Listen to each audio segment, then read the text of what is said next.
All right, and we are live, ladies and gentlemen. The time has come. Welcome one and all to our coverage of Election Night in America. It is, of course, Tuesday, November 5th, 2024. And we're about to find out, I guess, a collective IQ test of this country, you could say. But first, I do want to introduce our panel. Joining us once again is producer Ryan from last night. Good to see you. Great to see you. Thanks for having me. And we got Chandler Crump. Some of you OGs may remember him from a long time ago. We used to stream together, but he is back. Okay, the energy is back. Yep, the energy is indeed back. The energy is indeed here. And those of you that are confused, you're watching this. Some of you are also watching this on the Chandler Crump YouTube channel, Chandler Crump X channel, Chandler Crump Rumble channel. This is, of course, Vince Dow, great friend of the channel. As he mentioned, we used to stream way back before, but we've been collaborating for a long time, and we've been watching elections like 2020, and now here we are with 2024. We're very, very excited. It is now 6 p.m., which means that polls in just a few states and really just a few counties in some states are now starting to close, but we're getting the show started as we are going to be seeing more and more polls close in more and more states as we get closer and closer to, as he says, the collective IQ test in this country being passed or failed. Yeah, we are also live streaming to the Resist the Mainstream YouTube channel, so shout out to all you guys in the live chat as well. Guys, whatever channel you're watching on, wherever you're watching, do us a big favor right now. Leave a like on the stream. Make sure you're tuned in throughout the night. It's okay to flip back and forth, but I don't encourage it. I don't endorse it. And also, if you got thoughts throughout the night, feel free to send them via the super chats. We're going to be live for a long time, so like not to grift, but you know, it would be a little bit appreciated because we're going to be live probably at least 12 hours here, right, Ryan? Yep, it's going to be a long night. A lot of stuff to break down, and can't wait to start seeing these numbers roll in. So what are we looking at so far with early voting data? Because, you know, I'm scrolling Twitter today. I see, and you know, we're looking at mainstream media things they're saying.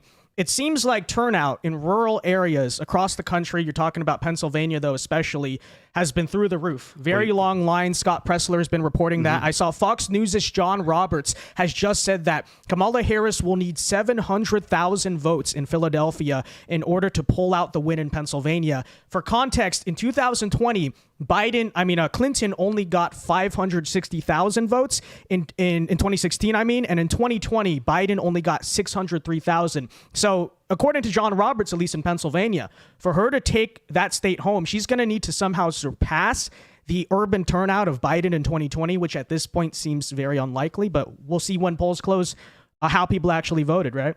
Yeah, absolutely. You're seeing some great numbers out of Nevada, out of Arizona, Pennsylvania. The rural margins are fantastic for us right now. Even early voting data that's dumping in from states like New Jersey are looking good for us. And you're seeing the Amish turn out in Pennsylvania. If you go on Twitter, you're seeing them push the polls pretty hard. So that's always good to see, too. You know those are going to be Trump votes. Mm-hmm. Yep. Yeah, we've actually saw some a really big push of the Amish country. In fact, I believe at just his last rally in Grand Rapids, Michigan, or maybe the one he did, I think in the same day in Allentown, we actually heard Trump specifically name drop the Amish and say, you know, we love the Amish, we're fighting for the Amish. And there's actually an audience there, and it's an audience that is untapped and frankly ignored by Kamala Harris. And it seems that they are now aware, hey, we're being ignored. Let's go to somebody who's actually going to fight for what we believe in, and somebody that's actually going to respect us as members of this country and, you know, our culture as Amish. Yeah, with how close the state of Pennsylvania has been over the years, that could be the difference maker, and it could be costing Harris the election by ignoring that group. Right, and pull up the screen right now so we'll be able to see as some early results come in. That's the browser cam down there. But anyways, I also saw today, just as of 2 hours ago, CNN. We've been having a lot of discussion, a lot of questions about how big will the silent Trump vote be around this time around? Because the polls have been much better for Trump than any time in the past cycle. We talked about on Sunday and Monday how Nate Cohn said when they run the final New York Times Siena poll, they found that white male Republicans were still under-responding to those results by 16 points. Now CNN, as of 2 hours ago today, they're running their exit poll, says they're running into a lot of silent Trump voters. This is reporting from Colin Rugg in Virginia who are afraid to be interviewed. Virginia Trump supporters are refusing interviews in fear of their Democrat friends finding out. And so if this is true that you're seeing in the polls, it might be a really fast night, but I guess now we got to find out, right? Because my inclination for a long time has been I think the polls are gonna underestimate Trump by less because I think in general, since 4 years ago, less people are shy about it. But you're seeing New York Times is talking about it, CNN's talking about it when they're trying to run their exit polls. A lot of Trump supporters still are silent about their support. So who knows? Maybe that will be something to watch for as well. Yeah, I can get a little anecdotal about this. I actually live in Virginia now, and I did vote in Virginia, and I driving through Northern Virginia, particularly in the DC area, I actually see, a good amount of people walking down the street. They're not really, outwardly talking about anything political, but if you ask them, you say, oh, well, who'd you vote for? They kind of look left, they kind of look right. They say, I didn't vote for Kamala. And that's all they're willing to say. But there are some people that are a bit louder about it too. In fact, just, to get even more anecdotal, I was driving just in the area and I drove past somebody, or actually, no, I was stationary and they drove past and there was a truck and it was a giant Trump flag and it wasn't like typed to the truck. He was holding it out the window as he was driving down the street.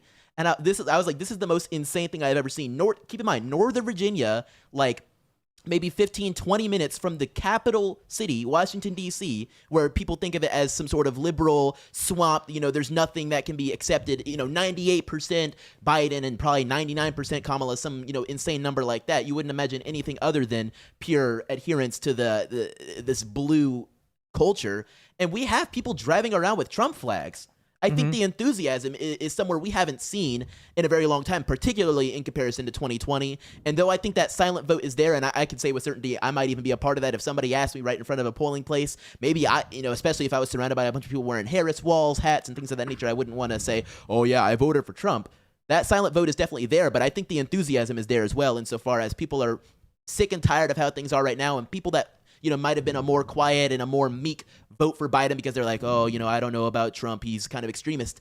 They've now lived 4 years of the Biden-Harris mentality, and they've lived 4 years of struggling to be able to pay the rent, struggling to be able to put food on the table, struggling to be able to, pay for their car insurance, which is now getting more expensive because everything's getting more expensive. They're holding their nose, walking to the poll, and pulling that lever to Trump. They're circling Trump on the ballot and saying, listen, Orange Man might be bad, but cheap groceries are a whole lot better than anything that Kamala could deliver us now. And this just in as of an hour ago. Okay. So someone told me yesterday they were watching, or actually early today, I should say, they were watching CNN and they sounded very deflated, which was very strange. Okay. But apparently Colin Rugg, as of an hour ago, is reporting CNN's Dana Bash says she is concerned that Kamala Harris may not have had time to, quote, introduce herself to the American people. And this is the type of coverage that's currently running on CNN, which I don't know how much it says, but I don't know. It's interesting, right? Interesting for sure. Really is interesting. They're starting to panic already. Yeah, actually, yeah. I can find something about this. We were talking about it a little bit before the show started. There's a Google trend right now for the phrase "Did Joe Biden drop out?" In fact, I'm gonna send it to you so you can pull it up on the screen right there. There's a search trend of "Did Joe Biden drop out?" A search trend, if you wanna pull that up, Ryan, of the phrase "Did Joe Biden drop out?" It is trending on Google right now. It is like jumping to 100. There it is, right there. The phrase, if we can get that right there. If we can, the phrase "Did Joe Biden drop out?" is trending on Google because the amount of people that are getting to the polls. Yeah, scroll down a little bit on so they can see that blue spike. People are getting, and you're less informed voter, you're perhaps your more rural voter that isn't really on the internet or isn't watching Fox News constantly, isn't as white knuckling it as more than likely people watching this stream and we are going to the polls past 30 days, by the way, guys. Yes.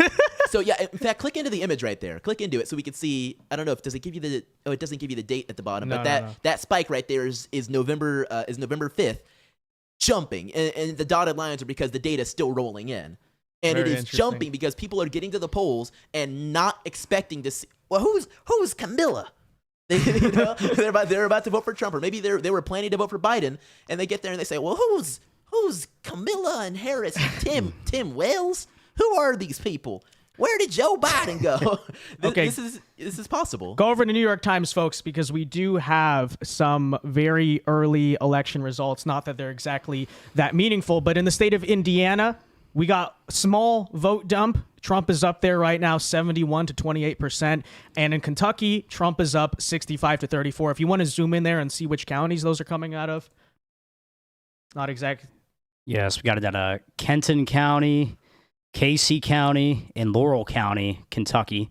30% of the vote in out of Laurel, and it's looking pretty good for President Trump. So these are all out of Lexington and Louisville, outside there. So these, we would assume these are pretty heavy Trump counties, right? Yes. So nothing, I would say, crazy there, nothing sort of out of the ordinary, but worth noting, we do have our first results in of the night. By the way, Dixville Notch, it's called last night, right? Yeah, so that's the place in New Hampshire with like 10 people that votes at midnight every single election. Last night, if you guys didn't see, the vote actually split for Trump and Kamala 3-3. And if you're wondering the historical context there, back in 2020, it was 5-0 votes for Joe Biden. So Joe Biden got 5, Trump got 0. In 2016, Hillary got 4, Trump got 2. And yes, it is a small sample size of 10 people. And you could wonder, like, does it really indicate anything? Probably not. But that's worth noting. He did improve drastically in Dixville Notch. In fact, 100% of the vote to 50% of the vote. So a 50% swing since 2020 in favor of Trump. Just worth talking. I don't know. I'm just saying. I would love to sit down with all of those people that reside in that city in New Hampshire and just get a look into the psyche of these people. Who is out? That means that there was somebody out there that voted for Trump, then voted for Biden, and now voted for Trump again. Or people out there that voted for Clinton and potentially maybe voted for Trump. Or no, you said in 2020 it was 0. He got 0 of the votes in 2020? 5-0. 5-0. So that's insane. People that went out there, voted for Clinton, voted for Biden, and are now possibly voting for Trump. I want to interview all of these people in this city and just get a looking glass into how their brains work, because I would love to understand. Well, New Hampshire is one of those weird states with a lot of independents, and they don't like incumbents and all this stuff. So I wouldn't really call it a bellwether state by any means. It's just strange. Like it likes to, for some reason, often vote against the rest of the country. It's just, I don't know, very weird state. They're a hard state to read. They're a hard state to poll. And I mean, you can look at their governor races and their Senate races, and it's an odd group of candidates that come out of there. Right, absolutely. I got my first super chats on my channel. Let me read really quickly here. Sheeny Beanie for 2 says, "Who is Lil Bro on stream with Vinny?" I don't know. There's 2 little bros. That is Chandler. That is Ryan on the left here. Gilly Guy 5-2 for $5 says, "Vince, make a power move over election streams. Stream until the winner is announced in 3 weeks." Look, I'm not opposed to it. But indication-wise, I think especially if it is a solid sweeping Trump electoral victory, we'll know before 3 weeks. There are less mail-in ballots overall in the system than 2020. But that also assumes that the election's not going to be razor thin. Because if it is razor thin, yes, it might take a long time. There's going to be recounts. I'm hoping it doesn't come down to that. I know Ben Shapiro yesterday was talking about how there might, if Harris gets 270, they might do a lawsuit because New York got too many census numbers. Florida is kind of owed 1 or 2 electors. Actually, they undercounted Florida in the census. I don't want it to come to that, right? Because if we were going to file that lawsuit as the GOP, it should have been in July or way before that. Like, let's not go down to the lawsuits because of that. No, we want to win. We want to win by early tomorrow morning, and we want a clean sweep so there can be no controversy. Yeah, that's what we're rooting for the most. The crazy thing about that is that the Census Bureau actually admitted, yeah, we made a mistake. We know we did something wrong. It just hasn't been pushed all the way through yet. But let's just not add that to the Electoral College. It makes absolutely no sense. It's insane, and it almost sounds politically motivated when you think about it, especially who's going to be operating the Census Bureau right now under this Biden-Harris monarchy, basically. It's going to make sense that, they're just going to hold out on Florida having those electoral votes when it's kind of obvious that those electoral votes would more than likely go a specific direction. Go over to Indiana. Let's see. We do have 2% of the vote reporting in Indiana right now, folks. Donald Trump is currently up 71-27. Again, not much to talk about. Yeah, numbers coming outside, just out of Fort Wayne, Indiana. Somewhat far off out of Indianapolis, too. Great margins coming in for President Trump. As expected, it is Indiana. I'm curious, though, if there is a screen we can see to compare that turnout to 2020. Because, these counties, it's not very relevant. Okay, obviously we expect Trump to win them. But a lot of talk about increased rural turnout. And even if Indiana and Kentucky are not swing states, if that is a general trend we're seeing across the country, and decreased urban turnout is also a trend we're seeing, then that could be really good news for us. But I'm not exactly sure. Absolutely. I think we're definitely going to see increased rural turnout, especially in states like Indiana. And you're seeing great numbers come in right now, and you're seeing great numbers in the early vote out of states like Pennsylvania, Nevada, Arizona. We're getting great numbers, great margins in the early vote for the Republican Party. Yeah, in Absolutely. fact, I think we've been seeing record numbers for early voting, and particularly in states like Pennsylvania, right? Yes. Yeah, I have. Yeah. Yes. Which is At least for the Republican side, yes. Yeah. Yeah. Democrat turnout actually since 2020 has been way down. abysmal. Yeah. Yeah, Uh-huh, I've heard about uh-huh. that.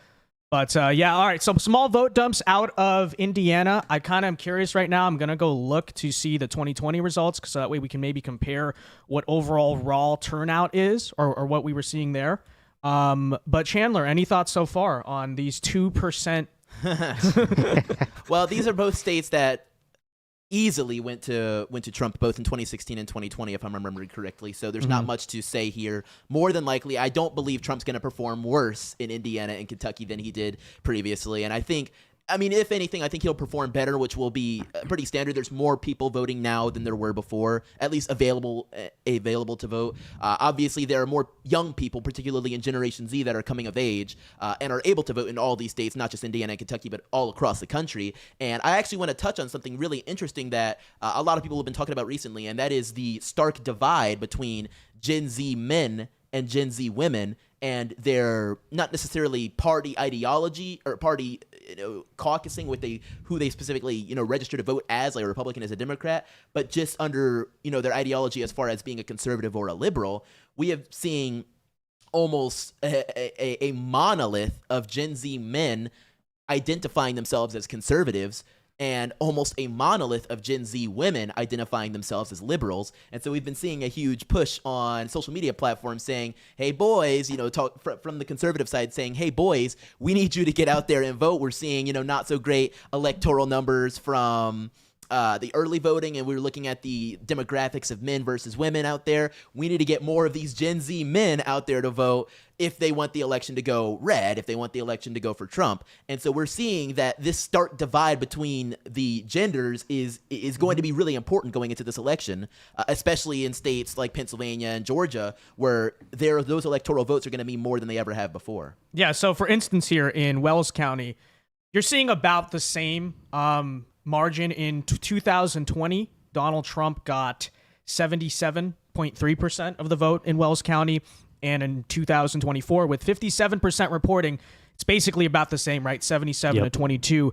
But you may, I guess we'll see when close to 100% of the votes are in. I'm curious to see what the raw vote totals will be, because I think that'll tell you much more compared to population. But whatever, overanalyzing very early election results out of non-swing states, it doesn't really matter. Our first major poll closures will be coming at 7 p.m. Eastern time, so be sure to stay tuned until then.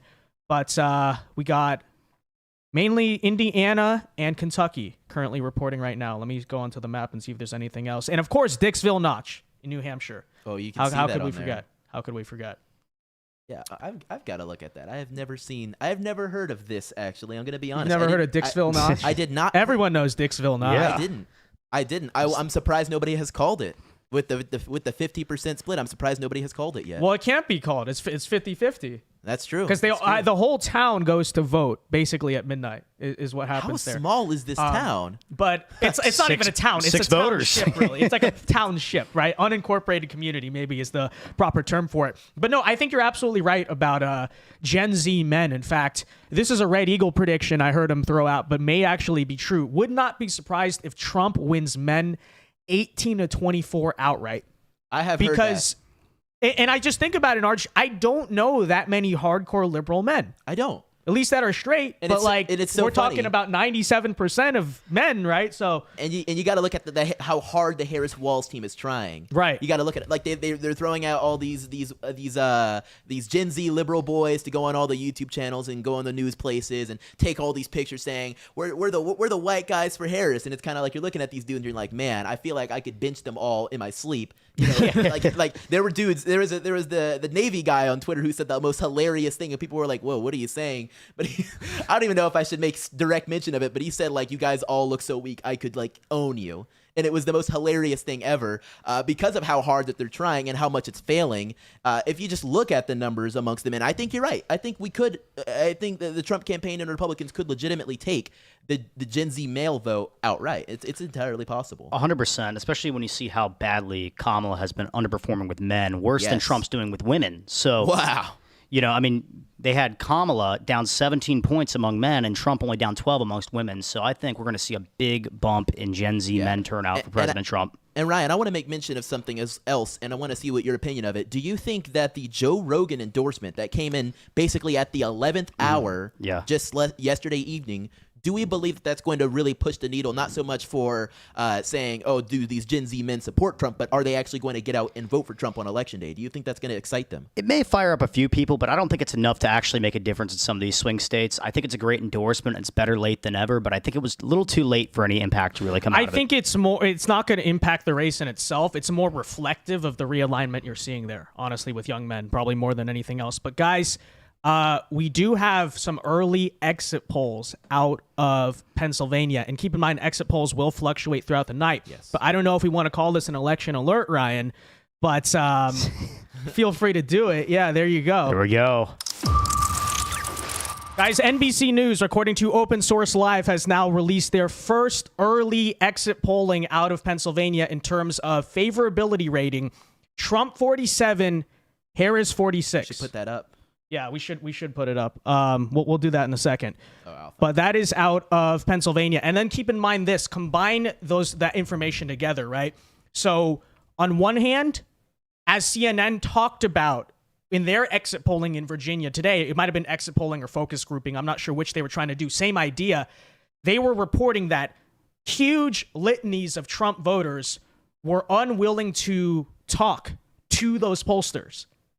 And still, even with that in mind, so exit polls can be misleading. And I don't know how reliable exit polls are. But if we're going off of the premise that exit polls, much like the polls themselves, may be underestimating Trump, then that's good news.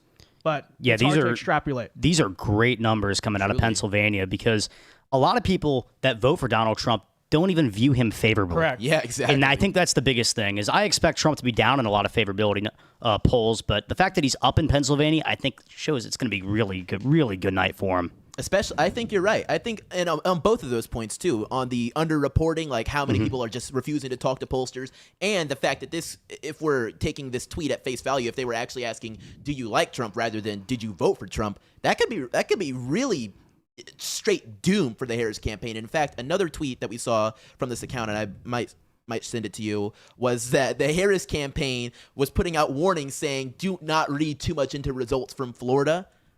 As a campaign, why would you ever put out words saying "do not read too much into results," even from any state? Like, I don't think that makes sense insofar as inspiring hope in your campaign, like saying, "Hey, ignore this, don't look at that." Yeah. That means that your campaign is on fire, and not in the like, "Oh my gosh, we're gonna siege the polls" type of way, but like a "Oh my goodness, Hindenburg" type of way. Yeah, well, the numbers coming out of Florida are looking really bad for Democrats, and I think they want to hit the panic button so bad, but they don't want to admit it.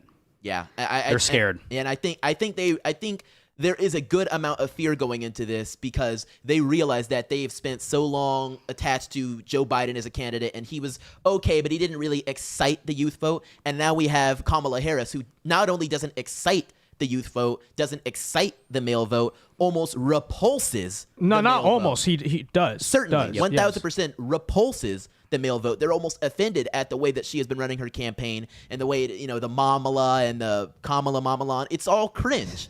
And that word carries a lot of weight, particularly for Gen Z men. If something is cringe, we're not going to want to associate ourselves with it. Yeah, well, I really don't think there's much enthusiasm for Kamala in any demographic. I mean, honestly. Women, I would say. Maybe. Yeah. Maybe. Especially when we're seeing these ads, and we might even want to play one, and they're really cringe. But these ads that people are I think the Kamala campaign was putting out of the women going to the polls with their husbands, and the husbands are wearing American flag hats or MAGA hats or something, and the women are going in there and they're looking at each other and smiling and mouthing the words Kamala. We're gonna vote for Kamala. And then, put in the circle and saying nobody knows who you have to vote for. Your husband doesn't have to know. It's a secret. That is so out of touch with any good traditional marriage in this country at this point. And I think that goes to show exactly the point that this campaign and Kamala Harris as a whole, and maybe even the Democrats as a whole, not only are not in touch with Gen Z men, are not in touch with men, period. Yeah. Okay, so we got a little bit of breaking news out of Arizona, specifically Maricopa County. And there are two conflicting things. There's one that's like really good and there's one that's really bad. Okay. The good news is the actual margins so far. And like, we don't know how people are voting, but just based on party affiliation, Republicans are currently leading in votes so far. We don't know who they voted for, but votes so far in Maricopa County with 52,000 votes. Independents and unaffiliated have 50,000. Democrats are in third place right now at 26,000 votes. So that's the good news. On the bad news, though, we're getting, apparently the Arizona Secretary of State is saying that they're having quote unquote trouble processing mail-in ballot results. I wonder where I heard that story before. And it could take up to 10 to 13 days to deliver the full results. Do you want to tune in here to this soundbite and turn the audio on? Why does it take so long to count the votes there? Well, we've got one of the most secure ways for our ballot-by-mail ballots to be processed. As a matter of fact, just the processing of one tray of 200 ballots takes about an hour for our bipartisan teams to run through to audit to make sure that what had previously already gone through signature verification process gets pulled out of the envelope properly so that it get moved to tabulation. This is a very, very thorough set of processing that we go through. And I would say that it's probably more thorough than just about any other state in the nation, although there are plenty of safeguards across the country. It takes a while because we're very careful with how we handle our ballots. And that has borne itself true in any analysis of our elections. Every time you ask someone who bothers to look at the facts about Arizona's elections, they say we do a really darn good job. As a matter of fact, the 2020 election, from that footage that you were showing earlier, was administered by me. That was my warehouse at the time. I was the Maricopa County recorder. You did such a great job. And I'm very proud of my team. The 2020 election is the single most highly scrutinized election in global history, and we passed every real test with flying colors. So it may take us a while. We may not satisfy the immediate gratification needs of some folks in your neck of the woods, but we get it right, and we're proud of the work we do. It's so funny that they say they passed every single test. There were numerous lawsuits, and those lawsuits were thrown out because of quote-unquote lack of standing. I wouldn't say that's passing the test. That's more like cutting off the power of the testing center. So look, that was us finding that clip on live for the first time. I will say, I think this is one of those clips that people hear and freak out about. I think, like Ryan, correct me here, it sounds like he was basically saying it's going to be a standard voting process, right? Like in Arizona. Now, I'm not a fan of the way Arizona conducts their elections by far. Like, they take way too long to count, but it is standard, yes, for it to take like a week or two to get all of the ballots in Arizona. But usually you know the results, like who's going to win by the next day, maybe 2 days. Yeah. But it didn't sound like, I'm not sure where people are getting that headline, but, you know, obviously stay vigilant out there. But it doesn't seem to me like he's actively talking about a problem. I know there were shortages of ink today in Maricopa County, which always happens. They can never get it together. But I don't know if I would hear that soundbite alone and freak out too much. I mean, obviously, we're always going to have our issues, but it's not literally like we're going to get no results for 2 weeks. It's like they're just saying it's going to take I don't know. Your thoughts? Yeah, no, it's just it's frustrating that there really seems to be no sense of urgency from them. Like, you know, it's not like we're trying to elect the next president of the United States here. Right. I mean, come on. Yeah, so Ryan, I do actually have some news purportedly coming from Decision Desk HQ about Trump's performance in Indiana. Apparently, and if you want to pull this up, I've sent it to you. We have Indiana performing 1.4% better than 2020 for Trump. A whole 1.4% improvement. And I want to, if we can historically, or at some point if anybody wants to look, how Trump performed in Indiana between 2016 and 2020, what that percentage increase was. I think it went down. You think it went down? Yeah, I think his margins across the board went down in most states. But that's incredible news that it's up from 2020 so far, and that is fantastic because if that correlates to the rest of the country, we're in really good shape tonight. But keep in mind, you're talking now, Indiana is a red state. True. Certainly. But you're talking about a state that borders Michigan, really close to Wisconsin, really close to Pennsylvania. It's in the general same region. How much can you extrapolate across the board? I don't know, because you're talking about a different state. You know, it's like same with Ohio, right? Indiana, Ohio, much more red than the rest of that Midwestern region. But if this is being driven by largely white, working class, non-college educated, rural turnout, and we're hearing a lot of reports, you're seeing it in the early voting data, they are slightly up from the last time. Urban turnout is down. That could be a good sign. And I'll tell you what I really like seeing. Just outside of Indianapolis, Hamilton County, Wow. Donald Trump's not even down by 2%, Wow. with 65% of the vote in. Wow. And if Wow. can we compare? We can compare that to 2020. Trump had 34% of that in the end. Wow. With 134,000 votes, and Biden had 247,000 votes. I wonder how that margin. Obviously, Harris should carry that county, but by how much is a real question, especially considering how close they are right now. With 65% of the votes in so far, she would have to get literally every single vote from here on out to even approach the blowout that Biden was able to perform in that county in 2020. Yeah, that is really good news. And, you know, that's a suburban, urban area just outside of Indianapolis. And if that shows any trend that we're going to see tonight across the board in these urban, suburban areas, I think we're in really good shape. I think Trump's going to do a lot better in the suburbs this time. I in really do 2020. Because I think the not working class, mostly middle class we're talking about, right? But middle class Gen X people with families, and this is men and women, are probably the most practical voters in America, if that makes sense, right? I think it is young people, it is old people as well who are retired, who have the most time to think idealistically about their politics. Working people with kids, their main priority is going to be, I need to feed my family, right? And I see this, I hear this a lot. You can even see this in the overall age change that you've seen in Trump rallies, I think from 2016 to 2024. Anyone notice the demographics gotten younger? It's more Gen X now than boomers. There's a reason for that, because Trump is like the pragmatic candidate. You know, people don't like his personality or whatever, but I think that's what they see in Donald Trump. I've heard the phrase, I'd rather have mean tweets And look at the cheap economy. gas. And look at the economy, right? It's common sense. So I think your suburban Gen X, older millennial voters are probably the people most likely to vote on the economy. Young people, especially young women, they're all going to be all abortion this, abortion that. Old people, some of the boomers who are now flipping for Kamala that we've talked about, the democracy. It's like middle-aged people don't care about that, right? They are the most realistic, pragmatic voters of them all. Well, they have the most stake in the game. They have a long life to live ahead of them, and they got to be thinking long-term, next 20, 30, 40 years, not in the next 10. Right. But they're also old enough to have a little emotional maturity Yes. to realize abortion is not the most important, protecting abortion should not be the most important thing that you vote on. And it's especially on the pro-choice side. And it's especially interesting, and I'll find it and send it to you if I can get back to it. But we were looking at it a little bit before of some exit polls about which people prefer which candidates for which issue.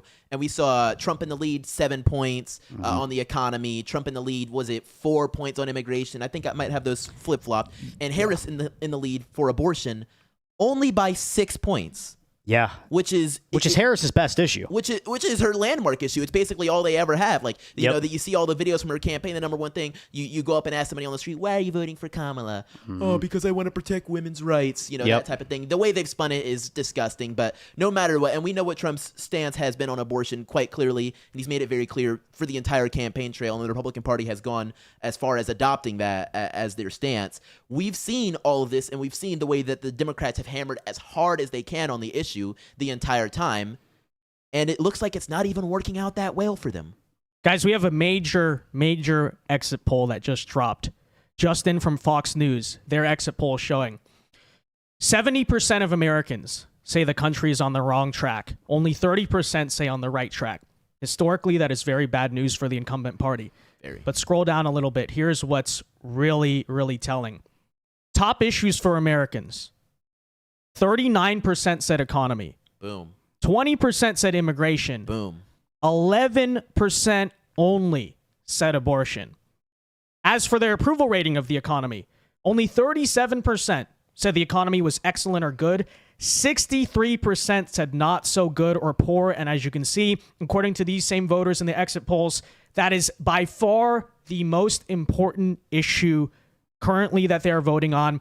Abortion is in third place. again, don't read too much into exit polls because exit polls can be wildly wrong and you know they don't really tell you a lot. But if that remotely translates, you are looking at Donald Trump basically sweeping this election. Because if abortion is only the most important issue to 11% of Americans, the second most important thing is immigration. Number one's in economy. Yeah. That's clean sweep. So very good news. But again, don't read too much into it because it is an exit poll. And it does appear that the decision desk is actually kind of agreeing with this extrapolation we've made, and I just sent it through. Their election day forecast, and I'll have it up on the screen for us, is presidency probability Trump at 54%, with Senate probabilities with 76% for Trump's having for Republicans having the majority, and 52% for Republicans maintaining their House majority, which is only down 1 point since last week. That says a lot about how Americans are truly feeling right now.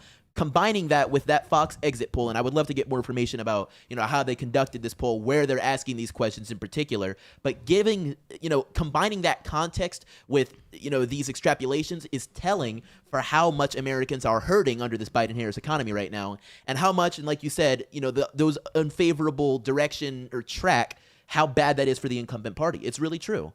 Yeah, no, these are great numbers coming out of these exit polls, and if anything about what Alan Lichtman says is right, then we should be in really good shape. Yeah.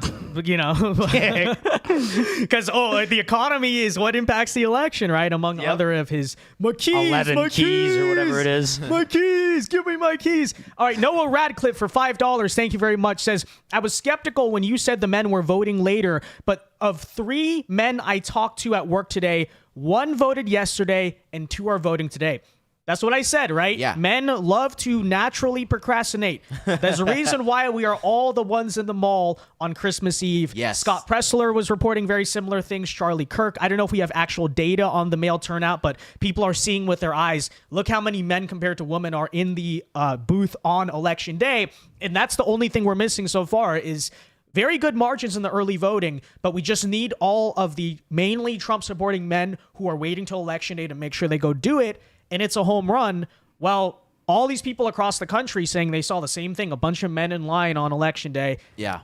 The Patriots may be coming through. I don't know. We'll have to see. And the best message we need to give to those men and the best message we need to give to those Patriots is stay in line. Yes. Even as the polls Some close. of them are going to be long. Yes, they will be long lines. They'll be longer than buying an iPhone or getting on a new roller coaster. But you need to stay in those lines. It doesn't matter if somebody says, oh, you need to leave, or they say, oh, this location's closed or anything like that. You need to stay in line. And if somebody does try to intimidate you in any way, shape, or form, there are numerous resources out there. I know the Trump campaign has protectthevote.org or .com or something like that. Numerous resources out there for you to report if anything's going wrong and if you need to get more information about another polling location if some sort of crazy thing happens. I know we're seeing some interesting things happening in Pennsylvania, and they've actually, as I was being told before we started, they've actually extended their voting poll closing timeline in certain counties because of how strange things are with the polling machines that they have going on. So no matter what, do not leave the line, stay in line, and stay informed about what your voting options are if anything unpredictable does go down. Yeah, and guys, by the way,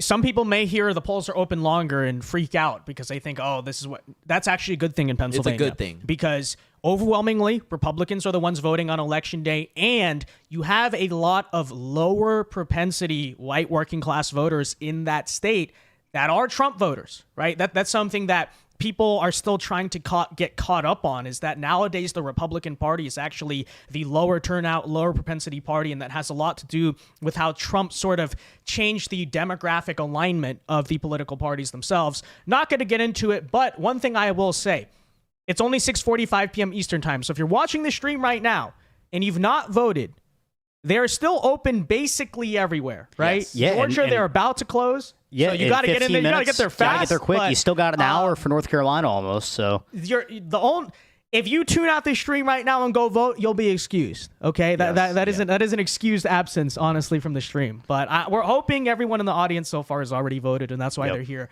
But I might as well put that out there. By the way, guys, appreciate the super chats so far. If you have any thoughts, okay, polls are about to close in Georgia. We're going to have a lot more pouring in a second. There's a little bit of downtime, so feel free to do so now. And again, your support of this stream is greatly appreciated. All right, guys, any thoughts, though, to our panel? yeah, I'm really looking forward to seeing some numbers pull out of Georgia. And Virginia, because we got Virginia closing at Yes. 7 o'clock too, and that's an exciting one because that's the quote expanded battleground we're kind of looking at. Hopefully, maybe we can tap in. We got a hung cow Senate race there too. Yeah. So hopefully we can see some good numbers coming out of Virginia. But in Georgia, seeing numbers come out of Cobb County, seeing numbers come out of Chattahooga County, those are going to be really important counties for President Trump to make sure he has good margins in. It's going to be very, very important, especially given that Cobb County, Fulton County, and I'm forgetting the other one. I haven't lived in Georgia in a couple of years now. It's I'm starting to lose it. But Georgia is my home state, and I care a whole lot about it. And seeing the things that happened in 2020 and the fact that Biden was able to take that state back then, I hold it very close. I wish I could have still voted in Georgia. But no matter what, it's really, really important that we get out there. And if you, as we have already mentioned, if you are looking to vote and you haven't gotten out there to do it, now is your final chance. But it's really important you do so. I definitely want to keep an eye, especially on Cobb and Fulton. That's where a lot of it goes down, and that's where, if the state of Georgia is going to go blue again, that's where it would happen. Yeah, well, the high turnout amongst Democrats in those counties is what killed Donald Trump last time. And really where we need to see good numbers is in Cherokee County. That's where Donald Trump maybe got some of the most amount of his votes in a single county in 2020. He got 99,000 votes out of that county. That's going to be really important for him. Yeah, no, absolutely. And we are hearing reports right now. Apparently, several polling locations in Georgia are now, this is Nick Sortor reporting this, being evacuated due to bomb threats, forcing voting at these locations to be suspended. Just an average election day in the United States, am I right? We used to be a civilized country. We truly did. We did. We truly did. And I don't know. It's so funny that the Biden campaign in 2020 ran on its decency on the ballot. We want to put adults back in charge.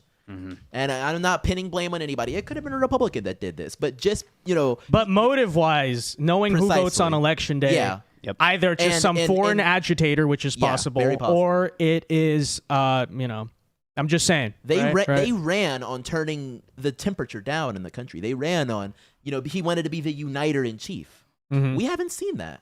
Right. We have not seen that. No, we haven't whatsoever. at all. The country's continued to got more divisive under this presidency. Mm-hmm. Mm-hmm. No, absolutely. Absolutely. So that's what's going on in Georgia, but so I don't know what the final verdict of that's going to be. But guys, this is precisely why we can't just win this election by a little bit, okay? Because there are a lot of attempts, as you can see, at voter suppression, at other issues. Yeah, I'm sure you're familiar with. That's why we need to swamp the vote, right? Don't make it close, because if it's close, who knows what can happen, right? Who knows, especially when you, imagine it came down to those few voting precincts, because George just decided by a couple thousand votes, and then people went home because of the bomb threats or they're too scared to vote. That is why I think in order for Trump to win, it's incumbent that he win big. And by the way, that'll also mean an early night for us. The longer this election drags on, the better it looks for Kamala Harris, for sure. So I'm looking, I said this last night, I'm also looking, if Georgia and Arizona are called relatively early in the night, similar to how they called Arizona in 2020, remember that whole debacle? If we have a reverse situation of that, I think it's looking very good, because that means Trump is up in the Sun Belt enough to where we think the national environment will favor him to get a call maybe early the next day in those Rust Belt states, and that's 270. So. And I mean, Ryan, I want to run it through you. Is there a path to victory without Georgia or Arizona for Trump? Without either of them, no. Without one of them. Without one of them, I definitely Georgia. think there's a possibility. But if one of those states votes left, you got to think the rest of the country is probably to follow. Right. Unfortunately. I think really President Trump needs Georgia and Arizona.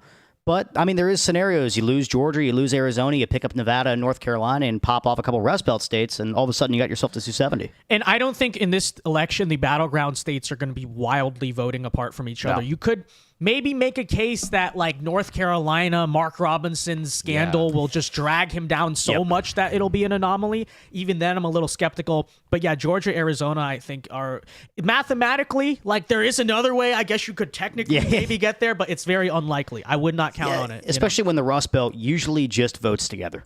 Right. I think Trump cracking one of those blue wall states, and in the process, probably cracking all three. Maybe Michigan still goes blue. That's a little, but he's got to crack one. I think if he cracks Wisconsin, Pennsylvania will go with it. If he cracks Pennsylvania, Wisconsin will go with it. And most likely Michigan, based on historical trends, it's also possible. Yeah. Absolutely. It's definitely something really, really interesting to see. I mean, counting up the electoral votes is going to be a job. It's going to be a job. For sure, for sure. All right, guys, we got the first major poll closings. No offense to Indiana and Kentucky, okay? We love you guys. But first, the major poll closings in this country will be coming in 8 minutes at 7 p.m. Eastern time. So, guys, make sure you're leaving a like on the stream right now, and we got a couple super chats we will get to before that all happens. So, Mama Mise for €5. We got the European We love audience. the Let's go. Euros. Says, I'm going to put the American flag on every window of my house if Trump wins. I lived in Munich, by the way. I'm sure the German progressives in your country will love that very much. I wonder what flag they'd put up if Kamala wins. Like, do they put up the flag of, like, the Soviet Union or something?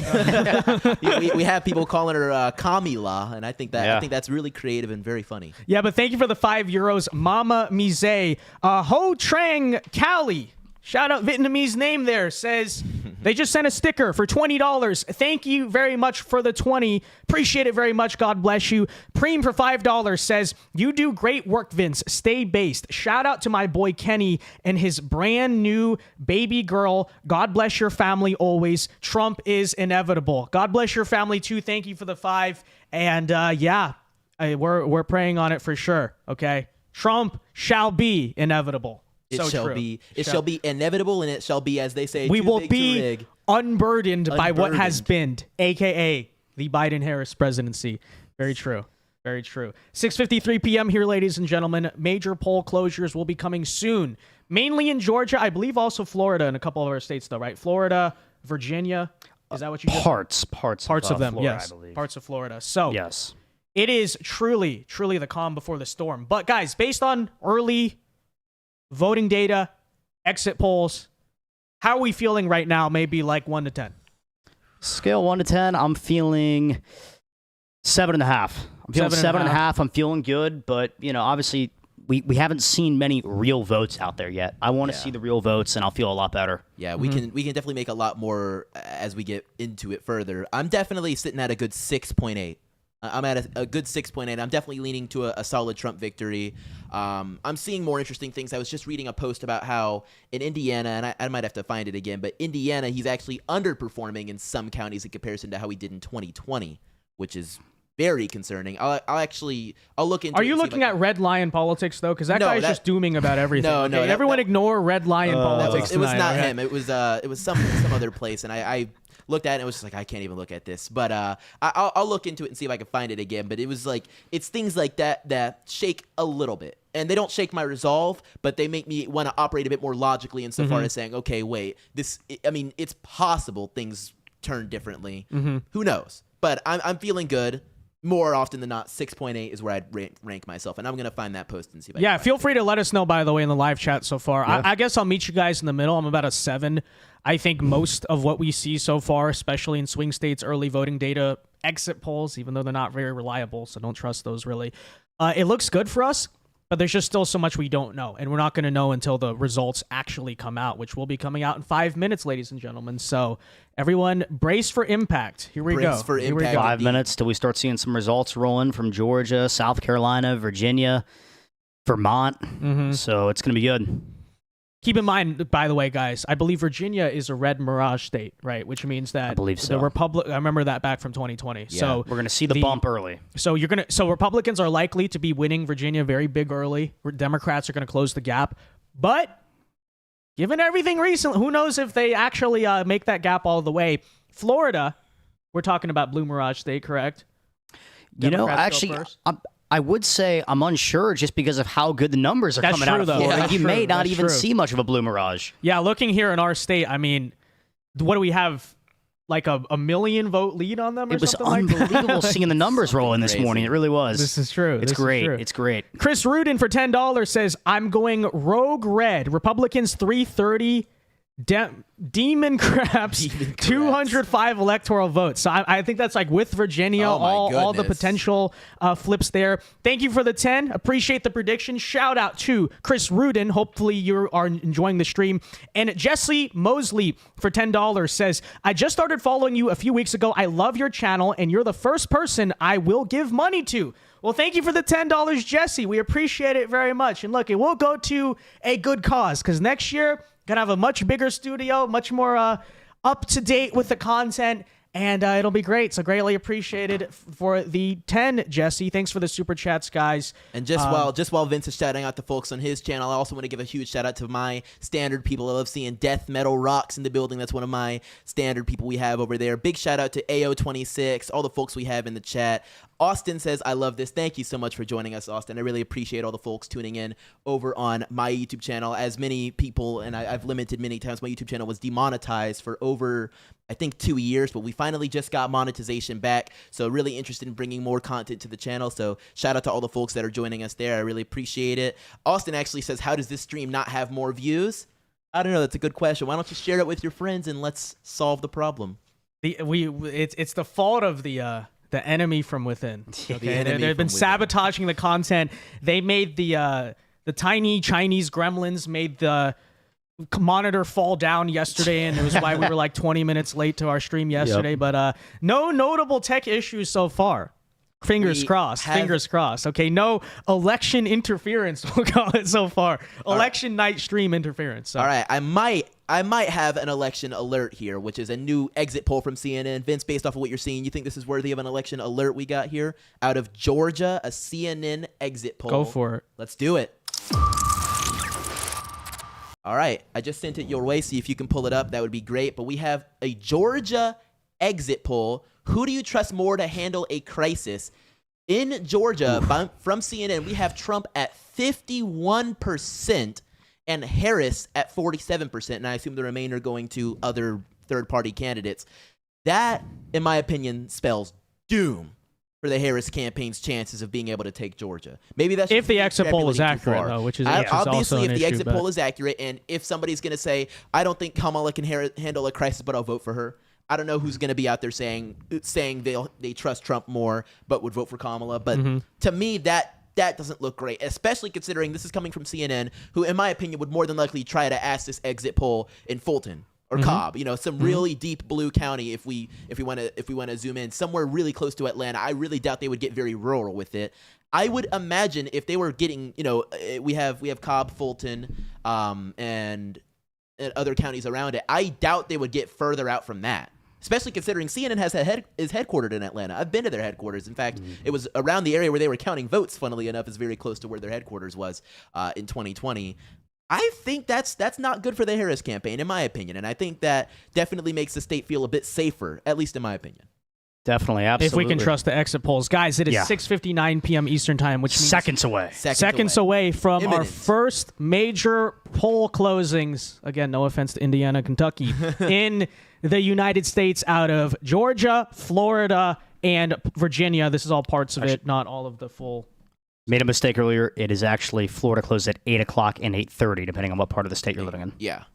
I saw Fuck Live Now in the feed right here. It seems to have made the same exact mistake. So Well, election alert. We got states closing polls right now. Georgia, Vermont, Virginia, and we got Virginia, Vermont, and South Carolina. okay, all right. Any results in so far? Nothing it's yet. Definitely going to take a couple of minutes. We are actively refreshing. But we are actively refreshing. Yeah. Everyone stand by. Really quickly, though, while we wait, Mama Mize for €5 says, I got my travel visa application and husband's ESTA declined because we're red. May God let man lead again. #MAGA. Well, look, maybe you should, always try the southern border, right? Okay, thank you for the €5. We have our official first Associated Press state calls of the 2024 election. And we also have the New York Times making the same calls. We now have Kentucky going red for Trump, Indiana going red for Trump, and Vermont going blue for Harris. That brings our current electoral vote total, Ryan, if you want to scroll up, to 19 electoral votes for Donald J. Trump and 3 electoral votes for Kamala Harris as of 7 p.m. Tuesday, November 5th, Election Day.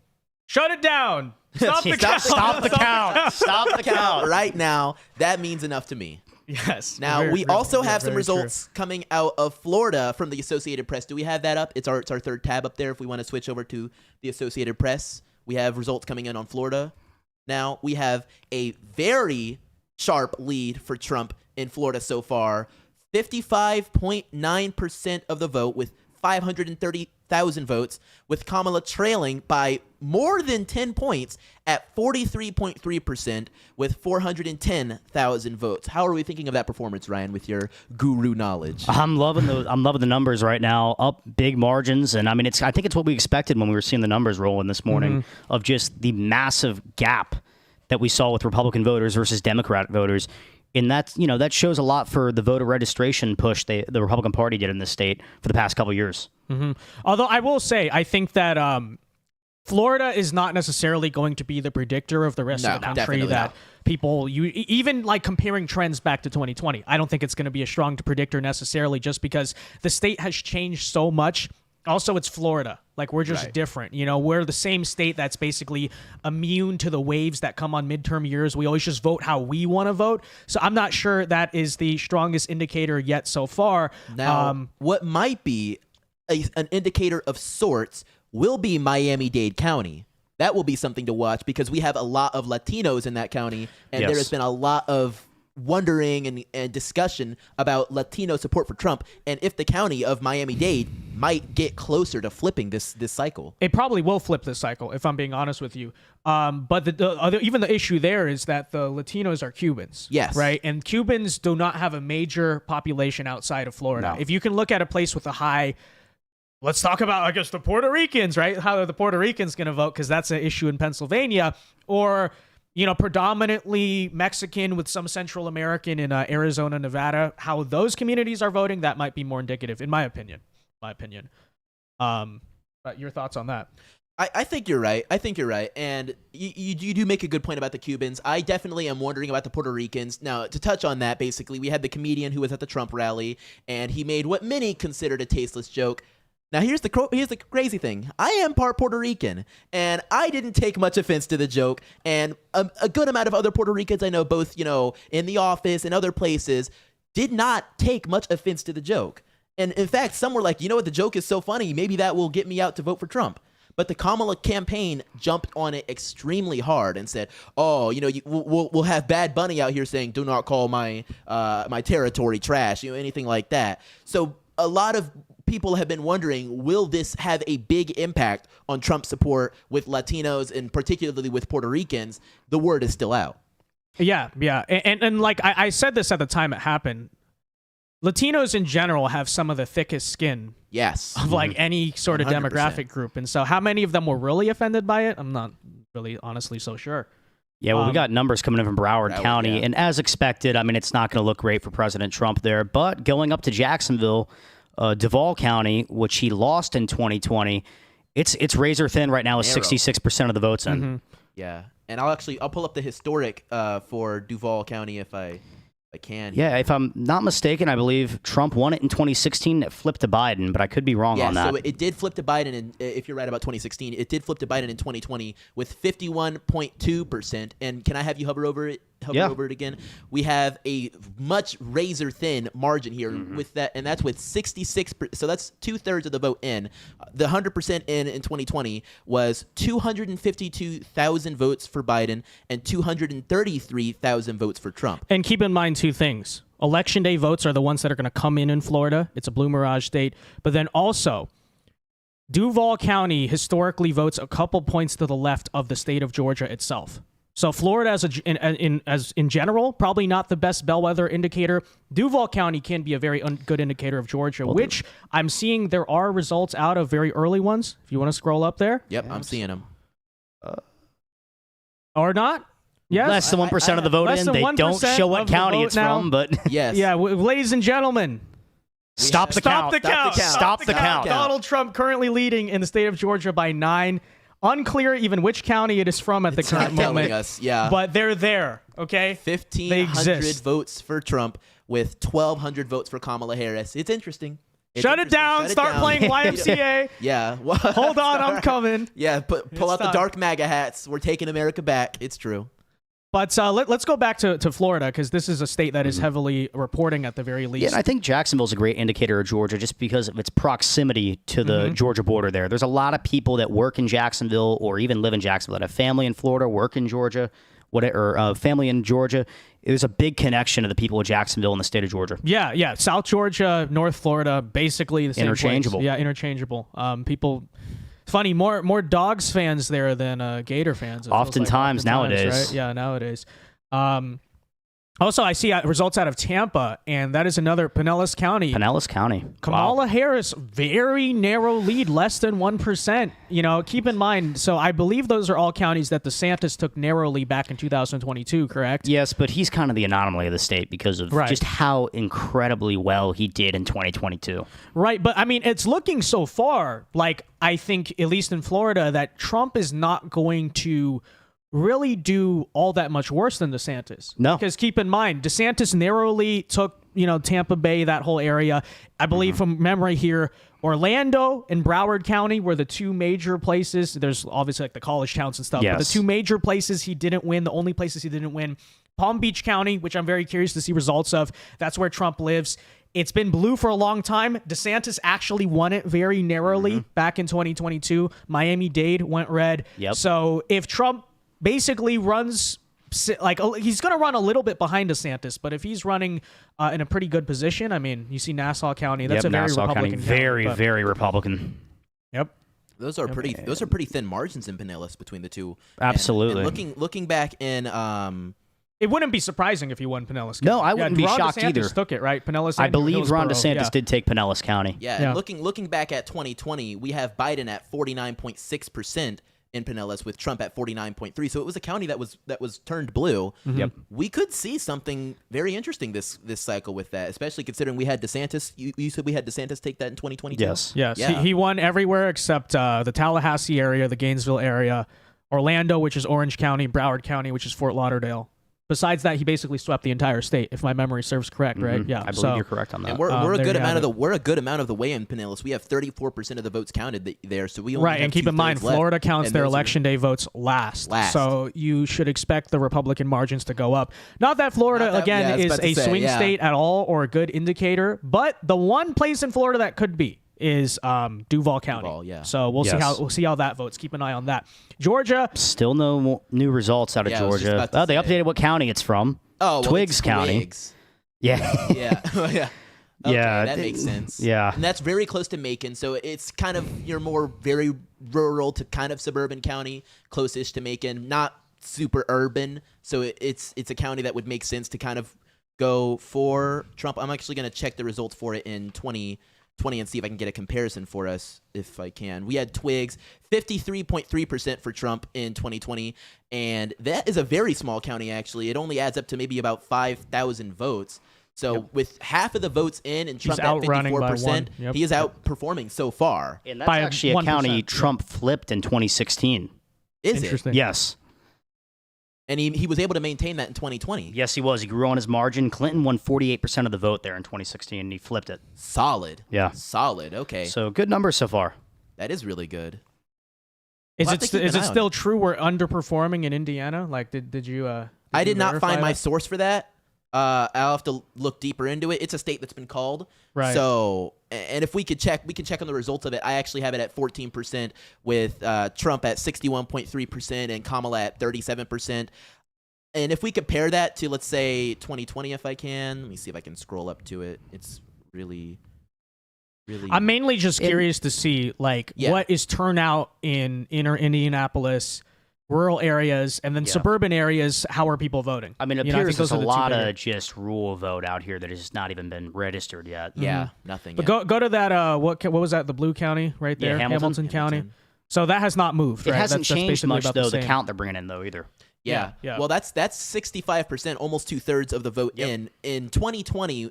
Trump had that county with 52.4%, with Biden at 45.5%. So it's a little bit closer this time in Hamilton County, and I mean it could be Depending to the point, on if election day votes are election day outstanding. votes precisely. But if those are early votes or mail-in votes that are coming in, that could perhaps be the potential indicator I was seeing previously about a quote-unquote underperformance of Trump in the state. Okay, we got some more dumps out of Georgia. I think that's still the same Oh, wait, nope, twigs. never mind. Yeah, they're going to fool you. No worries about that, though. Are we still waiting on results in of any Virginia. form out of Virginia? Yeah. Nothing in Virginia. I'm Looks like very we got. curious. Oh, that's the That's Vermont, last yeah. night. New Oh, Hampshire. New Hampshire. That's the. That's last night. Vermont's been called with no votes counted. Yeah, but that's very typical. Called for Cenk Uygur, guys. Yes. Okay, Cenk Uygur. We love it. Remember back, everyone, in the 2024 primary when Cenk Uygur swore Okay. he was going to beat Joe Biden in Vermont. So I just got a big dump in Georgia from the Associated Press. If you want to switch to it, I don't know if the New York Times is going to catch it yet, but the Associated Press now has Kamala Harris in the lead in Georgia with 55.2% of the vote. Now I believe that is because that is coming from Rockdale County. It says Douglas 3% of the County. vote. Rockdale, Douglas. Yeah, with 3% report- in. yeah, okay, yeah, 3% in. She's taking 55.2%, with Trump trailing at 44.4%, with, of course, only 3% of the vote in. So nothing to really speak of yet. We have votes just now pouring in from Gordon County up there as well, which, yep, as you can see, as I was speaking, just narrowed that lead almost instantly, with a huge drop for Trump there in that county. More than likely those early votes and election day votes finally being processed as polls are starting to close. We also have results coming in down in Camden County, Brantland County. So it's starting to spread out with more votes starting to make their way in. We're not seeing much from the blue dot yet around Atlanta. So we'll have to see if those vote totals really start to make any sort of edge for Kamala. But as we're seeing so far, it is a bit more competitive in Georgia as of now, with 3% of the vote in. So the night is still young. Things are only But just starting to show keep down. this in mind too, though. We went into election day basically down one, virtually tied in the early voting. So, and these are all, you're talking about early Precisely. votes in so far. So the fact that statewide, how much are we down by in total? As of now, we are only down by 4,000 votes, and it's 51%. That's not bad at all. It's nothing. That's actually not bad That's at all, nothing. because Republican votes on election day are going to come in Yes, higher they numbers. are. So the big thing in a state like this, same in Florida, same in a lot of the places that count their early votes first, you just don't want to go into election day too far behind. Yeah. And I would not say right now 3 points, 4,000 votes is that far behind at all. We are also now starting to get reports of votes from Virginia from the Associated Press. Very, very minuscule. It's not even counting as a full percentage point yet. I think it's a very rural county. In fact, I don't even think it's going to give me the county yet. But we do have Virginia Trump. Beach. Oh, is it Virginia Beach? Yeah. Yeah, that'll do it. It's out of Virginia Beach. Yeah, there you go, Virginia Beach, which is actually an independent city. And Prince George County. Yep. No way. How much? What's that? What is that? Okay, that's 0% yet. Yeah. Okay, that is interesting, actually. Prince George County. Okay. Virginia, again, is a state that's going to show Republicans in the lead Yes. early. Yep. I remember that vividly from 2020. People Okay. were like, why did they call Virginia when... Yeah. Yeah, I But remember our that whole overall debacle. results, and Ryan, if you want to switch to Virginia so they can see what I'm sure. mentioning, we have Trump at 58.7%. Does it have it up there? Yeah. 58.7% of the vote, with Kamala Harris at 40.6% of the vote. Those just closed at 7. All polls in Virginia just closed, right, Ryan? Yes, they all Perfect. closed in Virginia. So obviously, if you're listening, on the off chance you're listening to this stream and you're in line, stay in line, because the polls have closed, but that doesn't mean you cannot still vote. Stay What are in you line. doing listening to the stream in line? You got to listen to directions, Yeah. Like, come on, you're in public. Yeah, but no matter what, we have very few results coming in. Obviously, as a fantastic term, I truly love it. I don't know which one of you or whoever came up with it, but red mirage, blue mirage. We have Virginia, obviously, as a blue mirage state, so not much can be said about it so far, but those are the results we're seeing. We'll keep you posted as more comes in. I'm keeping an eye on the map as more of these states start to fill in. Do we have any other states that are supposed to have been getting us some results? South Carolina was supposed to be nothing reporting yet. Yeah, nothing. So nothing of significance too much, but Florida. Yeah, let's Trump's keep still an up. eye on Florida, I guess, for now, because they're going to Yeah, count they're the going to give us fastest. a lot. It's funny the difference. Our states border each other. We're said now to have a similar election system, quote unquote. Florida, 44% reported. Georgia, Florida's 3% almost done. I don't, Florida's I don't almost know halfway how- there. I don't Yeah. know what Florida does that Georgia can't do. And Florida has Because we more count people. all our early votes Before early. the polls yeah, close. and- yeah. Yeah, that's going to make the difference. Well, There's Georgia- Hillsborough County right there, just outside of Tampa. Wow, these numbers Yep. are starting to add up. And as we've said many times, Florida is no bellwether state. It's not some sort of determiner of how things will go. We can look at that one Trump county in a cutting into second. that lead in Pinellas County now, Certainly. only down by not even 1%. But we do have to take a peek at Duval County. It appears that Kamala does have the lead in that county Still. narrowly by 1%. And just to remind you guys, in 2020, that is a county that Biden was able to take 51.2% to Trump's 47.4%. So that's a few points ahead. Trump, I should say, so far is overperforming how we did in 2020, but not quite enough to take that county quite yet. And guys, if you're curious, the overall margin, currently Donald Trump leads Kamala Harris in the state of Florida by 7 points with 45% of the votes in. Woo! That's Ain't a that lot. something. That's a lot. That's a lot for sure. We just got a big drop from Miami-Dade County with 53% of the vote in, and Scroll I'm on. down a bit, I'm Ryan. on Associated Yeah, there Press, so it might not give it to you yet on New York Times. So if you want to switch over, and then I'll get into it for us. We We have the backup interns on us on New York Times because weren't they all going on strike or something on Yeah. election night? Yeah, that was great big employees, drop guys. for Miami-Dade County. That is insane. 481,000 votes for Trump, 55% to Kamala's trailing 44.4%, with now over half of the vote in. You want to zoom in on a little bit because I think it's a little small on the screen, Yeah. Ryan. We can click into that. There we go. So we can see the numbers.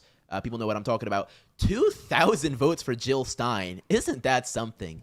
There are legitimately people going out there and voting for Jill Stein. Yeah.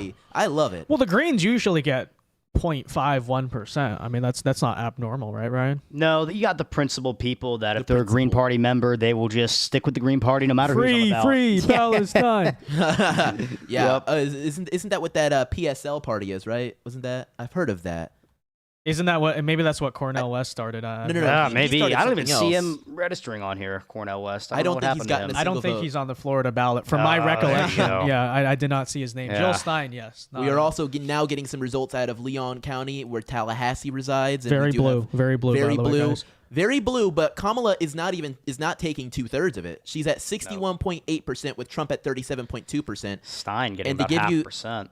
And to give you the historic information on that, Biden took that county by 63.5 to Trump's 35.3. So based off of that, let me see if I can switch back to what I was just on.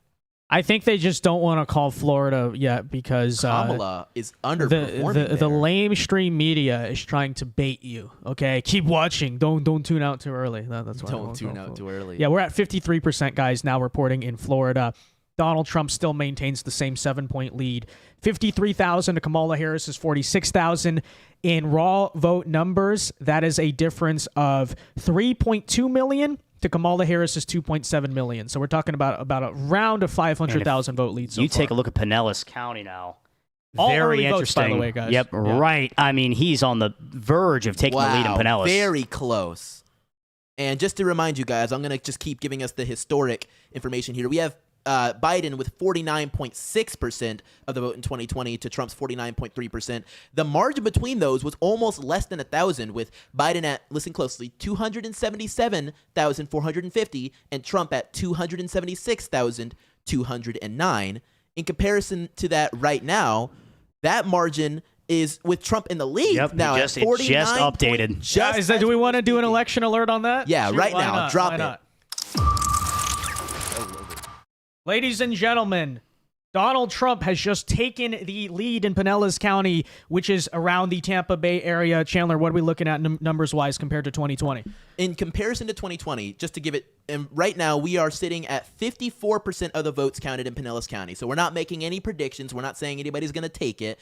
But we have Trump in the lead with 49.6%, Kamala at 49.5%. Always a very close I'll county. make a prediction. I do think he's going to take it. You think he's going to I take do. it? Because Election Day votes will favor Republicans. I 100% Yep. think Trump Wow. is taking Pinellas now. I think he may even take Hillsborough at this point. Right. And to just remind Ron you, DeSantis won both. Yes. But Yeah, there you go. said Trump did not in 2020, right? in 2020, he lost that county by 0.3%. Very narrow, With very Biden narrow, at 49.6, Trump at 49.3. What about Hillsborough? Hillsborough County in 2020, Biden had 52.8% to Trump's 46%. Wow. So by 6 or so points. Huge difference in performance. Now it is out of only a Hillsborough. 1-point gap with Oh mostly my early goodness. votes. With mostly early votes, only Trump only down 1 point in Hillsborough County, outer Tampa area. Trump lost keeps- by about 6. Give, right? give me in Hillsborough 2020. again Yeah. on New York Times. So they are saying with 71% of the vote, and that's only they only have a 1% gap between Kamala and Trump right there, which is monumental for Trump's performance, particularly with some of those proponents of the whole Trump might win the popular vote theory. That could push him further in that direction. And it's not worth even talking about. We only care about the electoral vote. But this is, it's pretty, it means something. Guys, to summarize this take for people who don't really care about the counties, or like Florida, whatever, Donald Trump is running much closer to Ron DeSantis in 2022 right now than Donald Trump himself in 2020. And that's the amazing. picture. That's the overall picture. That's Easy way to huge. summarize it, right? Huge. Correct? Yeah. Yeah. As we wait sure. for more results, do we want to break for super chats or do we have more go things ahead, to jump go ahead. into? I will break for the first super chat on my channel. Big shout out. Big shout out to Beardo's Shirt for 5. He says, have you seen somebody's newest video titled The Boondocks Did It Again? It perfectly ties into tonight's presidential election. I'm not familiar with that channel and I haven't watched much of The Boondocks, although it is a very funny show. I might have to give that video a watch just to see how things are comparing and if it's truly as funny. But thank you so much to Beardo's Shirt. I got a couple super chats here. Sheeny Beanie says, I missed her super chat. I'm looking for it. Sheeny, I'm looking for it. She's got the money. The enemy from within has deleted the super chat. But anyways, Twin Lakes 1517 for $2 says, win this for Peanut. So true. Yes, for okay. Peanut. They're doing strange things with the animals. The dogs, the cats, the horses. That last one is a joke. Wink, wink. Wink. But yeah, save the animals. Vote Donald Trump 2024. And they're doing a lot of strange things. Sheeny for 2 says, read my super chat. I literally don't see it. Sheeny, it just disappeared. This is very strange. Maldi Destroyer for $5 says, wonder who God is going to choose. Well, he's ultimately going to be the one to decide this, but that doesn't mean you still shouldn't do your part, right? Because can't just pray. You got to also go and impact the real world. So, Agent Gabe for $5 says, no way, my favorite Canadian Chandler is here. Thoughts on Republicans being stopped from poll watching early this morning until the lawyers showed up? I mean, I'm glad we have the lawyers this time, is what I'm going to say. I think that's the one aspect of this all that's different. Legal team, much improved from last time. You have a Canadian Chandler on your channel? Apparently it's you. Oh, That's he from was Gabe. talking about That's me. from our friend Gabe. Yeah, Gabe Victal. Interesting. Well, Yes, I am yes. a proud not Canadian. So there's point number 1. And point number 2, what's going on, Gabe? How you doing? Sheeny Beanie for 2 says, it's the sexy red and Saint West endorsement. I don't see this. I see Billy F for $5 says, hi, Vince. Happy to contribute. I'm from North Carolina. So if Kamala wins here, I'll face palm so hard. We're all going to be face palming pretty hard. Thank you for the 5. Hope you voted. And good luck to all you North Carolinians out there. I know that obviously the election is important, but also Hurricane Helene. Hope you guys are all doing well for sure. Spaceman for $5 says, I hope and pray for a clean election. As a Brazilian American, I voted for Trump so our country doesn't go the way Brazil went. Thank you for the 5. Yeah, Brazil. Crazy things going on there right now. You can't even log on to Twitter.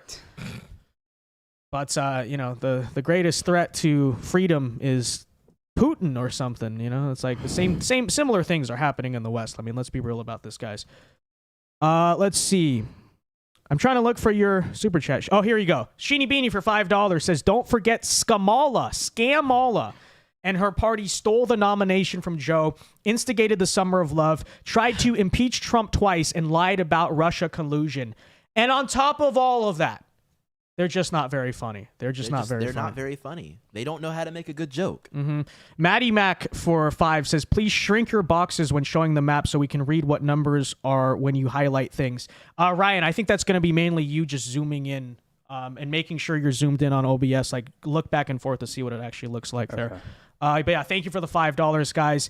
Last one here, Sheeny Beanie for 5 says, seeing you and John Doyle on James Klug was awesome. Gray Sweater Lady was crazy. Also, it's a $5 super chat in all caps. I think I found it there, so thank you for the 5. Yeah, James Klug, that was a great video. I know we got new results. Let's get back to those. Certainly. Ryan, yes, let's take a look at Georgia in Rockdale County. He's underperforming what he did in 2020 and 2016. But, you know, there's still a lot of the vote out there in Rockdale. It's a heavily Democratic county. Yes. I don't think we have anything out of Cobb yet, which I'm interested to see. Yeah, If nothing we can quite get it out back of up on the nothing quite out screen, of but- Cobb yet. 68% of the vote in for Rockdale County, and just to compare that to There, now you guys 2020. viewers can see it way better on the screen. If I So- can so pull there you it go. up. Rockdale County, wow, it was a bit different, and I think Yeah. the balance should come out with the election day votes coming in. But we had Trump at 29.1% in that county with 13,000 votes. He currently, if we could have you right, it's that blue dot right there. Right there. You had it for a second. Rockdale County, right there. With only 68% of the vote, he only has 8,000 votes. So we'll have to see how that pales out. Obviously, Rockdale is one of the many counties as part of the blue dot, we call it in Georgia. But we also did see a sort of blue wall form in Georgia in 2020 between Macon and Taliaferro and a few other counties that I don't believe typically go for Democrats, but did in 2020. So we'll definitely be needing to keep an eye on that. What was the final Rockdale margin from 2020? So the Rockdale 69% yeah, Biden? so 69.9% for Biden to 29.1% for Trump in 2020. In comparison to that, right now we have Kamala Harris at 76%, with Trump only at 24%, and So that is with 2/3 of the vote. I in think there. election day votes are going to Yeah. change this overall. But the big thing to watch will be the few point swing in the final difference, right? Right. Little indicators like that will be making a big difference. And Chandler, you're from the area. Are we talking about a majority black area or white area? Oh, Rockdale County. I want to say kind of a bit more. Both? Yeah, Okay. kind of an even balance. Like if we were further into DeKalb or Clayton or Fulton, I would say like definitely heavily more urban and black. But Rockdale is kind of a bit more on the edge. I'm a little rusty on it, and I cannot tell you much more than that. But I would believe it's kind of your more slightly affluent county. Because that's going to be big to watch for sure. Is black turnout in Georgia and how that all goes, you know? For sure. Yes, For sure. because if there is sharp black turnout, particularly black turnout against Trump, that could be what flips the state. That's what many people say flipped the state in 2020. And if those same voters have that same enthusiasm for Kamala Harris and that same willingness to get out there, then that could obviously spell doom for the electoral chances of Trump, as many people, including myself, believe that if he doesn't win Georgia, he doesn't win. Yeah, No, absolutely. Rockdale was one of Trump's worst counties in 2020. I mean, in Right. 2016, he got 35% of the vote. He got Wow. 6 less percent in 2020. And also talk about how the Democrats did in that county. Hillary Clinton got 61% of the vote. Wow. Joe Biden almost got nearly 70. 70 almost. So we need, if there is any, and not to say that Rockdale County is a huge population county, it's No. not the biggest. We have counties like Gwinnett, Fulton, and DeKalb. It should that blow be it out indicative of the water. area, but though. it is. Yes. It's clearly it's part of the blue dot, so it's definitely Mm-hmm. indicative of that area at least. But we really need to be focusing on that wall and the plurality of people within that wall and. From 2020, and if those people in counties like Jones and Bibb and Baldwin, where their votes will split. Yeah, I mean, it's a county Biden only picked up 35,000 votes on. When you compare to Cobb County, almost 220,000 votes he was able to pick up on. So one of the smaller counties surrounding Atlanta.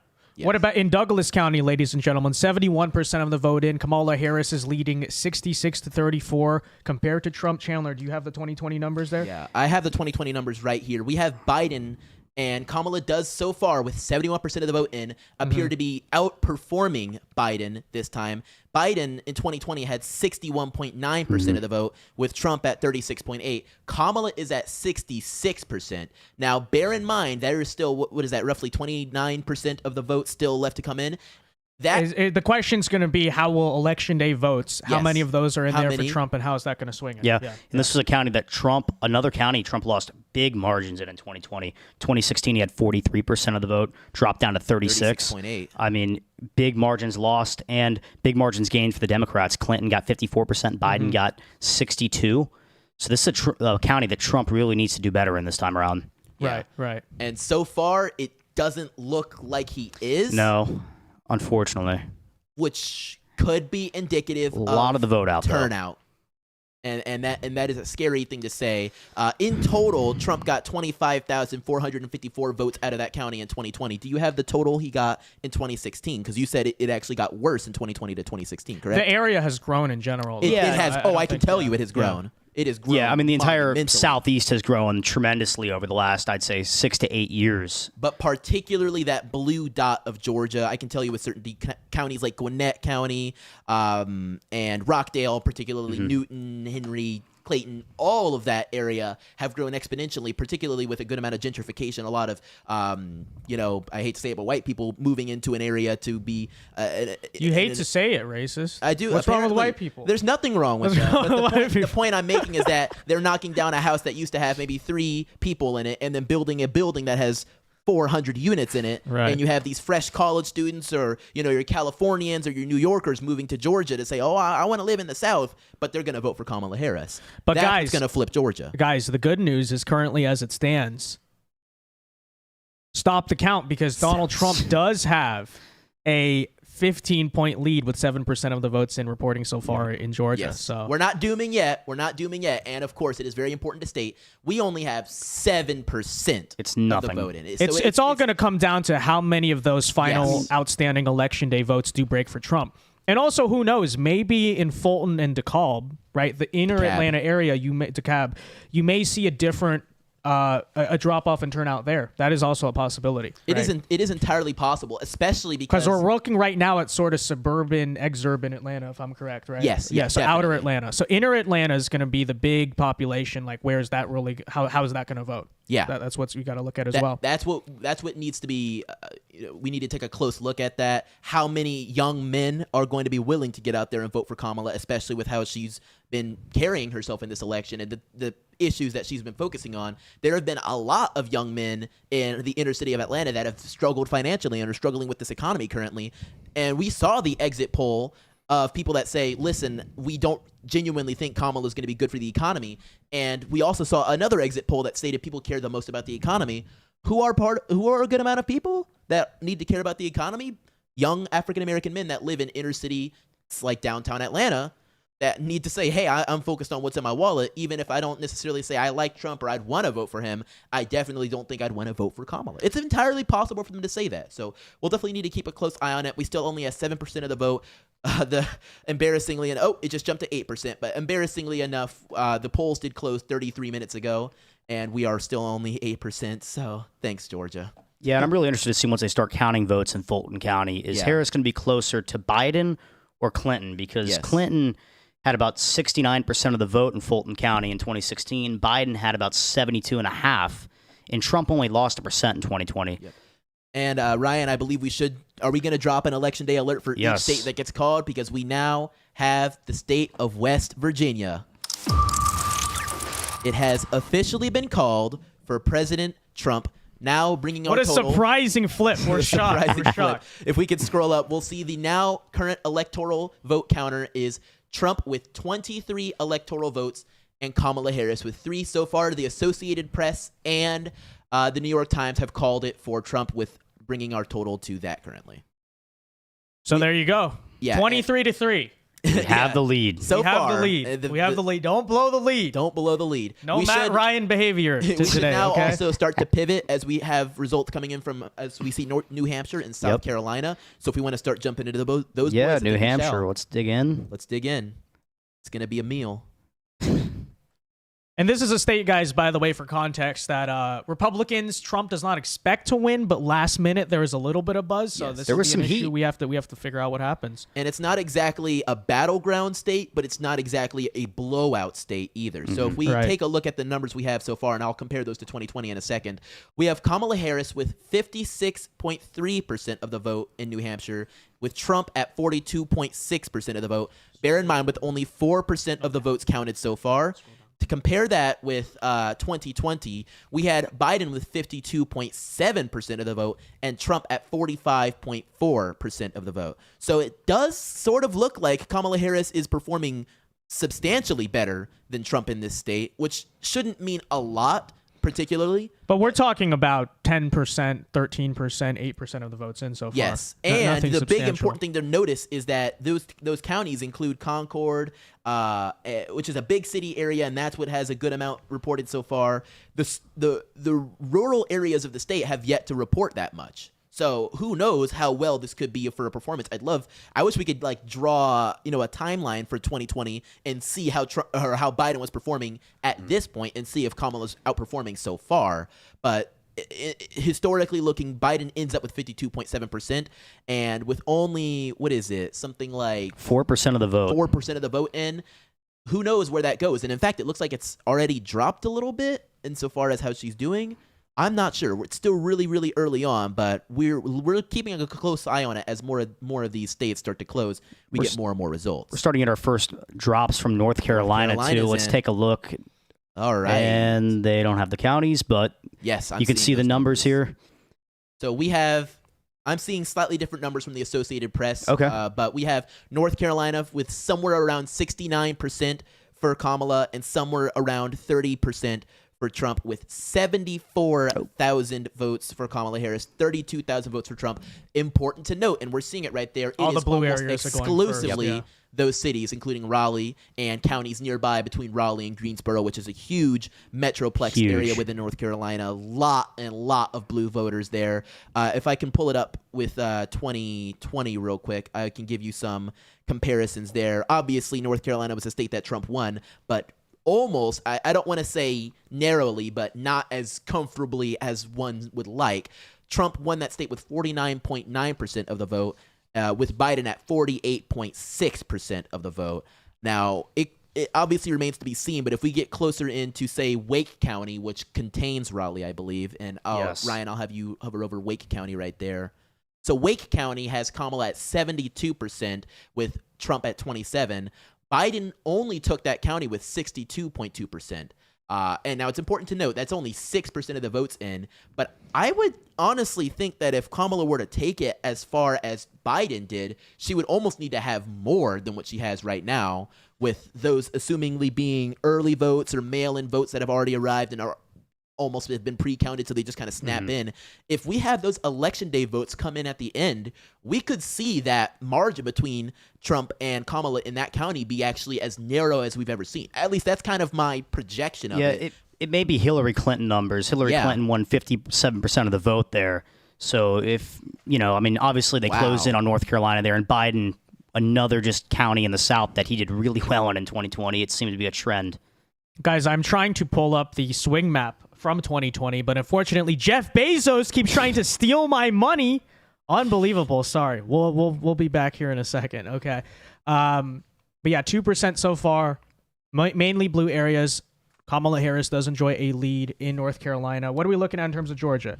If we can pivot back to Georgia real quick. I got 9% of the vote in. Yep. So we have 9% of the vote in with Georgia. Trump leading with 61%. Looks like we had a few red counties start to dump some more in there, which is solid.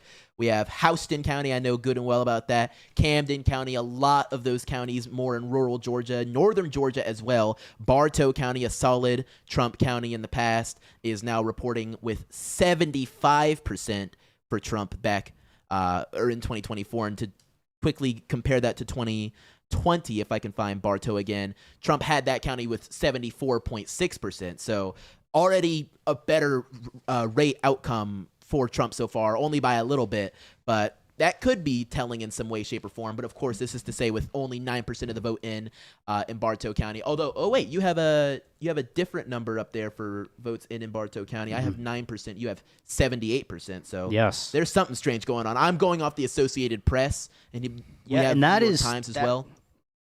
What's up? What was that? I was going to say Bartow. Donald Trump outperforming 2020, but underperforming 2016. So he's right in the middle. He's right in the middle right now. So, hey, that's good because he did really well in Georgia in 2016. He lost it in 2020, and we need to be closer to that 2016 number. We certainly do, and that could call into question. A good amount of people have been perhaps making the electoral chart of like 268 to 268, it coming down to some really close thing like that. And I've seen in a lot of those charts that it does involve, I believe, Trump winning Georgia, but losing Pennsylvania or Michigan, Wisconsin, something of that nature. Do we believe that if we have something in between 2016 and 2020, is it going to be enough to push us in that direction where we are even able to keep Georgia? Yeah, I mean, Bartow County, it's not like it's a super small county. You do have 37,000 votes Donald Trump picked up there in 2020. That's a good amount. That digs into the lead. We got to get better margins in those counties, and they're going to add up, especially in the rural areas and the smaller areas.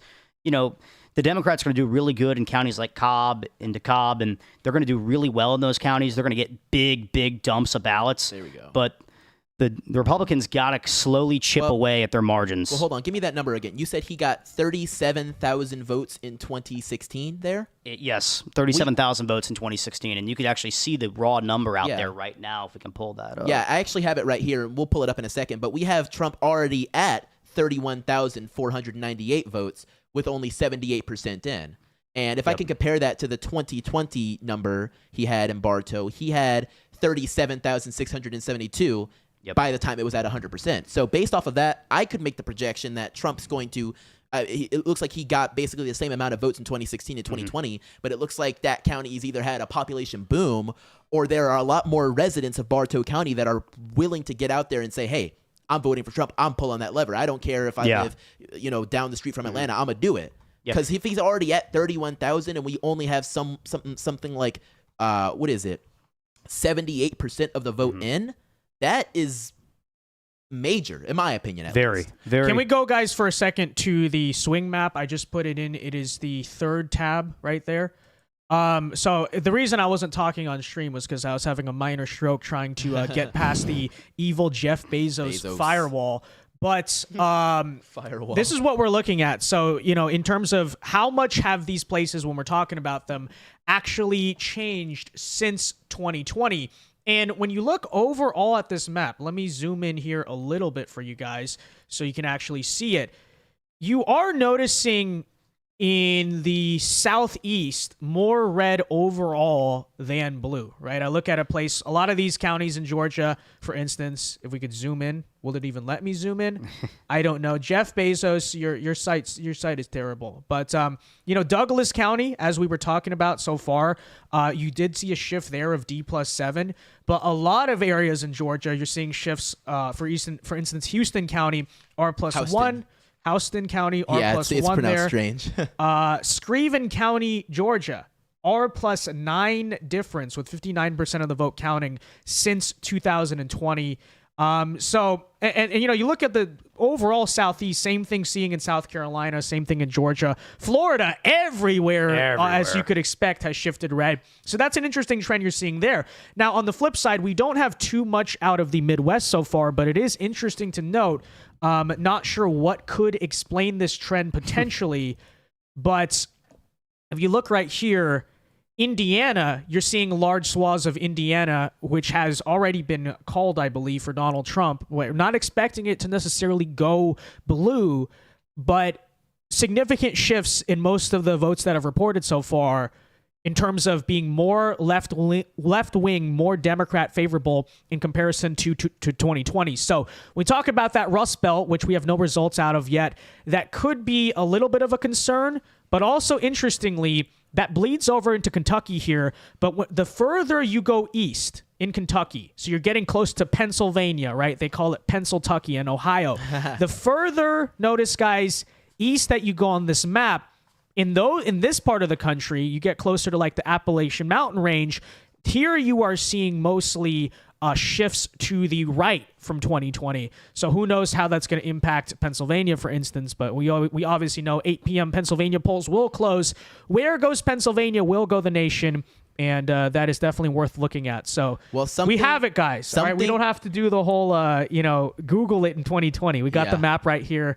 And I had a minor stroke setting it up, but we are finally able to do it. So there you go. Something very nice, and it's great that we're on the subject of Pennsylvania. We have some results starting to come in from Ohio, and though Ohio and Pennsylvania are not identical states, they are very, very close. So it's good to take a look at it. We have Trump with a very solid lead in Ohio, obviously with only 4% of the vote in, but Trump is sitting at a comfortable 57% to Kamala Harris's 43%, and that plurality is 126,000 votes for Trump, 94,000 votes for Kamala Harris.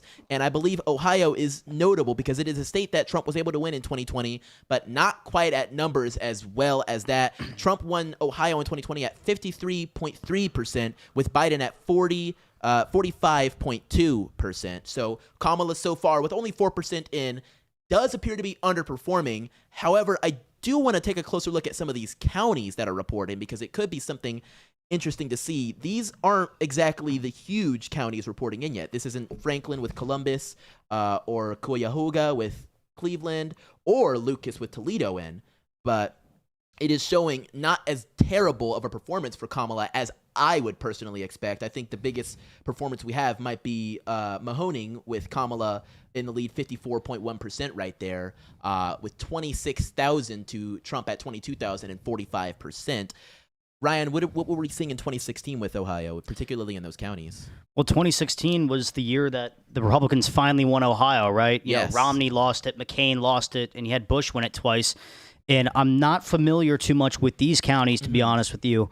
But certainly, you know, we don't have big ballot dumps out of the major counties in Ohio yet, unfortunately. But there's only 5% of the vote in so far. Yes, but even with 5% or somewhere around that, Trump's sitting at a comfortable 57%. Yes, absolutely, it's looking good. It's looking pretty good That's so big, far. because Ohio is also a state where Democrats start with the lead, if I'm remembering correctly there, right? Yeah, in 2020 at least it was. Wow, really? Yes. That's yes, solid if that's coming out that way. Bear in mind, we still have no reporting in from Cleveland, Akron, Columbus, Dayton, Toledo. They have a lot of big cities in that state. Yeah, 'cause I remember watching election night on 2020, and Biden was up like 15 points in Ohio Right. early. If it's like 30 to 40% reporting in Ohio, and Trump is still with a narrow lead, that's a very good sign. Or even if like narrowly losing but not by a lot, that's about where you want to be in Ohio. Midway through the vote counting, 5%, not really nearly enough to say. Do we want to look at Virginia? Because we do have. Yeah, I actually just wanted to pivot to Virginia and actually make mention of our Senate race in a second, but I'll talk about the presidential first. We have Kamala Harris now starting to seize a very comfortable lead in Virginia, as is to be expected, particularly in the Northern Virginia range. We have Fairfax County, which is no surprise. But overall in the state, Kamala Harris is sitting at a comfortable 55%. With Trump at 43%, Kamala with 420,000 votes. Very nice. We are interested to see how this goes further. I don't believe we'll see any further development with Trump potentially taking any lead there. I don't know if there's any hope for Trump being able to win that state. If we actually compare it to 2020, we had Biden at 54.1% and Trump at 44%. And with 16% of the vote in Virginia, which isn't a lot, it is looking like Kamala is so far performing about as well as Biden did by the end. But that could call into question how well Trump Well, that's not where you want to be, though. with That's election day really votes. not where you wanna be, Precisely. no. No. Well, I mean, it kind of is if she wants to win the state, and it's more than likely that she'll win the state. But it's not. I guess the point you're making is that if Kamala were to match Biden, she would actually have to be further along ahead than she is currently. Which is a possible way to look at it. If we swing over to But you are also only talking 16%. So how much Yes. of, like, for instance, the Arlington area still needs to report? How much does Yes. Richmond, Now, if we are to swing to the Senate race, which I'm watching very closely, we have Tim Kaine is actually so far appear to be outperforming Kamala Harris with 56.6% of the vote to Hung Cao at 43.4% of the vote in the Senate race. Oh, there you go. We can see that there. It does look like Tim Kaine, who is the incumbent senator, might be winning some split ticket votes there, which is precisely what he needs. I mean, I think it's pretty safe that Tim Kaine will be the next senator for or continue to be the senator for Virginia. But it's looking like he is actually outperforming Kamala, and I don't know if we have a comparable race to look at in 2020. I don't think there was any Senate seat up there then, but No. Was there one mayhaps in 2016 to compare to? I'm not sure. I believe Tim Kaine was the VP in 2016, yes, but there may that's the right. VP pick, excuse me, but there may have been a 2016 Virginia Senate race. Yeah, I think that's something very interesting to watch. I definitely want to continue to give some love to some of these Senate races we're going to be keeping an eye on as well. So far, there's a few others that are up, including Rick Scott in Florida, but I think that one's a done deal. In fact, I think that one's ready to be called relatively soon. If I can have you jump to Florida real quick. We have Rick Scott. I have something to talk. Actually, first, before you get into that, check on Duval County. Yeah, let's switch because to that. Benny Johnson just tweeted out that Republicans in like vote totals lead by 3.1 Yes. in Duval County. We're seeing it. Is Yep. that translating to Trump versus Harris? Because that's by party. So this will be an interesting indicator. Yeah, try scrolling up. It's a little focused in. I can give you the numbers real quick here. The Associated Press might let you see it without giving you any madness if you want to switch to that site. But I'm looking at Duval County right here. We have Trump at 49.5% of the vote, with Harris at 49.4% of the vote. It is narrow. It is razor thin right there. In fact, the difference appears to be within the hundreds of votes between Trump and Harris in Duval County, Florida, and that is now with 89% of the vote and nearly 90% of the vote in that county. It's down to the wire.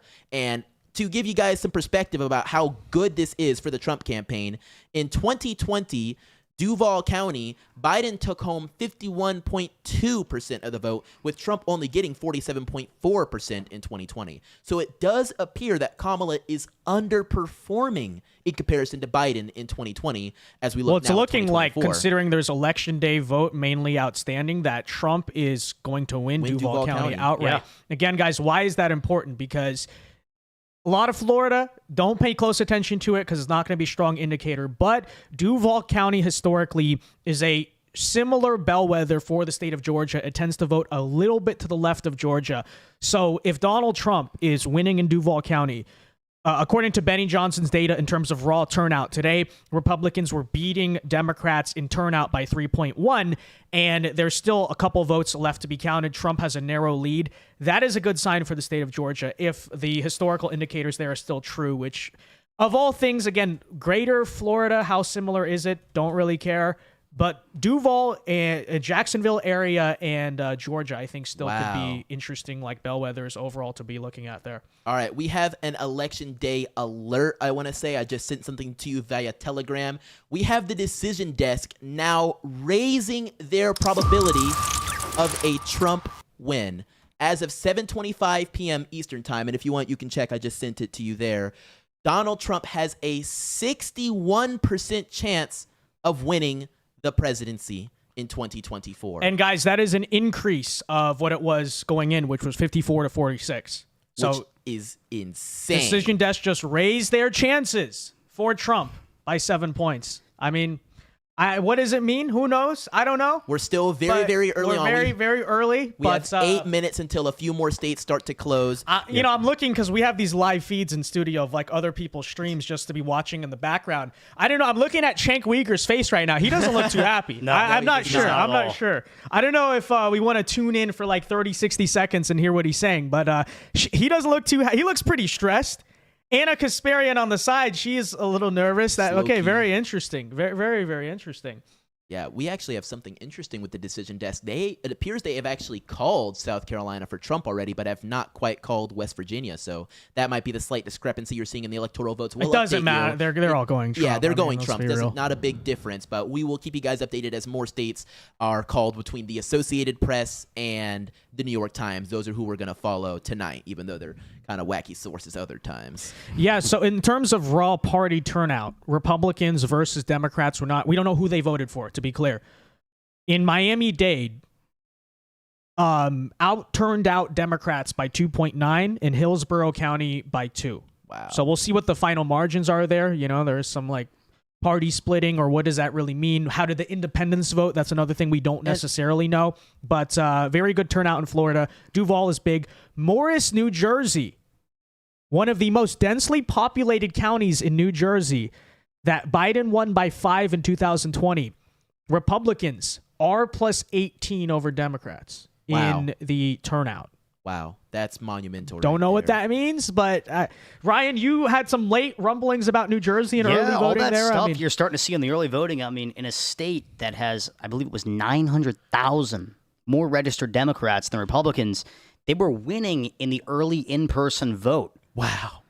It was unbelievable. And, you know, that's a huge props to Jack Ciattarelli there, who really worked hard to get people out to vote early in New Jersey. Guys, we should be having a lot of major poll closures at 8 p.m. Eastern time, but I'm sorry, the curiosity is killing me. What is Cenk saying? Yes. 15, 20 seconds. So I think all of the people voting in those third parties, especially in this election, are just so sick of the two parties, Democratic and Republican parties, and they weren't going to give them a vote under almost any circumstance. So right now he is coping about third parties. That might be a good sign, you know. Hey, you know, when they're mad about the third parties, then usually that means there was a left-wing protest. And so, do you mind if we go to Virginia real quick? Yeah. Yeah, let's take a look at Virginia. Yeah. And Virginia does appear to be updating. We have 21%. Loudoun County, coming out of Loudoun County right now, is very interesting to me.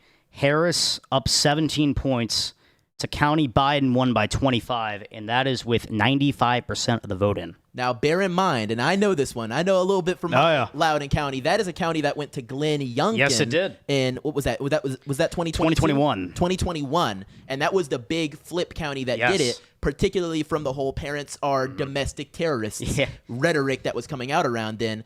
That is interesting, to say the least. That you said she's underperforming to Biden in 2020. Massively underperforming Biden. I'll She's actually pull up 17. I'll pull up the exact numbers. We had in Loudoun County, we had Biden in 61.5% with Trump at 36.5%. And it does appear that right now in Loudoun County, I got to pull it back up. The Associated Press loves it's about an 8-point swing right there. Yes. Kamala is only at 56.7%. And to put that more into perspective with the popular vote there, Kamala has 122,000 votes. Trump has 87,000 votes there in that county, in comparison to 2020 when Biden had 138,000 votes. Trump had 82,000 votes. That rate is something to watch as we get. I mean, it looks like Trump has already passed his 2020 vote count. And there's still 4% of the vote left to go, more than likely those election day votes. Even more interesting to note is that it appears that 2% went to Jill Stein. That's nothing to sneeze at. A lot of people opting to go third party there. Yeah, in fact, I want to see if it'll let me. It's got to be more than 2020, right? It has to be. Yeah. It won't even. Maybe let me not see the 2016 third-party levels, but 2020, but bigger than Gary 2020, Johnson got a lot of third party votes in 2016. And I think the big thing is it's pretty organized and logical where those protest votes are coming from. It's leftist mad over Palestine. Yes. So you're gonna, I think, and by the way, RFK dropped out and gave those votes to Trump. So I think that third party factor, maybe more so than the last few times, is really specially catered to lean in Trump's favor. Particularly, and this is true. And I want to give a little anecdote. I just went on Jubilee's episode where they had 30 Republicans go up against 30 Democrats, and they had us debate about various topics, including the economy, abortion, illegal immigration, whatever you may have it. At the end of this big debate we had, they had us go up there and vote. And obviously, Trump won the vote with 25 to Kamala Harris at something like 23-22. And they interviewed each of the people that, identified as liberals or Democrats and asked them, well, hey, why didn't you vote for Kamala? Almost every single one of them said she is not in the right position when it comes to the whole Palestine-Israel issue, and for that reason, I won't vote for her. Guys, wait, hold on. According to Eric Daughtry, Decision Desk now gives Donald Trump a 70% chance of winning the election. Wow. Hold on, let me see if I can check their feed for that. But that is. I want to. You know what I want to? I want to see the New York Times Needle. You know the Needle. Yeah. Where is that? I'm not exactly sure. I don't know. They're half their team is on strike, so. Maybe they deleted the Needle. The Needle has just disappeared. Okay, it's disappeared from public view. It's been deleted. Yeah. This is Orwellian. Orwellian. I do have another thing, and it is exit polls. And I know we kind of hate that phrase on this channel right now, but we do have NBC exit polls, and I just sent it to your way. I don't hate them. They're just always misleading. They are quite misleading, but we have NBC exit polls of Georgian independent voters. And self-described independent voters are leaning to Trump at a rate of 54%, with Harris at a meager 43%. That is terrible. Straight up terrible for them, insofar as, your independent voters, they're your ones in the middle. They can sometimes play kingmaker when it comes to who's actually going to win this junk.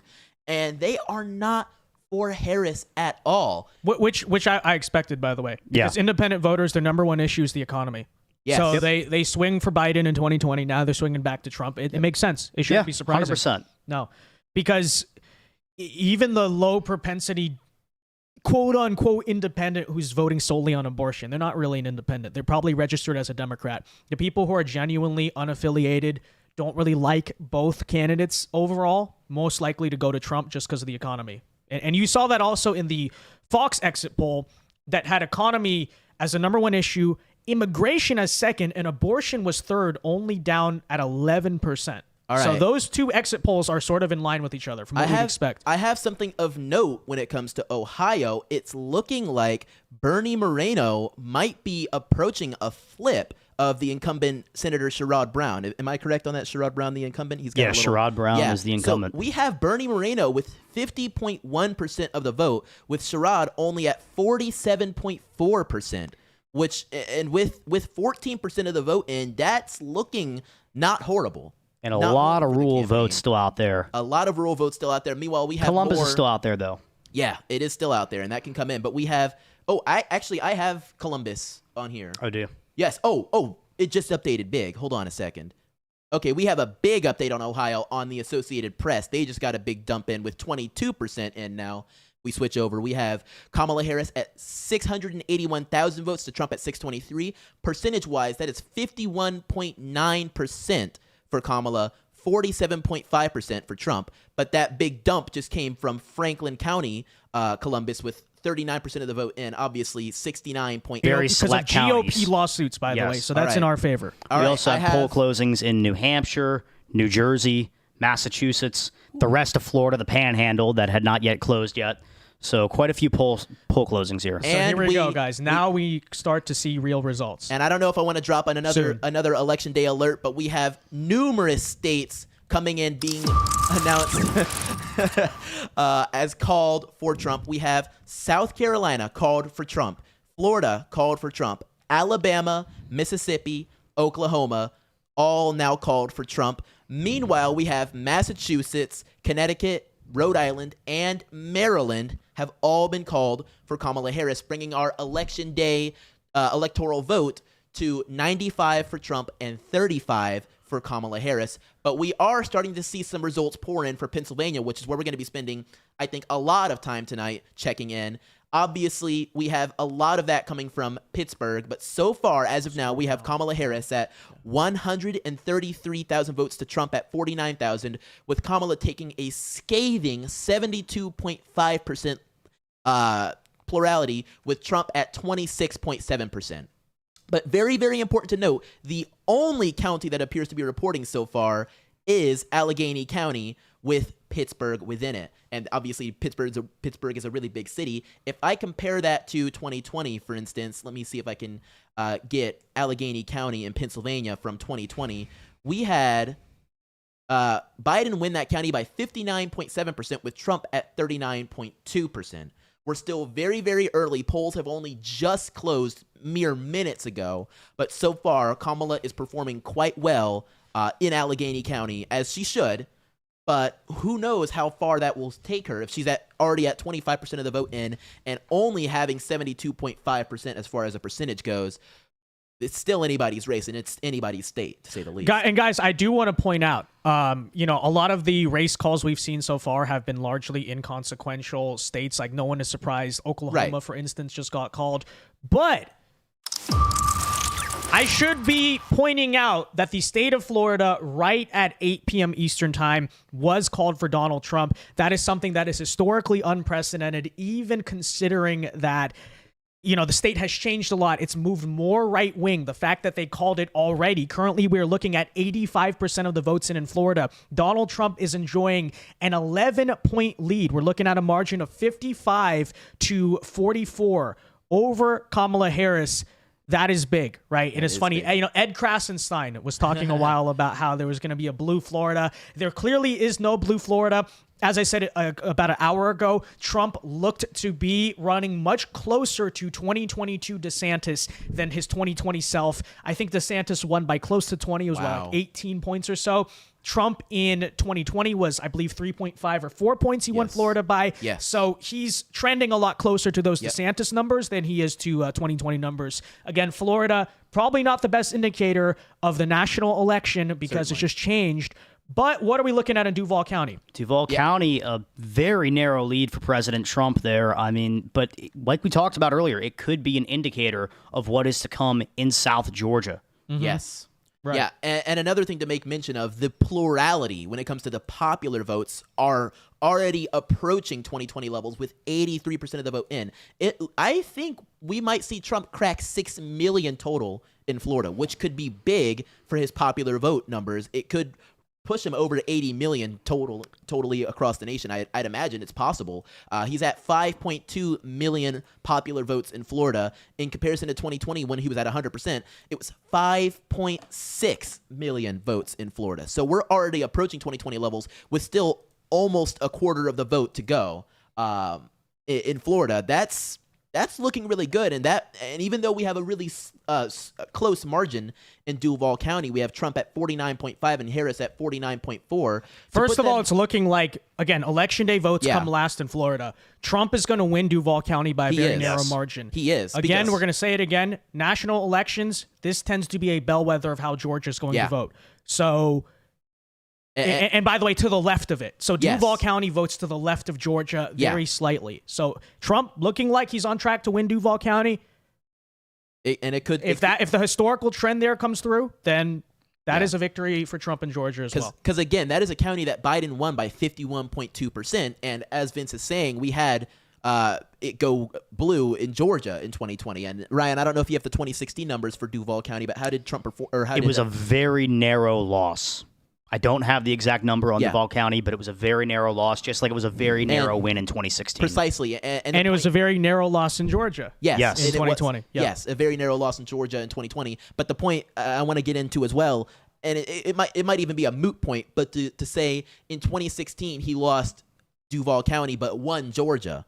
And so we see that it's slightly left. But the fact that he's winning it right now almost certainly spells doom for the Harris campaign's chances in Georgia, at least in my opinion. All right, I think I'm starting to get some results in from Michigan now, which is... Guys, actually, really quickly, some people in chat are saying they're having audio issues. That's not on our hand. It's like YouTube we're not even dropping frames. I think you're going to have this on YouTube just because there's so many streams going at once. People are saying just refresh the stream. It's fine. That's just YouTube glitching out. Nothing in our control. Everyone just hit refresh if your stream's audio is struggling. Okay, so that seems to be what people are saying.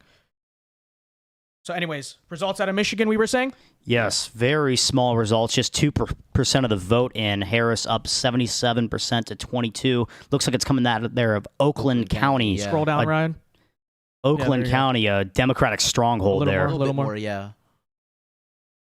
Yeah. There you go. Oakland County, which is obviously Democrat stronghold, just down the way from Detroit, probably 10 minutes.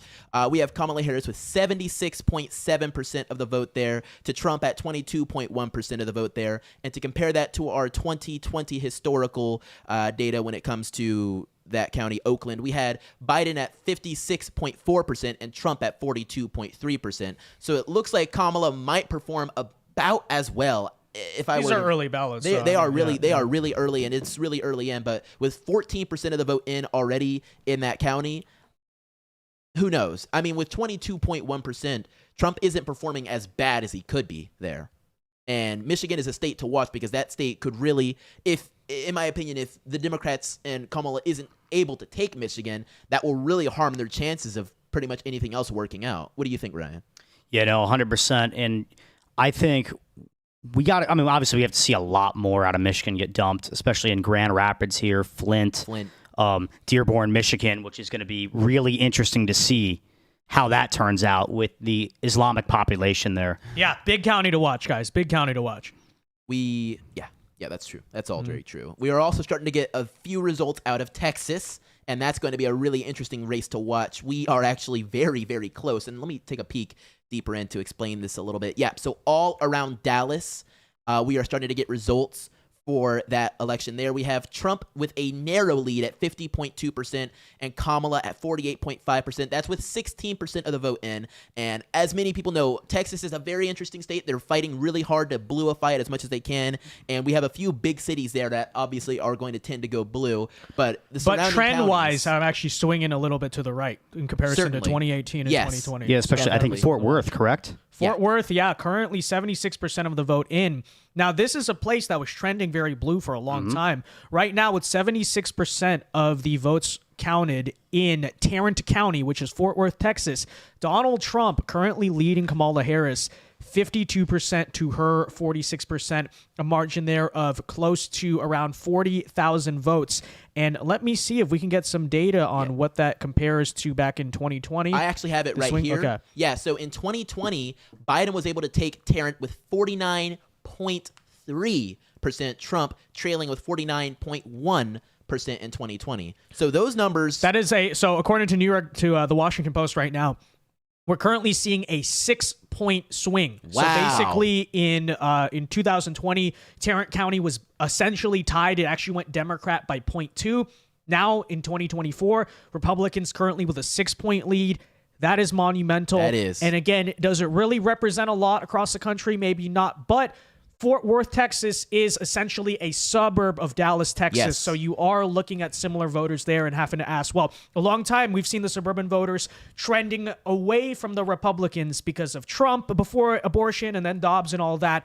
But in Fort Worth right now, you're seeing a trend actually to the right by 6 points. And I'd also like to add in Fort Worth, a very large college, TCU, the youth vote, a very large youth vote there in Fort Worth, Texas as well. Something else to take a look at for sure. And that is with 70% of the vote in. That's so a lot. That's all the early votes and mail-in votes. If that's all Kamala's got to keep her that anywhere even remotely within the realm of saying they could take the county, it's already over. But something I do want to pivot to real quick, I do want to keep an eye on our Senate races. We have something interesting happening. I think we're seeing a good amount of split ticketing in Texas. Now, bear in mind, with only 16% of the vote in, it's way too early. But we have, and I think we'll have you scroll up a bit more so we can get it the other way a bit more. No, scroll down. Yeah, scroll down. Sorry, wrong word there. Colin Allred, who is the challenger to incumbent Ted Cruz, has 50.1% of the vote with 1 million votes. Meanwhile, Ted Cruz is at 48% and has yet to crack over a million. He's at 995,000 votes total in Texas. It appears that there's a good amount of people there, particularly, and I'll dig even further in Tarrant County, perhaps, that are. If I can I get the? So I'm trying to see if I could switch and see the Senate map there. In fact, I think you already have it. So show us Tarrant County right there to the left. Do we get any Tarrant County results? So it's looking a bit closer. Is it a different county than that we're seeing a lot of that split ticketing, perhaps? Where I mean, that's a big county. That's 2% of the vote, 2% vote difference there. So that could definitely play a role there. And I'm sure Dallas is also. You're probably seeing a big change there in the tickets. Ted Cruz is definitely going to underperform Trump. I think in the end he will be fine.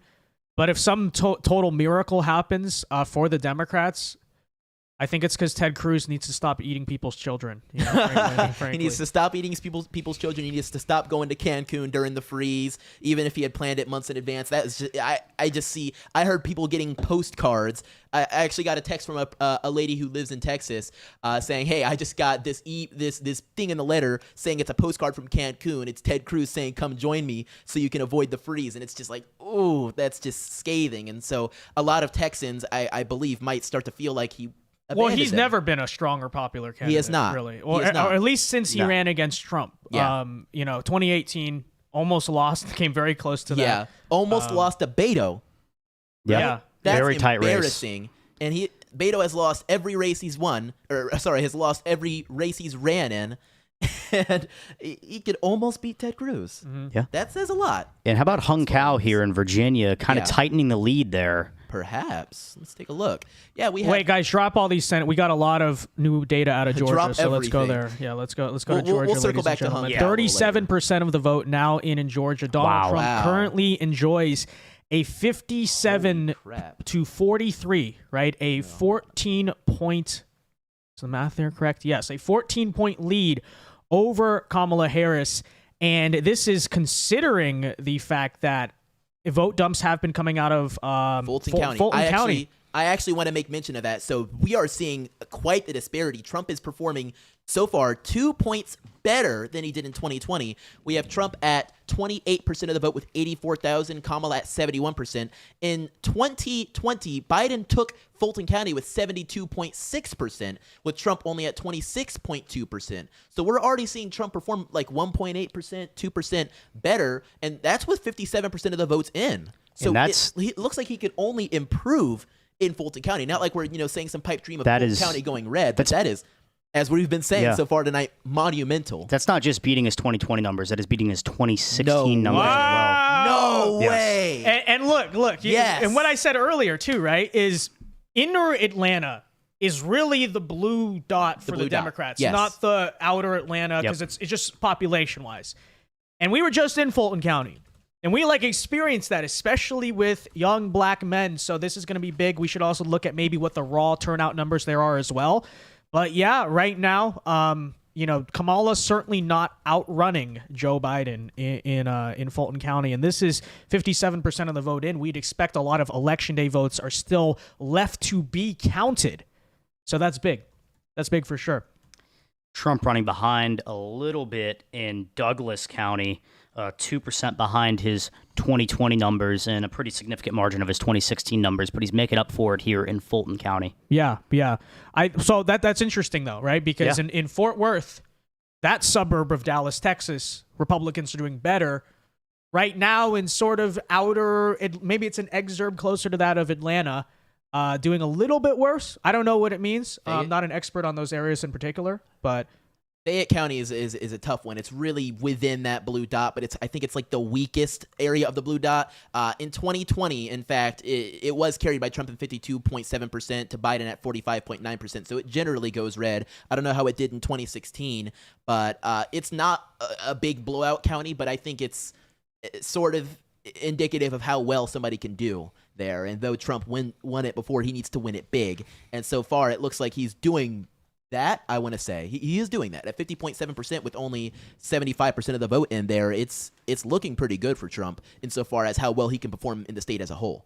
Guys, NBC exit poll specifically out of the state of Pennsylvania. Yes. And this is being reported by NBC News.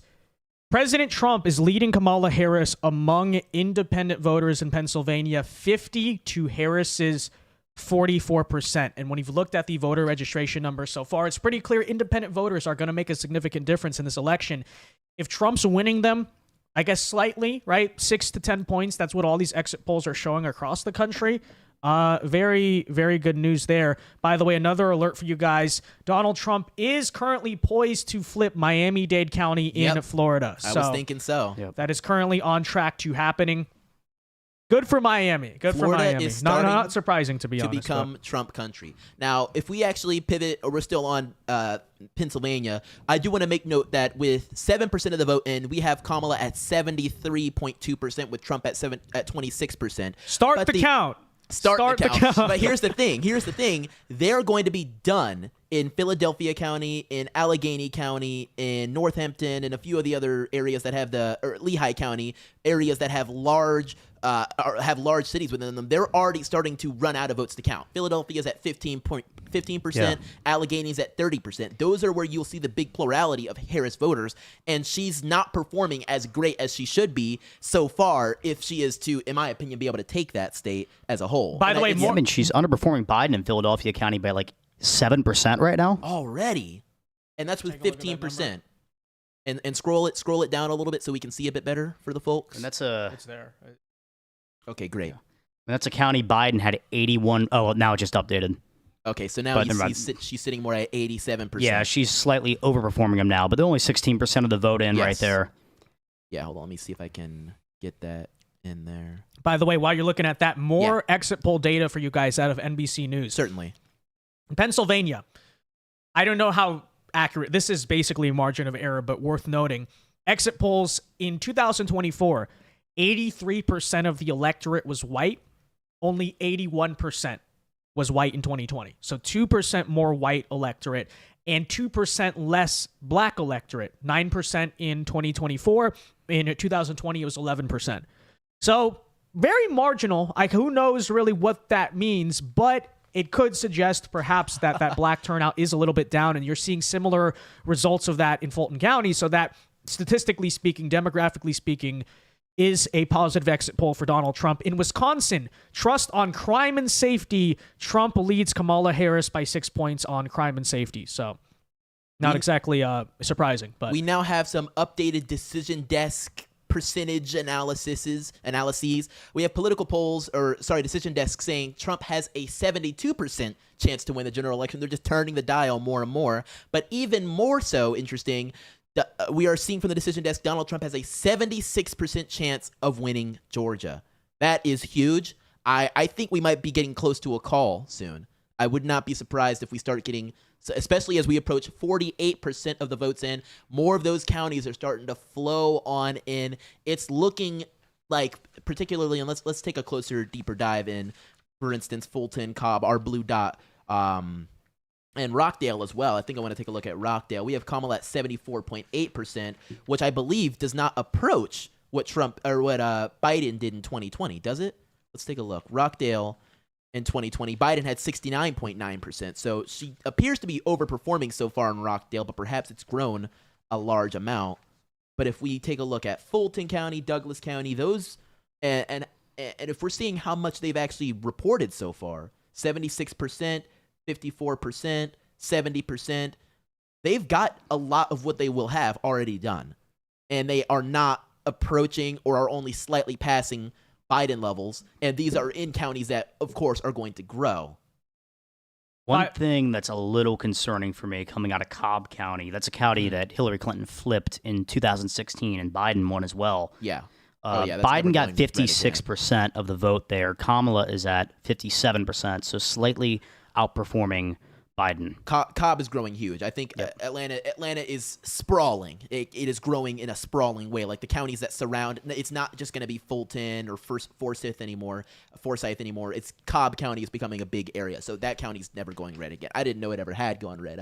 I guess I was too young to know about that. But that county's never going red again, at least not in my opinion. By the way, overall margin, just to kind of circle back here, in Georgia with 48% of the vote in, Donald Trump leads Kamala Harris by 11 points.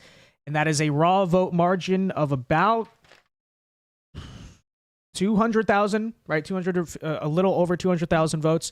So long ways to go, honestly. There's really not much to, I guess, say about that, right? Yes. But looking here around, I'm trying to see if they have the votes outstanding metric. But I will point out, so you're mentioning Decision Desk, the New York Times Needle. Guys, we found it. If you want to click over there, Ryan, on the forecast, the button under New York Times, on the right next to President. On the top right there. Right yeah, here. to the right. Yep. No, to the right. Forecast. Yeah, forecast. To the right. Take it back now, y'all. Right there.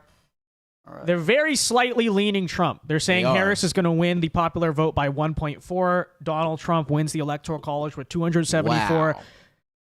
That... I still don't think that is a likely Electoral College outcome, but that's what their model's kind of pointing to right now. Yeah. So narrow Trump lead. They're not as bullish as Decision Desk. Now here's where it's really important. If we scroll down a bit more on this page, you'll see the actual states that are being live forecasted. We have Pennsylvania. Scroll a little bit further.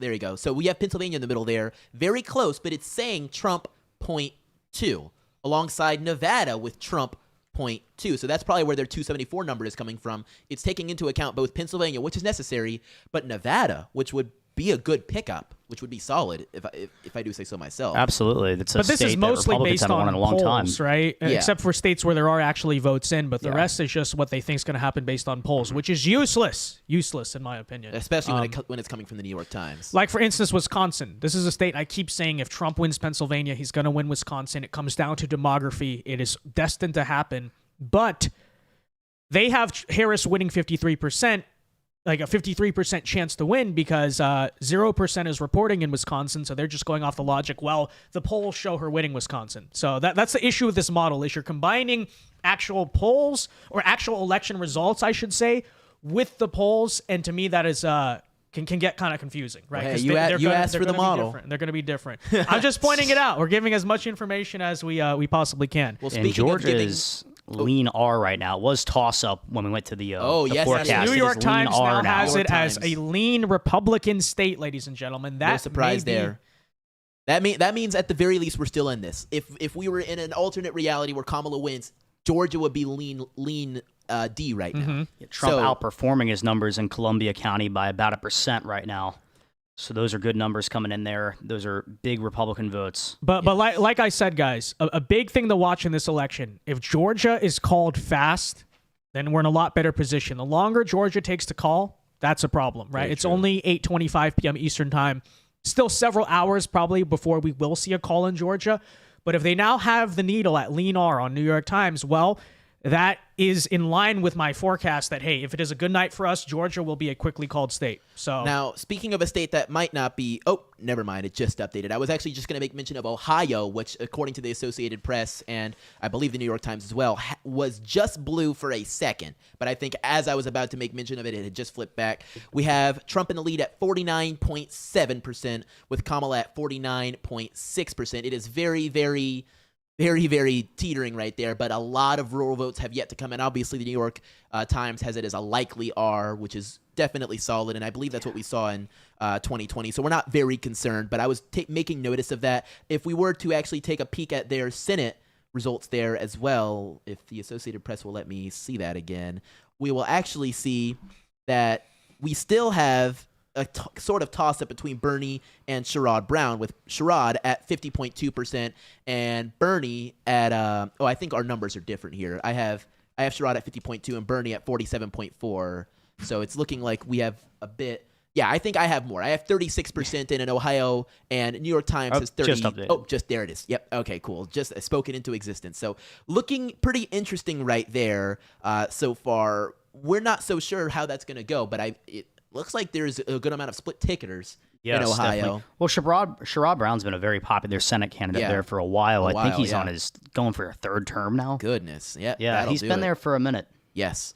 And if we can pivot maybe to Pennsylvania again, which is still sitting at 8%, we're not seeing that much more from any rural counties. But as we've made mention to before, those bigger counties are already starting to drop most of what they have. We now have Northampton coming in, which is just around Allentown. That has 16,000 votes for Kamala. It's right top right kind of ish, right there next to it. Yeah. So there you go. 16,000 votes for Kamala, 63%. And in comparison to, for instance, 2020 in Northampton, we had Biden take that by 49.8%. Still really early, but I mean, if that were to be anything, it could look like it's going very well for Kamala so far. With 15% in, Ryan, what do you think? Yeah, and that's actually a county that Trump won in 2016. Is it? Yes, by almost 4%. Wow. So that is a very important county to kind of make back up some votes there. That is a county to watch. It's a county that Biden only won by 0.8% in 2020. It's a swing county. So it's a swing county. Is it, I don't know, I'm not super familiar with bellwethers. Is it one of those?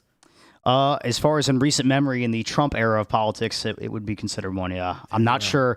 I can't imagine Romney won Northampton. Yeah, we'll have to keep a close eye on it as more results start to pour in from Pennsylvania. I believe it's been almost a half an hour since polls closed over there, so definitely a lot to keep an eye on there. But these results are starting to pour in. We have now about 30 minutes until more things start to pour in from other states and more polls begin to close. Ryan, can you tell me what states are getting results and polls closing at the top of the hour? Yeah, Wisconsin is going to be the big one that I'm looking at because, I mean, the blue wall, right? We're starting to see the wall, polls closing in Michigan and Pennsylvania. Usually Wisconsin votes with those states. I don't know the last time Wisconsin separated from the pack. It's been a long time. Yeah, long time. Long time. So I'm really interested to see the numbers in Wisconsin, specifically Door County. Door County, Wisconsin is the one county in the country that is predicted the winner of the presidential election in this century. Wow. Yeah. Guys, really quickly, let me get to some super chats here, by the way, guys. If you have thoughts throughout the night you'd like to share, you just want to support the stream, and whether you're watching on my channel, RTM, or Chandler's channel, feel free to super chat. Really quickly here, the Ink Spot for $2 says, thoughts on the annexation of Canada. I wouldn't mind the territory, but I don't want Canadians to be, because if Canadians all voted as U.S. citizens, we'd be a permanently Democrat country. So yeah. if there could be some type of two-tiered system there, then maybe, but let's be real. What would the Democrats do? They would be constantly campaigning in this country like Puerto Rico. We need to give Canada statehood, and then we'd be screwed. So I'd be down to annex Alberta. Okay, I know we got a lot of conservatives up there. I mean, you guys are free to join the U.S. I'll endorse that. But the Canada as a whole, no, not a fan just because of how it realistically would go. Sheeny Beanie for $2 says, Chunk Yogurt was hoping he would win. Whoa. Yeah, I don't know what Cenk has been saying throughout a lot of the night, guys. Anyone who's watching multiple streams, feel free to tell me. But I just was noticing on our monitor right here, we have him live. We have his wonderful face, and he didn't look too happy. And Anna Kasparian also looked pretty stressed. So that's really the bellwether, right? If TYT is crying, then then I guess we have to really find out and see from there. Zachary sends a member chat, says thoughts on Lucy, the Vatican. We do not have time to get into that tonight. Ryan, would you like to share, Mr. Catholic in chat? No comment. No comment. No okay. comment. Okay. Billy F for $5 says, "Hey Vince, I don't know if you answered this already, but what map are you using? We are primarily looking at New York Times. There's other ones. We have AP and Decision Desk as secondary ones, Yeah, but the I've main been one using right AP. now. Okay, Chandler's been using it the appears one to on get your stuff screen. The before one New on York your Times. screen is New York Times. So Chandler, Ryan, do you want to maybe switch to AP? The problem is it's not I as think New York it's not Times as looks visually satisfying for you so guys that's to look why at. I'm for using sure. AP. Yeah. I recommend we stick with New York Times up there. It's a lot more user friendly. You click into stuff in AP and it opens in a new tab, and that's stupid. We just had something flip over. Let's do an election day alert. We just had another state be called for Trump. We have an Ladies and election day gentlemen. alert. There we go. Boom. Our election day alert are 2 new states. I think 2 or maybe just 1, actually. I might think Tennessee had already been called for Trump, but we now have Arkansas has been called for Trump, now bringing the electoral vote count to 101 electoral votes for Trump and 35 for Kamala Harris. And that just means that Trump only needs about 169 more electoral votes to, at the very minimum, be the next president of the United States. We're keeping a close eye on more states like North Dakota and Texas, which I think did some of those counties start closing at 8:30 because we're getting results now. In North Dakota and Texas? Yeah, or not Texas, but North Dakota, I think. Yeah, we started getting some closings in North Dakota here. Trump off to a big lead with 1% of the vote in. Yeah, and that's a very likely R, so we'll probably add that to the cap very soon. I don't know. By the way, guys, the needle on New York Times, Texas now a likely Republican state, should be called any moment now. Has to be expected. No surprise to anybody, but that's an update for you. In North Carolina, I know we looked at some very early results there now. Right now, it is basically tied with 13% of the vote in. Kamala Harris has a 0.4 lead, literally like a 3,000 vote lead on Donald Trump. Breaking down by areas, I mean, literally 13% of the vote in. Not a lot to be able to look at there. Yeah, and North Carolina, we'll continue talking about the presidential results, but it looks like bad for the gubernatorial race there. Josh Stein is leading Mark Robinson with 56.5% of the vote. Mark Robinson is sitting at a pitiful 39.3% of the vote. What a disappointment. Notably, 4.2% are going to other candidates. That's not nothing. So a bunch of Trump voters are voting third party is what's happening. Unbelievable. A good amount, but I think a lot Okay. of them are unironically voting for Trump and then voting for Josh Maybe they're Stein. writing Trump in as governor. You know, like that. Like that is a genuine possibility. I have no idea. I think I will start to say that Yeah, we can that officially scandal- call the North Carolina governor's gubernatorial race for Josh Stein. Okay, Yeah. Mark Robinson Wow. has no chance. It's a sad situation. It was a winnable race. It looked like for a while, like early on in the stages, and then there are rumors that it was his own party who sabotaged him. I don't know the truth there, but the OPSEC was not great on that campaign, to say the least. Mark Robinson was It's just an an awful unfortunate candidate. situation. It's an I liked him as lieutenant governor, though. You know, like he could have turned North Carolina into another Florida, by being that very bullish conservative governor. But apparently he can't, keep it in his pants and also like not say insane things on the internet. Allegedly, I still don't even know if that's true. But I don't allegedly, it is what it is. I don't know what happened. Now we should stop all the doom and gloom. Bear in mind, this is with 13% of the votes No, counted. I'm calling. He's not going to. Mark Robinson has Mark lost Robinson the has governor's zero race. chance. He had zero chance a week ago. Right, because look at how far he's behind in Trump. Trump and Kamala are tied statewide. Yeah. Robinson's down, 17 points? It's ridiculous. It's not great. It and I'd love to get a county breakdown if I can. It won't let My me over here goodness. on Associated Press, but My goodness. If we have state, Yeah, can we get Donald state Trump, by the results? way, just now, now minor took vote the dump lead. has taken the lead Yeah, with- by literally 16 votes Oh my goodness! in North yeah. Carolina. Wow. Wow. So there you go. It's gonna be close, but and if we could compare that to 2020, I mean, it was close even in 2020 with Trump at 49.9 and Biden at 48.6. I'm thinking that those big cities are gonna start dropping what they have, and they're gonna run out of votes to count, and we're gonna see a lot of these rural counties that haven't even started to, Duplin County, Sampson County, Cumberland County don't have a single vote registered yet. So it's going to be very interesting. I'm sorry, I just saw the name West and I was thinking Cornel West, but it just gave me flashbacks to 2020 when I was watching the 2020 election and I unironically saw Kanye West up there. We've had 2 elections back to back where we have Wests. Isn't that interesting? 3 actually. 3? Because no, never mind. 2. Cornell did not run in 16. He's talked about running for a long For time. a long time. But he did not actually run. That is so interesting. Currently in Pennsylvania, Yes, I was just saying. So here's the current margin. It's 71-28 Kamala. Before you freak out too much, the vote dumps essentially are coming almost entirely Exclusively. out of Democrat areas. And they're coming Philadelphia, very All blue. Pittsburgh. All blue. I'd assume this is mostly early voting we're looking at, considering Yeah. how fast it came in. Yes. But I think the bigger thing to look at is the firewall, right? Yeah. That Democrat firewall you're looking at right now on your screen in 2020, starting off the night, was around 1 million. Right now, with a little bit, some early votes, mail-in, but absentees still have to be counted. I'm guessing it's not an exact estimate, but you can clearly tell a lot smaller of that early initial lead in Pennsylvania, at least thus far.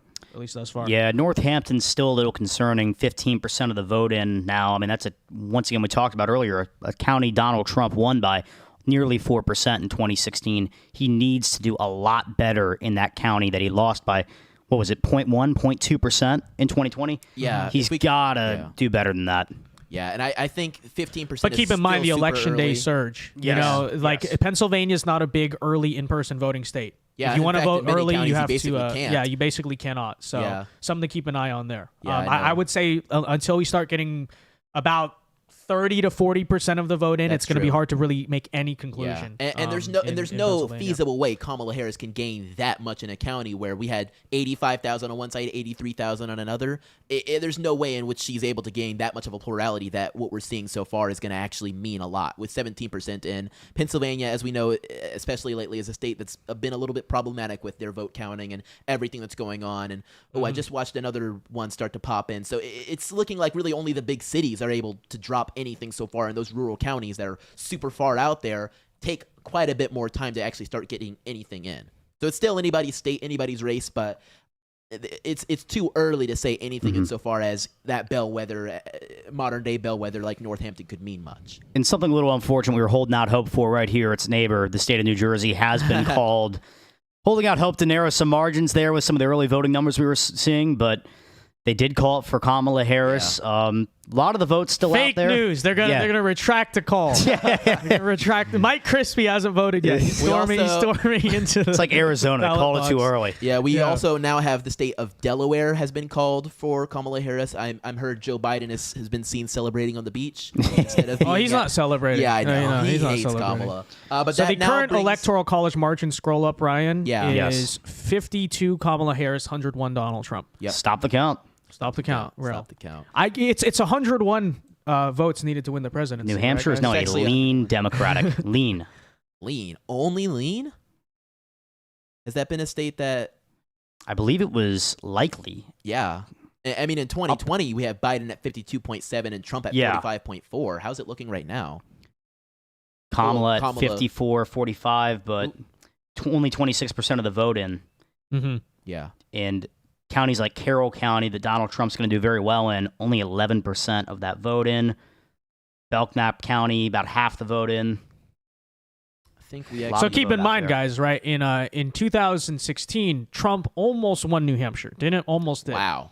2020 was not nearly as close, right, Ryan? No. From my memory. Yeah, So- not close at all, but that was his closest loss in 2016. Right. So maybe that's a minor indicator. Like if New Hampshire is close, then Yeah. maybe that's Maybe a it's good a national landslide environment. across the board. Or maybe it's not because New Hampshire is so freaking weird. Like So you weird. never really judge anything that they do. Yeah. Honestly, but Georgia still, ladies and gentlemen, listed as lean Republican on the New York Times. Wow. And this is Looking based off the very fact solid that now. with 55% of the vote in, Donald Trump still maintains an 11-point lead over Kamala Harris. That is about 300,000 raw votes in terms of the numbers.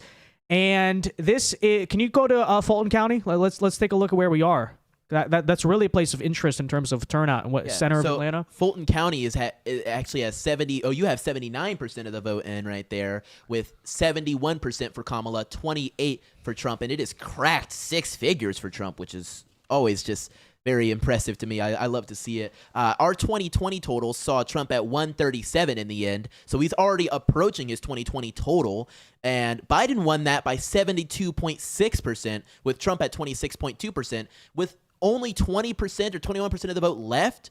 Unless Kamala gets all of those, which she will not, it looks like Trump is performing far better in Fulton County and as a whole in Georgia than he did at the very least in 2020. And I would imagine maybe even better. That's got to be a big reason why New York Times has changed it to lean. Yeah, I know. We're probably minutes away from a call on this. I mentioned earlier that maybe more like hours. I mentioned earlier that he was outperforming himself in 2020 in Fulton, and he still is by about 1%. And Kamala is underperforming Biden by about 1%. Still outperforming Clinton though, but much better numbers coming out of Fulton County, which is just a massive, massive part of Georgia.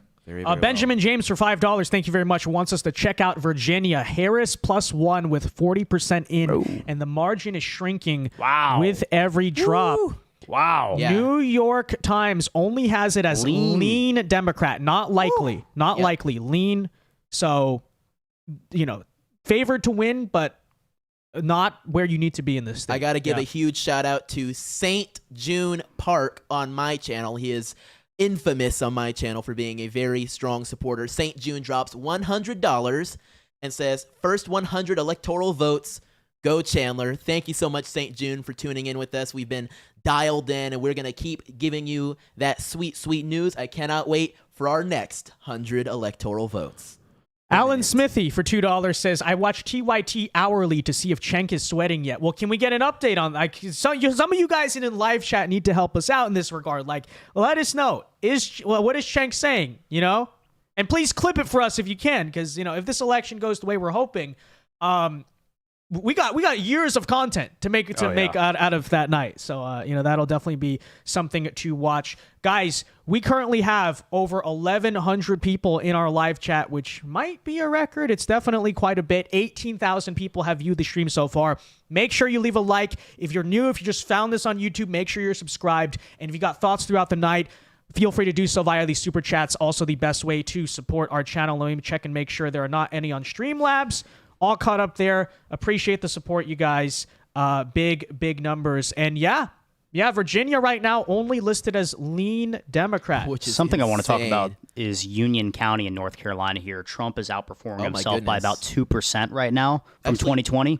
Really good numbers there. Good numbers. Take a look at Virginia real quick. Right now, with 41% of the vote in, we actually have Trump in the lead in Virginia with a lead of 49.5, 49.3. I think NYT is behind. Hold on, what's it? 44%. I have 41%. So the lead narrowed, but we have 49.3% for Trump, 49% for Harris. Obviously, that's more than likely a blue state. But even just to have it right now at that margin is simply incredible. Unbelievable. And guys, look, keep in mind how fast Virginia was called in 2020 from my recollection. Instantly. Instantly. They called it with 0 votes. In fact, I remember I was like pissed. Fox News did at least. Yeah. That's not happening on any major outlet this time. They may have it as lean Democrat.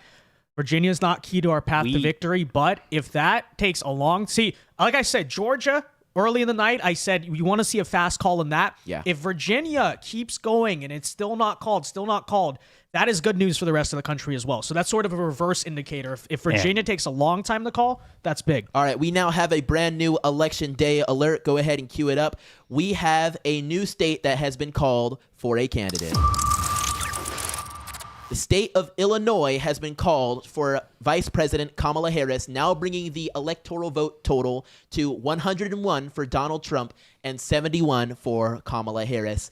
As we know, Illinois is a general very blue state and carries a few electoral votes, 19 to be exact. So that brings our total a little bit closer between the two of them. Still a path for victory for either candidate. No major swing state has been called in either direction quite yet, although we are seeing some interesting totals start to come in from Michigan and in Pennsylvania, and we expect polls to close in Wisconsin in the next 15 And before we minutes. leave Still haven't Virginia called Texas here, yet, huh? Yeah, we'll circle back to Virginia real before quick. we leave Virginia here, Rockingham County, a very big Republican county, Donald Trump is outperforming his 2020 numbers by 7%. Rockingham.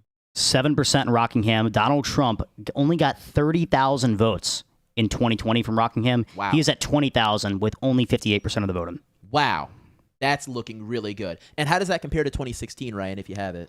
I don't have it in front of me, but Donald Trump did significantly better in Virginia in 2016. I know he narrowly lost it. Wow.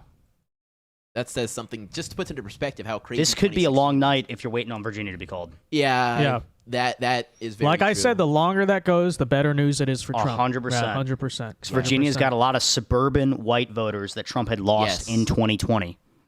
Even with 40, I think Associated, I think I'm looking at AP right here, and though it says a less number of votes counted, it actually has more totals for both, so mine actually might be more up to date. We now have Trump at 49.5%, with Kamala still at 48.9%, so that is not shrinking. The lead is not shrinking between Trump and Harris. In fact, it's slightly growing. By the way, ladies and gentlemen, with 95% of the votes now reporting in Loudoun County, Virginia, Kamala Harris only enjoys a 17-point lead in Loudoun County. In 2020, it was Biden plus 25. So that is an 8-point swing in this heavily Wow. suburban, I'm correct, right, Chandler? Yeah. Heavily suburban Yeah. district in Virginia. How will those translate to nationwide, right? Loudoun County, we talked about Fort Worth, Texas. The suburban trends are going to be very key to watch here. Like I said, I think it's almost guaranteed they're going to swing in favor of Trump in comparison to 2020 because I don't think they can get much worse. But the margin they swing positively for Trump, that's going to be key. Because if it's basically a repeat of 2020, that's not good. And But Trump is even outperforming his Rockingham County numbers from 2016 by 7%. I was wondering about that. That's 7% insane. from 2016. And we're seeing as the benchmark is if Trump's doing better than 2020, it probably means he's going to win that area. If he's winning, if he's doing better than he did in 2016, that means he could take get a lot closer as far as the whole state goes, which is 100%. simply impressive. And I wonder how some of these other counties compare between 2024 and 2016. That's 8 years right there. That's a while. Kamala's outperforming Hillary slightly in Loudoun County and Fairfax County, Right. but she is underperforming Clinton and Biden in a lot of these more rural counties. keep in Wow. mind, 2016, Virginia was still that old red state. Yes. Not entirely, but it was still trending away from Republicans. Now it's trending back towards Republicans. Which so is that's very, very very interesting. interesting. Yeah, and not because of the same demographics of people. No. You know, that's the thing. Is the demographics of the state changed a lot, and with those changed demographics that are favorable to Democrats, they're now souring on the Democrats and flipping back Republican. So that's essentially the story of the state of Virginia recently. New York Times still has it as a lean D state, but they have expanded their electoral college estimate. They're now favoring Trump to get 281 Wow. electoral votes. The needles moved a little bit. Their popular vote estimate in the New York Times now decreased to Harris plus 0.8, so less than 1 before it was over 1. So clearly some results they've seen lately, they believe, at least at the New York Times, don't jinx it, but they believe that they are favorable to Trump in the recent voting. As we are on the subject of Virginia, we do have a call from the Decision Desk HQ that states Kamala Harris will win the presidential election in Virginia. They made the decision at 8:45 p.m. We're not seeing it on Associated Press or New York Times quite yet, but the Decision Desk is another source we can sometimes take a look at, which brings their electoral count, if I can get to it, to... Let me see if it'll let me see it. President... Their electoral count, they have yet to call a few other states, but they have Harris at 48 with Trump at 111. Some of the states that they haven't called quite yet are dropping that total, but they have indeed called Virginia for Harris, although they have a lot less of the votes in so far. They have less than 1 million for each candidate, when we have the Associated Press and New York Times having them both above 1 million. So we'll see how the Decision Desk HQ comes in for that. It's more than likely they'll be correct. Virginia has gone blue quite a few times, but it's definitely interesting. They're calling it early, kind of on the Fox side of things, I'd say, from 2020. By the way, breaking news, Donald Trump has just hit an all-time high on Polymarket. He's now at 72.3% chance to win the presidency. Wow. It's looking good. Looking good. It's looking real good. According to exit polls, according to Ryan Grudusky putting this out, Trump is at 25% with black men in Georgia. Wow, I'm telling you. Even if the that's hood, I'm telling right. you. No, hold on. The hood is rocking with Trump. They shot that man for this country. And I know homeboys out here saying, listen, man, that boy Trump's a gangster. I'm going to keep it a buck with you. I'm gonna keep it real with you, and that just takes me out my mode real quick. I got to get back in my normal frame, but it takes me out my mode real quick when I hear that black men. He's code switching, guys. He's code switching. I'm trying not to, but I'm hearing my brothers out here, and they're saying Trump. All right, that's good. That's fire. That's so fire to me, and it's not gonna make a huge difference, but I mean, honestly, it will. Honestly, I'm gonna keep it honest with you. Wait a minute, guys. We got some news that might not be super relevant to the national election, but this is so interesting to me. Allegedly, Amendment 3 and 4 were defeated in Florida. Wow. Yeah. Really? Both of them. So Amendment 2 passed, which is a pro-Republican amendment. It's on the New York Times. Go Florida, and then you'll be able to scroll and see it. Guys. Amendment 3 to legalize marijuana in Florida. In Florida, of all places, failed. like I said this, like I said this for a long. I didn't honestly. Wow. Honest take. I voted no on it. I didn't think I thought it was going to pass just because of the culture of like Floridians. You know, we're more like socially libertarian people in this state. No, the amendment to legalize marijuana has not passed, and it's looking like the abortion amendment. It's a little closer than marijuana, which is crazy. You would think abortion would underperform marijuana, or overperform, I should say. But that's also looking like it's not going to get to the necessary 60%. Because with that, that's big. 10% of votes not in. Those are your election day votes. Those are your more conservative voters. It looks like marijuana and any abortion codification within Florida will not be taking it. I was not expecting that at all. That's crazy. No, I honestly thought I thought abortion may pass. Abortion and marijuana would pass. This is where I was leaning. And I thought if any were going to pass, it was going to be marijuana. Guys, we just saved Florida. We really did. Because abortion, obviously, terrible, especially this amendment right here. Wow. But the weed amendment would have made the entire state smell like weed. There were no restrictions. It was going to make it weed anarchy in the state. It was really bad. The language was misleading. They said it was going to fund education. Like, that makes so much sense. Yeah, legalizing weed is good for the kids, I guess. I don't know. Bruh. Thank God. Seriously, thank God. Okay, anyways, let's go back to national results. Absolutely. I'm just very surprised at that. And that's even Donald Trump also endorsed that amendment, by the way. He did. Ron DeSantis opposed it. Interesting. Florida's so interesting that they really do love their governor. I'll tell you, because they tend to side with him a lot, and DeSantis has done well in the Florida primary. Except in the Florida primary, which is so odd. Yeah. They love Donald Trump when it comes to head-to-head. But when it comes to ballot measures, when it comes to Senate endorsements or running for governor, nobody's done better than DeSantis in the state. And that's so funny. Georgia is actually quite very much so the same way. We had the endorsed candidate, the Trump endorsed candidate, and David Perdue almost obliterated by Brian Kemp in 2021, was it, or 2022? It wasn't great for the Trump endorsed candidates in many races in Georgia, in fact, and it was almost like a Trump style, a Trump revolt in Georgia. So it's like, it's almost like voters think for themselves, and it's not really a poll. You'd like to think, right? It's nice. It's nice. Sometimes you wish they didn't, but it's nice. All right, looking now back in Georgia, we still got it as lean Republican on New York Times, but the margins have drastically narrowed. This looks like major vote dumps out of Atlanta, right, Ryan? Am I looking at that? That's where the votes came out of. Fulton County, DeKalb, Clayton. Trump's lead in Georgia has been narrowed to 5 points. It remains about like 160 or so thousand, around that amount. 78% now reporting in Fulton County. Has that changed? I'm not sure if that's changed drastically, at least. Yeah, I'm not But sure yeah, about that either. A lot of major votes here coming out of that Atlanta area. Let me actually go myself and look and see. I have to mention, even with that new vote dump, Kamala Harris is still underperforming yeah. Joe Biden in the 2020 election, and she's- Donald Trump is still outperforming his 2016 and 2020 numbers. Yeah. Wow. So in 20 so far tonight, we have Kamala Harris at 71.5%. Biden was able to take Fulton County with 72.6%. Trump's at 26.2% in 2020, but in 2024, Trump is at 27.7%.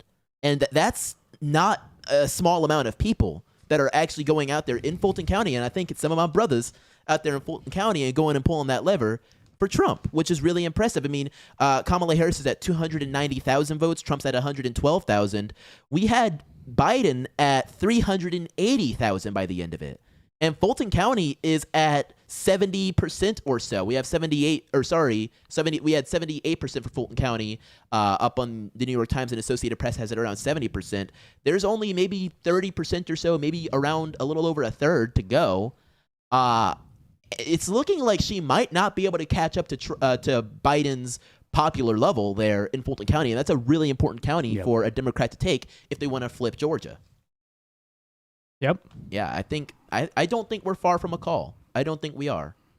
And that's with 63% of the votes, give or take. They said, I think, Raffensperger, he's been kind of crapped on a lot by our side, but he did say that by midnight we should have 90 to 95% of the votes in. So unless it is razor thin, there should easily be a call in Georgia. And like I said, that is a big thing we need. We need Georgia to be called.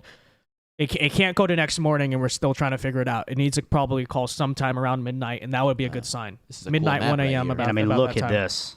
Wow. Twiggs County. Morgan County. I mean, the entire map. So almost everywhere in the state of Georgia is more Republican than 2020 This right now. is looking really safe. I mean, Yeah. but this is, I mean, like, you look at Gilmer County here. Gilmer County, excuse me.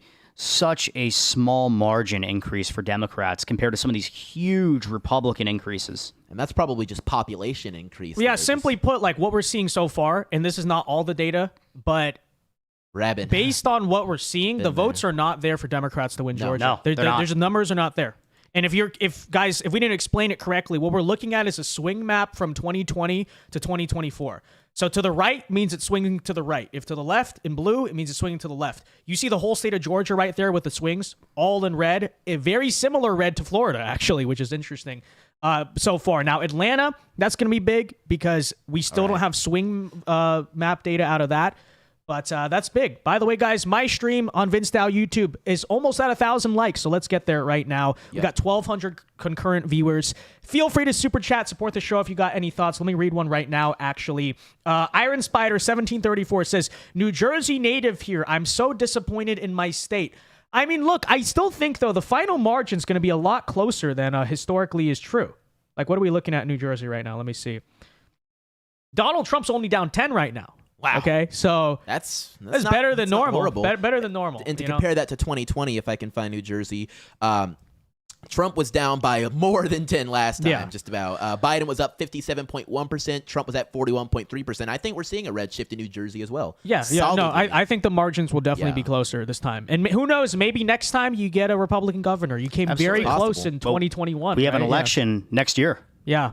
Jack Although Ciattarelli if is running Trump again. wins, the Democrats might turn out very high out of outrage, but They may you know, get scared, but I mean, you know, you have a popular candidate that nearly won the governor's race there in 2021. Yeah, so Ryan, I did just shoot something your way. We have NBC exit polls now out of Pennsylvania for independent voters, and I think, frankly, this is big. We now have, and if I can get you to have it up there, we have Trump at 50% with Pennsylvania independent voters, Harris at 44%.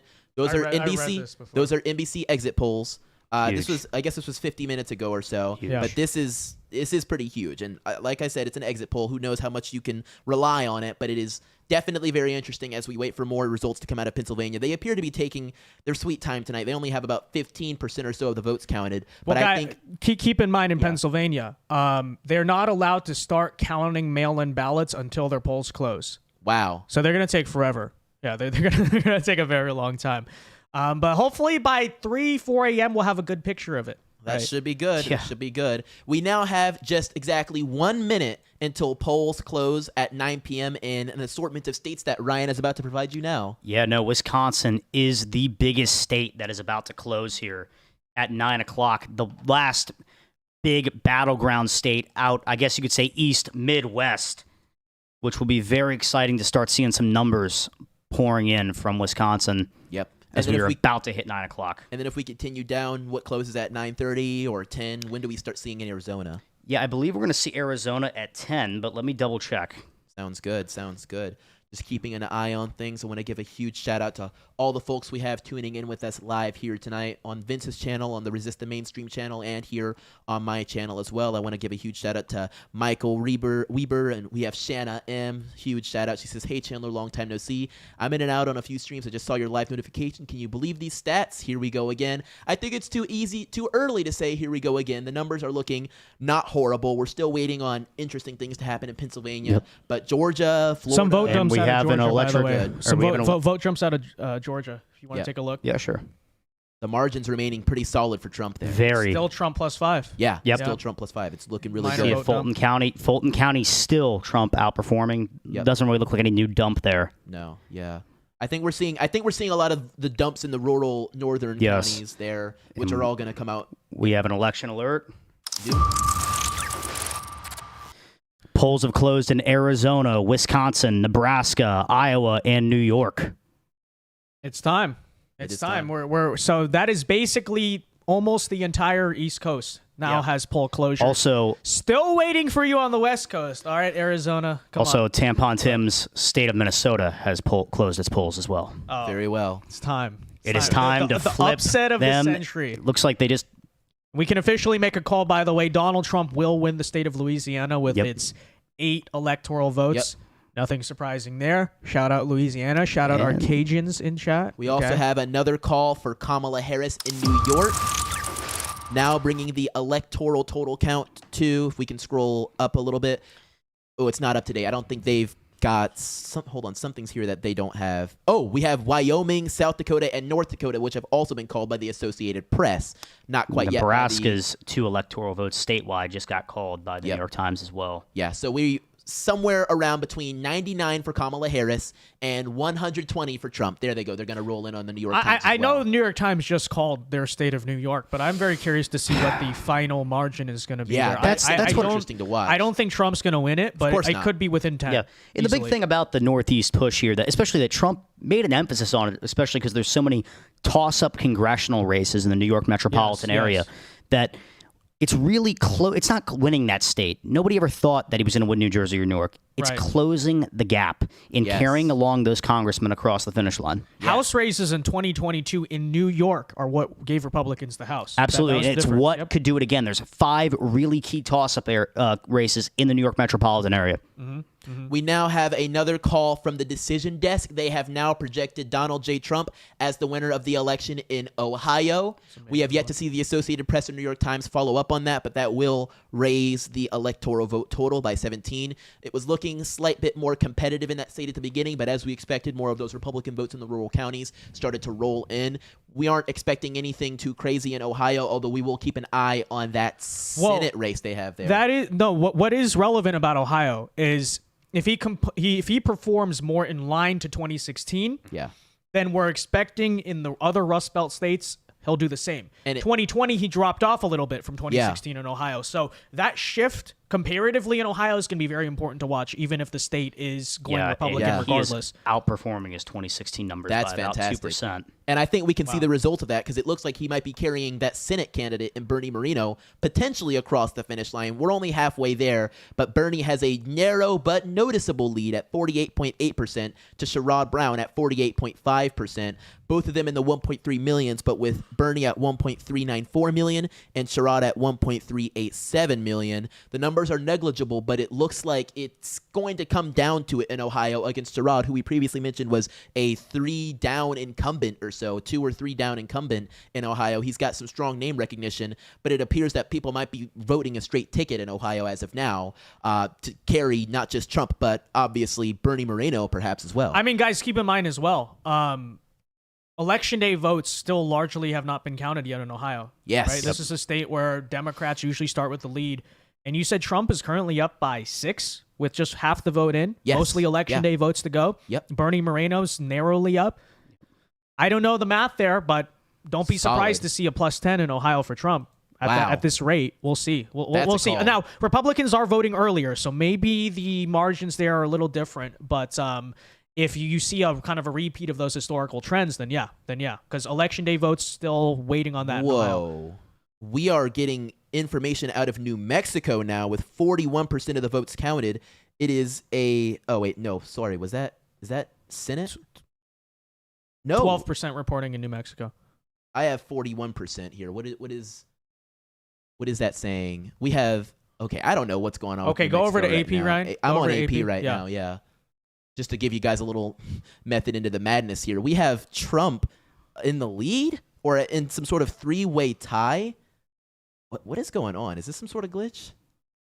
It's a glitch. It's okay. It's something very strange. It's showing the wrong number. Pay me no mind about New Mexico, but we are seeing numbers coming out of there that are almost curiously all in cahoots between Trump, third-party candidates, and Kamala Harris. But that's very minor, and I can't even tell what county that's coming out of. But we'll keep an eye on New Mexico. Very likely it goes blue, but I mean definitely something to at least keep an eye on here. By the way, just news I'm just watching right here on our live monitor. So Rick Scott has declared victory, already given his victory speech in Florida, very early night. And the same for Mike Braun, who will be the new governor of Indiana. Mike Braun, not really a guy, I'll be honest, I'm the biggest fan of, but at least you don't have a Democrat governor, I guess. Iowa, by the way, now less than 1% reporting. Yep. Seltzer, shut up. Shut up. Yep. Okay. Crazy. For context, guys, there is the poll in Iowa that said Harris +3, and all the Democrats were running around saying, she's never been wrong. She's never been wrong. She has been wrong before, by the way. We now have an official Associated Press call for the North Carolina gubernatorial race, as previously called here by... The Black Nazi has fallen, okay? The Black Nazi, quote unquote. That's what he called himself. That's what he called himself. Or according to the scandal. I'm saying it as a joke, okay? As of now. But like that's according to the scandal. Yeah, and that's we'll what have he to switch allegedly to called We'll himself. have to switch to the gubernatorial map to be able to see it. But Josh Stein has 54.1% of the vote, with Mark Robinson at 41.2% of the vote. That's a current blue governorship, right? In Yes. North Yes, it Carolina. is. So it looks like it's going to be a governorship hold there. We had a shot with Mark Robinson, but it appears he was just absolutely wrecked by that.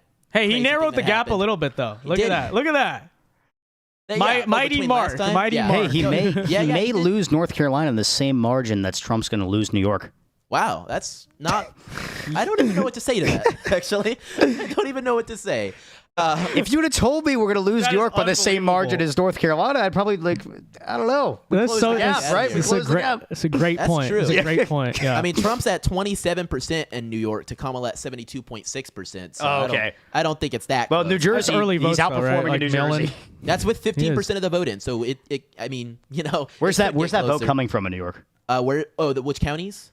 Yeah, Or- is that New York City or is it New York State? all New York City. Okay, well there you go. Manhattan and Yeah, It's like there you go. 80, Queens, 90% Brooklyn. Democratic, unless you're not, going to not Staten according Island. to this. I mean, Manhattan has Trump at 14.1%. Hold on a minute. I mean, I want to compare that to if I can get in there any further. What did he do in Manhattan? He got 12.3% in 2020. So that's a 2 point or so increase between 2020 and 2024, even in New York. And there is the deep red Staten Island holding my strong gosh. just outside of New York City. That's crazy. And guys, this is all going to make a big difference in the popular vote because I think Yes. deep Yeah. blue states like California, New York, New Jersey are going to be a lot closer. Look at Virginia. Virginia still has not been called, if I'm not mistaken, right? Nope. no, So- not by the New York Times. Has any outlet called Virginia so far? Chandler, didn't you say somebody Didn't called you Virginia? say Decision Desk? Oh yes, maybe? yeah. Decision Desk has called Virginia. for. I mean, Harris. Donald Trump's up by 2 points in Virginia. As of now, but And it's 49%. Yeah. I mean, you're right though. A good amount of those votes. I mean, let's look at how many in the Northern Virginia Metroplex have actually been counted. It looks like Fairfax has only counted half of its votes Yeah, so and far. Yeah. So that it's gonna pull through for Harris, which is okay. But I think we could see possibly, or most certainly, better performance than we did in 2020. I think. How are we looking to 2016? Maybe, if we have that. It's hard to compare though because in this state has changed so much you're right, that you're I right. think You did 2018 mention is probably the farthest back you can go Farthest back to you do can this go. It's comparison almost, thing. too prehistoric. Oh, I think we have some new calls. Yep, that's right, we do. We have officially Ohio has been called for Trump by the Associated Press, and it appears the New York Times, now bringing his electoral vote total to 137 to Kamala Harris at 99. We are now getting votes in just a very small amount from Minnesota as well. Very, very small amount, less than nothing. But on the Associated Press, we now have a couple votes coming in with Trump in the lead at 1,200 votes to Kamala at 500. Not much to speak of there yet. Obviously, that state's not going to go any crazy direction, but just making note that polls appear to have closed there, and we're starting to get some results. Still nothing from Wisconsin yet. Almost radio silent. Can we tune in actually really quickly to the live feed of Trump HQ? Because I think I just never mind. He's disappeared. Okay, all right. The mighty orange man appeared, and then he vanished. And Cenk Uygur is having a really big meltdown. Hold on. Let's give our voices a break really quickly. I want to hear what he's saying about this election. He's sweating a lot. And we'll come in later. And that race will be way, way tighter than 67-33.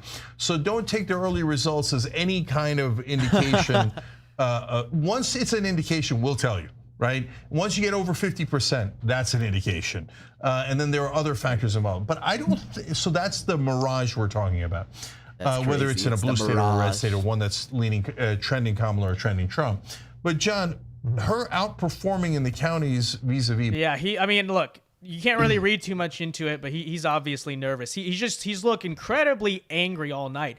Look at us, okay? Yeah. We're relaxed. We're having a good time. We're just breaking it down. He's panicking. He's panicking, and I don't blame him. He's already in panic mode. I can't blame him based off these exit poll numbers coming out of Michigan now. Yeah, because NBC ladies reports. and gentlemen, we have a key race alert for you. NBC reports in their exit poll, Donald Trump, 51% of Michigan voters under 30, Harris, 47. So, according to the exit poll, at least, I don't think that number will be accurate, but it does demonstrate something. In that exit poll, Trump wins voters under 30. That is Gen Z. Unbelievable. Outright, guys. No outright way. victory in Michigan with Gen Z voters. That's what the exit poll is saying, okay? Which suggests, where was the turnout in Ann Arbor and all the far-left young colleges, right? Or was it turning out for Trump? Or was it that young male voters, like I've been talking about, are going to break almost just as hard for Trump as maybe even young women for Kamala Harris? I don't know, but that's what that exit poll is showing. Again, Donald Trump winning young voters in Michigan outright, under the age of 30, by 4 points. Guys, that's huge. That's huge. Could be way off. I don't know. Maybe Corn Pop is conducting the exit polls. Ultimately, that's just gold. We will have to see. I believe we got some minor calls out of the deep red states, right, Chandler? Not quite yet, no. It's been 137-39. Yeah, we are. Okay. I just watched some results pop in, and I'm sure we're gonna get some calls very soon. As nobody is surprised, I think we'll see. Yeah, here on the Associated Press, Iowa has started to get more. And what was it? The Seltzer poll? Those Seltzer Kamala idiots. 3 points there. That's just laughable. She's never been wrong. We have Trump at 64.4% there with 0% of the vote in. So don't take it too much yet, but it's even just this early, it's not looking like it's much there. By the way, I should point this out. Okay, so thus far, West Coast California still to go and stuff. That's gonna be big, but thus far, Donald Trump is winning the popular vote by 6 That's points something. and 3 million votes. So worth noting. I don't that's know. nothing Just to That's ignore. the current margin. That's nothing to ignore. All right. That said, let's see. Are they going to call Texas? What is going on here, guys? Let's check on Fort Worth. Very likely tilt. It's going going Republican. Oh, the state. I think Associated Press, as you said it, just called it because I just clicked in. Ladies and gentlemen.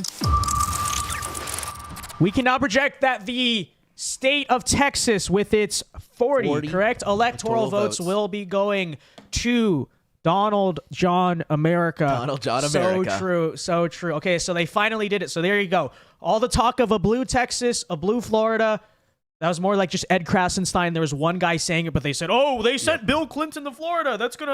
It means they're going to win Florida. You're not going to win Florida or Texas by that matter. Currently, as you take a look with 62% of the vote in, Donald Trump enjoys a 9-point lead. Nope. Even more, actually, here on the Associated Press, and I'll have sorry to Ryan, I'll have you scroll down a bit. Yep, it Georgia. might not have refreshed yet, but over here on the Associated Press, I have Trump at 177 electoral votes to Kamala Harris at 99. I think the Associated Press was the first outlet to call Texas for Trump, obviously correctly.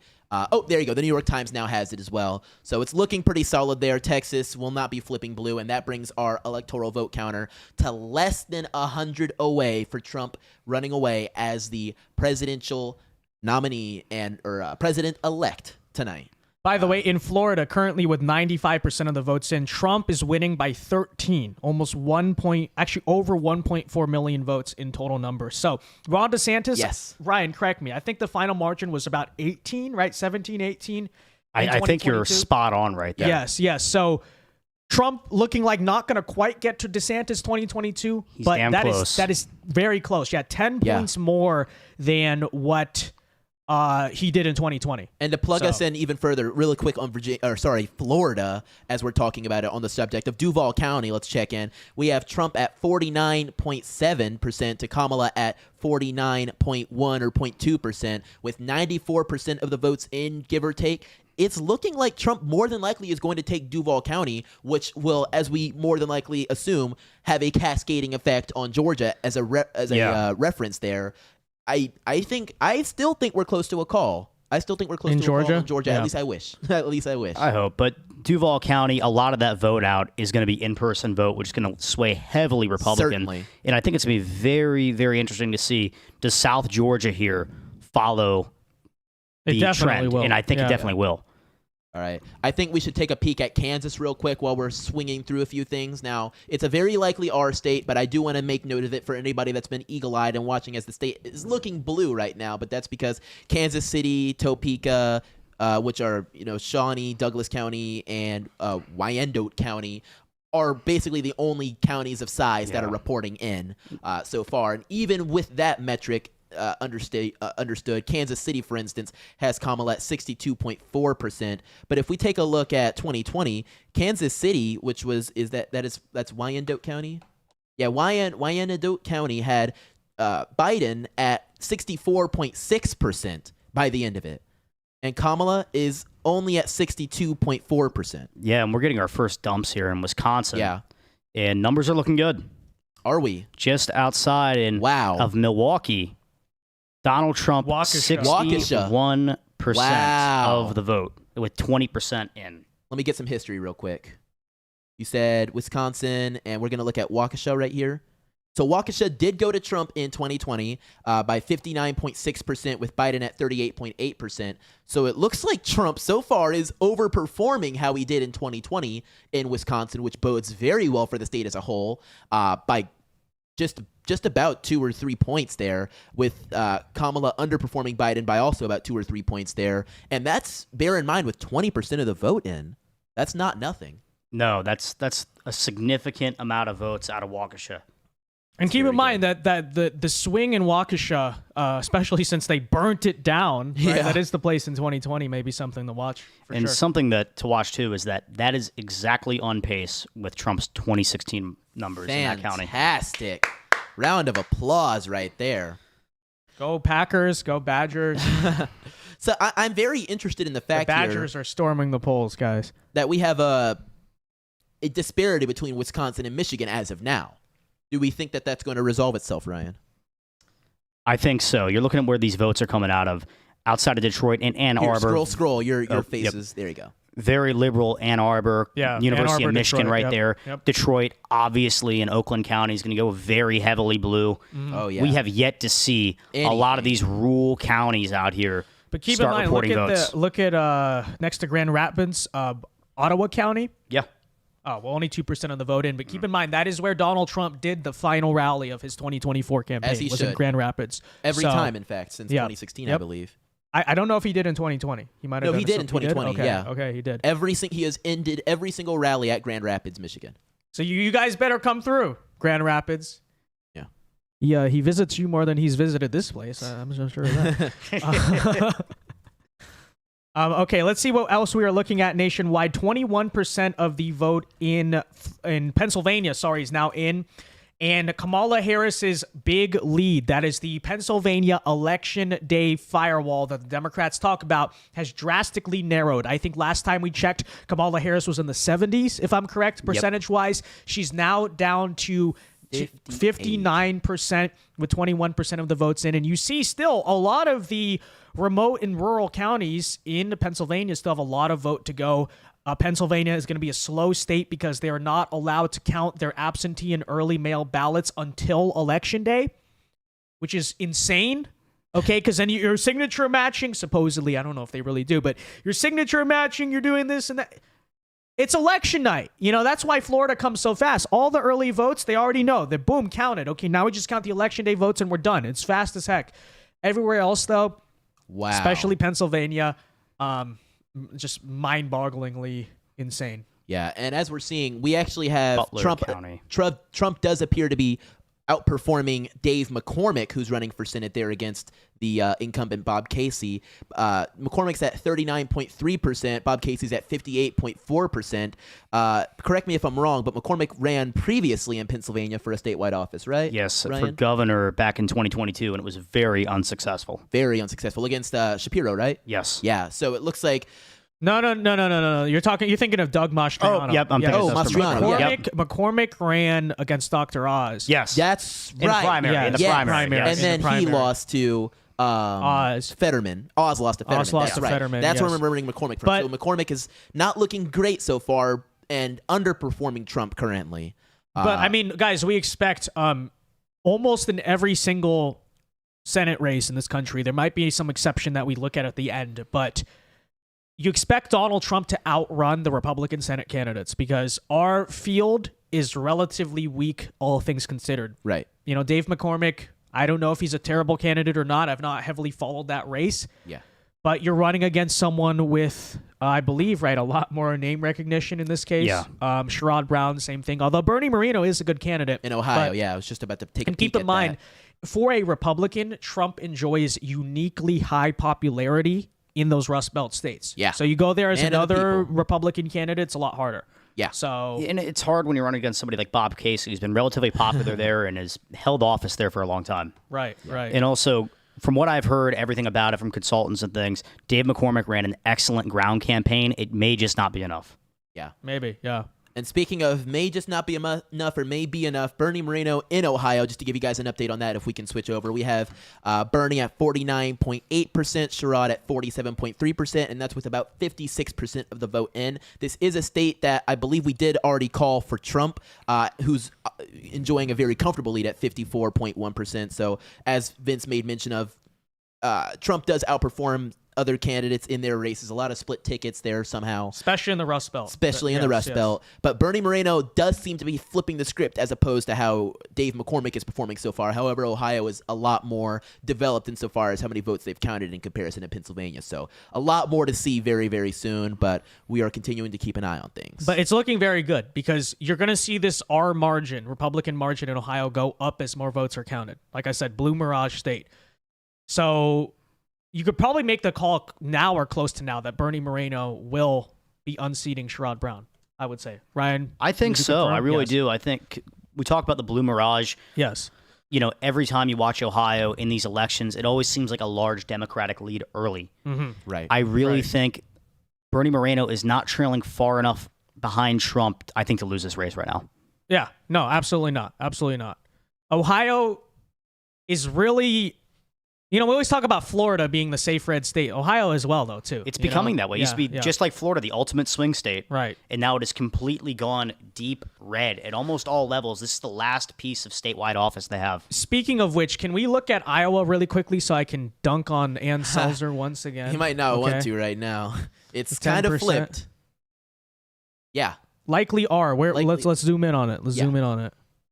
and that's why. Yeah, all out of Yeah, Des I Moines. mean, So, yeah. guys, when they polled Iowa, I think they all. I went to all Des Moines. Yeah. They just said, okay, I Des bet. Moines women, guys, blah blah blah. Harris +3. Very likely close to what happened. By the way, we got a super chat right here. Godson for $5 says, in 2016, I voted for Bernie Sanders. Now I voted Republican across the board. Funny where life takes you. Good man. No, I will say I think there's a lot more in common with a 2016 Bernie voter and the modern Trump Republican Party than you realize. Yeah. When I was very young, I was literally in middle school, so I don't know if it even counts, but I did like Bernie back in 2016. And a lot of those same anti-establishment, anti-war tendencies eventually led me when I was in like early high school to kind of flip that for Trump. Now, why was I even paying attention to politics in middle school? That's a great question. I just was always into it, but I think there's a lot of us like that, honestly. And then I want to give a huge shout out to Rusty1491 over on Rumble, who gives a $5 Rumble rant. Says, anyone else watch Candace Owens' Kamala Heritage Investigation, Fake Black Relatives, and Hiding Jewish Lineage?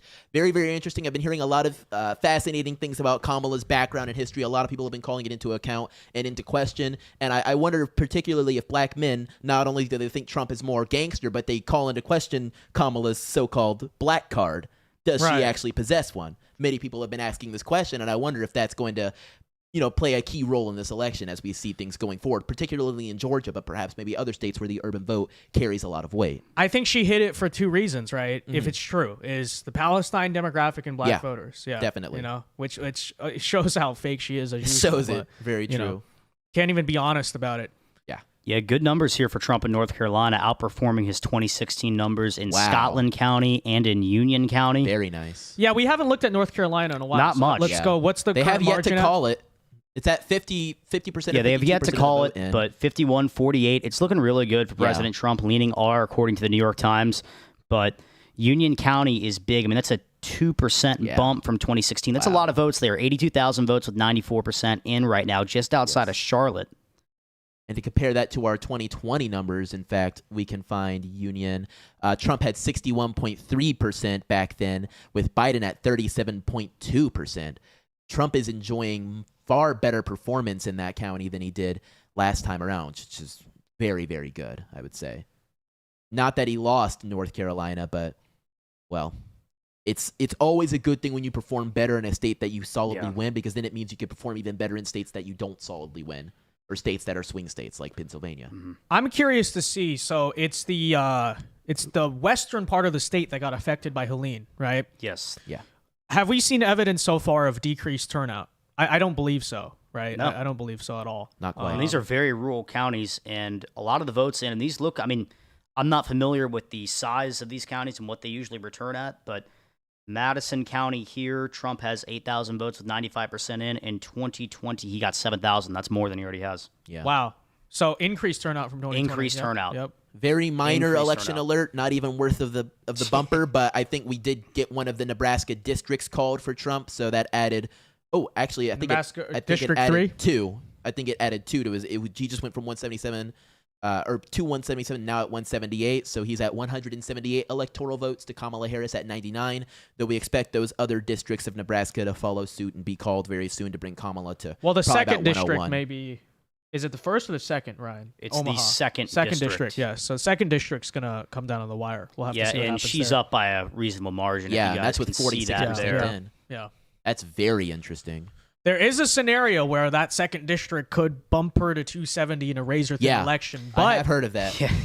What let's not universe let is that that in? happen. Yeah, no, Let's hold not- on. No, that If we're relying on when you Nebraska go down too, to the we're not in math good and shape. it's like a very close election, she could get 270 because of Nebraska's second. That is real. But I think Trump's best path to victory is where he clears 290 electoral votes, just because, like I said, if he cracks one of that blue wall, he's definitely going to also crack Wisconsin and maybe even Michigan, but 290 probably the floor for the likely Trump victory.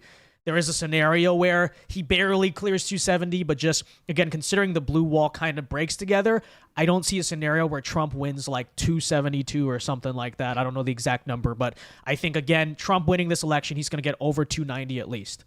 Maybe 300 with Michigan. So That would be crazy. yeah. We yeah. now have a decision desk projection for the state of North Carolina. The decision desk, as of 9:22 p.m., has projected Trump to win the state of North Carolina. That's big. With its That's 16 big. electoral Huge. votes. We wait for the Associated Press and New York Times to follow suit on that call, but that will project him much closer to his goal of 270. We'll stand by and see if that comes through. They've been a bit conservative both on Virginia and North Carolina. Decision Desk appears to be a bit more aggressive tonight because they've already called Virginia for Harris. Decision Desk is extremely aggressive tonight. Yeah, definitely. I'll keep an eye on things with them. We're not using their maps as of now because it would just be all crazy with how fast they've been calling things. just But look at guys, that. I mean, Wow. so Wow, this is North insane. Carolina, guys, to contextualize. It's so all- you it's are all of looking them, really. at the swing map 2020 compared to 2024.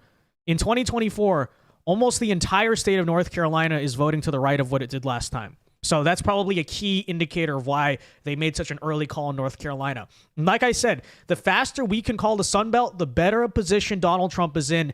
There was a lot of talk this time around about how North Carolina may be a genuine swing state. Now at 9:30 p.m. Eastern time, still fairly early into election night. At least one outlet, it may be premature, but if Decision Desk is calling North Carolina for President Trump, that is very big news. Very, very positive sign because it means that the safer, more Trump-friendly battleground states are not even necessarily that much in play. So that's big. That's big. Huge. What else are we looking at here in North Carolina? I mean, Raleigh, that's not even a bad margin, Right. in my opinion, for Raleigh, a very urban area. And we go down here to Charlotte. And I really don't see that as a bad margin. I know there's a lot of the vote still out, only 10% of it in. Right, but right. it's looking really good for Trump. And let's take a look over here for Georgia. What are we looking at here? Wow. Current margin, by the way, guys, is an update. Donald Trump still leads by 5 in Georgia with 76% of the votes in. New York Times still has it as lean Republican. Still looking pretty good in Georgia. Like I said, if we can get that state called before midnight, very good position I think Now, we're in electorally. Kamala Harris does appear to be strengthening in Fulton County. She is, in fact, passed President Joe Biden insofar as percentage in Fulton County right now. She's sitting at a comfortable 73%, give or take, according to the New York Times, while while Biden in 2020 was at 72.6, and Trump enjoyed 26.2% of Fulton County back then. Meanwhile, he's at 27% or so right now. He's still So on pace with his 2016 numbers, though, right now. That's really good. That's really good then. I think that's very important to mention. Yeah. Big. Better than 2020 is basically what we're going for right now. Yeah, absolutely. In Cobb County right now, Kamala Harris has 58% of the vote. Wow. Oh, my goodness. In Cobb? Yeah, that's not the best number right there. I mean, Biden won 56% of the vote there. 56.3. That's not very promising right now. No, it's not. And it just updated. Trump's now on pace with his 2020 numbers. But Kamala slightly outperforming Biden. Not great numbers coming out of Cobb. But this is worth noting.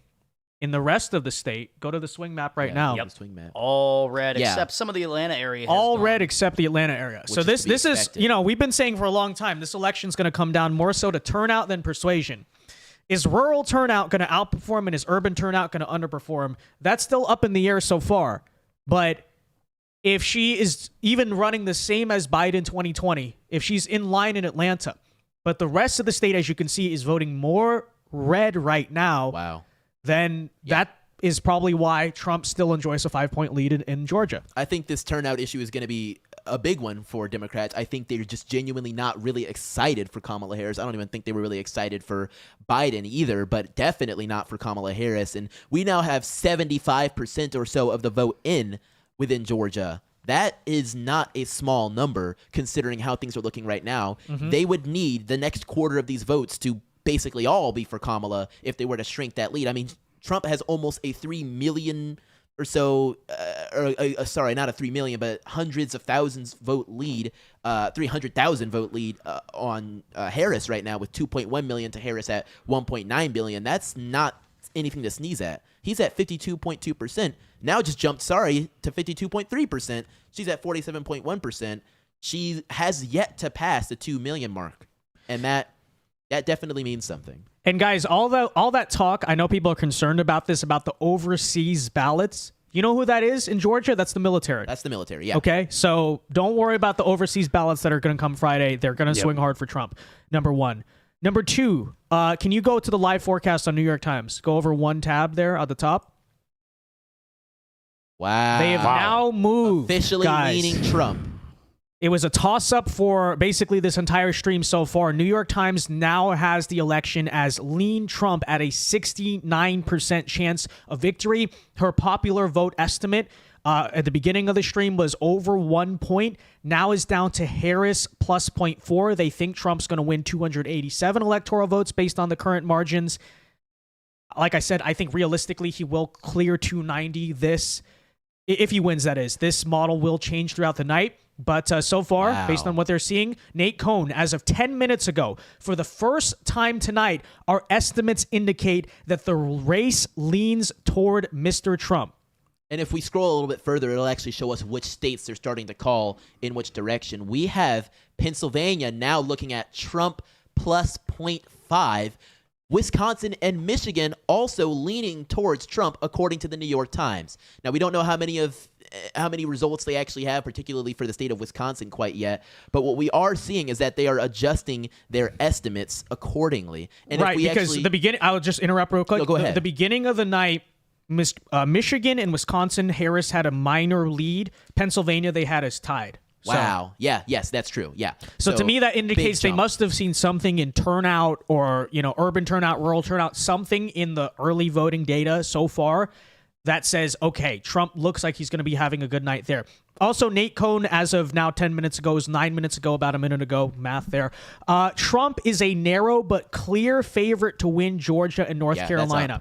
If he does, Harris would probably need to sweep the 3 blue wall states, a real possibility, but a tall order. Like I said, guys, if we can get North Carolina, Georgia called or basically there by midnight, very good position it looks like we'll be in nationally. So that's big. Right now, as of 9:35 p.m. Eastern time, they're already saying Georgia, North Carolina, looking like they're going to Trump. Decision Desk has already called North Carolina for Donald Trump.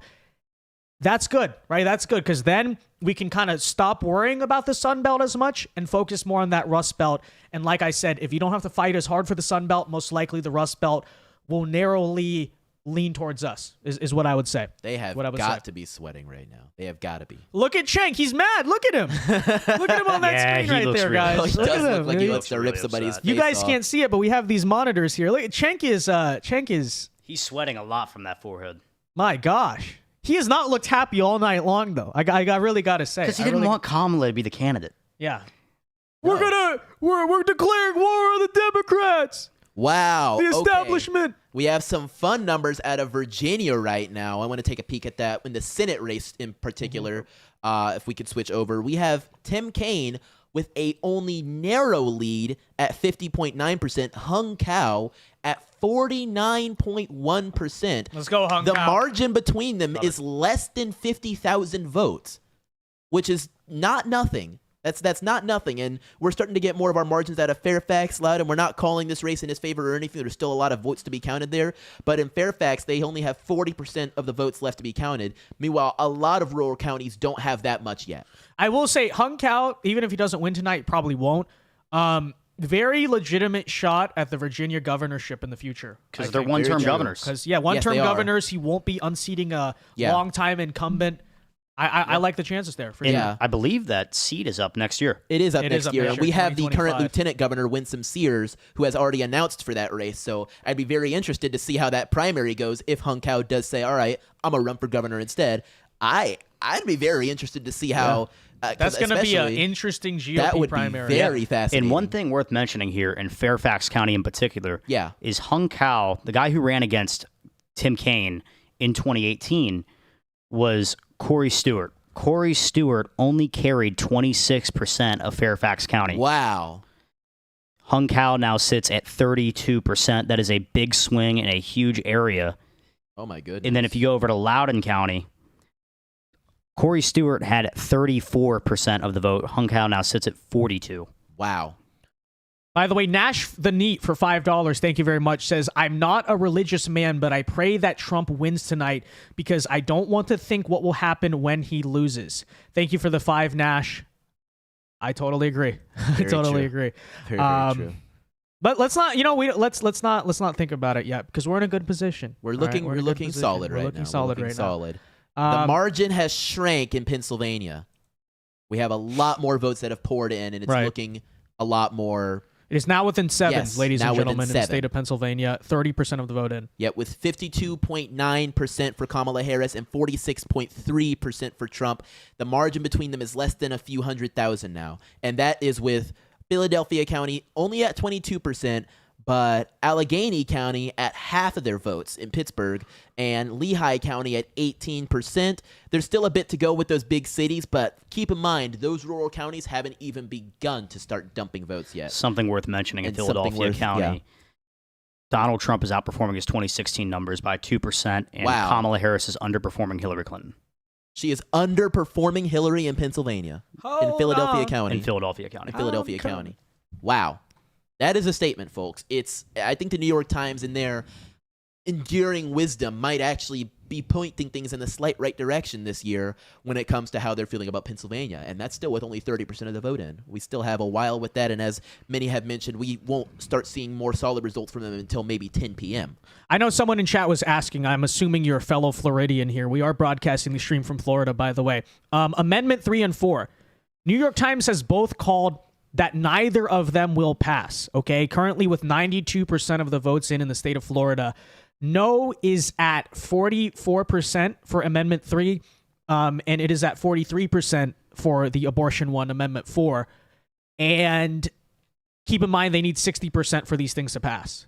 So that, honestly, I'm a little surprised by this, but that is big. That is fantastic news, actually, because both the radical abortion amendment and the radical weed amendment, okay, none of these were the so-called moderate solutions to these problems. These were all very far left propositions that were written in ways that were meant to trick a couple of Republican voters into going for it. Turns out they didn't fall for it. So I'm very happy. Very proud of our state, honestly. Very proud of our state. And the homestead one will be passing, which nobody nationally cares about, but that's going to lower our property tax. It's If you live in Florida, you care about it. We're good for it, okay? Great job. Great job, Florida. Could not be more pleased with our state right now. Fantastic. Fantastic. I just got an election wizard post that says with an estimated 53% reporting Harris is underperforming Biden by 1.5% in Oakland County, Michigan, which is a key Democrat stronghold. Let's take a look at that. Oakland County is right there. Wow. Is that? Let me pull up our 2020 results for Oakland County, which is right there. So in 2020, Biden got 56.4% of the vote. Kamala looks like she's made that up since maybe that post was made, but let me take a look on mine with Associated Press. That might be slightly more up to date or less up to date. We'll see. But in Oakland County, Kamala appears to be at 55.1% with 52% of the vote counted and about 233,000 votes in for Kamala. So yeah, it appears like so far she actually is underperforming by a slight bit there with 55.1% of that vote in comparison to what Biden was able to do with 56% in Michigan. That's not nothing. That's not nothing. Zachary for $2, thank you very much, says, pardon my construction mouth, but let's effing go. So true. So surprisingly socially conservative results for Florida. You know, it's good though. It's a very good thing. Yeah, I mean, I think we thing. all expected Trump to win and Rick Scott to win in Florida, But I did not thought expect weed and abortion were going weed. to pass. I thought at least one of them were going to pass, especially weed. Right, To because see them we both are. get shot down is this has been pretty my take. shocking. I feel like I'm repeating myself, but we are like the rock and roll conservatives. You know, we're not. Yeah. It's not a Bible Belt state. It's sort No. of real. There's a reason why Donald Trump is so popular, specifically for Floridians, because he kind of embodies, I think, their very energy. But that's big. That's big. You know, very good result. They listened to DeSantis. I'm very happy about this. Very In happy Wayne about this. County here in Michigan, what many believe is what pushed Biden over the finish line in Michigan. Donald Trump outperforming his 2016 numbers by about 8% right now. Claps all around. That's insane. 1% of the vote in. 1% of the vote in, but yeah. Stop the count. Stop the in count Wayne right County. there. In Wayne County. That's Continue all it we need. everywhere else. All right, we now have just a little over 15 minutes until polls close at 10 p.m. in states like, I believe, Arizona, Nevada, Idaho. You go ahead, Ryan. Yep. Hold up, I didn't have it up. No worries. We're still watching as things roll in. We've got a lot of House races we're going to take a peek at very, very soon as well. Yeah, 10 p.m. we have Washington, Oregon, California, Nevada. So we got a lot of in Arizona as well. That's going to be it. Big races. That's going to be just about it. We're going to keep an eye on things. Arizona appears to be the last spot. We'll keep an eye on Michigan and Wisconsin as more of those votes start to come in. As of now, with the Associated Press, with about 13% of the vote in, Kamala Harris is in the lead in Michigan. And with 22% of the vote in, Kamala Harris is in the lead in Wisconsin. But that is still just, as of now, not a large plurality of votes in. And those are all mostly coming from those absentee ballots in blue those really areas. large Guys, cities. really quickly, what we have on the screen right now, this is the swing map, right? 2024 versus 2020. You want an indication of the national environment without even zooming in too much on one particular area. Look how much of those arrows are red versus blue. It is almost like unanimous, right? I don't know the exact count, and there's still a lot of states, a lot of places to go. But across the places that have voted so far in this country, with a few notable exceptions, the people of this country are significantly more right-wing. The overall electorate, the national environment, seems to be way more Republican this time than it was last time. So that should be good news. Everything's shifting right, and even Texas, which the Democrats poured so much resources in to try to flip, or just make it competitive, which they've done. Polling would show they've done a decent job, but so far the data out of Texas shows it's shifting even more right. These are the result. This is the result of a $1 billion presidential campaign, by the way, folks. Yeah. Kamala Harris had $1 billion in funding to her name, and this is all she has been able to muster so far. With Trump now with the chance, according to the New York Times, of winning at, what is that, 67%? Let me check on that. Because I just saw that online. Yeah. That leaning Trump still has it quite well, and now we have, wow, hold on. Wait, go scroll back down. We just saw Pennsylvania. I think they adjusted that even further. A little bit more. Pennsylvania is now 0.8 for Trump, according to the New York Times. Michigan 0.6, and scroll up just a bit more. That's the estimated margin, by the way, guys. Estimate. Yeah. That is the estimate from the New York Times, though. Mm-hmm. Trump at 0.2 in Wisconsin. Interesting. So they are, I mean, it's very narrow margins, and like I said, this is kind of like a computer model, so things will change. But right now, they are projecting Donald Trump to win the presidency and sweep all of the battleground states, all the 7 battleground states, right? Am I missing one? I think they're all in Trump's column right now. Yeah. Yes. So that would be 312 electoral votes. And that's what they're thinking right now based on the early voting data so far. 54% chance, according to the New York Times, that Pennsylvania goes Republican, 54% chance for Michigan, 53% chance for Nevada, and even still a toss-up in their eyes in Wisconsin. But they are estimating right now, guys, the New York Times, an 81% chance that Georgia, scroll down a little bit, an 82%, it just went up, 82% chance that Georgia is called for Donald Trump, 79% chance in North Carolina, and 69% in Arizona, which I'm sure when the actual votes in Arizona come in, we will look much better there because the early voting data has been disastrous for Democrats because it's the Republicans who enjoy a significant lead. In 2020, they went down 100,000 votes to Democrats, and still back then, it was a big surprise, really, to everyone when Biden actually flipped Arizona. Now Republicans have close to a 200,000 vote firewall going into Election Day. That's big. And another thing I'm watching here is they have Harris. She's going to win New York about 17, this computer model projects. That is a 7-point improvement from 2020 for the Republicans. And that's really important because there's 5 toss-up races in the New York metropolitan area that are going to decide who's going to control the House of Representatives. Yep. Oh, my goodness. Yep. By the way, super chats really quickly. Benjamin James for $2. Thank you very much. Says, Trump, the only snowbird that Floridians like. That's so true. So true. And Patty Trevino sends $20 with the emoji sticker saying, woot, woot, woot. That's the sound of orange. police. That sound of Donald Trump. That's the sound of Donald Trump's presidential motorcade, we'll say. Jeffrey O'Neill for $5 Australian, I think, dollars. I don't know. There's an A there. Says, so looking forward to watching the Chunk, a.k.a. Cenk. Okay, be nice. Be nice. His name is Cenk, not Chunk. No, but the Chunk meltdown and then the victory speech from Elon and Trump. The price of salt is going to crash tomorrow. I mean, look, guys. We're not there yet, but yes, we are currently by the modeling, by everything, the favorites right now in this election. I said last night, I said, if Georgia and North Carolina look like they're going to be called before midnight, I'm very confident. We are headed towards that at the current moment. We are headed towards looking like that's going to happen very soon. Very soon. North Carolina talked about how they were going to have 90% of their votes counted by midnight, and I think Georgia also came out and gave a similar They're now at projection. 77. They're at 77. And Trump still leads by 5. Yep, both lean Republican, and he's both up by good margins, way better than he was, I think, at this point in 2020. I think they're probably both called by midnight. Yeah. And something else to note, he still has the popular vote. He's got 52.2% of the popular vote. He has 35.7 million votes to Kamala Harris at 31.8 million votes. Obviously, it's important to note we don't have California in yet, but that's a not terrible considering where we are so far at this point in this election. Yep.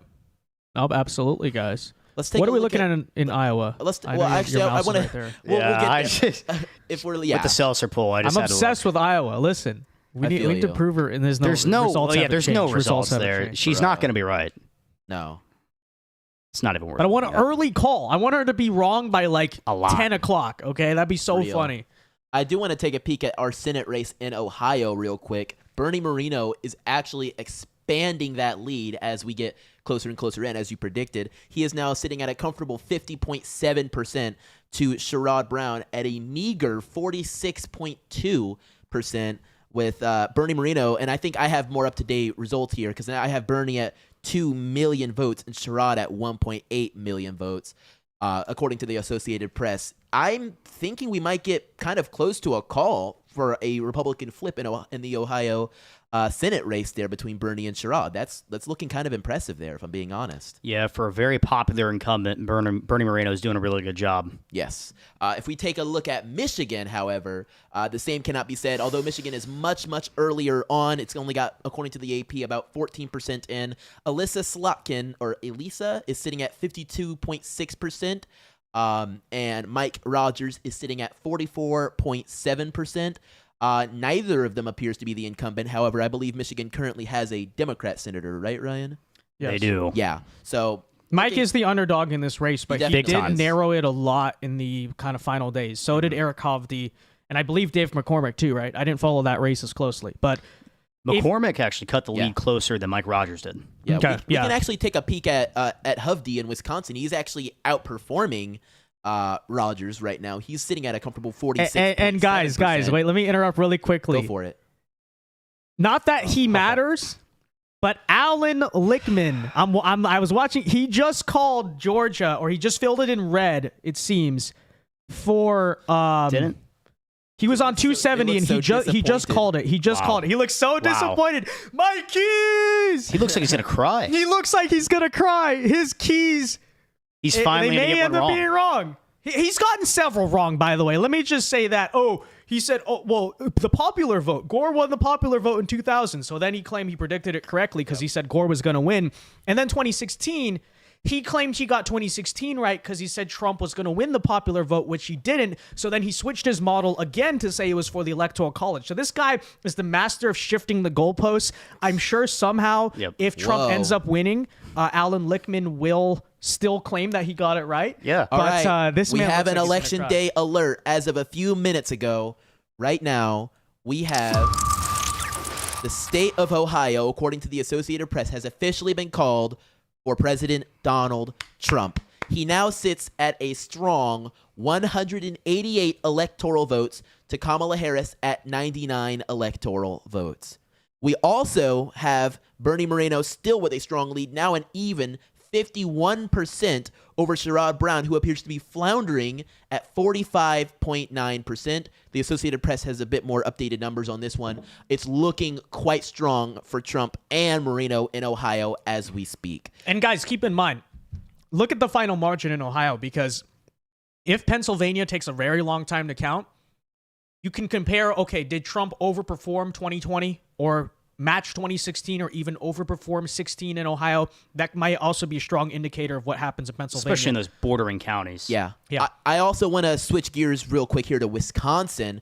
As we start to get more and more from that state, the margin is becoming slimmer and slimmer between Kamala and Trump. Kamala Harris is at 49.8%. Trump is at 48.8%. 38.8% with 32% of the vote in. Both of them, in fact, it's separated by about 10,000 votes between Kamala, who's at 535. Trump is at 525. 526,000. It just updated as I was looking at it. So we are getting closer and closer in there. If we actually take a deeper look into it, we can see more of those rural counties are starting to roll in, including Marathon County, which has got a lot in there for Trump. In comparison to Dane County, we have Milwaukee County. Those are all starting to run out of the votes that they are counting. Dane is about halfway there, and Milwaukee's about 42%. A lot of rural counties have not counted anything yet. So we're definitely looking pretty good in Wisconsin as of now, with the margins being quite close. Yeah, Guys, also New York Times has now increased their margin, their model here. Donald Trump now has a 71% chance to win. Yeah. That's up from 68%, which and they was moved earlier. down that popular vote margin too, down to 0.3. Yep. Oh, my Kamala goodness. Harris now estimated to win the popular vote by only 0.3. And can you go now to Pennsylvania, Ryan? Because I believe we now have 38% of the vote in there. And Coast it is around tightened. that. It has tightened, yes. Wow. It is oh now my within goodness. one. It is now within one. So 1%. there you go. There you go. Now we have a picture we can actually look at and analyze accurately now. 38% of the This is vote a blowout. in Pennsylvania in so far. Kamala Harris currently leads Donald Trump by only 1%. Okay, a raw vote margin. Kamala Harris has about 1.33 million votes in PA, and Donald Trump has 1.287 million electoral votes. So a neck and neck race so far. And let's see, which counties are we looking? Are there any counties that have reported a lot so far? Well, I'm looking at Philadelphia County. I know only 32%'s in, but Donald Trump is outperforming his 2016 numbers by 4%, and Kamala is underperforming Hillary by 2%. Wow. That is a huge There you swing. go. There you in go. a state that Kamala pushed hard. I mean, she pounded that state in the last day. I think she pushed hard, but Trump pushed harder. Because Trump they've pushed been harder. fighting for that state the entire time. Scott we- Presler, yep. Elon Musk, Since- and last thing here, Yeah. that's the state Trump was shot in. Yes. In that There western you part go. of the state near Pittsburgh. If you Right see there in Butler increases in County. turnout Boom. out there, that's going to be big. All right, I have a flip alert, it looks like. In 2020, Joe Biden was able to take Sauk County in Wisconsin by 50%. But it looks like now Sauk County is 52.6% pro-Trump, with Kamala Harris trailing by 45.9% in Sauk County, Wisconsin. That is a big flip. It is right outside of Madison, Wisconsin. So it's huge, honestly. Let me catch up on super chats really quickly. Billy F for 5 says, this is insane. Harris was up in PA 90 minutes ago by 35. Now she's +4. Let's go Pennsylvania. Now she's only up by 1, Billy F, to give you that update there. Thank you for the 5. Appreciate it very much. Twin Lakes 1517 for 2 says, how's our buddy Cenk doing? He's not on the screen right now. I see Anna, but both Anna and Cenk seem very rattled. I will say that. Anna, look. As for Cenk, all right, we're like, yeah, he's gonna become a meme on the American right for another 4 years if it comes through. Anna, come to the dark side, okay? Come on, Anna. She's almost there. She's almost so there. close. Trump winning may be the final push over the top where she just realizes we're the coalition of the normal people. Just saying. Riley Hayes for 5 Canadian says, Pauly Market now has Trump over 80% overall. It's over. And 74% in Pennsylvania. Don't say that yet, but I know. because people still got to vote in Nevada and places like that. This is But, true. Yeah, 74% chance in the betting odds, guys, to win the state of Pennsylvania for Donald Trump. To the betters, it is over. To the betters, it is over. Miguel A. Arazo says for $5, thank you very much. Let's defeat the woke mob. Thank you for the 5. Appreciate it. And looks like so far that's what we're doing tonight. We are now 6 super chats away. I set a generic goal to a Trump victory. So feel free to contribute for sure. And it's greatly appreciated. Both on Vince's channel and to the folks over on my channel as well. On his channel too. Whoever you're watching, support your respective creator. Check Wisconsin, someone in chat says. Yeah, Ryan, so we were just talking about. Yep. Oh, it just flipped red.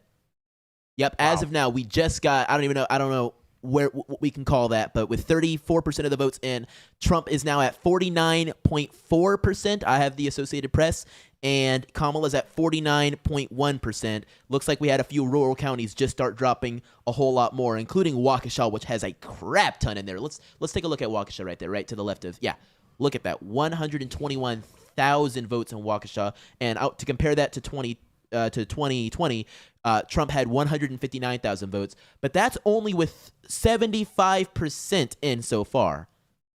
He appears to be performing quite well in that county in comparison to 2020 so far. He's not quite at 2016 levels yet. Right. But He's I at don't know least what part of the matching county 2020. that 75% or the 25% of the vote out there left is. I imagine Yeah. it's conservative because he's I think performing so. really well across the state. He's outperforming his 2016 numbers in Milwaukee County by a couple percent, and Kamala's actually underperforming Hillary there. Yeah. Yes, I think we could. Oh my gosh, I think it just expanded even more. Yeah, it just updated even more on the Associated Press. It's now at 49.5 for Trump, 49 Yep, for Kamala just Harris. updated here. Yep, there it is right there. Wow. By the way, Scott Pressler tweeted out, Pennsylvania News, I can now report that Trump has increased his vote share in Lackawanna County. Lackawanna? That's how you say it, right? I've heard it before.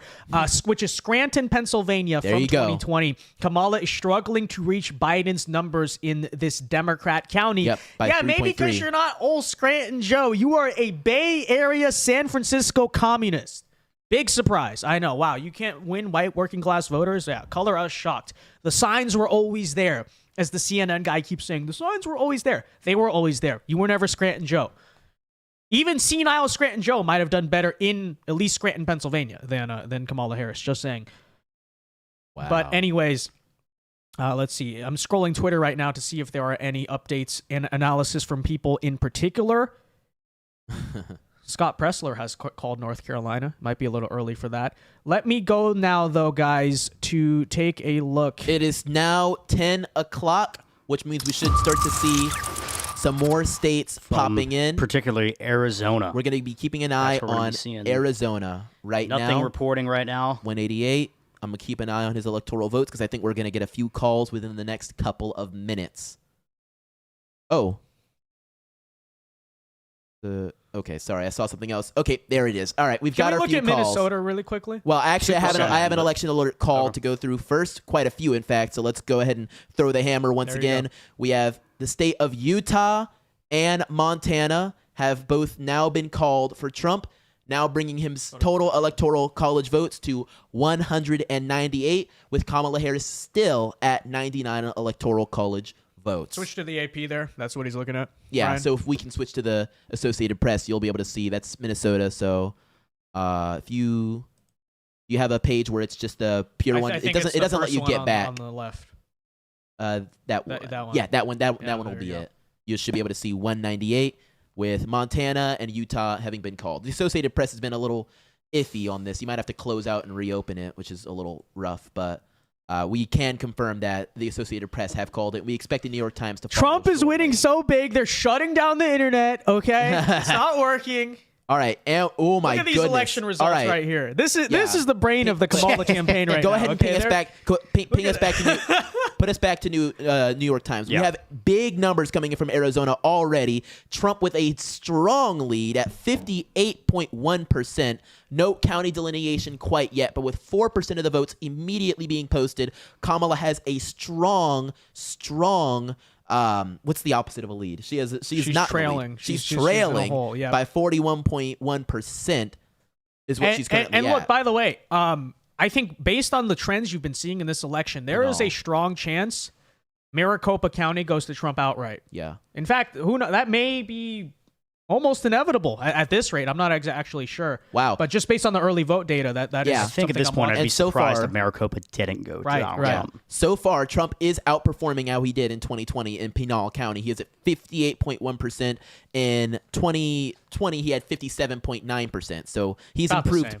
He's improved a little Yeah, bit, a I'd say. A little bit. And that's only so far. But that's with early vote. Yeah, so you're right. Yeah. Because, And that's with 44% of the Yeah. vote in. That's not counting any of the election day votes. yeah, true. Harris is at 41.1%, but Biden got 40.6%. So she's also slightly overperforming, but there's the election day votes to come in.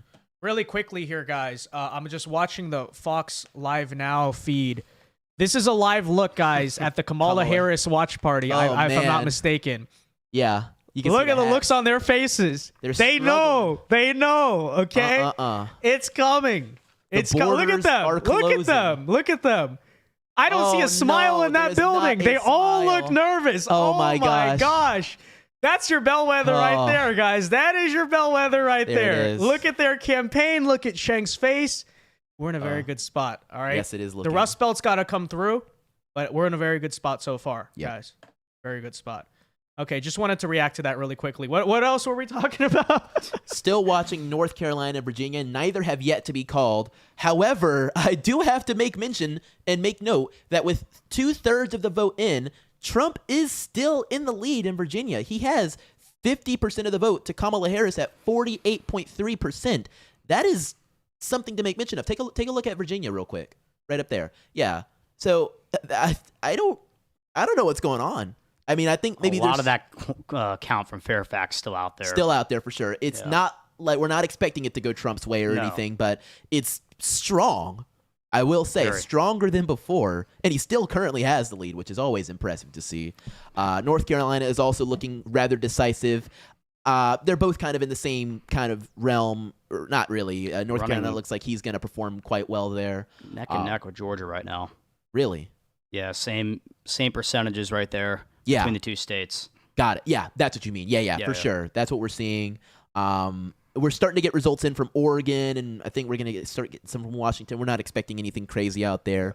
But so far, based off of everything we've seen, it's looking interesting. And the lead in Pennsylvania has shrunk quite a bit as well. While we're waiting on that, can we go back and look at North Carolina and Georgia? Because I Yeah. think you're going to see calls there relatively within I the agree. next hour or two Yep. at this rate. Let's go to Yeah. Georgia first. They have more of the count in.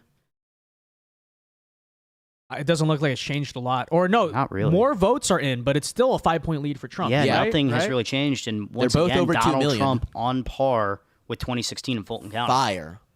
Very, very good. Wow. Wow, guys. Really quickly, we just hit our 10 super chat goal. Okay, so thank you very much. Let me read these really quickly unless we have something very pressing. No? All Okay, good for now. let's get to them then. Zachary for $5 says a toast to the new three-legged Republican coalition. Economic nationalists, war doves, and social conservatives. Thank you for the 5, Zachary. That is largely what it is. Yeah, it's changed a lot. The GOP of 2003, honestly, I have nothing in common with, but the one now, this is true. Okay, this is true. You see, I think also 2024, it's the best overall coalition he's built in terms of other people around the campaign. You know, for a long time, it was just Donald Trump. In 2020, it was Trump and the Republicans. Now he has Trump and like the disaffected populace, which is big. Joel for $10, thank you very much, says 5 super chats away. Yes, we did hit our goal. So thank you very much. Thank you for the 10. Appreciate that very much. Anything you were going to say something? It has happened. Pennsylvania is now having Trump in the lead with 49.8% to Kamala Harris at 49.3%. As of now, I'm not sure I expect it to teeter-totter any other way. I'm thinking we might see Trump maintain that lead. Yep, there he goes. It just updated. just updated. Oh, and it just updated even further. In fact, he's now at 49.9% to Kamala at 49.2%. Can you see how much of Philadelphia is outstanding? Yeah, let's take a look That's at going to that. be the big thing to watch. Yeah, so Scroll down. still quite a bit to go for 73% reporting in Philadelphia. Philly. Is that no 40% 40%? reporting. Oh, Okay, 40? anyway. Okay, 40%. I have 36 over here with AP, but I think we're a little behind with AP on Pennsylvania. So still a long ways to go in the entire state, but Definitely. now that hey, you got a narrow lead, you But know, Donald It's expanding Trump's by the second. Now it's at margin- and it's 50.1. expanding by the second. True. His margins in Philadelphia County Scroll down a little bit. Yeah, there you go. Yeah, keep growing exponentially. I mean, like 20%. I was talking, Donald Trump was up 3-4 points from 2016 in Philadelphia. He's now up 5 points from his 2016 performance in Philadelphia County. And Kamala Harris, who I talked about, was about a point behind in Philly. She is now 3 points behind Hillary Clinton in Philadelphia Oh County. my gosh. It's over. It's over. That's what it they're looks saying at really the- bad if It you does look go really for bad. Kamala Harris. It does look really bad. Look at what we showed earlier, guys. If you weren't with us on stream, rewind like 5 or 10 minutes. We showed you the live view of the Kamala watch party. There was not a Yes, single yeah. smile in Nobody that. smiling. Everyone looked so anxious. Anyways, really quickly, catching up here on the super chats. Kevin S for $5 says this has blown all other streams out of the water. on more information than Tim Pool, Charlie Kirk, Steven Crowder, or the Daily Wire crew. Thank you guys for the deep dive. Well, that's very flattering, Kevin. Yeah. I appreciate that. And thank you for the 5. Look, a lot of the props here, and he will be paid for this, goes to producer Ryan. Okay, he has spent several weeks. No, well, show him the binder. Show him the binder. Oh, God. Yeah, I love it. So Ryan has spent several weeks now preparing an entire binder of like every county and every battleground state and how it went back Solid then, data. the trends, data, demographic. It is huge. Okay. We were not going to bring, when I said you don't need to watch the cable news, I meant it. We were going to make a stream that would be more informative than Fox, CNN, and that was the goal. And I appreciate that. That's the way you see it. Arun Madhavan for the 5. Hopefully, I butchered that name, but voted mail-in for Trump for Illinois. Even though it won't matter, it's not about changing the result. It's about sending a message. And yes, we need that mandate of winning the popular vote. That is very big, in my opinion. Extremely, extremely important, you guys. Hold on. I just lost the super I chats. think Trump just expanded his lead by even more in Pennsylvania. He's at 50.2, unless I 50.2, missed that. No, that's right. 50.2 to 48.9. It's not about making a hit. It's about making a classic, and that's looks like what's going to happen. We just got an electoral alert, though, from the state of Colorado, as nobody is surprised. Kamala Harris has been projected to win the state of Colorado in its 10 electoral votes, now finally bringing her out of the double digits into the triple digits with 109 electoral college votes to Trump at his staggering so far 198 electoral votes. Notable states that have been yet to be called are, of course, Georgia, Arizona, Pennsylvania, Virginia, North Carolina, Wisconsin. A lot of states have yet to be called so far, but he has a manageable to quite acceptable lead in many, or I think actually every single state I just mentioned so far. Yeah. There's a lot to be still counted so far. Pennsylvania is only a little under halfway, with Trump at 50.3% now. I swear it's been jumping every single time we've said it. And he maintains somehow a lead in Virginia as well, but only by a whole percentage point, actually. He's at 49.6% to Kamala at 48.7%, which is nothing to sneeze at. Of course, there's still a lot of really big blue counties that have yet to drop a lot for Kamala in Virginia, so don't hold out any hope for Virginia, in my opinion, at least. But it's definitely something to watch, as he does currently maintain a lead there, as well as in in Wisconsin and somehow Minnesota. But Minnesota does only have 2% of the vote so far, so bear that in mind. And one thing I want to talk about here is we all know in the Rust Belt, Trump won because picking off voter by voter in these rural, small counties across the state. His counties that border New York State, very small, McKean, Potter, he is outperforming his 2016 numbers here. Wow. Very important, and this is a key to a Trump victory. That's so awesome. And then before we move on any further, I have to give a shout out to a super chat on my channel. Shout out to Wilton Perkins for $10. He says, "Thanks for the best election coverage anywhere. Go Trump." Thank you so much, Wilton. I appreciate it. I think the whole team here appreciates it. We're working very, very hard, and we are hoping we are very, very entertaining. So thank you for tuning in. Travel Status for $5 says, "I'm watching live with my hot Trump-supporting girlfriend, Vanessa." Well, shout out to Vanessa, okay, eating into that female margin. Oh, Kamala Harris, abortion. Yeah, typically not the hot ones, just saying. Thank you for the 5. Johnny Smith for $2 says, "The Return of the Dawn." Thank you very much, Johnny Smith. Boone Docker, what a name, for $5 says, "Doing a great job, guys." Well, we appreciate it. Romans 5.8 says, for $2 says, "Check Montana Senate. The Greens are winning." Guys, we'll have a Green Party senator. That'd be so funny. I'm not seeing anything yet. I'm not for the seeing anything Senate. either. Yeah. Okay, but you know what, though? That is bad news for John Tester, if true. Yes. Sheeny Beanie for $5 says, "Bill Clinton has hots for Carrie Lake. She wore a blue dress. Luckily, Hillary is..." You always... All these Sheeny Beanies... Luckily, Hillary is a lesbian. You said that. I didn't say that. So Carrie is safe from the Hillary list. Thank you for the $5. Monty for $5 says, "Trump took the lead in Wisconsin. A black Chicago MAGA voter thought rate, we exist. Make America great again. Let's effing go." True. Many have Thank you said for the it. 5. Oh, let's check in on Wisconsin. Speaking of let's that, take a look. So he has taken the lead. This is the Senate race. Oh. Yeah. Let's switch over to the Eric Hovde. Let's Oh, Yeah, wow. no, I was actually about to mention. Yeah, go ahead. He's on. I called it yesterday. I called it. He's going to do the best of all the Rust Belt candidates there. And last one, real quick. Sheeny Beanie for 2 says, "We love Ryan. Great work and thank you." Thank you. I appreciate it. Yeah, makes up for the person who called you a neocon yesterday. That was just awful. That was just awful. over. Yeah, no, but he's outperforming slightly Ron Johnson right here. Actually, they just updated. He's Wait, is down that somebody's now. name? What? Ron Johnson? Yeah, the he's a current senator senator from Wisconsin right now. Yeah. Eric Hovde was outperforming Ron Johnson. Now he is not. Got it. And was Ron Johnson an incumbent Democrat? He's an incumbent Republican. Okay. That is he holds the other seat there. Got it. Okay. Yep. All So right. I'm Kamala, seeing slight lead. Wisconsin's flip-flopping. Yeah. Yep. It just flip-flopped. Ping over. pong match here. Yeah. Yep. Yeah. With Wisconsin, Kamala at 49.3 and Trump at 49.2. It's pretty neck and neck there, but that's with only 44% of the votes counted so far. A lot of rural counties still waiting to get in. Meanwhile, if we check those pluralities that are, big cities, we have Dane County 72% in. Scroll down a little bit, Ryan. Milwaukee There you County with 47% in, so we expect them to start running out of gas soon.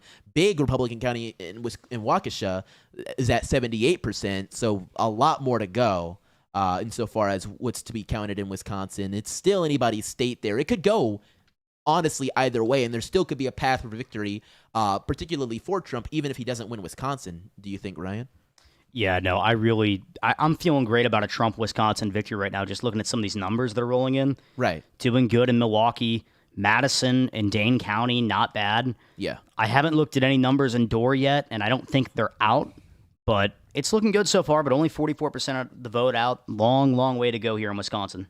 Very true, very true. We could take a peek into some of these gubernatorial races if we'd like as well. Yeah, a lot of those have been called already, including Montana, North Dakota, Indiana, Missouri, and West Virginia all have been called for the Republican candidates, as well as Vermont. That has been called for the Republican candidate as well. New Hampshire's got a What gubernatorial is it? race right now, Bullock, right? his name? Phil Scott in Vermont. Phil Scott? Okay. Vermont Slightly off. confuses There's a me. Bullock in that And region. look at New Hampshire right here. What's that for governor? Governor. Wow, yeah, Kelly Ayotte is doing quite well at 51.5%, and growing as we watch. I don't get those states. I don't know how you vote for a Republican governor and then vote for Kamala. And Chris Sununu, such a popular governor there in New Hampshire, wins in landslides, and nobody else can come close. Hey guys, I mean, Arizona. Let's go back. We got some results. We finally. got some more. Yes. Okay, yeah, we have a lot more coming A lot into of results. Arizona. 51% of the vote is currently in Arizona. Wow, that was Yes. a quick count. Okay, 50% for Kamala, 49.1 for Trump. So we're mostly probably looking at the earlier votes here, right? Yeah. Early votes, absentee ballots. And as we reported before, even in early voting, Arizona Republicans were destroying them with a lot of people left to go who are still going to vote on Election Day. And 51% in, let me actually look at the county breakdown here. Yep. But it seems like that's what you're seeing. I don't know. They still have Arizona as lean R on the New York Times. Trump down by 0.8, but seems to be in a good position when you consider, again, the fact that these all just got dumped in all of a sudden really indicates to me that we're looking at a lot of earlier votes here. And it's basically tied, very close to tied. So once the Election Day stuff comes in, by the way, a lot of rural counties in Arizona still have a lot to go, Navajo, Apache, Coconino. Apache, Yeah, and Trump's Apache. outperforming his 2016 and 2020 numbers in There you Pinal go. County, which is great news for him. That's a county he needs to do really well in. Maricopa right now on pace with the 2020 numbers. He narrowly lost that in 2020, narrowly won it in 2016. Wow. A lot of the votes still out there, though, and we can only assume The Election Day vote is going to favor him. absolutely, and that's going to come in later in the night. Yeah. In 2020, Trump got 48.1 of Maricopa. He's currently sitting at 48.5, so outperforming 2020 by just a little bit so far. And something pretty incredible right now, Navajo County, Trump got 51% of the vote. You guys there. don't know these native tribe names. You're not from, I said Navajo. You're not from the West. Hey, like Navajo, myself. yeah, Navajo, You said Navajo. Apache. Okay. You said Apache. Apache County, I admit, I did say Apache. Proud Californian. We But I know our at least Native said- American I at least said history. We're Navajo. I taught at least these said things. Navajo. I got that right. Now I don't know about Coconino. I don't know what that is. Is that correct? Coconino County. That's not a tribe we learned about in school. Well, Navajo and Apache. It was a yes. more minor tribe. But guys, now let's shift to the other Sunbelt states because we now have 85% of the vote in Georgia. Donald Trump still enjoying a Decisive 5-point decisive lead. Wow. 52-47 over Kamala Harris. Guys, this should be called any minute now. This should be. We're really looking at it looks very strong. In similar position in North Carolina, if you can scroll up there, Donald Trump much similar in North Carolina. Stronger even. Less of the vote is there, but he's also up 5, and New York Times has both as likely Republican states at the moment, but they're leaning more Georgia because 85% of the vote is in, and Kamala is still down 5 points. That 5-point firewall has held like basically the entire night almost now, right, for Trump. Yeah. And it does not seem at the current moment like Kamala Harris is going to have the remaining votes left to pull out anything close to a victory in Georgia, which indicates, again, my prediction, I'm going to go back to it that I made at the beginning of the night. If Georgia is called before midnight, which it seems like any minute now they may be making the call, very good news because the national environment favorable to Republicans. And if you can go back to that.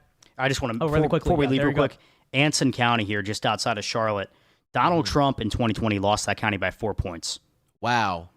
It He's is now now up by 3. He's 51% with 95% of the vote in. He has flipped Anson County, and not even flipped it by a narrow margin. He has flipped it on its head by 5 points. That's impressive. Unbelievable. That's a fantastic showing in North Carolina. It's really good signs. This state should be called really soon. North Carolina, for sure. Yeah, for and sure. Georgia. By the way, New York Times now estimating Donald Trump will win the popular vote by 0.6. No, that is shot. the current Pull that estimate. Up. Pull that up right there. This is never before seen. When was the last time a Republican president? George Bush. George Bush Jr. 2004. 2004. Yeah. This will not have been seen in 20 years. In basically our lifetimes, we have never seen anything like this. And how much politics will has it changed. happen? Will it happen? Who knows? But the New York Times of all publications putting it at almost 1 point ahead for the popular vote is crazy, especially considering right now Trump sits at 43.7 million votes. Kamala sits at 38.5 million votes. It doesn't necessarily surprise me, though, because he's eaten into the margin so much in those deep blue states. He has. You know, oh, by the way, that needle just moved. I don't know if you saw it on the screen. No way. It's New York almost Times likely. now has Donald Trump as an 80% chance of victory. So there you have it. There you have it, guys, It's so far. Go back to the presidential map. Yeah. No shot, dude.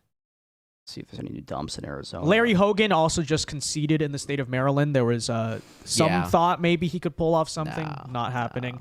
Don't care. He would he really even be a Democrat? Would he even really be a Republican senator? I mean, come on. Maybe he'll vote for the tax cut. Only or in something, Maryland but- could he pull off being a Republican. Yeah. Iowa is now reliably looking red once again. Seltzer. Let's take a look at that just for Seltzer. Seltzer. I know you want to see Shut that. up. I know you wanted. Shut to up, see Ed Seltzer. that. I know you wanted to see that. Iowa is looking quite decisive now, give or take, with Trump of these at rural counties aren't 52.2%. Exactly. And Kamala at 46.4%. I mean, for a minute, it was looking like maybe Miss Seltzer would be feeling great, but not for much longer. And now. guys, hold on. Margins wise, New York Times is currently projecting Wisconsin will go to Donald Trump by 1.4. Wow. Pennsylvania by 1.9. 1.9. Michigan by 2.1. That number is going to change back and forth throughout the night because it updates the model. But that's where we currently stand. They think Trump's going to do very well there. Right. Also have him winning in Nevada. All right, I want to circle to a few super chats we have here on my channel. We have Mike Orklim for $10. He doesn't say anything. He just sends a sticker, I think, of some sort. So huge shout out to Mike Orklim. Thank you for the support. Vinci, I want to give you a chance to throw to yours as well. Yeah, let me check. Let me check what super chats we got here. We got quite a bit. had a feeling. Quite a few. Let's see. Sheeny Beanie for $2 says, "Yeah, I got banned from commenting on YouTube for 24 hours." Okay, well, you know what? Like, you want me to read these super chats? Okay, behave yourself. All right, we are on a communist big tech platform. Datalist for $5 says, "Here's a $5 to go to the celebratory fund if Trump wins."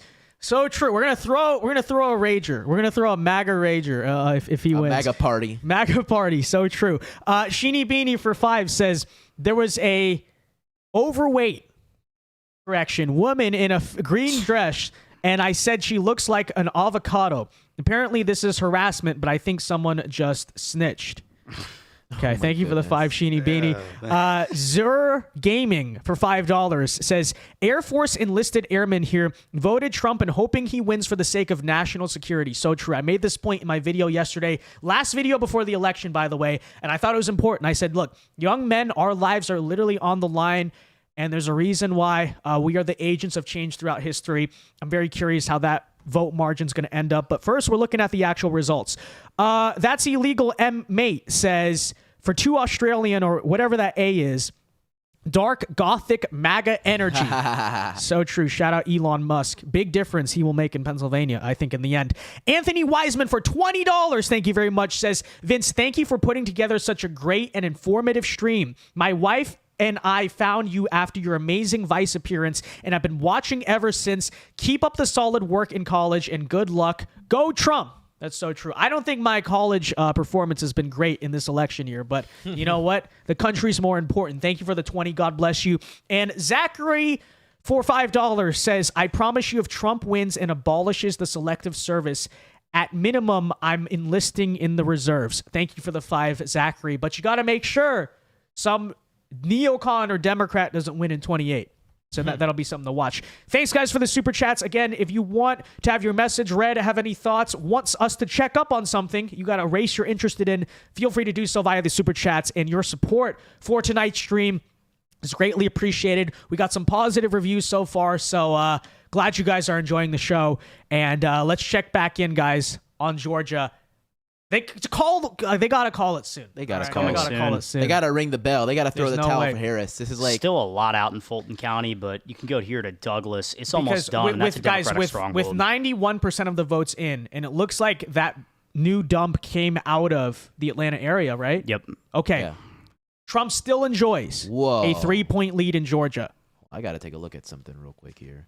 I want to look at some of the historic performance of Trump in some of these counties in Georgia. You know, he's really underperforming in Gwinnett. Yeah, that's exactly what I was going to really? say, actually. He is Yeah. performing identical to how he did in 2020. He's at 40.2%. Yeah, underperforming 2016, but Yeah. it's a county he And- actually flipped in 2016, which is just so shocking he? to me. Yeah, I did not know that. yeah. Wow. Okay, that's says a good bit. I know this county quite well, and I didn't. Or excuse me, know a that. county that flipped away from Trump. Excuse me. Correction. Oh. Yeah. Okay, I was about to So say. that county actually voted for Romney Okay, in Yeah. 2012. in 2012. Okay, that But tracks. you know, that's But in such a 2016, lifetime away at this point. That's over. That's 12 years ago. But guys, you know the difference here is that even you guys are pointing out, right? Yeah. That in 2024, Trump's still not doing that well in Atlanta.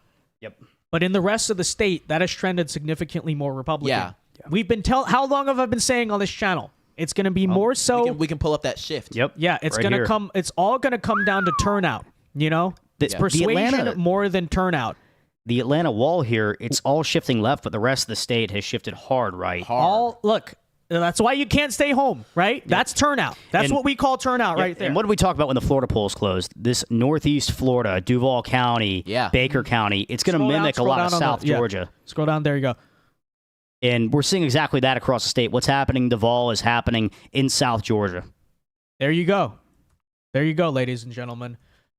Going back now to the forecast, they just bumped it up now. Donald Trump is at 82% chance of victory. New York Times is now projecting he's going to win over 290 electoral votes.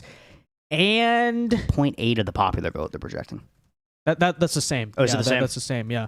But, the metrics continue to just go down and down tonight for Kamala Harris. Still a lot we don't know, okay? The Rust Belt, it's still basically all the way out there. Like, we don't know necessarily, but looking very, very good at the current moment.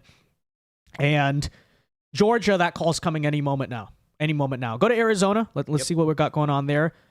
So we got minor vote dumps, and Republicans have narrowed the gap, now only down by 0.2 in Arizona, with 52% reporting there. What are we looking at in terms of counties? Yeah, Maricopa slightly down. Hasn't really changed much. The margin hasn't, at least. Scroll up a little bit. All right. Up a little bit. I have an election alert 20 seconds ago.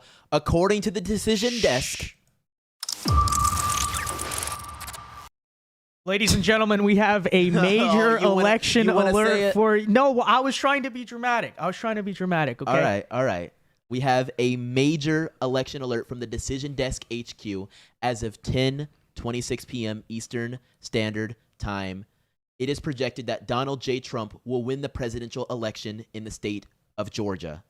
And it's 16 electoral votes. This is a flip from 2020. Huge. And this is Absolutely big. huge. He couldn't have won it without it. No, first of all, couldn't have won without it. But I said if it's called before midnight, very good. Called Yep. at 10:28 p.m. by decision desk. I was hoping midnight, 1 a.m. we'd call this state. I wasn't thinking we were going to do 10:30. This is hours ahead of the timeline we expected. And New York Times has the needle all the way right here. It's like Unbelievable. 99% Republican. They're going to make the call any moment now. All the Wow. major outlets. Oh my gosh. There's a We can picture of- say it right now. Donald Trump has won the state of Georgia. Yep. Huge, huge. And this is a state that looked like in 2020, 2022, it was really going left. That's also important to point out. It was worrisome that we were starting to lose the state, it seemed, possibly forever, especially with the way those Senate races went. Right. And, I mean, this is an unbelievable rebound for the Republican Party in Georgia. It turns out, though, right, and people thought, okay, maybe it's because Trump will do a little better in the Atlanta metro. He hasn't. That's not why. It's because those rural, outer Atlanta, just rural Georgia in general, it's because all of you guys this time decided you weren't going to stay home. You were going to do your work. You were going to go to the polls and vote. That's what made the difference. Not persuasion necessarily. It was turnout. It all came down to turnout, at least based on the swing map. That's big. That's big. Ryan, you're looking at something here. What county are we talking about? I was looking at Clark County, just Athens, Georgia. That's where the University of Georgia's at. Mm-hmm. Everybody talks about the youth influx for Kamala Harris. You're going to get these big margins for her. And really hasn't changed at all. I mean, it's pretty surprising to me. I mean, there's no excitement there. There's no excitement at the University of Georgia, the biggest school in the state. No major drive to the polls for young men and women there. And by the way, the thing about college towns is it's not just the kids who vote. It's like the professors, the faculty, the administration. Those people are all the university workers are all very Democrat. I mean, she's on par with Biden. Yeah. She's actually, she's underperforming Biden in Clark County, which is kind of surprising because I don't think anybody young was excited to vote for Joe Biden. No, but I think the young, I'll tell you exactly what happened. This is what I think is driving it, is people like us turned 18 years old after 2020. Our segment of Gen Z is very, very pro-Trump. That's probably what ate into that margin, even if slightly. I think most of the frat guys still probably stayed home and stuff, but little bit of a difference there. A little bit of a difference. We have another decision desk call coming this evening. We call that an election alert. According to the Decision Desk HQ, the state of Iowa has been called for President Donald J. Trump. So it's He will not win. going to Kamala Harris by 3 points? It's not. It's not going to Kamala by 3 points. In fact, it's going to Trump. And the how many electoral votes does that state have 6. again? The six electoral votes will be going to Donald John America. This time, at least. It's looking pretty good. I will that say. lead has narrowed in Michigan. It is tight with 23% of the votes, and a lot of that votes coming out of Oakland County, Detroit. That's very promising. 64% of the vote in out of Oakland County. The probably the biggest Democratic, you got to think it's just outside of Detroit. Feeling good considering he's only down 0.2% there. Wow. Yep, 49.3 is with a 64% of the vote margin. In that district?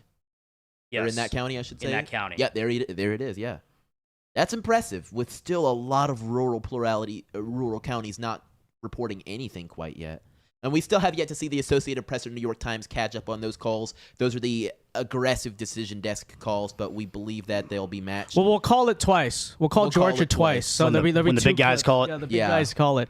But like New York Times right now has it at like 99%. Let me Yeah. get you the actual number there. Yeah, we have an Arizona More lead. than 95% chance Trump wins Georgia.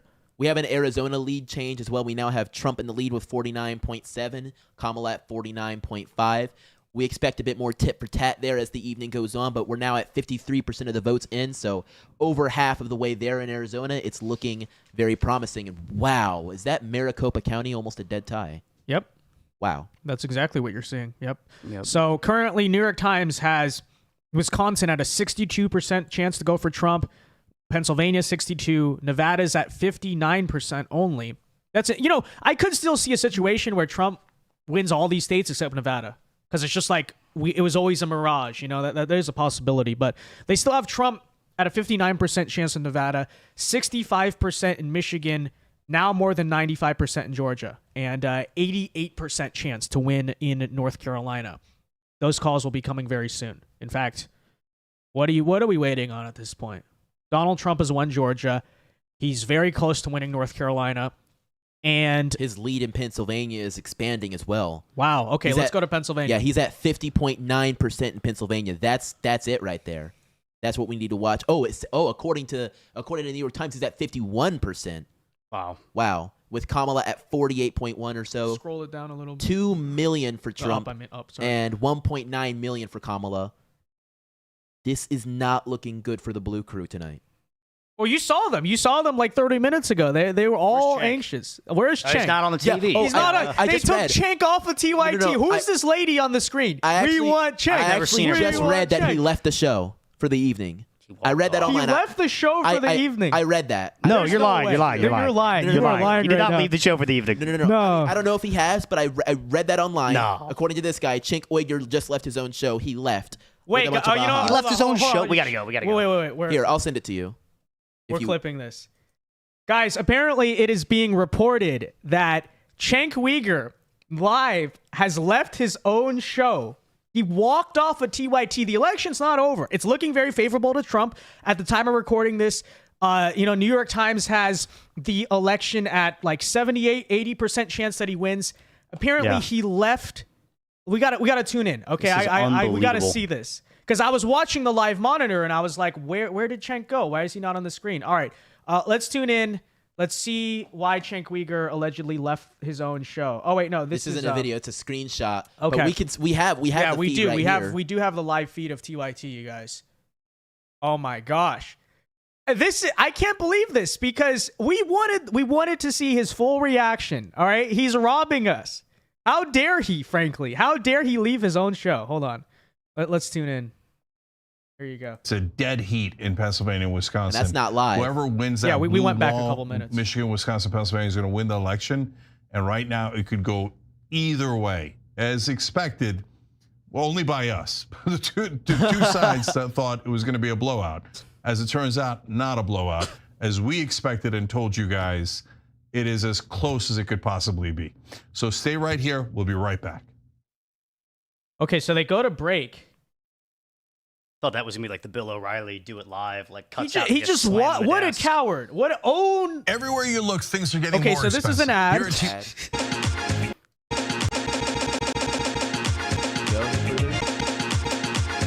Where did he go? Whoever wins tonight is going to look at what went well. Did he just? And I think last I checked, it was about 60. We were nothing. We're trying to figure. John. Yeah, he just disappeared. Chat, hashtag where is Cenk? Where is Cenk? All right. Welcome back to TYT. Anna Kasparian, Michael Shore, and John Idarola with you. And also joining us is Yasmin. Thank you so much for joining us, Yas. Hi, happy to be here on this very exciting election night. I've been watching some of the coverage, and it's been a roller coaster so far. A roller coaster. That is such like a basic take. Oh yeah. But okay, I don't know. So they never explained it, but I guess Cenk apparently he might come back. He's probably taking a break realistically. Like he's probably just, intermission. We've still not taken a single break tonight. I want to point that out. We're just simply built different than these people. Yeah. But no break needed. We haven't even gone to the bathroom, guys. No. It's intense. So guys, if you're enjoying the work we've been putting in here, I mean, feel free to send a super chat. I'm just saying. The dedication's on another level here. Or Rumble rants. We see them too. Yeah, that's true. That's true. One thing I want to talk about here is how tight, even though he's going to lose, the difference in New Jersey. a state Biden, I think, carried by almost 14%, Wow. is now a tight Republican loss right now. Yeah, I have the comparison actually. In New Jersey, Biden got 57.1% with Trump at 41.3%. Right now, Kamala is only sitting at 52% with Trump at 46%. That unbelievable. I think that's the most narrow we've ever seen New Jersey. How does that compare to 2016 even? It's much more. I think he still lost it by 11 in 2016. So it's better than 2016 in New Jersey. It's exponentially better than 2016. Wow. It's unbelievable. Unbelievably better. And I mean, this is a lot. I mean, you got some house races around here in some of these counties, especially I think Camden County, New Jersey. You got a key house race lurking right around there if I can find it on here. But also, you got a governor's race there next year too. That's gonna be very big, and this is pretty shocking. The margins they cut down here in New Jersey. Yeah. This is one to watch. This is truly one to watch right here. By the way, really quickly, I got to give a shout out to Dow Tran in chat with the $50 super chat. Let's go. Says, great job, guys, from your fans in Orange County, California. We're good friends with your relatives, the Tree Quatch family. Well, shout out to Tree, okay? Tell them thanks for the plug. Appreciate it very much. Let's celebrate this Trump victory and our family restaurant. Is that the username for it? When you visit in California, keep it up. Yeah, I'll definitely have to make a stop. All right, we've been missing Orange County. I haven't been there in a very long time. All right, sorry, the stream froze out. What else are we looking at, guys? The numbers. I'm going to stick to the Northeast here, especially because there's some really key House races here to decide the balance of power. And New York right now, I mean, Trump has just destroyed the margins the Democrats have built over there the last 10 years. 58-42. And yes, I know it's a big Trump loss, but compare that to Hillary Clinton. Hillary Clinton carried 59% of that state, while Donald Trump only got 36% of that vote.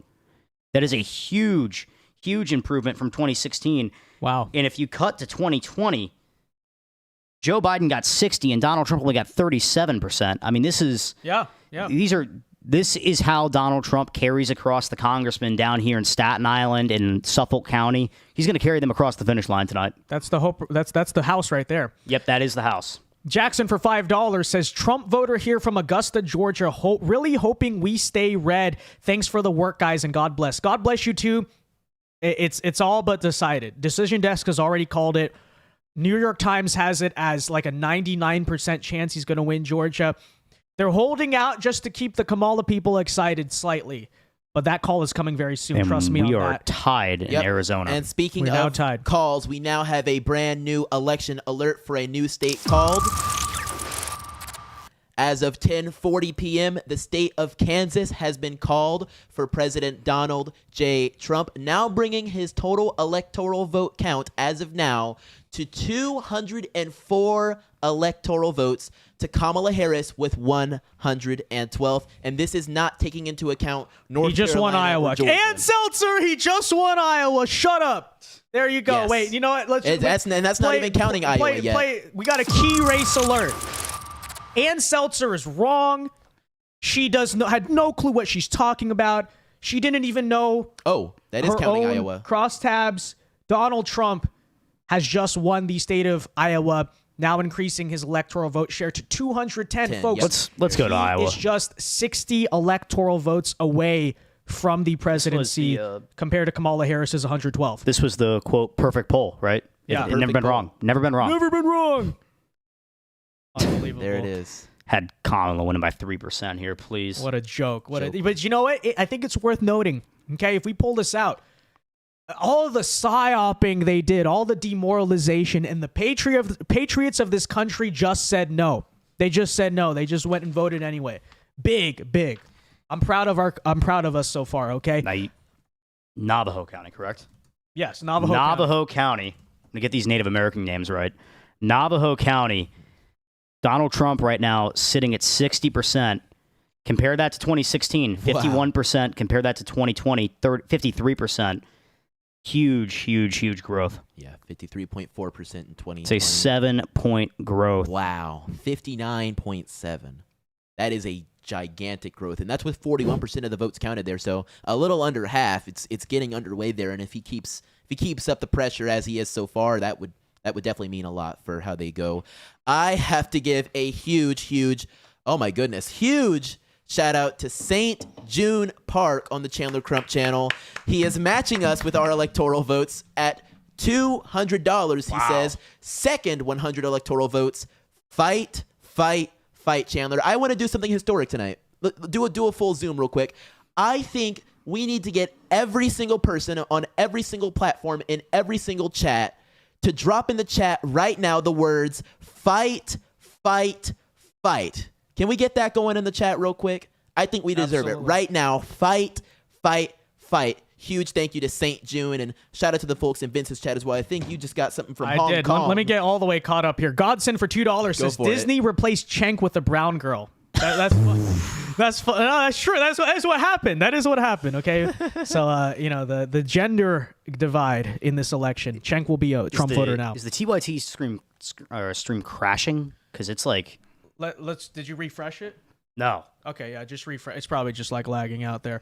But anyways, Brian for $10, thank you very much, sends a super sticker, I believe. Joe for $10 says thank you. No, thank you for the $10. Glad you are enjoying and appreciating and supporting the stream.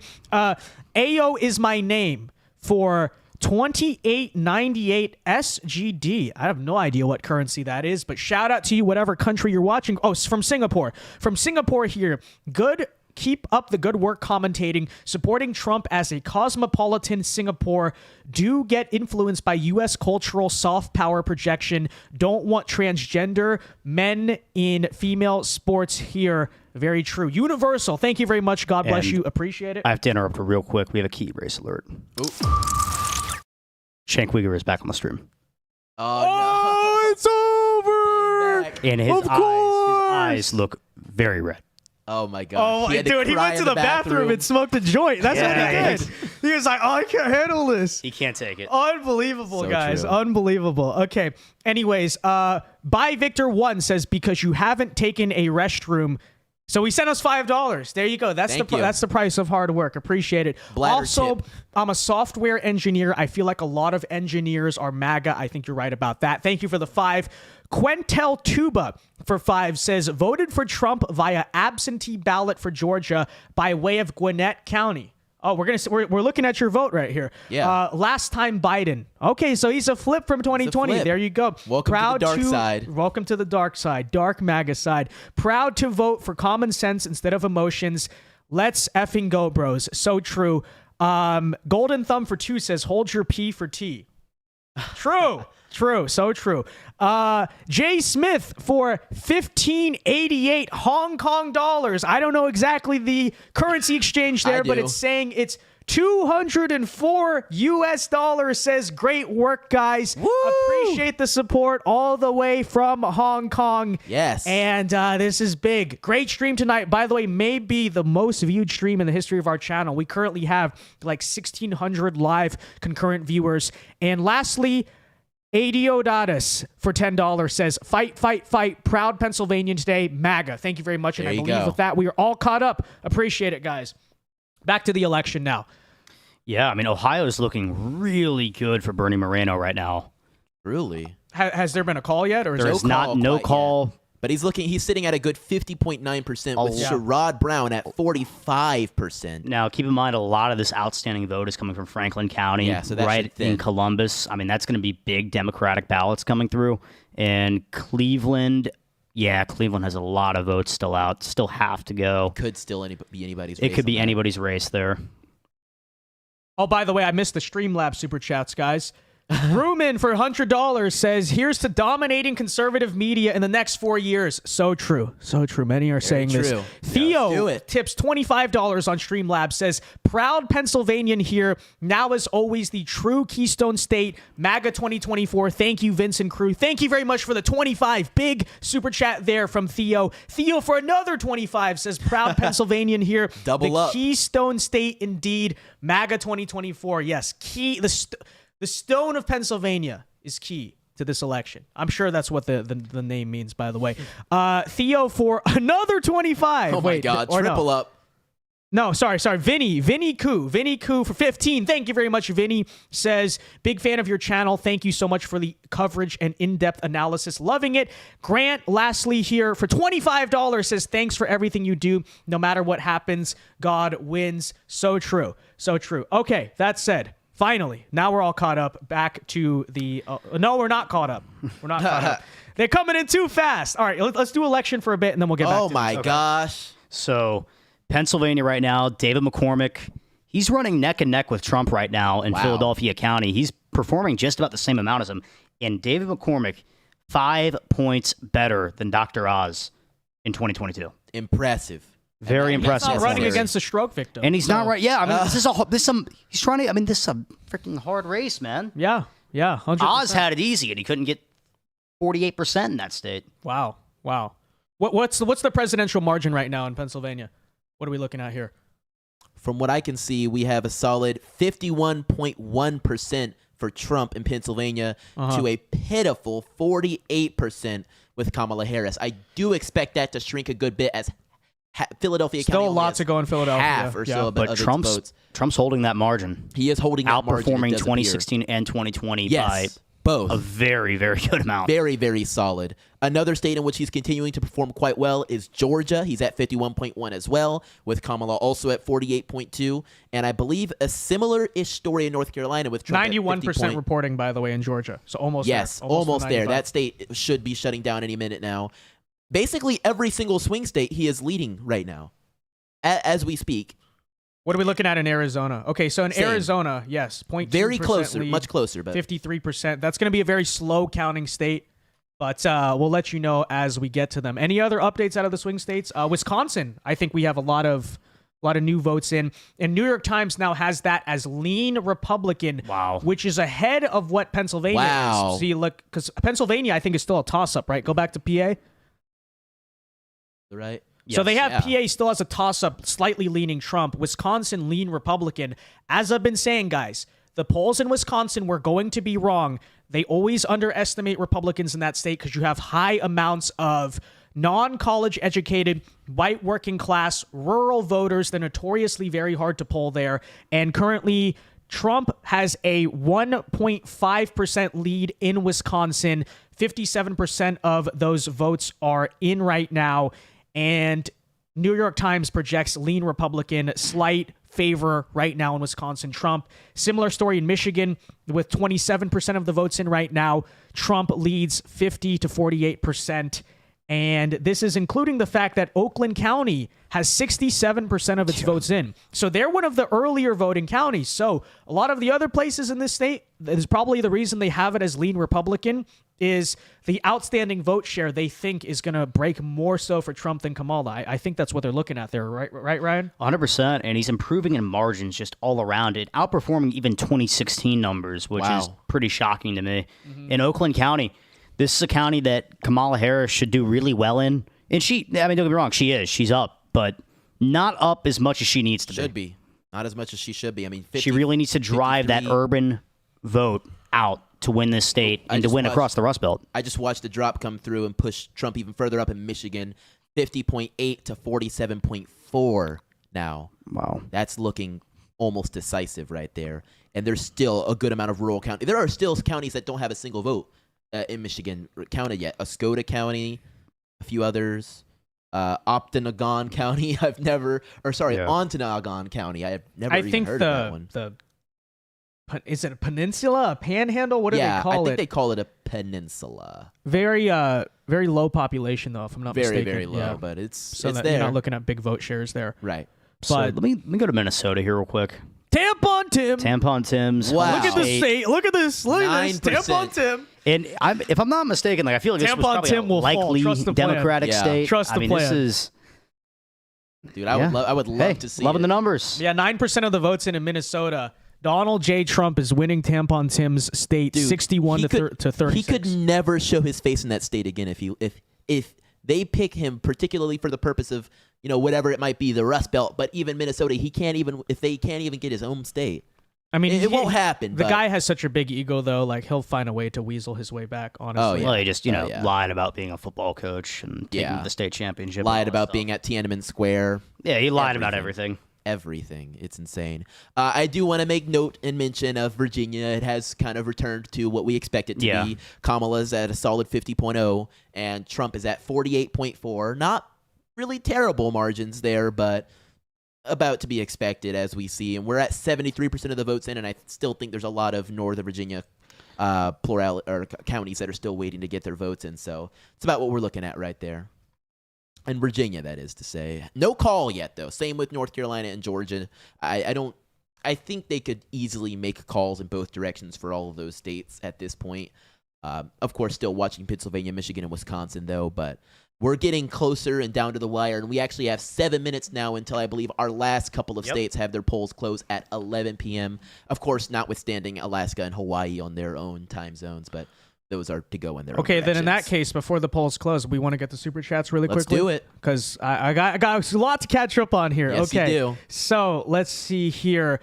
Salson for $5 says, take a bathroom coffee break on me, my man. By the way, I hate Gwinnett County. Grew up there, and it's just Atlanta. Thank you for the $5. Yeah. I'm sure there will be a bathroom break at some point, but we don't need it. And the caffeine, I mean, I got an energy drink right here. Okay, not very good for the liver, but I'm young, so that's what we do. We drink energy drinks.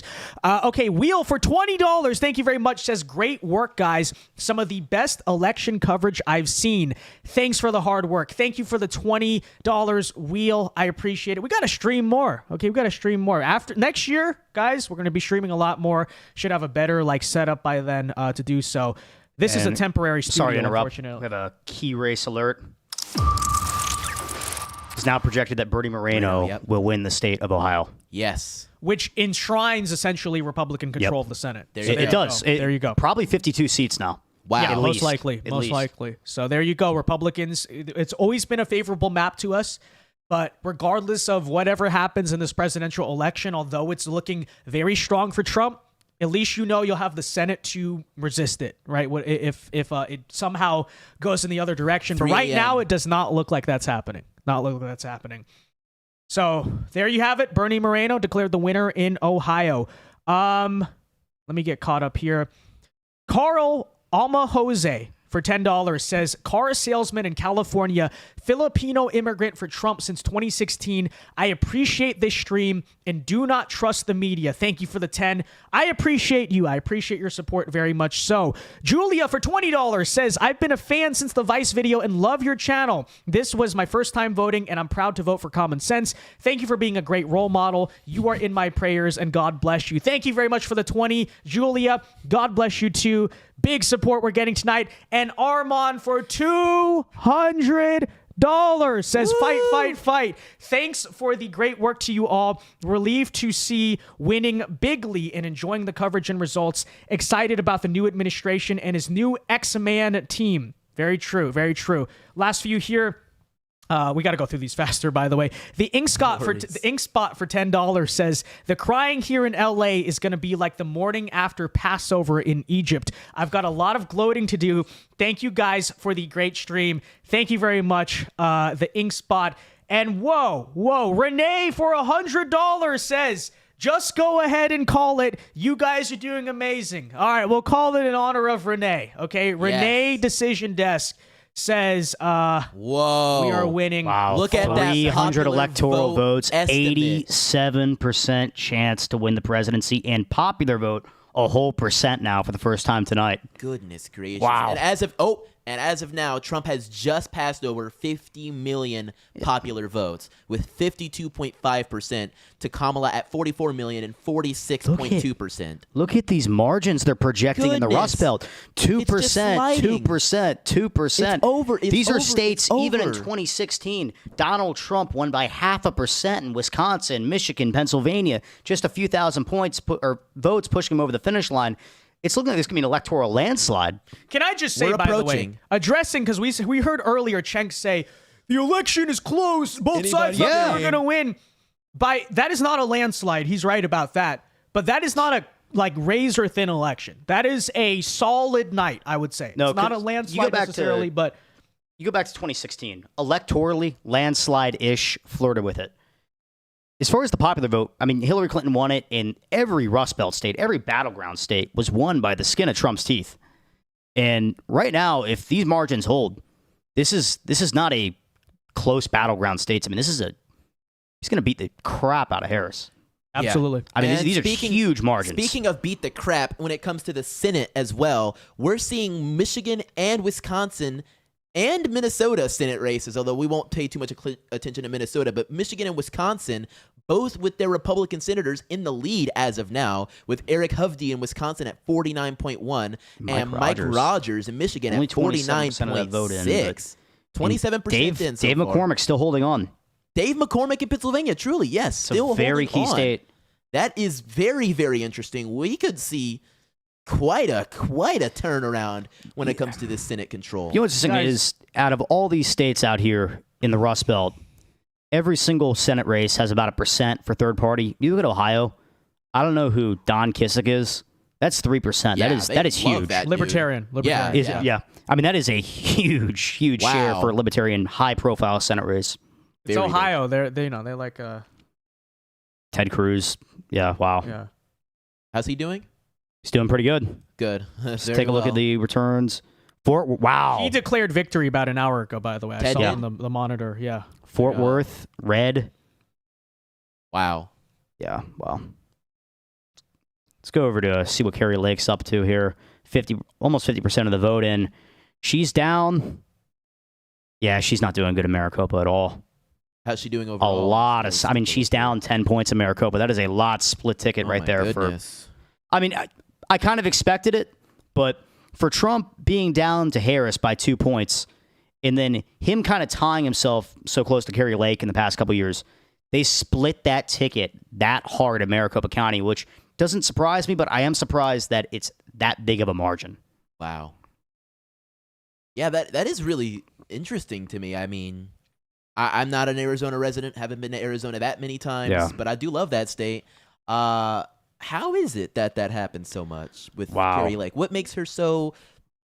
I don't want to. What makes her so resistible to Arizona? You know, the opposite of irresistible. What makes her so resistible? Well, let me break down a couple things. So, like first of all, she on it. Like I think it was great when she did objectively, but I think when she went out and like trashed John McCain supporters and the voters very badly in there, like that lost her 10% already, and then of the Republican electorate, whatever.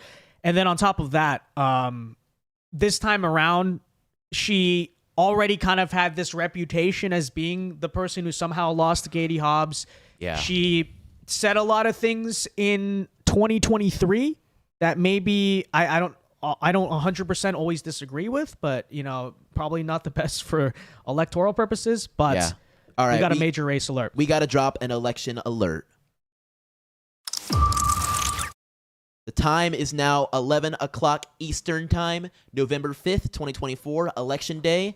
And we now have polls closing in our westernmost states, including in California and Washington. Both states are now projected to be Kamala Harris victories, bringing her electoral vote count to 179, with Trump now taking the states of Idaho to bring his electoral vote count to 214.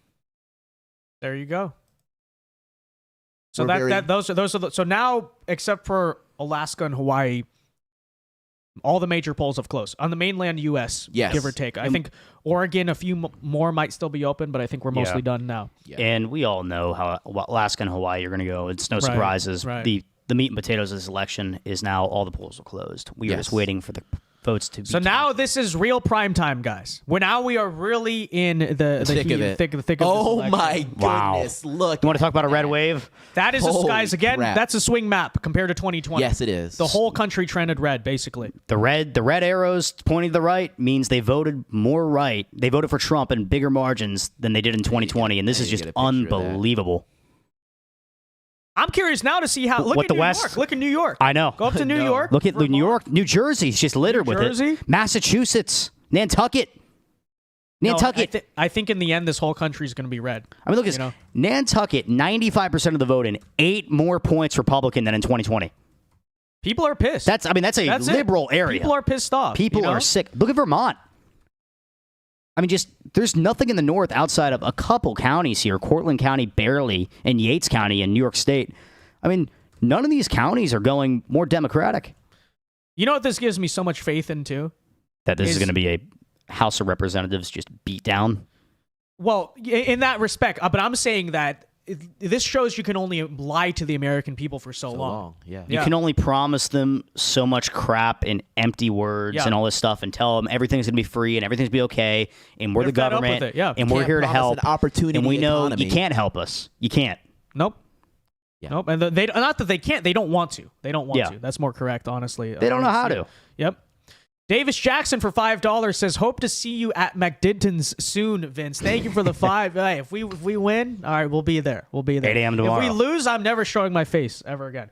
TJ for $5 says, "My daughter Lala says, fight, fight, fight. Trump 24. Thank you for the live. Thank you for the 5. Appreciate it very much." Boca LDA 25 for 5 says, "Hey guys, quick question. Once a state gets called, does that mean it can no longer be flipped or changed? I'm hoping Virginia gets flipped to red." So in the history of politics, it's very rare for the media to call a state and then it ends up flipping, but it has happened. It has happened before. So, there is a slim, maybe like Florida. less than 2%. There you go. Yeah, Yep. Florida. So it has happened in the past.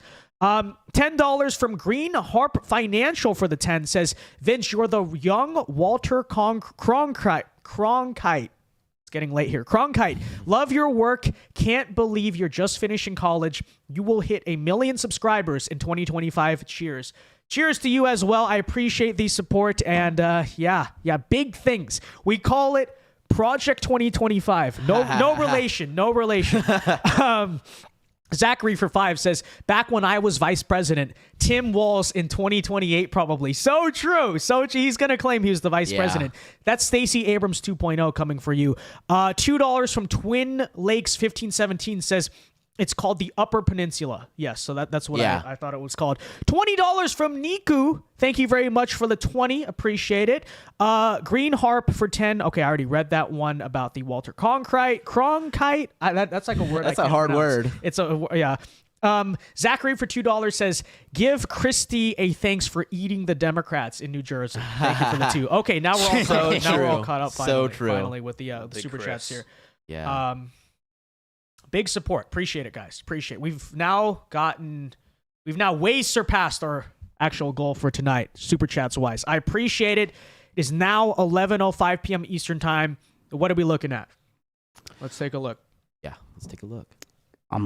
Georgia now is at 93%, by the way. Yep. See if that Still margin's not changed at all. called, despite Still Trump not called. at 51.1 with Kamala at 48.2. They're just stalling. They're just stalling. They're stalling. They don't want to do it. They Take a don't look at want to do it. Wisconsin. Trump's lead's now at 2%.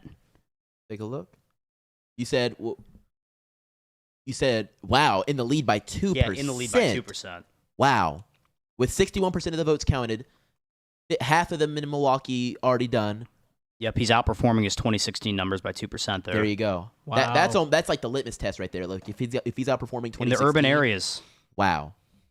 I mean, he doesn't even need to outperform 2016 so much so as he needs to do better than 2020, and he's past that. Yeah, I mean, it's just how many votes did he win in Wisconsin by? I mean, what was Yeah. it, like In 20, 30,000? In Wisconsin, he had, in that county or in the state? In the state. By how many he One. lost by? One in 2016. Oh, I don't have 2016. I have okay. 2020. Yeah, I mean, he won the state by 20,000 votes. Wow. And And every single percent across every county in any of these states is going to add up. And that's exactly what He's Biden currently won up the state by. 50,000 votes, by the way. Yeah. Up 50? More than he won it by. Wow. Yeah, and Biden was up 20,000 in 2020, and so if he's up 50 right now and he's able to maintain that, or even only lose a little bit of that. Well, that's the thing. Like, I've been on record saying this, and like you guys know because I just spammed it 1,000,000 times. It was always going to be very good in Wisconsin. People will say, "Oh, the polls said Kamala was winning." As I said, it is hard to poll this state. Because just look at it, right? You have one urban area, which is Milwaukee. It's not very big. I've been there. Not a huge city by any means. It doesn't dominate the state. You've got a lot of remote, rural, white working class voters. They're distrustful of pollsters. They don't pick up the phone. They're very hard to sample. The state always historically, remember Biden plus 17 in Wisconsin back in 2020? That was nothing like reality. This is a trend we've seen over and over again. The demography of Wisconsin is very favorable to Trump. This result does not surprise me at all. We're just standing by for more states to be called at this point because it's starting to approach. It feels like it's getting really close. In which it's mathematically impossible for anything to happen. But But guys, the New York Times does now have Trump at an 88% chance of victory. That went up 1%. They now estimate Trump getting 301 electoral votes, which is every state, every battleground state except Nevada. Wow. Yes. Because Nevada, they just don't have in there yet because, no real results. Which at this point, we're not going to have to worry about or need. It's just the bonus. Which it really probably always was in terms of the map. But hey, don't need that so far. Not much has changed, guys, in Arizona. Still Donald Trump, 53% of the votes in there. Only a 0.2% lead. Yeah. What were you saying? No, I was just going to say it looks like it. I forget even where it was before. There's so much going on, but I believe it was a bit of a wider lead before with Trump, right? In Arizona, or is he just getting back up there? It has not changed for a little bit in Arizona. So just that 0.3%. And if we dig even deeper into the counties in Arizona, Ryan, if we want to check into that, Maricopa County is reporting at 54%, with only Kamala narrowly in the lead there, or a bit in the lead by 2% points or so. It hasn't changed a ton as far as Maricopa. I mean, he can win the state without Maricopa County, and I think he's going to win the state, but we got to be doing better there. We really do. And this is very reflecting on Carrie Lake's performance in the Senate right now. Yeah. It's not doing very well. But I think that when the election day vote comes in, yeah, you're gonna see absolutely something different. Yeah. It's not a bad margin with halfway to go. No, because it's very doable to flip Maricopa still, depending on how those last few votes split. Guys, New York Times is currently projecting that Harris will only win Minnesota by 2.3. What? That's not a lot. That's not a lot at all. But That's they Ilhan Omar country. Right. They now have both North Carolina and Georgia at over a 95% chance for Trump to win. Call it. Which has been obvious, but where's the call? Are you going to call it or not? What are we doing here? New York Times, They're stalled. They heard me say if we get North Carolina and Georgia before midnight, we're going to win. And then they're like, okay, don't call it. Just put it at 99%. This is election interference. This is election interference. Truly. Right, so this is how they do it. Brown County, Wisconsin, which is Green Bay. Yeah. It is the most Latino county in the state. Not that there's many in Wisconsin. Yeah. But it is.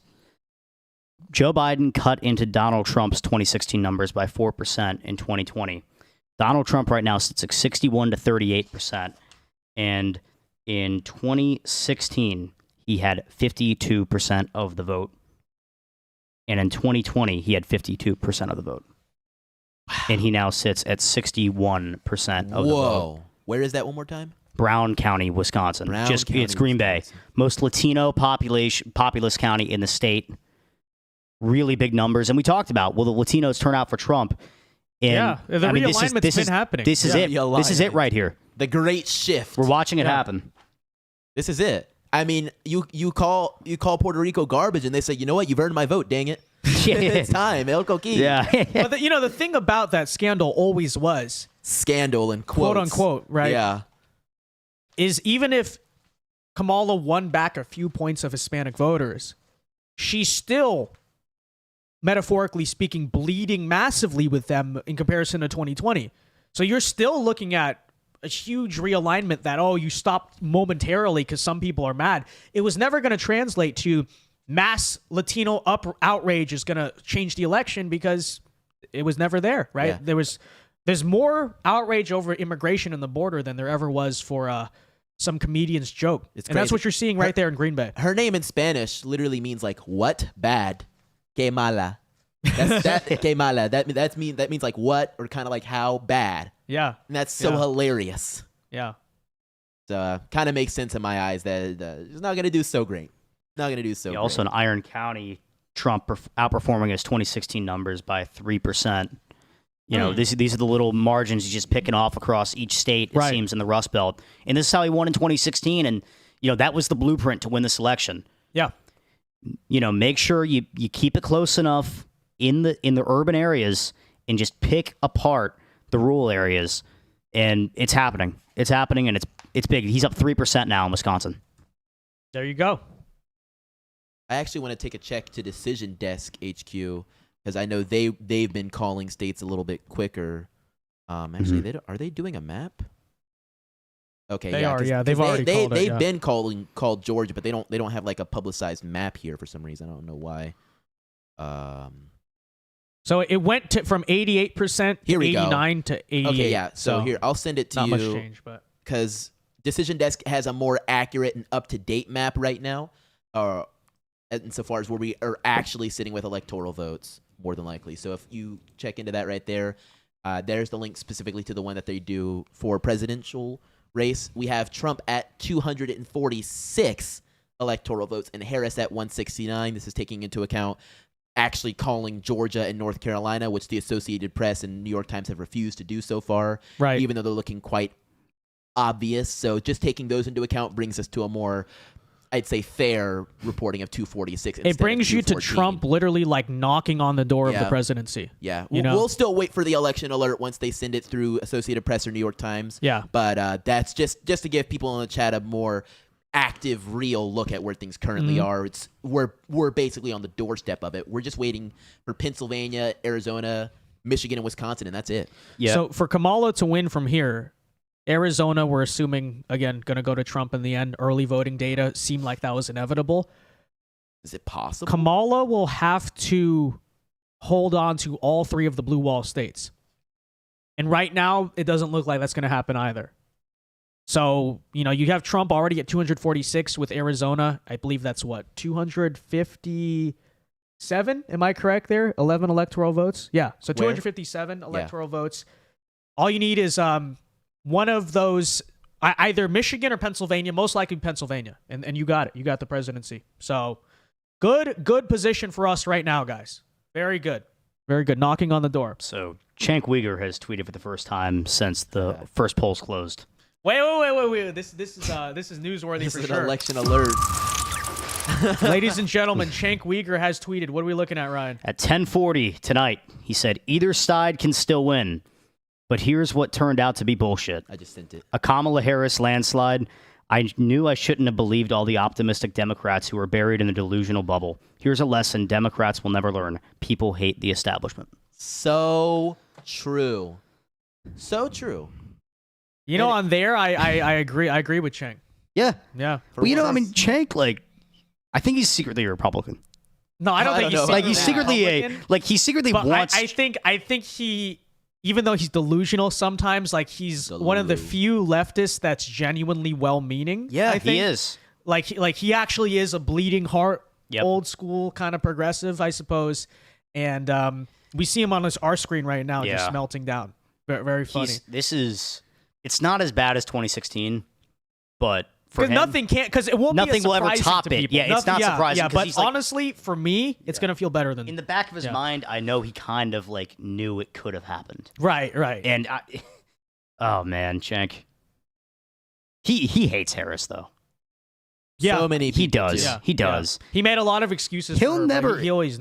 He'll never get a candidate he likes because the Democrats will never. Because they always like fix the primaries against them. This is true. Something interesting here. You know, only 14% of the vote in, but RFK, who told his voters to vote for Donald Trump, but I think this is a very big like protest vote against Harris in Oregon. He's getting 1.3% of the vote there. That's insane. You know, 4,000. I'll tell you, as someone from the West Coast, it's like there's a lot of weird hippies, especially in Oregon, who are pro-gun but socially liberal, maybe even like economically leftist, but it's like kind of like this weird brand of West Coast libertarianism. That's probably who you're seeing in those RFK votes. Rural Oregon, you know, Cowboys. They probably smoke weed, but like RFK, you know, that type of, but own guns and live in the remote sticks, you know. Yeah, that's the voter. That's the voter. They want to make America healthy again. They do. True. That West Coast hippie culture. What are we looking at in Iowa? embarrassment. 12-point lead for Donald Trump. 55.4% in Iowa for Trump. He has almost more than 200,000 vote lead on Kamala in that state. She was just and that's wrong. with 79% of the votes counted. There you and go. Seltzer needs to start flipping burgers. She at needs to McDonald's. retire. She needs to go. retire. No, she needs it's to just go. done. Look at that New Hampshire. I mean, I watched that probably an hour ago. I think that was sitting like 4.8. It's now projected 3.5 victory for Harris. They just keep cutting into the margin. New Jersey now only expected to be a 6.6% victory. Jover. Oh my gosh. We're talking. That's very we said close. For 15 presidential race. Yeah, that's we said extremely 15%, close. right? In 2020, 15%. I believe so. Wow. I mean, that's cutting almost 10% off it. I mean, that's unbelievable. Is that 78% reporting for Trump in Arizona? What is that? What is that? 78. 78% chance to win. Chance to win. Okay, 53% is reporting. Yeah. That's what I have as well. I was very confused for a moment. I was like, did they just dump a whole lot more? Because currently in Arizona, they're still neck and neck tied. I think they've just stopped counting for a little while.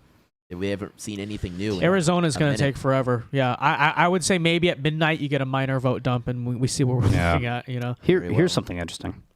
Donald Trump has a better chance to win Pennsylvania than Kamala Harris has to win New Mexico. It's over. According to New York Times. According to New York Times. According to the New York Times. Oh my goodness. That's 90% of the Wow. vote in. Let's take a look at what In New Mexico. in New Mexico with 90% of the vote in. It's 52.1 to 46. What's Pennsylvania at now? 3 points? 51 to 48. It's probably where the vote's coming in from, I guess. Yeah, that's probably. Let's do a. Pennsylvania's back to a toss-up. Was it? No, yeah, it's always been a. Oh, has it? Oh, wait, no, been it's a been a toss-up. toss-up. They've Wisconsin, had or Iowa Michigan, right? right. Yeah, Michigan's lean R. Michigan, Wisconsin's lean red. Let's look at New Mexico really quickly. Yeah. 'Cause Yeah, this I'll was do a state that Trump took an emergency visit to, like right before the election. They were He hearing said stuff at the end. They said their internal polls look very good in New Mexico. It's still at likely D. Kamala Harris has a 6-point lead, but who knows? I mean, He is performing very good in comparison to 2020. Trump got 43.5. Biden got 54.3 in New Mexico. Harris is sitting at 52. Trump's sitting at 46. it So is a he border gained. state. It is a so- border state, Yeah. and that's something and the Hispanic realignment is happening that as well. nationwide. So a lot it's of a very things to look Hispanic into state. So on that front. I mean, I don't think anybody's foresee a Trump win there, but I think Trump getting as close as he's ever gotten is entirely possible there. Very interesting, though, that obviously the Senate race has already been called. 54.6 for the incumbent Martin Heinrich, I'm not sure. But it's very interesting because he has 348,000 votes, but Kamala sits at 338,000 votes. So I'm wondering if there were people that were voting for Trump and him. wait a minute, Trump and guys. the We Senate have candidate. a major election alert.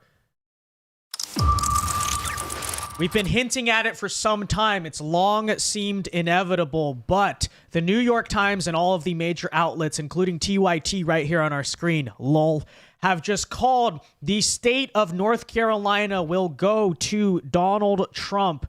And this puts him at 230 electoral votes. It is now official. There was talk about how Hurricane Helene might drive down Republican turnout, how Mark Robinson might pull Trump behind, how Kamala Harris, because of black voters or whatever in this southern state, might be able to pull off something that has not happened before midnight. North Carolina has been called, as with 89% of the vote in, he currently leads by 3. So this now puts Trump, according to, if we're not counting Georgia, according to New York Times, at 230 electoral votes compared to Kamala Harris's 179.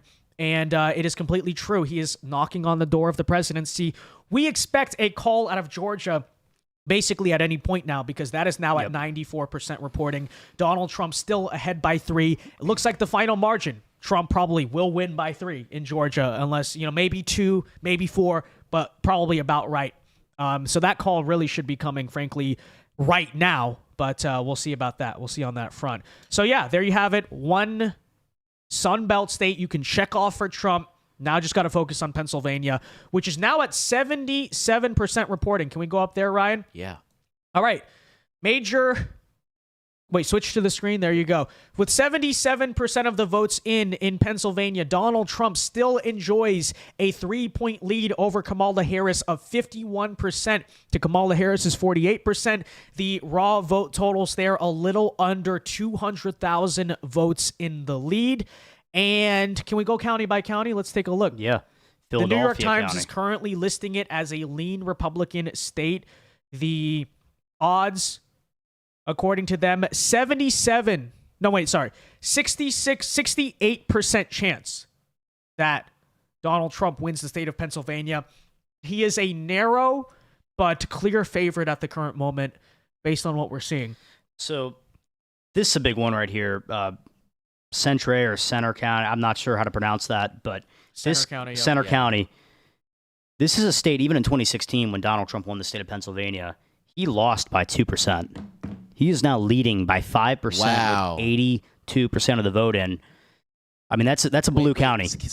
Go over it one more time. Yeah, Center County. Center County. It's in the center. Okay, yeah. Yeah. 52% in comparison. He's outperforming, as of now, he's outperforming Biden in 2020. Really? Yes. Biden got 51.7% of that county. Trump got 46.9%. Actually- Kamala's sitting at 47%. Trump is sitting at 52%, according to the New York Times right there, with 82% of the vote in. That might be considered a full flip that we more than likely can attribute to Scott Presler. That's huge. I mean, he's outperforming Hillary Clinton by 4 points there. Wow. Hillary, Biden, wow, this is extremely impressive. By the way, that is a change. The New York Times has just moved Pennsylvania to lean Republican. That as It's well. been a toss-up all night, so that's big. Also, Ryan, you said earlier there was a big bellwether county you're watching in Wisconsin. Do you Yes. want to check in on that? Door County, Wisconsin. I have another call for us, an election alert once we're ready. We'll go ahead and do that now. The state of Oregon on the West Coast has officially been called for Vice President Kamala Harris, along with its 8 electoral votes. That now brings her to an electoral vote count of 187 electoral votes against Donald Trump's 230 electoral votes. All right, so Door County, Wisconsin. Yeah, this is Much of value was lost.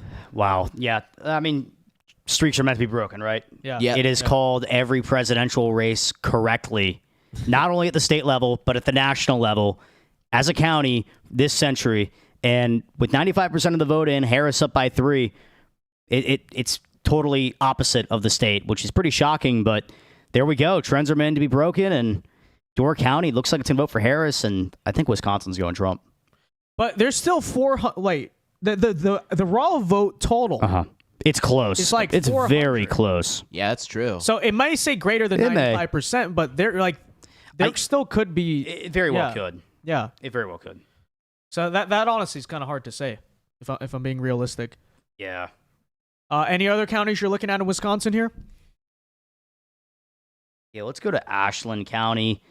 You know, Donald Trump now had lost Ashland County to Hillary Clinton by, I mean, well, it was 28% of the vote in, but Hillary got 53% of the vote. Trump got 41% of the vote there in 2016.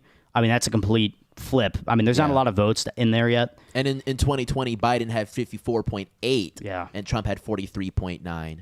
And so to see it going in Trump's favor right now is, with only 29%, as you said, but in Trump's favor at 53.8, he's basically matching what Biden did in 2020 in that county. Mm-hmm. That's really, really fascinating. I'm curious to see what we have as calls coming soon. I think we're getting to a point where they can't push it off until 3 a.m. They can't say we have to wait a week to call. Georgia's going to be called before midnight. I still project that. I think you're right. I mean, Decision Desk has already gone ahead and done it, and it looks like New York Times and Associated Press are kind of following behind Decision Desk by a couple minutes. They're being more conservative with their estimate, yeah. but I mean, at this point, like, Georgia is very obvious. Yeah, very obvious. Do we know at what time the Nevada polls close? Do they close at midnight Eastern time, Ryan? Nevada closed at 10. Closed at 10. We have not a single vote out of Nevada yet. Well, they just stand around and gamble and do cocaine before they count the votes. Actually, Well, you know, they have all That's these just part of mail-in being an ballots that have election been worker, I sitting feel there, like and they haven't counted a single one. Yeah. Let me take a look right here. So this is what I wanted to show. The New York Times currently is favoring Trump to win Oh my goodness. every single battleground state. All 7. And they're currently labeling Wisconsin as the most likely tipping point state, not Pennsylvania. That's interesting. But I guess when you consider the fact that you just need one of those 3, especially if Trump wins Nevada, I'm not doing the math exactly there, then if Trump takes the whole Sun Belt, all he needs is Wisconsin. And like I said, demographically speaking, it may be the most favorable state to him. But at this current moment, according at least to the New York Times, Trump, much like 2016, is going to crack all 3 of those blue wall states because the odds are very similar in all those places. Still a lot to find out about those, though. But in Georgia, it's over. It's all over there. We have a few Senate races to check in. Yeah. Mike Rogers in Michigan, Eric Hovde in Wisconsin, and Tim Sheehy in Montana are all doing quite well. Montana is still super early on, so we'll keep an eye on it. But in Michigan, Mike Rogers is enjoying a 50.9% placement with Alyssa Slotkin at 46.4%, with 32% of the vote-ins so far on that race. In Wisconsin, we have Eric Hovde at 49.8%, with Tammy Baldwin, the incumbent, trailing with 48.1%, and that is with 2/3 of the vote, just about 67% in. And continuing even to Minnesota, it's only at 16% of the vote in, but Royce White is somehow in the lead. I'm thinking we don't have many of the bigger cities counting much for anything yet, but even that showing is not horrible as a start, at least in Minnesota. We're not anticipating anything interesting there, but we are at the very least anticipating, or I believe we already achieved a Republican majority in the Senate. And New York Times just called Ohio, too. I know we called it earlier from the decision desk, but they finally called it. And West Virginia was called for Jim Justice. Wonderful. So that's the guy with the dog, right? Yes. Let's go. So Jim Justice. the dog will now be the senator. Let's go. Baby Let's take a look at Justice. Pennsylvania and see how he's comparing to Trump. Very similar numbers in Philadelphia County. McCormick's kind of running just with Trump everywhere. He is. And it's pretty impressive. I did not expect him to have that kind of performance. Honestly, I am impressed as well. I actually just took a drive through Pennsylvania just a couple days ago, and I saw a good amount of Trump signs, a few Harris Wall signs, and every once in a while, along with a Trump sign, I would see a McCormick sign, and I'd be like, oh, man, I didn't even know he was running. So No, I'll say this: if we can flip at least one of those Rust Belt Senate seats, maybe even 2, at this point, it looks like maybe a possibility. That is huge for the long-term future post-Trump, because thus far, very few to no Republicans have really proven they can win Pennsylvania or Wisconsin or Michigan, statewide, national, whatever. And this shows that now you're transitioning to a point where these states genuinely, slightly, by very narrow margins, but they do favor, or they are willing to actually vote for Republicans. And that means in 2028, we will still be competitive in the Rust Belt, and we don't have to just be like, we're screwed, So that's big. That's big. Yeah, and you want to talk about how we haven't found candidates that can win in the Rust Belt not named Donald Trump. Right. In Center County, once again, Dr. Oz, just 2 years ago, 45% of the vote. David McCormick has 51% of the vote, a 6-point swing just from 2 years ago in a Senate race. People have stopped ticket splitting. Yeah, people have stopped ticket splitting in Pennsylvania because a good candidate was put on the ballot, and they had a good grounds team there in Pennsylvania. Should have run him against Fetterman the whole time. Should have. Honestly, forget the star I was power. wrong on this. I was wrong. I thought McCormick was seen as a neocon, but clearly not. Apparently, people love him. Yeah, I mean, he is flipping counties. I liked Kathy Barnett. I did like her, but she just she had no chance. I don't know how well she would have performed. I think McCormick definitely might have been the right choice. Yeah, and I think we're seeing that now.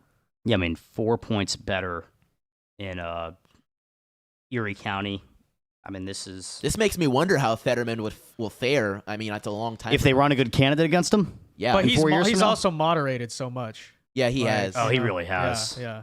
Like I think he's pulling a Joe Manchin at this point. Like not quite to that degree, but like he's kind of just trying to be as balanced as he can, which is smart.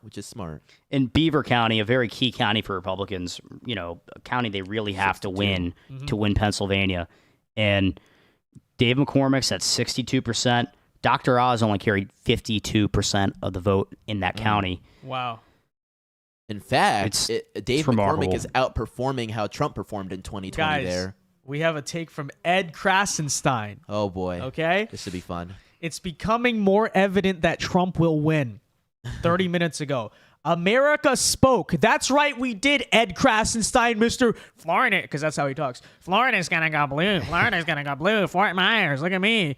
America spoke. I may not like the outcome, but that's what America's about. Democracy is the most important thing here. Let's hope we can unify as a nation. So after being a huge Kamala shill, he's now going to go back to faking being a centrist. It's hilarious. Very interesting. Also, Suleiman Ahmed, notorious for some of the worst takes on Twitter, said, Kamala Harris has taken the lead in Virginia. She's about to win the election unless Trump flips Pennsylvania. Unless 44 minutes ago. This guy's not even American, is he? Like, this is literally like a guy like not even here trying to comment on politics. Dude, be quiet. Okay, you have no idea what you are talking about. It's hilarious. It's pure demoralization agent, okay? It's so Just crazy ridiculous. too. For the It's a last ridiculous clickbaiting, rage baiting moron. Okay, you are Suleiman. For the last months, they've been saying, "Oh, who would vote for?" And I don't even want to say the term on your channel, but like, Trump, who's been, the whole E. Jean Carroll thing and the phrase that goes along with that, like, who would vote for that? And it's like, people don't understand how insane it is to go out and say, "Oh yeah, the civil suit means he's a criminal." That's not what that means. And the fact that they are trying to label as many people out here as possible as saying you are evil if you even consider voting for Trump is exactly why people are fed up with the polarization here and are fed up with trying to be bullied into supporting who they want us to support. We want to vote for somebody that's actually going to make the country better. And that there's nothing ridiculous. There's nothing ridiculous about that. And we're seeing the numbers now in Pennsylvania and Michigan and even Wisconsin. We're seeing the numbers that back it up, that people, for once, are literally voting with their wallets. We say that when it comes to a company, you vote with your wallet. We're doing that at the ballot box now. We're done. We're done. I'm going to be so curious to see the demographic breakdowns at the end of this. Scott Pressler, 52 minutes ago, says President Trump has received more votes in Butler County, where he took a bullet for us, than in 2020. I do have an election alert once we're ready. The state of New Mexico, as of 11:34 p.m. Eastern Standard Time, has officially been called for Vice President Kamala Harris, delivering her another 5 electoral votes, bringing her total to 192 electoral votes to Donald Trump's 230 electoral votes. It is important to note, however, that 74% of the vote is in that state, with Kamala having a lead of 51.6% to Trump's 46.4%. He does appear to be performing a little better here than he did in 2020, but not quite enough to surmount the Democrat stronghold in the state. Yeah, definitely a positive performance. I mean, it was fascinating. True. If you would have told me a year ago we were in play for New Mexico, or even within 5-6% looking at it, I think we would have taken that. Yeah. Just sent you a link on Twitter, Ryan. Check it out. In comparison right now to the grim situation we showed you at Kamala HQ, it looks like Trump, Dana White, and Elon Musk are just having a good time. Everyone's just enjoying themselves. I don't know who that is in the back. It keeps blurring there. But they're hugging each other. People look happy. Guys, we're very close. We're back. Okay, we almost did it. Quite literally, we are back. Oh my goodness. There were a lot of bad feelings, going into this. Okay. Oh, breaking news, by the way. I'm seeing this on the Fox Now screen. Donald J. Trump has an insurmountable lead with a number of votes outstanding, according to Georgia Secretary of State Brad Raffensperger. So the actual SOS there has actually called it. The same neocon who we still have a lot of questions about, but he is saying Trump has won in the state of Georgia. And so there you have it. And by the way, let me check. Did the New York Times actually end up calling it finally? They called North Carolina. They have not called Georgia yet. So Raffensperger has called Georgia before New York Times. New York Times. Didn't Al Lichtman call Georgia before all of them? Yes. Alan Lichtman. Buddy, We're gonna be in your replies tomorrow morning, Mr. Oh, yeah. Lakeys. Oh, yeah. We're going on a victory lap because listen, I was too young in 2016 to know what it felt like. So this is really my moment, and this is all of our moments. This is our to really moments right here. Feel This was- what you guys felt in 2016. Boys, real quick, for all three of us, this was the first presidential election we could vote in, right? He No, voted. I voted He in You 2020. voted in Yeah, 2020, but just by for- a couple months. Yeah. But for Vince and I, this was the first Yeah. presidential election that we were eligible to and got to vote in. Yep. This is it. I think this is it. But I don't think we're alone. I think there are No. a lot of young men who are not 18 in 2020. You will see when the post statistics went very heavy for Trump. 100%. I mean, even young women, because we saw how much better Trump was doing with women than Kamala was doing with men. Yeah. He really, chiseled into that margin that Harris has with women. Guys, I think we got some vote dumps out of Pennsilvania. So All right, let's let's go take a look. put Peek it at on it. there. Wow. Guys, The Wow. lead remains. How much do they have left in Philadelphia County? Only 78% of the vote in, but Trump's still holding that 22% margin, which Yeah. is better than 2016, way better than 2020. Yeah. Yep, and reading here the screen, with 80% of the votes reporting in Pennsylvania, Trump still leads 3 points, 51 They to 48 can't see Philadelphia County, over so scroll Kamala a Harris. bit. Yeah. So New York Times just moved it to the most likely tipping point state. They have it as 70% chance of going Republican. Scott Pressler seems very optimistic. He said he's literally shaking right now. Yeah. That man worked so hard. He did. If we look lot at of the people the numbers right now. Trump is sitting at 51.3%. Kamala at 47.8%. Trump, just to put that into perspective, Trump has 2.87 million votes. Kamala has 2.67 million votes. That is a difference of nearly 200,000. Yeah, and I think really if Trump does go on to win the state of Pennsylvania, the big story will be Philadelphia County and how much better his margins were. Yeah. Not just 2020, but the year he won it in 2016. I mean, we're not even talking about, 6-7 point increase on the Trump side in Philadelphia County right now. We're talking Wow. a 5-point decrease from Hillary Clinton. Yes. And in 2020, Trump only got 17.9% there. He's Yeah. on track to get 22-23% Yep. this time. And what did Biden get there in 2020? In 2020, you hold on to something. 2020, Biden got 81.4%. Yeah, Hillary got 82, Biden got 81. That is Kamala unbelievable. is sitting at 77. She is really underperforming in the urban areas. Yeah. I mean, we're and we're there's- overperforming in the rural. Yeah, and it must be a third party vote going in Philadelphia County. Yeah. It's got to be here. Let's drill in actually. I think we should be able to tell. Philadelphia. Yeah, so 0.8% going to Jill Stein. Yeah. 0.3% going to Chase Oliver. Okay. That's about 4,500 for Jill Stein and I just lost it.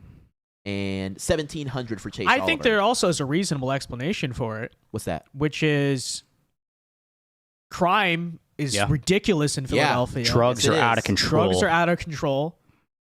It's really black men, probably supporting Trump at higher margins or just staying out of the election. To me, I'm not surprised by that statistic at all, honestly. Especially when you consider, because Philadelphia is still in a swing state, the media, the impact Trump actually has campaigned there. I don't find that to be surprising at all, honestly. No. It's kind of what I expected more so out of Atlanta, which was interesting. But what we saw in Atlanta was similar to 2020, sometimes even more left than 2020, but the rest of the state just said, we're done. And that came down to turnout. This maybe a little persuasion also happened, though, on top of turnout. Because you talk about turnout versus persuasion. Is it people change their minds, or is it just like you got them to go vote? I think in Pennsylvania, that's both. I think in Georgia, maybe more so turnout because Atlanta got more left. It's just the rest of the state got more right. We're definitely watching a lot tonight. Something I want to take a quick minute to peek at is these House races. I've been seeing some stuff online about people saying that the Democrats are favored to flip control of the House, according to Decision Desk. In fact, 58% Really? chance. I don't know where this is coming from, but right now we have 168 Republican races called, 121 Democrat races called, 146 yet to be called. A good amount of those in California, but it appears that we have some some Democrat races won in Georgia. But most of those are incumbents. I'm peeking at Alabama. Some are still up and waiting to be called. I'm not sure which directions those have generally gone, but I'm seeing a good amount in Texas as well of Democrats winning house races. Most of them appear to be incumbents, but I'm looking into it. Well, you know, something to consider is that the Republican-run House has been so dysfunctional that, you know, that may be dragging down some of the candidates here. It's entirely possible. So it will be close in general. Hopefully we get it. We hold on to our 4 or whatever. But that, you know, it's funny because like last year I thought we were guaranteed to lose the House, and it started to look a little different just because things stabilized politically. But you had something to say? Yeah, you know, Texas District 34. You know, don't quote me on this, but I believe this is the one. It borders Mexico, and I think it's an Eagle Pass. I believe. Yeah. McAllen Eagle Pass. Yeah. Yeah, McAllen Eagle Pass. And Mayra Flores won the special election there not too long ago. Vicente Gonzalez. And then lost it a couple months later to Gonzalez. And she's tight right now, but we'll see if she can hold on. 34? Right here. Yeah. Yep. That's not horrible. No. It's reachable. It's reachable. Not horrible. Yeah, with 20% of the votes left, I mean that's close. 88,000 votes to 82,000 votes. That's impressive. Yep. Mm-hmm. And that was a district that hadn't had a Republican in it in a very long time, wasn't it? Yeah, no, it was the first in like 100 years or something. Wow. Guys, really quickly here, haven't read super chats in a while. Republican Thinker for 5 Canadians says, been listening to this the whole time while at work. Love to hear Trump is doing phenomenal tonight. Completely correct. Trump.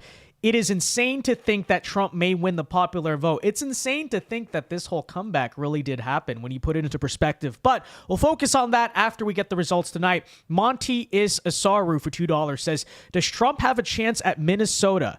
23-point lead right now. Or 2.3, I'm guessing, point lead right now. No, he does not. It's like a 9-point lead for Kamala now. Oh. 53.5% for Kamala, 44.4% for Trump. So, you know, Minnesota is basically the only state in this country where that communist mob burnt down like half the state, and they got more Democrat. You know, that's not something you see very so often. True. Twin Lakes 1517 says, check on Northampton County. Which state is that? Pennsylvania. Pennsylvania. Yeah, we got Bryce Pitts in the building on my channel. It's a classic name. Good to see you again. Just looking at that. Let's see. Checking in for you, our good friend, Twin Lakes. 52 to 47, 88% of the vote in. Hey, doing good. Northampton. And if we want to compare that to 2020, we had Biden take that county at 49.8%. And we're winning it outright. So Trump is now outperforming Biden's 2020 in that county. Do we have 2016 numbers, Ryan, for Northampton? I don't at the moment. That's all good because, I mean, that's insane. And Trump only took 49% last time, so it was pretty close before. It's looking quite decisive now. Well, Biden did very well in this northeastern part of the state because of the Scranton Joe. Yeah. Scranton Joe. Yeah, ain't no Scranton Kamala. No, he lived there for like, what, 8 months? Yeah, like but, you know, like he did play off of it. And because he's like an old white guy who's, you know, kind of has similar temperament to John Fetterman when he, you know, back in 2022, I guess someone out there related, it was enough to make it very close there. But now you're seeing a reversion back to normal. And I think this is also showing why long-term Democrats may have some trouble in Pennsylvania. We have an forward. election alert. Okay, ladies and gentlemen, coming right up for you, big news. As of 11:45 p.m. Eastern Standard Time, the state of Virginia has officially been called for Vice President Kamala Harris with its 13 electoral votes. It is now bringing her total electoral vote count to 205 electoral votes, with Donald Trump at 230 electoral votes. Here's how do you call Virginia, New York Times, and not call Georgia? I don't know. Virginia's at 83% of the votes counted, with it's 51.1% to 47.3%, but Trump is at 51 to 48 with 91% of the vote counted. So actually, according to New York Times, greater than 95% of the votes in. So almost all the votes in Georgia. Yeah. Yeah. So, I mean, who knows? Brad Raffensperger himself came out and said Trump has won Georgia. There are not enough votes outstanding to flip it for Kamala Harris. Like, that should be it. He's up by 3 points. You know, he's actually up more in Pennsylvania than he is in Georgia right now. That's ridiculous. He's at 51.4 in Pennsylvania. Yeah. He's at 51.0 in Georgia. In what universe is this happening? Wait, hold on. He actually has more votes in Pennsylvania than he does in Georgia right now. I'm sure it's the population thing. Yeah. 2.9 million votes in Pennsylvania, 2.5 in Georgia. It's like, their screen is freezing. Every time they go to click oh my gosh, yeah. on Georgia, like they keep clicking right click instead of left click to call their state, and that's what's going on New York Times. what's You got a going bunch down. of rascals running the screens over there. We have some more results pouring in Arizona, at least. We're at 50% of the vote counted. Well, actually, no. Is this the same thing? This has still not Yeah, moved. it's the same. Arizona has moved? not moved. I've been kind of eyeing it. There's really they like stopped counting there. They stopped the count, literally. They stopped the count. They stopped know the what to count. say. Stop the count in Pennsylvania. Typical West Coast election system. So I don't over. know what to say about it. I'm thinking Mike Rogers is doing quite well in Michigan. Yeah, and you were asking about Northampton County. That's a county that Donald Trump carried 49% in 2016. It's a county he flipped in 2016. Very well. Doing very good there. Very, very well, yeah. All right, catching up here on these super chats. Barca Boca for 5 says they need to someone and ask them why the delay. Cheaters, I'm so nervous. Well, in fairness, I don't know how much power the media really has. Like the Secretary of State went out and said it is over. Decision Desk has called it. Some outlets have called it. I think the New York Times. I don't know. I think if I were to be honest, I think the media wants to drag it out so that way people keep watching. Edge of your seat type of thing. That's probably what it is, honestly, more so than any actual reason. Like they have it over 95% reporting, greater than 95% chance to win. You've had it like that for 2 hours now, and it just doesn't even make any sense. We actually have Colin Allred conceding his race right now to Ted Cruz in Texas. So that is a key race alert for you guys. Yeah, there you just go. a little bit. Ted Cruz officially the winner of the Senate seat in Texas.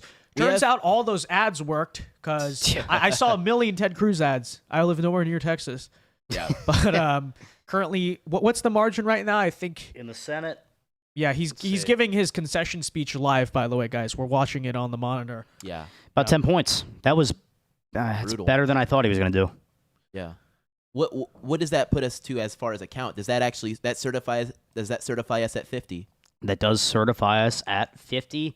And now we are just waiting for Montana taking down John Tester. We got the majority. And that looks like that's happening. We are going to get a majority in the Senate. We're going to get, well, I hope we're going to get Nebraska. It looks like we could. What is NP? No party. Wow. That's Yep. That's interesting. They ran a really popular no party candidate there, Dan What Osborne. is he, like Jesse Ventura style guy? Like, who is this? I really don't know much about him. Dan Osborne. Who was the guy in No Utah? relation to Ozzy Osbourne. Who was the guy in Utah that ran the NPA campaign? McMullen. Evan McMullen. Yeah. Yes, He kind of got 2016. some heat there. So this is kind of like one of those scenarios, but there's no Democrat running. The Democrats actually kind of played it smart and didn't put a candidate up. We are actually going to exit the era of Mitt Romney, I just realized. We already know he's not running again, but I was just looking at Utah. We have John Curtis, obviously looking to win. They've already called it for him.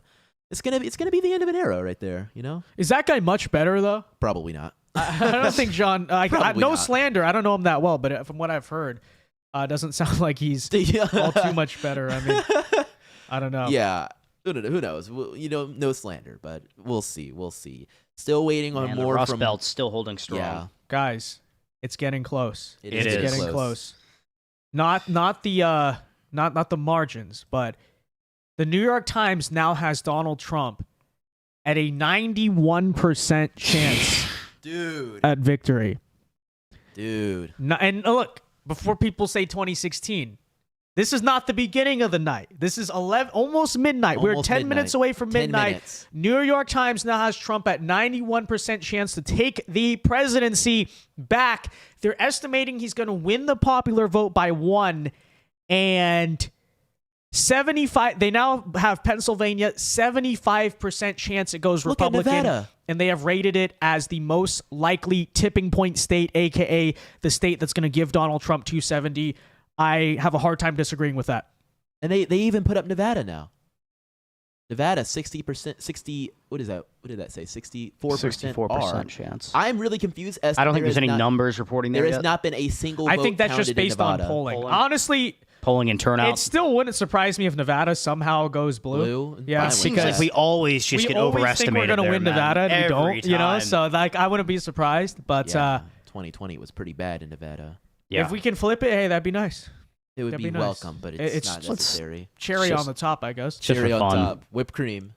It would be something, but That's the swing map right there. That's the it. swing map right there. Oh, You know, it's my a shame. goodness. Colorado, once That'd a be Republican fun. stronghold, they just keep going farther and farther left, don't they? Do they? When was, I'm the sorry, last time the- Colorado went red? Bush, 04. Well, that'll do it.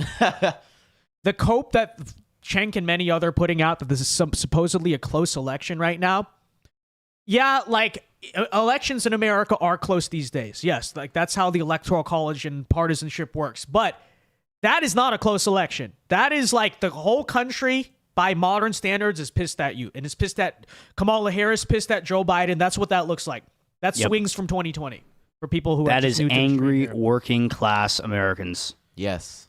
Guys, apparently TYT is melting down. Okay, hold on. Let me really quickly read some of these super chats. Get caught up. Von Strach for $5, I think Brazilian dollars, says Brazil needs Trump. Bolsonaro, Trump. Also, Kamala in Portuguese is very close to cavala, which means horse, or in slang, the B word.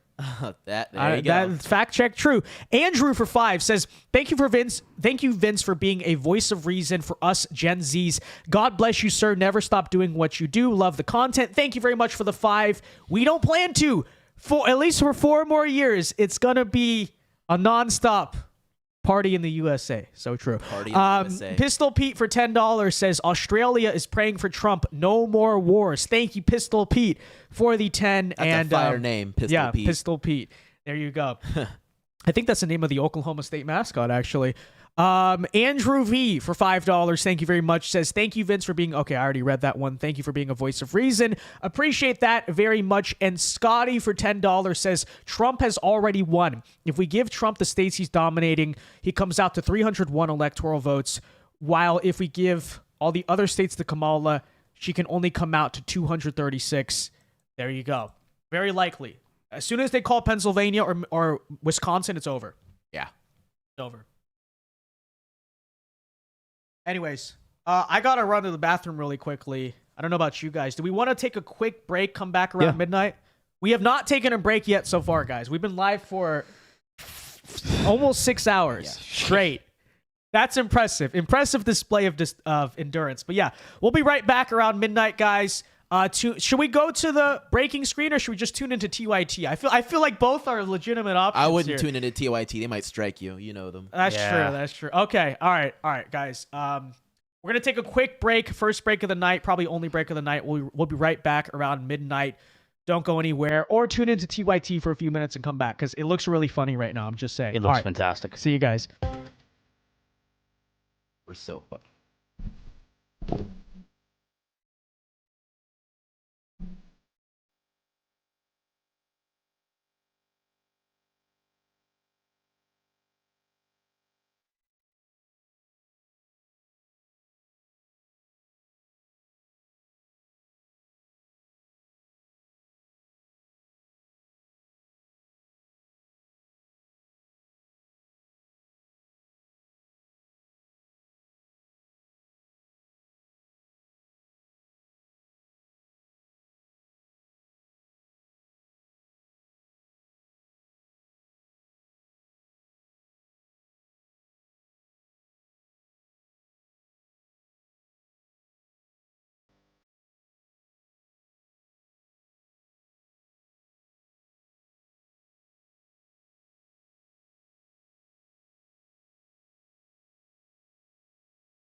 Ladies and gentlemen, welcome back to our stream. It is officially midnight here on the East Coast. It is Wednesday, November 6th, and we just came back from break. Very high energy because the chances of a Donald Trump victory just got even higher. The moment that one of these Rust Belt states gets called, it is officially over. It is over for her. Okay, so we're still waiting on them, but Ryan, could you go and pull up the results we just saw before we jump into the results, we do have to acknowledge they just gave Kamala Hawaii. Oh, who cares? Get her out of here. With All right, four you know? electoral votes, that now brings her total to 209 electoral votes to Trump at 230. We will stand by. Look at that map. Look at that. That's map. America right there. What more needs to be said? Yeah. And you know, it's past midnight. Okay, we're no longer we are analysts still, but still, like, more passion, more energy. winning. Yeah. More passion, footwork. more energy, more footwork. Yeah. It's. I mean, So, guys, here's the situation we're currently looking at. With 76% of the vote in Wisconsin, Donald John America leads by 4 points. Yes. 4% lead. Almost 100,000 votes. Guys, last couple times, Wisconsin has come down to margins like 10,000, 20,000. Not very high, right? 100,000 votes currently ahead in Wisconsin. We'll zoom in there in a second and break it down by county. But first, Donald Trump with 47% of the vote in Michigan is up by 5 points. 5 points in Michigan. Guys, this is the bluest of the blue wall states. 47% of the votes in. We are leading. Okay? 5 points. And with 84% of the vote in Pennsylvania, Trump still maintains that 3-point lead over Kamala Harris. as of right now, Trump is performing better in Michigan than Biden did in 2020. Biden got 50.6% of the vote in 2020. No, correct. It was razor thin. Yeah. Trump is sitting at 51.6. What were they saying about no landslide? I mean, he is performing an entire percentage point better than Biden. Right. And that could improve or not improve. That could go the other way with 47%, 45 or 47% in the state. But as of now, those numbers speak doom to the Harris campaign. And when I say doom, I mean in capital DOOM, done doom for the Democrats. I might have to pull up a live cam of this very soon. Yeah. So New York Times went down slightly 2%, but they now have it at 89% chance of a Trump victory. Basically still the same estimate. Not a whole lot has changed. And yeah, Pennsylvania still, according to NYT, currently looking like the most likely tipping point state. They still have not called Georgia. They have not. Okay. For some reason. Just standing around with their you-know-what in their hands. I mean, even bigger so, though, Kamala Harris is sitting at 57 million popular votes, 47.5%. That means Trump is at 61.4 million votes just overall, with 51.1% of the popular vote. Are you looking at AP right now? I am looking at the Associated Press right now with these popular vote numbers. Total it up, tallied it up. Every single person in the stream that voted is a part of that number right there. 61.4 million votes, and it is updating by the second here. Kamala Harris so far not only is not winning the Electoral College, but she is not even winning the popular vote. Yep. Something that has not happened for a Democrat presidential candidate in 20 years. This is history. This is historic on every level. This is Nixon 1968. This is, by modern standards, I would say that's true. You know, like obviously the map doesn't look like what it used to back then because we're a much more polarized country. But to be ahead in some of these places the way it is, considering how polarized and much of battleground states these are, if he sweeps all the battleground states, I would say by modern standards, it's not a landslide, but it's like a huge victory, right? Huge victory, probably. I'd call it a modern day manslide. Right, yeah, modern day landslide. Because I mean, this is you can get. I mean, at the rate he's going, he's not going to lose a battleground state. No. Yeah. And I mean, yeah, you didn't tap into the expanded battleground, which that would be like a real landslide. Like Virginia, Minnesota, New Mexico, New Hampshire.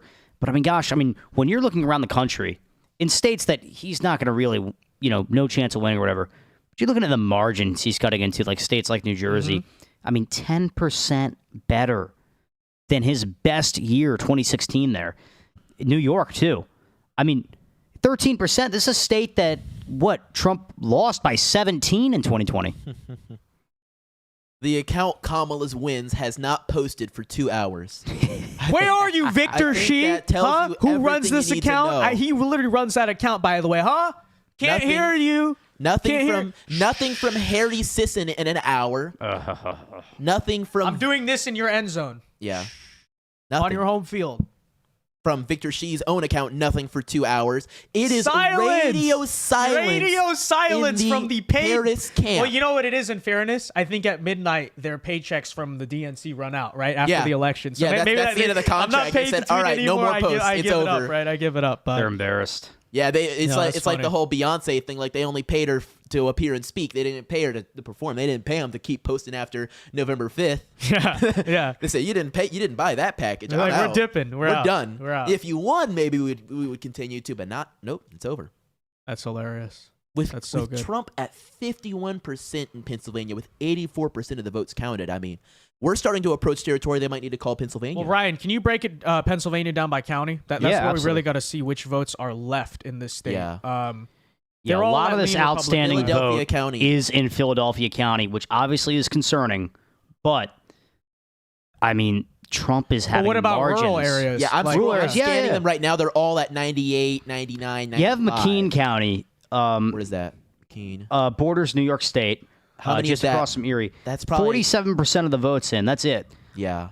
But a lot of these New York State rural counties that border New York State, this is, yeah, they're all. So we're definitely going to see a thinning of the margin here. The Absolutely. question is, how much And more can they get? We all I don't think knew- it's going to be enough. We all know 3% was not a margin we really thought Trump could win Pennsylvania by, and that margin's going to get cut into. It's just But go down south. What about the counties around Butler? 77%, 77%. Yep. 83%, 95, 95, 74%. Okay, Beaver County, that's big. That is big. Only 70. Yeah, That that's is big. a That is large size, Large Republican county stronghold. on the border of Ohio. Still has a lot to count. Allegheny County almost done counting, which So is very good Pittsburgh- news for Pittsburgh Republicans. cannot get any more Democrat Look how dumps. he's performing in Allegheny. 59. He's only down 19. Yeah. 40%. How did he do in Allegheny in 2020? He was at 39.2% back Basically the same. Okay. But a little better. Yeah, a little better than 2020. 39 in 2016 as well, so a little bit Very better. well. Okay, Mhm. same abouts, just abouts. Erie County, it's tight. What does It's that tight in compare Erie to County. last time? I believe that's much improved, if I'm not In Erie? mistaken. Yeah. Here, let me pull that one up. Where is that? Trump. Erie, Actually, he's right on pace with 49.8% in 2020 to 48.8% for Trump. 49.8% for Biden. That is a Trump doing way better than in 2020. Trump flipped Erie County in 2016. Yeah. He won it by 2%. But Hillary Clinton almost also only got 46% of the vote there. There was a lot of just people that didn't want to vote for her there. Well, so far it looks like Kamala's actually outperforming Biden in Erie. Yeah, outperforming Biden and Clinton, and Trump is right on par with himself. That's so interesting. I wonder what happened in Erie County. Is there like some sort of I'm not aware of anything. I don't know. The That's fascinating. Invasion of Canadians. You think so? Yeah. The Ca- Canadian Canadians invasion? have stormed the border. Very well. You know, we got to shut down the northern border. Tom Homan will Build do a this. wall there? Tom Homan will do this. Let's go back to Northampton County. I know we mentioned it. Somebody in the chat mentioned it Oh. a little earlier in the stream. Hold on. You know, Trump got 49% in 2016. He's at 52% now.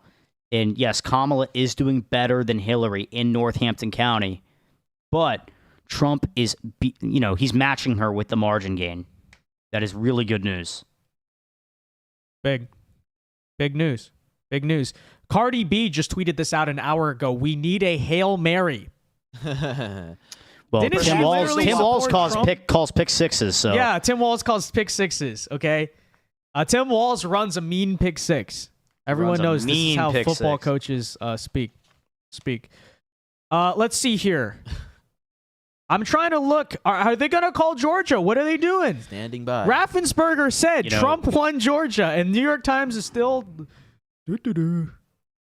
Let's see. we're talking razor thin margins here in Monroe County, but I think it's something to watch because in Monroe in 2016, Trump was not able to flip that county, and I'm pretty sure he didn't win it in 2020 if he didn't win it in 2016.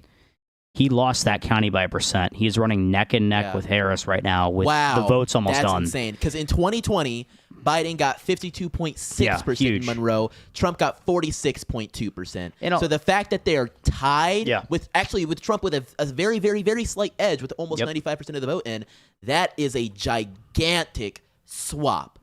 Yeah, it really is, and it's really unbelievable to see some of the margins being able. And he's going to flip this county. He couldn't even win this county in 2016. He didn't get it in. He didn't get it in 2016. Lost by 1%. He may flip this county. I mean, it's a razor thin margin. They're almost done counting. He may not hold on, but I mean, it's really unbelievable what Trump's able to do, especially on the border here. So far, is the border of these neighboring states, New Jersey here, and we saw the Republican trends in New Jersey and New York.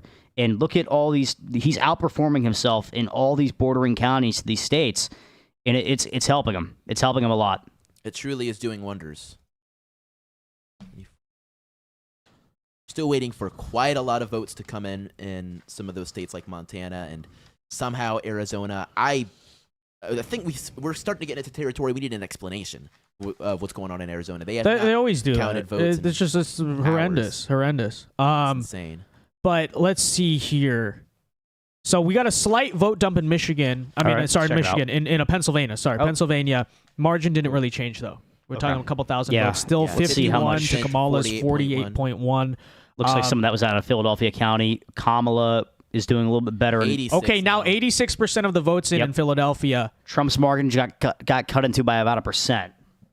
And Kamala expanded by about 1. In Philadelphia, but net overall in the state, it just was not a lot. It was not. No. Turnout down in Philadelphia? Is that what we're looking at? How does that compare to 2020? That's a good question.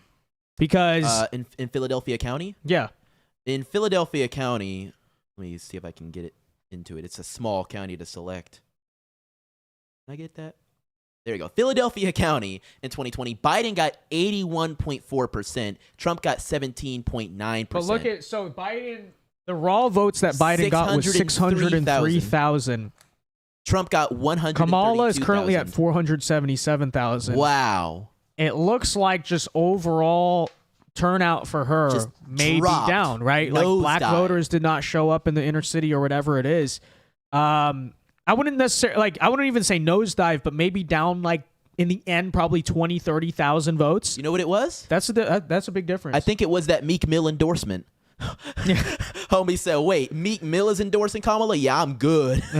I'm good. I'm not rocking with Meek Millie no more. Yeah, but folks, Pennsylvania is now 87% reporting. Yeah. New York Times gives Trump a 75% chance of winning. And their estimated margin, they think Trump in the end will win Pennsylvania by 1.9. He is currently leading by 2.8, correct? Yeah, 2.8. So the numbers out of Michigan, something to look at Kent County, which is just in Grand Rapids. This was a former Republican stronghold for a very long time. Obama won it in 2008, but then it flipped to Romney, and Trump even won it in 2016, lost it to Biden in 2020 by a decent margin. Yeah. And it really looks to be slipping away from the party there. But overall, the results in the state are looking very good. And I saw we just got a dump in the top of the state here.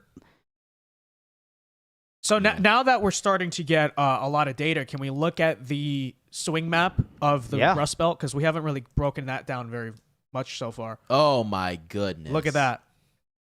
Look at that. Wow.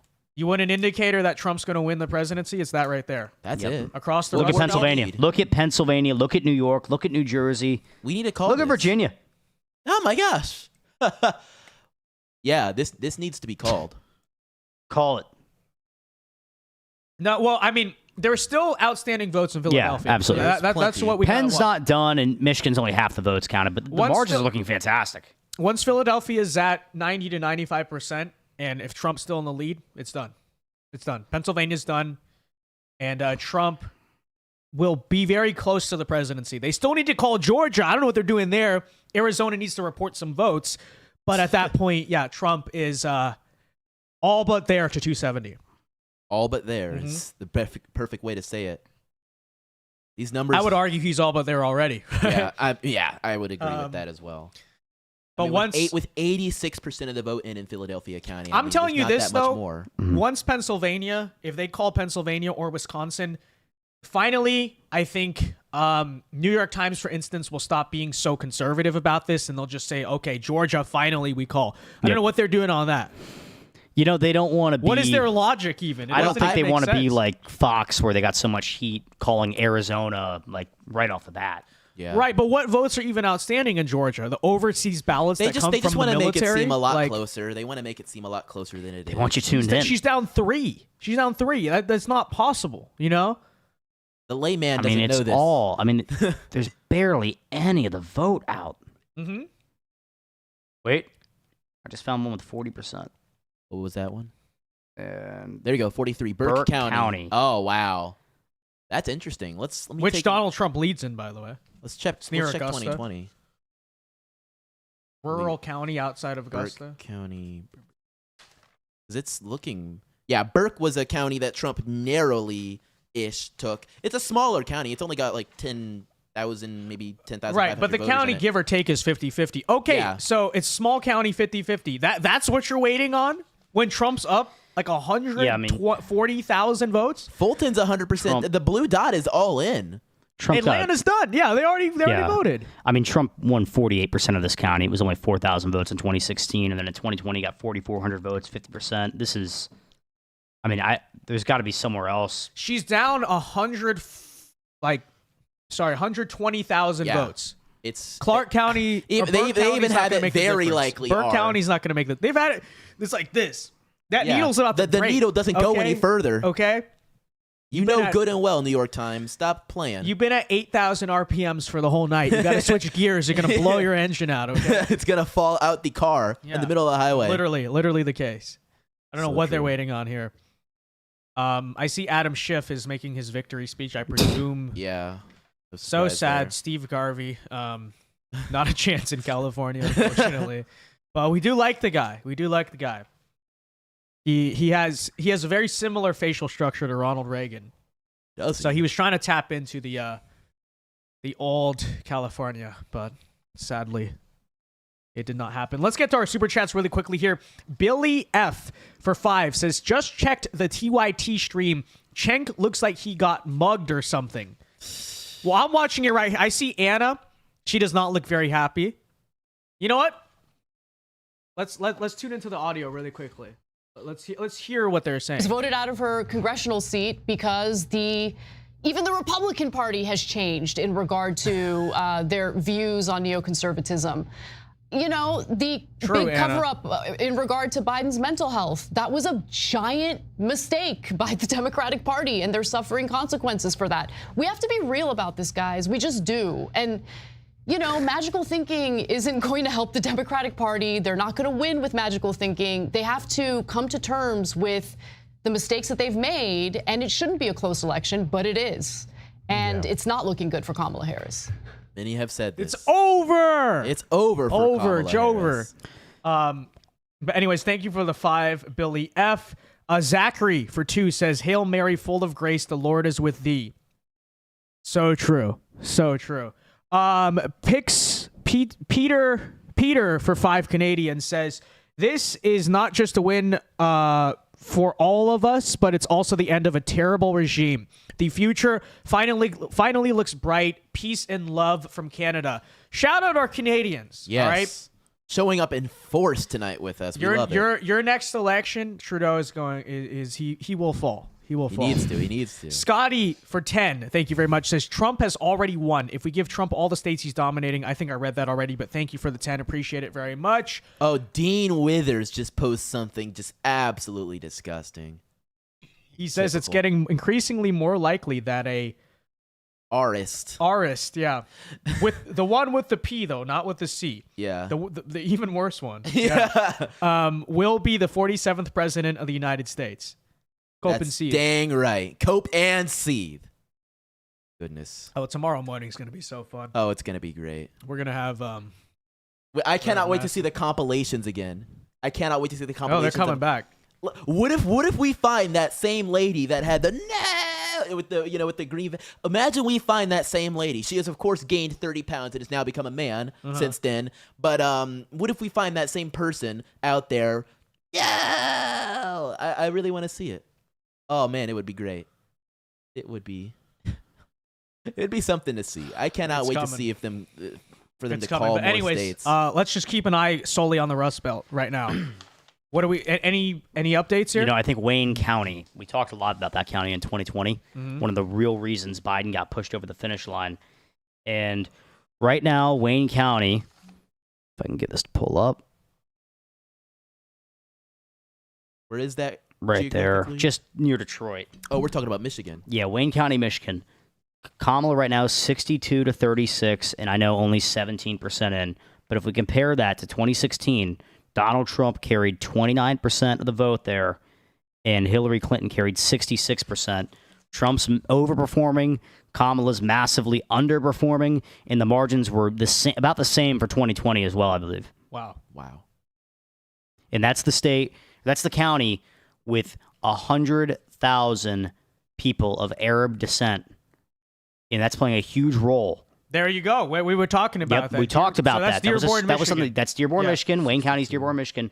This, it's big. Kamala's losing points on. Biden had 68.4% in that county. Yeah, Kamala has 62. Yep.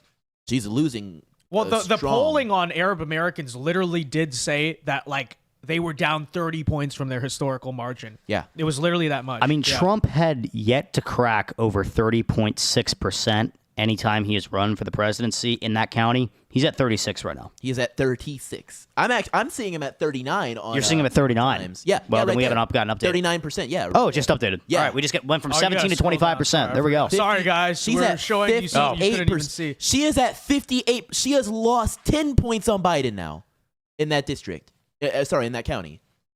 10 points on Biden. Biden had, in the end, he scored 597,000 votes there with an estimated 25% in so far. She only has 126,000. No matter what, if that estimate is correct, she is not even touching Biden in that county, which says a lot for how good or, well, clearly not so good of a candidate she really panned out to be for them. Yeah, especially amongst Arabs and Muslims. I mean, they're really. I don't think that making their voices appointing heard anyone from the Biden administration was going to go over well in Dearborn. No. And there's a lot of conversation about, is it really going to make a difference in the end?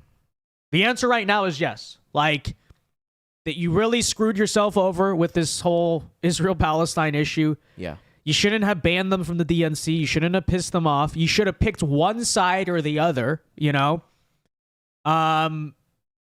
And now it's interesting because Democrat policies literally imported largely a lot of people in that community under the hopes that they would all vote Democrat. And this is what happens when you build an intersectional coalition where you can't keep everyone happy, right? You can't keep everyone happy because there's conflicting interests, really. Yeah, and just looking back at some of these Democratic stronghold states, I mean, Illinois, that's not an awful margin to lose by there. It really isn't. I mean, that doesn't even seem right. 10%? Under 10%? It's incredible, truly. What was the 2020 numbers on that?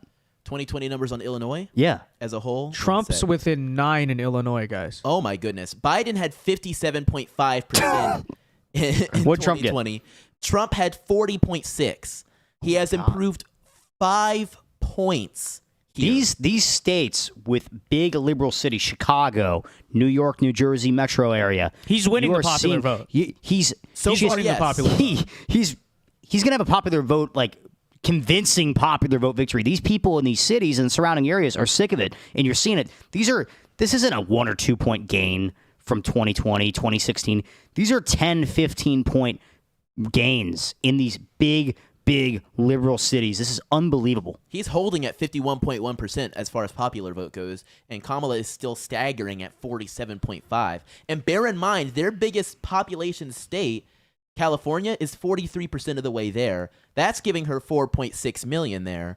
I mean, they still have a little over half, but even if they delivered that, as things are continuing to go in Pennsylvania, Michigan, and Wisconsin, and Georgia, and whatever we see from Arizona and Nevada, who knows how many more popular votes she can truly attain. It could be close. I wouldn't rule it out that she does not win the popular vote. I wouldn't rule it out. That margin in Illinois and what you're seeing in all these blue states, Yep. I think he's the favorite to win the popular vote. Wow. Straight up. Because the reason Democrats historically dominate the popular vote is because they run up the score in all their blue states. Quickly the opposite is happening. Quickly taking a detour into our Senate races. We have Pennsylvania, Michigan, and Wisconsin.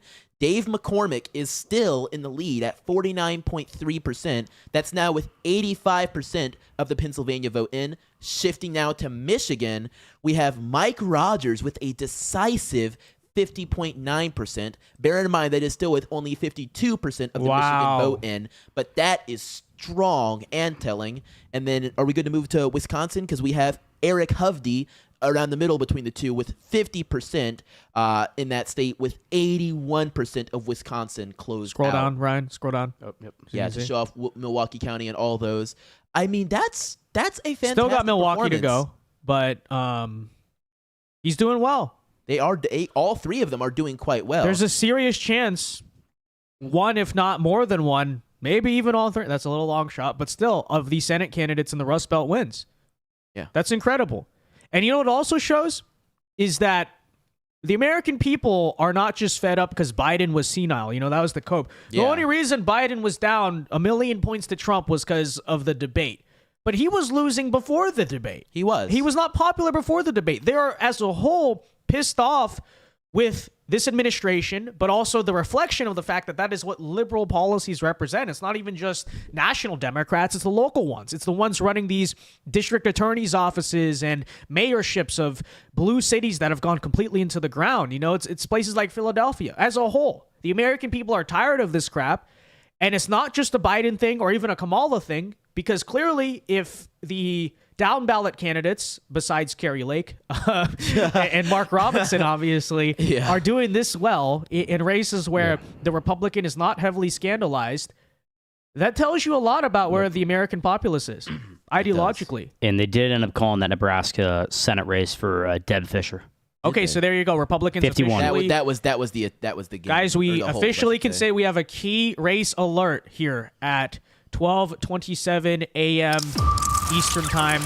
We can officially project that Republicans will win back control of the United States Senate. They have officially seized 51 Senate seats, and we are going on that projection based off the fact that the race in Nevada, in Texas for Ted Cruz, West Virginia, and Ohio, also Florida with Rick Scott, have all been called. This is on top of the very deep, safe red states. Republicans now have 51, but they are looking at as high as really 55? 55, right? you think? Montana, Wisconsin, I'm watching Montana. Michigan, We could be flirting with the Pennsylvania.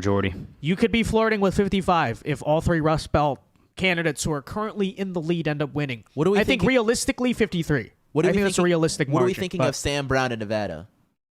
I like him. like but I don't think he's winning. I don't think he has a strong chance. I Jackie think, Rosen's a good candidate. She's been there for a long time. Scroll down, Very Ryan, popular. so you can see. Not a single vote in. I don't Yeah. even know what's going on. They're almost as bad as Arizona. Maybe Imagine worse. starting till the next day to even start counting. Unbelievable. Legitimately. But You did it like an election day didn't exist. our strongest chances at an upset have always been those Rust Belt states. Yeah. Wisconsin, Michigan, Pennsylvania. Yep. Those are realistic and within reach. Arizona, Nevada, I don't think we they're wanted, going for but us. it was never in reach, in No. my opinion. Incredible. Now we're still watching the House as well. We have 179 for Republicans, 149 for Democrats. A lot of those West Coast races, particularly in Nevada, haven't even started counting yet. But I am seeing a good bit of blue kind of speckled around here, waiting for more, of course. But I think some of those races are races that are leaning dim, that haven't been called quite yet. But I'm very interested to see, because it's very, people, including the New York Times, have ranked it as very possible that we have some of those House districts end up going blue and end up having a Democrat majority in the House, but a Republican majority in the Senate and a Republican presidency. That could bode very interestingly for Trump's ability to pass any sort of agenda come 2025. How much can you really get done with a Democrat House in the way? Yeah, I don't know. We'll have to find out. Like I said, the fact that the House was so dysfunctional for the past 2 years really dragged us down. That's what's going on here. But we'll see. I mean, we'll see what the final margin is, honestly, in the end, because New York, we'll see how those races go. California has a lot that will decide the House majority. And that's part of why, guys, Trump did some of those rallies in deep blue states. People ask, why go to New York? Why go to California? Yeah. This is why. Carry these people across the finish line as best as he can. And it looked like it worked in some areas, but we have some really close races like District 19 you were just hovering over right there, and who knows where that's going to go. Yep. If that the incumbent's going to be able to pull Marcus through. Molinaro. It looks like he won't, honestly. It's looking rough for him, and we'll see if he can hold on. I mean, an incumbent and the way New York has shifted red this election is pretty surprising. Yeah. The idea of him losing there. And then here in these New York City metro areas, Republicans were trying to hold on to this seat. This was a toss-up. It wasn't looking good for them earlier in the year. And then this one, they were trying to flip. It kind of got into play later on in the year. And they may fall short here. There's not a lot of votes out left, but anything can happen. How much do you think the George Santos thing, oh my goodness, much like Mark Robinson, may have scandalized House Republicans in New York? Definitely. I think it definitely did. That's very I really do. I mean, obviously it didn't affect, Long Island.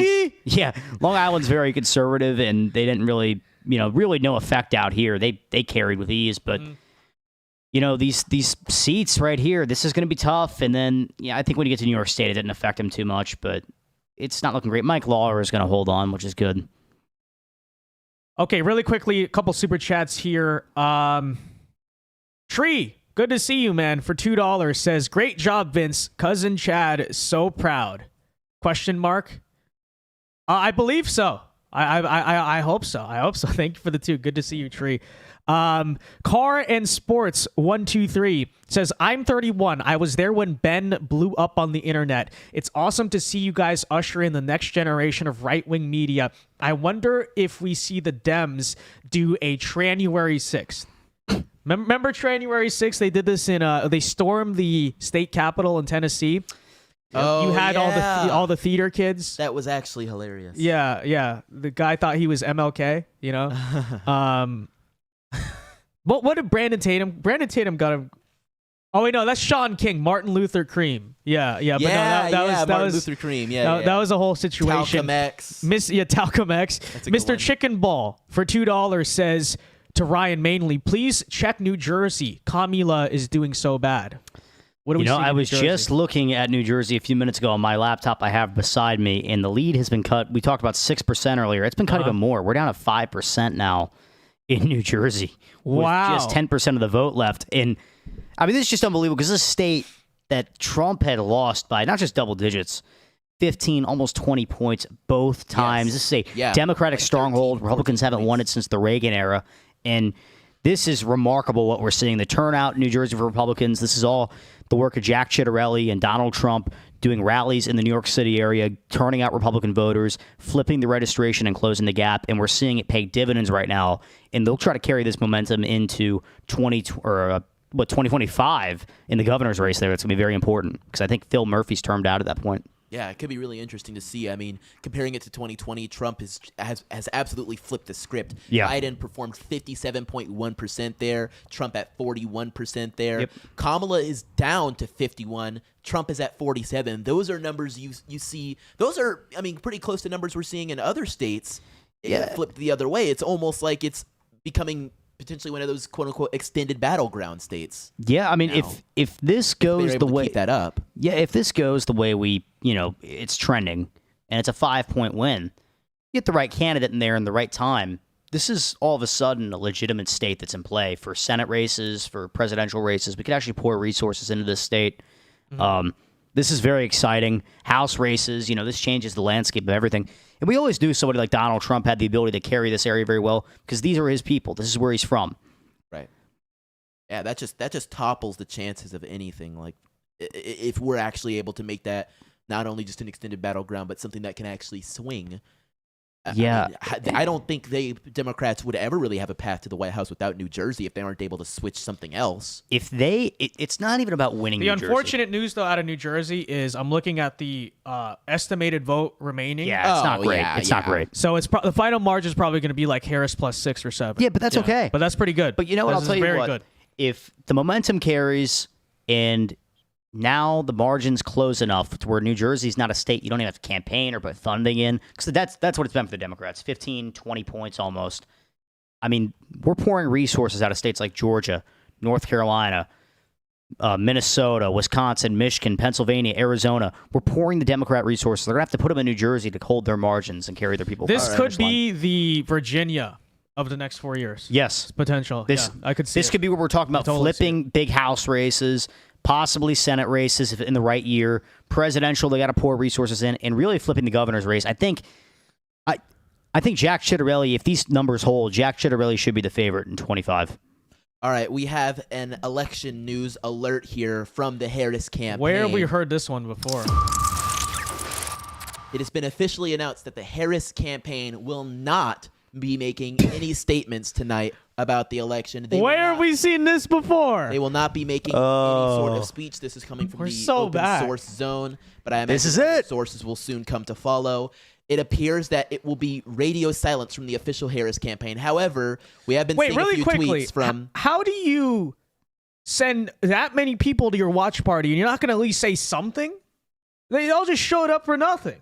Yeah. Unbelievable. Well, Hillary Anyways, did continue. eventually come out, I think, at like 4 a.m. that night. Yeah, she's at Howard University, or that's where their event is tonight, in Washington, D.C. Nothing more will be said. According to political polls, though, Trump will address his supporters tonight. So we'll keep an eye out for that. As to when that starts, we'll probably tune in for it. But this is, wow, this is historic in every way, shape, and form. It's done. It's done. That's her It is. concession. That It really is a done. concession. That's the Yeah. concession without actually saying it. She's got to write her speech. So Yeah. now, They Bill, gotta buy She didn't have one listen, ready. Bill, Yeah. listen, Bill. Kamala Harris doesn't concede elections. Then she doesn't want to concede. Yeah, she's an election denier, apparently. She's an election denier. Yeah. Accept the results, We should- Kamala. we should Kamala Accept Harris them. is a threat to democracy. She's a threat to democracy. We need to impeach her now. Yes. Even though she's not running for president and she's not sitting in office at this point, impeach her, right? Well, Yeah. she is the vice She's the president. vice Well, president. she's You the can vice president, but impeach the she's not going to be vice sitting in office much longer. Yeah. Yeah, no, that's just When we get the new Congress, impeach her in 25. There you go. Sorry, I just saw the most out of pocket tweet I've Oh ever seen my before. god, we can't even read that. No, we will not read Unbelievable. that. But That is that's so funny. so out of pocket. That is so funny. That is so out of pocket. That's so hilarious. And there's another post about Brad Okay, officially Raffensperger. now. He's called again. Brad Raffensperger has called Georgia for Trump. So we don't know the what the Associated Secretary of Press- State has said We don't know what the New York Times he are wins, doing. Like but we don't know why they have not. it Called doesn't it make yet. any sense. It doesn't make any sense. I want to talk about Bergen County here in New Jersey that just kind of borders that New York metro area. And in 2020, Joe Biden carried 57% of the vote in that county. Wow. And Donald Trump only carried about 41% of it. I mean, and that is a huge county in New Jersey. 57.5 to be yeah. exact. It's more close. Yeah, I mean, this is just unbelievable. This is a huge county. This is right next to New York City. A lot of people in this county. Yeah. And it's unbelievable the way Trump has been able to totally flip the script in these deep, deep blue states. Yeah. And honestly, I think part of what's happening is the crime. That's Yeah, probably the biggest absolutely. reason. That's probably the biggest reason. If Democrats Scared were to get just on the subway. mildly sane with crime policy, I don't think you'd be seeing these margins right now. But that's what it's about. And who knows? Maybe this kind of political shock to them when we wake up on Friday, they'll start to have a serious conversation about moderating their own party. Right? We got to stop this stuff. We got to stop George Soros putting all these people that maybe on a local level fulfill his goals, but nationally are actually screwing us over. You're seeing a lot of that tonight.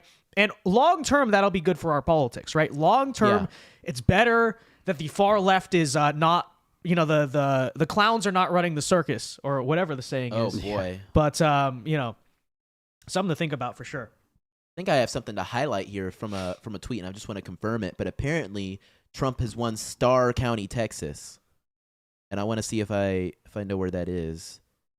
But according to him, according to a post on Twitter, it is the most Hispanic county in America with 97% being Hispanic. And apparently he won it. That's by on the border right there. 16 points. Wow. Are you kidding me? What were the margins in? I'm finding it in 2020 real quick. Give me 1 second. Yeah, that was a county that Biden won in 2020, and he won that by 5 or 6 points. He had 52% in 2020. Trump had 47.1% in 2020. Trump now has 58%, and Kamala has 42. The realignment is happening. The realignment of is Hispanic happening. voters. And here's the thing, right? We have a song for this. Oh my God, I will vote. I will vote for Donald Trump. That is the song. That is the song. Yes. No, this is true. Yo voy a votar. Guys, no, here's the thing as well, though, right? Is the Hispanics in South Texas are a little more Republican leaning than the national average, but you're seeing this trend across the country. Miami-Dade. Can we look at Miami-Dade really quickly? Yep. Oh my gosh, I love that. Cubans also not a strong indicator, but I'm ready to move to Miami. Donald Trump won Miami-Dade County by 11%. That was not close. No. It was not close.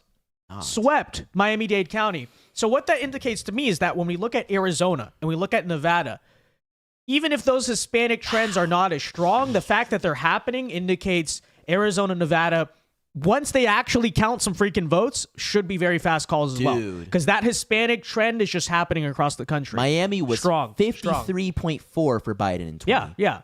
I really, like Florida, I never was worried about, but I thought Miami-Dade would be a little closer. Maybe like +3, +4. Trump outperformed Biden. He might have even outperformed DeSantis. Dude, that'd be insane. I don't think he did in Miami-Dade. That would be crazy. But DeSantis won Miami by 11 or more? I thought it was closer than that. He won the state of Florida by 20 points, so I think... Right, but I swear I thought Miami was closer. Let me see. 2022 Florida governor's race. I think I have it. What was Miami-Dade County? 55.3 to 44. So identical. Basically the exact same. Okay. Identical. Okay. Wow. Dang. Impressive. I did not respect that might be the most right-wing major city in this country. Then. Yeah, and also something... I don't think it's close, yeah. Something worth mentioning here is Pinellas and Hillsborough both flipped. Oh my goodness. Scroll down a little bit. They did, yeah. Yeah, Pinellas and Hillsborough both flipped. This is a repeat, essentially, of the DeSantis map, minus maybe Palm Beach County. Yeah, and that's so narrow. I mean, look at that. Barely lost it. Oh, just barely. That could be a recount. Right. and switch it. Wow. Orange County.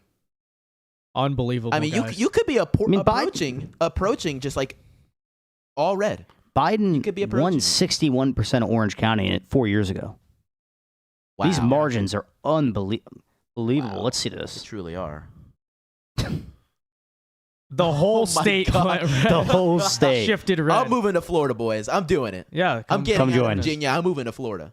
It's happening. This is just legendary. Wow. Legendary, truly. Even, in all this time. Wow. Incredible, guys. Let me really quickly get to some of our super chats here. Let's see. Joe Walsh. Barca Boca. Thank you for the 2. Guys, they are going to C-word. Please don't jinx it. Guys, here's the thing, though. They do not have the mail-in ballot request even numbers this year to pull off something like that. That's the difference. That's the difference. Too big to you-know-what word. Yeah. That's the goal. Part Tim Hobo for 5 says, serious question. Do you think Joe Biden would have done better? Obviously, he wouldn't have won, but could he have saved more down-ballot candidates? I don't think so, honestly. 2020 Biden, absolutely, yes. But the cognitive decline, maybe before the June 27th debate, you could make an argument. But that was just so bad. I mean, seriously, I think Biden was on track to lose Virginia, New Mexico. I mean, with the numbers we're seeing in like states like New Jersey, I mean, we could be talking about like 1% in those states. Right. So I do think it was the right call politically for them to put in Kamala. but she was never that strong of a candidate. No. And really, like I said, we're looking at those Senate races. I brought up this point earlier. It's not just that Biden's cognitive decline. That is not the only thing going on. People are mad about the economy, the border, crime, Democrat policies in general. So really, you can make a case, even if they put up a strong candidate, Trump still would have the edge in this election just based on those intangible, you could call them like the common sense factors, right? Yeah. These things were all working against Trump in 2020, by the way, because he was the incumbent president when the economy was bad. Not his fault, but the economy was bad. Riots, civil unrest, crime, all this stuff. Now that's flipped, right? That's flipped on their head. It's an interesting trend to look at. Perhaps incumbency going forward may be something of a disadvantage instead of an advantage, but actually, can we tune in right here? It looks like something's happening at Kamala HQ. They don't look very happy, by the way, top guys. there, They don't look very happy. Here we go. Let's tune in, guys, to Bro, I Fox. think they're leaving. They're leaving. Hold on. Let's go back a couple here. Oh my God! Oh my goodness! They're leaving. They're throwing in the towel. Throw the towel. Throw the damn towel. It's over. Wait, let's tune into the audio here. What's going on? Oh, hold on. Wrong audio. There we go. This is crazy. It's a live picture right now in West Palm Beach, Florida, at Mar-a-Lago is West Palm Beach, where. Hold on. Let's go back a couple seconds, guys, because I need to see what happened. Harris, God bless you. May God keep you, and go HU and go Harris. Thank you all. Who is this guy? All right. Oh, Harris substitute campaign for Kamala co-chair. Harris. Cedric Richmond, the Harris campaign and co-chair, saying Kamala Harris will not come out tonight, encouraging people to return tomorrow to Howard University, her alma mater, to see her. And you can see the crowds filtering out very, very quickly after this, well past midnight, 12:45 on the East Coast, as the crowds are dispersing. A disappointing night not to see the vice president there addressing the crowd. We're still learning the routes to 270 in place. We're also wondering this live Dude, how do you right scam now, people like in this? West This is the Palm Beach, Beyonce thing all Florida, over again. Like, at she wonders Mar-a-Lago why is, she West couldn't Palm get Beach, authentic support where from former people. President Donald Trump is You know, you intended. behave can like see plenty of, this. camera phones out right now. I don't know if anyone will step to the podium here in just a matter of moments, but the mic check is going to be in place. But let's just continue to give you a roundup of what we're learning as some of the battleground states already called. That one. So there you have it, ladies and gentlemen. They've left. They've gone home at Howard University. The Kamala Harris watch party. Unbelievable. That is nuts. Okay. I wonder the last time that happened at a Democrat watch party. I wonder what election year that was, guys. Oh man, Hilarious. Cenk does not look happy right now. Cenk does not look happy either. They are watching on the monitor dancing right here. at the Trump rally. So one is dancing, the other went home, and they don't look super happy. You know. There's the Maricopa right there. CNN showing it. Nobody's even counting votes, it looks like. I think we're on the wrong CNN, by the way. Oh, are we? Because I had CNN on because I want to see if Van Jones starts to cry. So watch as ballots are processed there. So they got a live camera, I guess, in the vote station. But Let's go. Where's the? Do we got to watch on TV? Okay, screw it, whatever. But yeah, okay. Let's go back to the election results here, guys. I don't think we have anything new. They are refusing to call anything. They just want to delay the victory. Yeah. They don't want us They want partying the Kamala voters to go to sleep with hope. They're going to drag it out. Oh, ladies and gentlemen, I think we know what that means. We have an election a major alert. Key race alert. Guys, you knew it was coming this entire time. I don't know what the wait was about, but the New York Times has officially called the state of Georgia for Donald J. Trump. That now puts him, scroll up, at 246. Yes, 246 electoral votes. He is knocking on the doors of the presidency. Almost there, almost to the finish line. With one, well, actually, I think right now, right, with, no, he would still, so with Arizona, assuming that the people finally count there, and or two Rust Belt states, or one Rust Belt state and Arizona, if that math makes sense, Trump will be at 270 electoral votes. He will win the presidency. New York Times currently has him as the 93% chance that Donald Trump will be the president-elect tomorrow morning. But they're delaying it. They're stalling. They don't want to see us winning tonight. It was 4 years ago on an evening very similar to this one that I watched in awe as crazy things happened in Georgia, and I got in the car and we drove to downtown Atlanta, right where they were counting votes in Fulton County, and I live streamed in front of it. We got together, we protested in front of it because we believed that crazy things were happening in Georgia, and eventually Georgia went blue, and that was one of the most difficult moments of my experience in politics. I've been in politics now 6 years, and I can finally say with certainty that we have finally won something in my home state of Georgia. That's and right. I couldn't be more proud.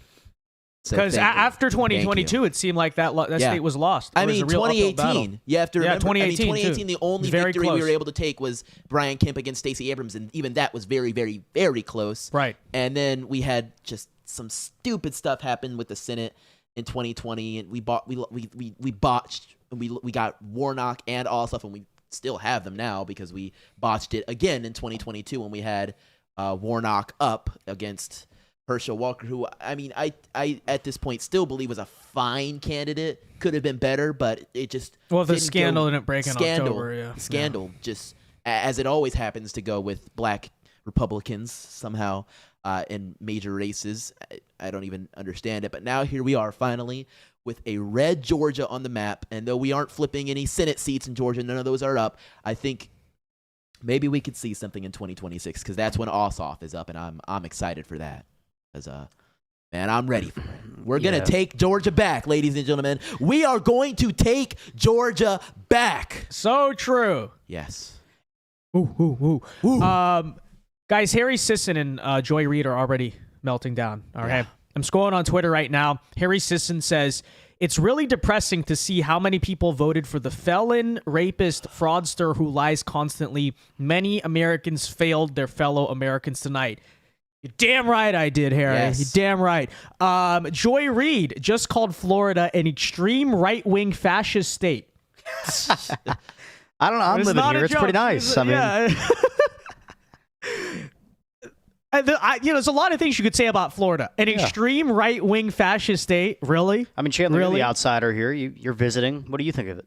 I got to be honest with you. I'm from Georgia. Georgia's just North Florida. At least most of it, a good amount of it. So I can tell you. I love Florida, and there is nothing you know what? In 2020, when almost every single state was doing mask mandates, and eventually it started doing vax mandates and all this other crap, Florida was where you could go and forget that any of that crap was happening and live free. People still to this day call it the free state of Florida, and that is for good reason.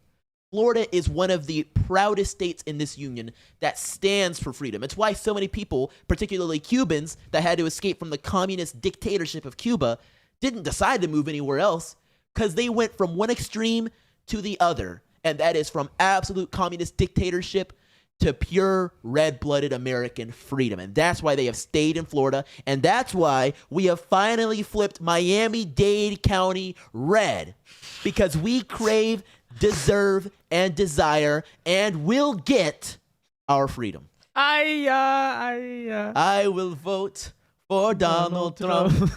Dude, that needs to become an anthem. In 2020, that was the anthem. Now it is the mantra. Kamala's never gonna beat me in November. that was pretty funny too. That one's pretty funny too. Yeah, guys, that was good. The vibes are great. The vibes are great. Energy is high. It could never be better. We've never been more back than we are right now. Right now. Let me read our super chats really quickly. Trapper Scout says, "Hurrah, hurrah! We bring the jubilee. Hurrah, hurrah! The flag that makes you feel so free." Is that a Confederate song? I don't think it is, actually. I think it's a sure Union hope song. not. I don't want to get, So we sang the chorus from Atlanta to the Sea while we were marching through Georgia. That actually sounds like Confederate. No, it sounds like a Sherman song. Maybe you're right. Marching through Georgia. Yeah, you know what? Yeah, that's right. Atlanta. Right. Okay, anyways, other super chats here. Okay, Joe Biden, I read that one. I think we're all caught up on our super chats, guys. I believe so. Let me just make sure really quickly here. Did I read this one? PTR for 5 Canadian says, this is not just a win for all of us, but also the end of a terrible regime. The future finally looks bright. Peace and love from Canada. No, look, here's the situation.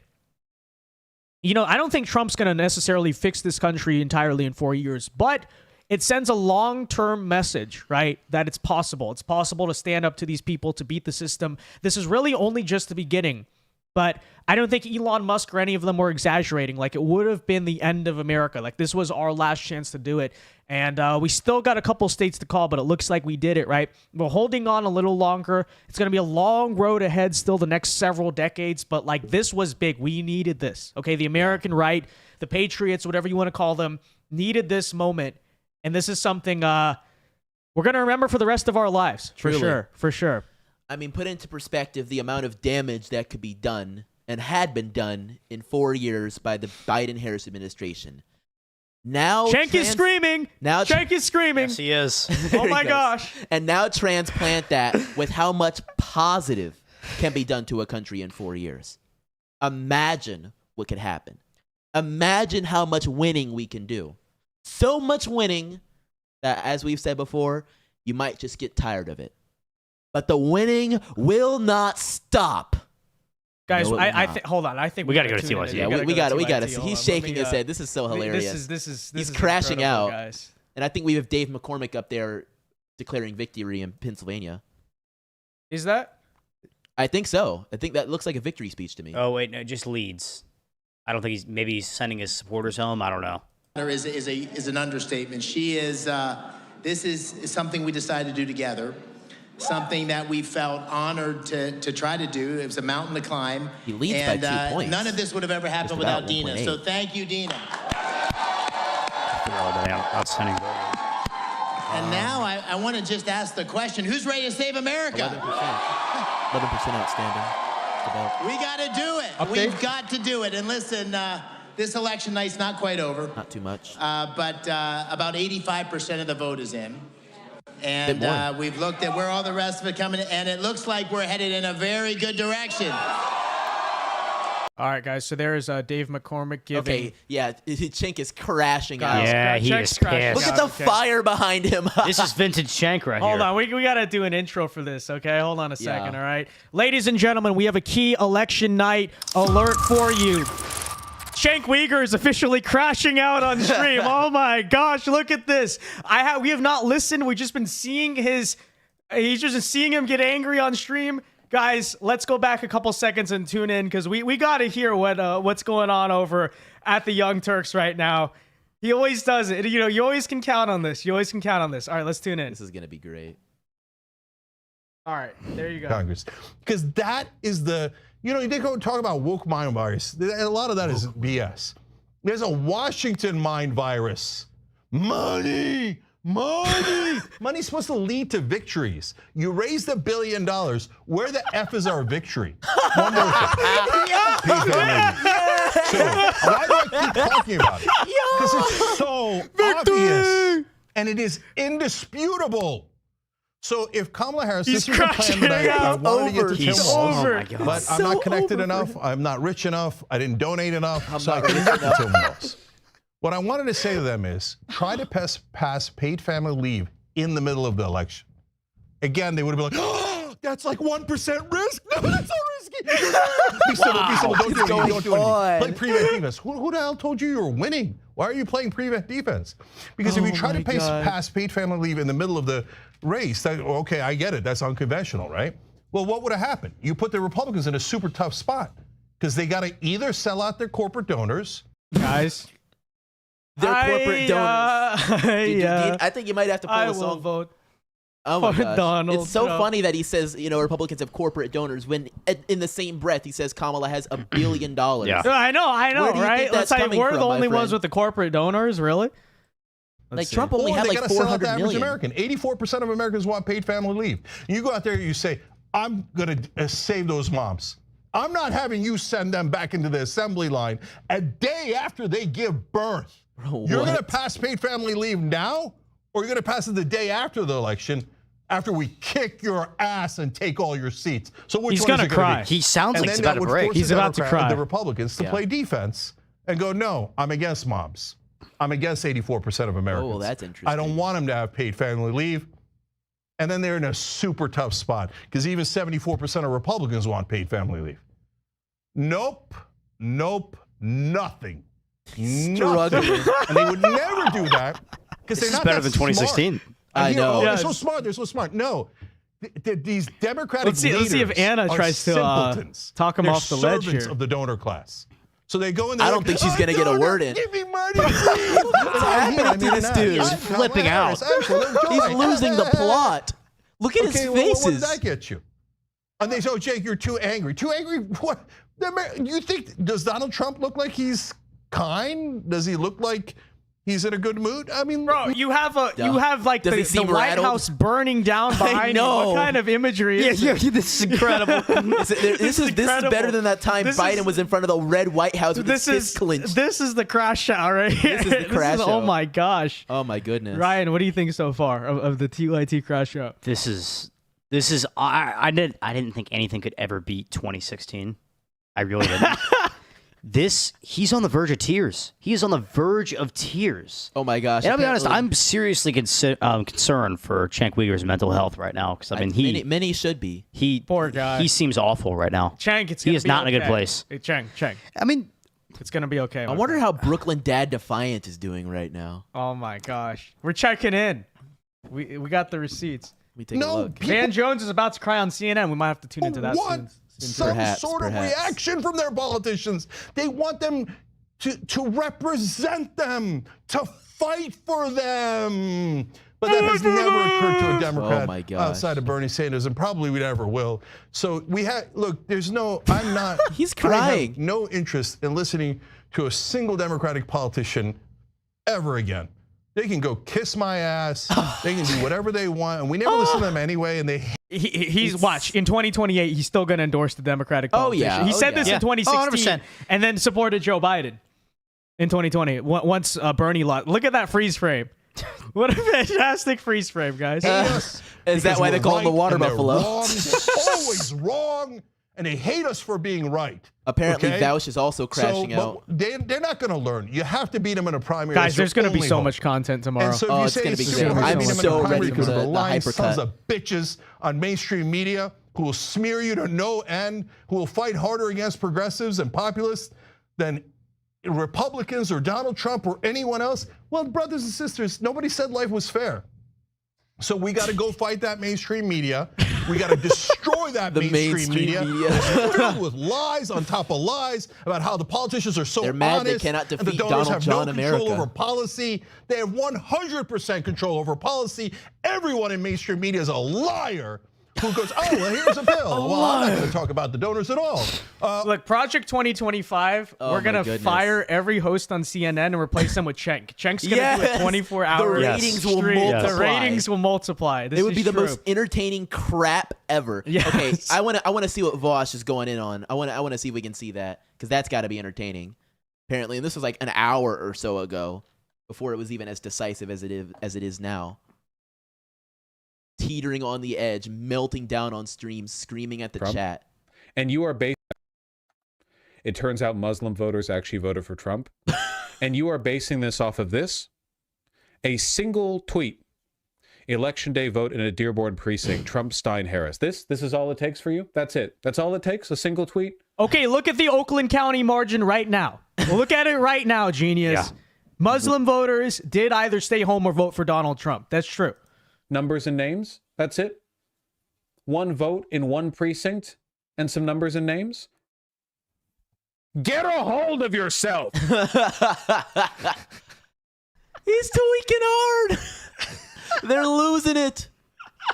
This was an hour. I cannot wait to see how it develops. It can only get better. Yeah, what's 3 a.m. look like? What does 3 a.m. Oh my look gosh, like? This is the initial crash out, guys. Like the election's not even called yet. It's not even over yet. Look at that. They've officially hit the panic button. They've hit it. I think they're beyond them. I think they're defeated by now. Yeah. They know already they've sent lost. them all It's, just, home. it's such a slow death because they know they got to wait another 5 hours for it. Oh, right, yeah. right. Figurative death.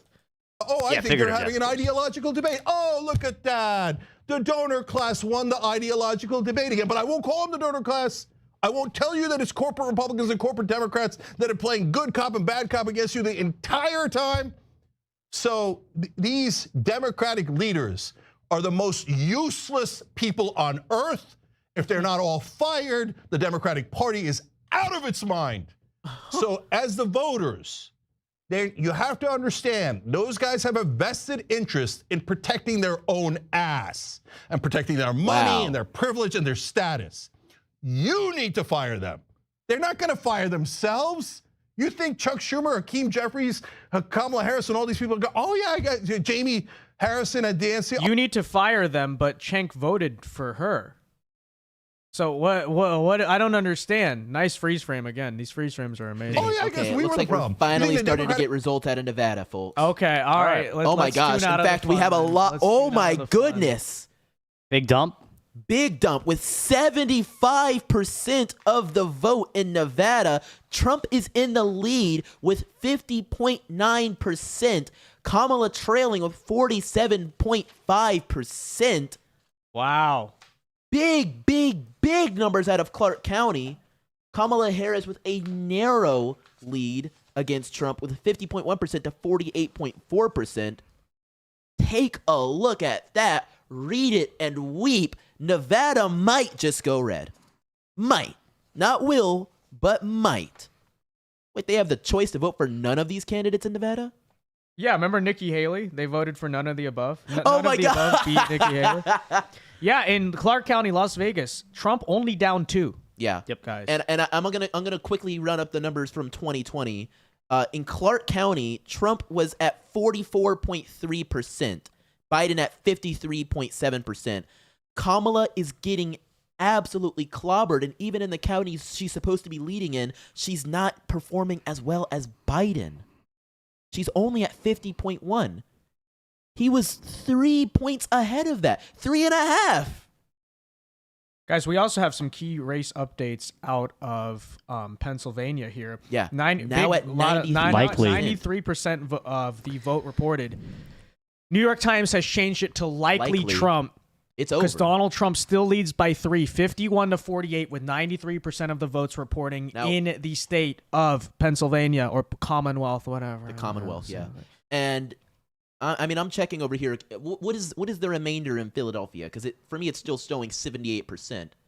Okay, so that's okay. So New York Times has an update, 89%, and it is so far not enough to surmount Trump. I mean, it almost looks mathematically impossible. Also big point. right here. Erie County is flipped. Oh my goodness. That's big. Oh my goodness. 50.3%. Erie County flipped. Wow. For Donald Trump. I mean, that's insane. In 2020, Biden had 49.8%. Yep. Trump had 48.8%. Trump is now taking that county. When was the last time that county went red? Did Trump take that county in 2016? I think he took it in 2016. Okay, there you go. Mistaken. Wow. So that's like the bellwether county then. It's one of them. Swing County right there, Yep. I think. Wow. There you go. That's got to be it. Only thing we're waiting on, 11% of the vote left in Philadelphia. But even with that vote dump, because last we checked it was like 80%, close to that in PA, it's still 3 points. Like that has not changed. Trump is 5 million popular votes ahead of Kamala Harris right now. He's going to win the popular vote. He's going to win the popular vote. If he finishes the job in Electoral College, he's going to, because those blue states, way too close this time around for, I think, for that to come through. There's just got to be, there's no enthusiasm for Kamala.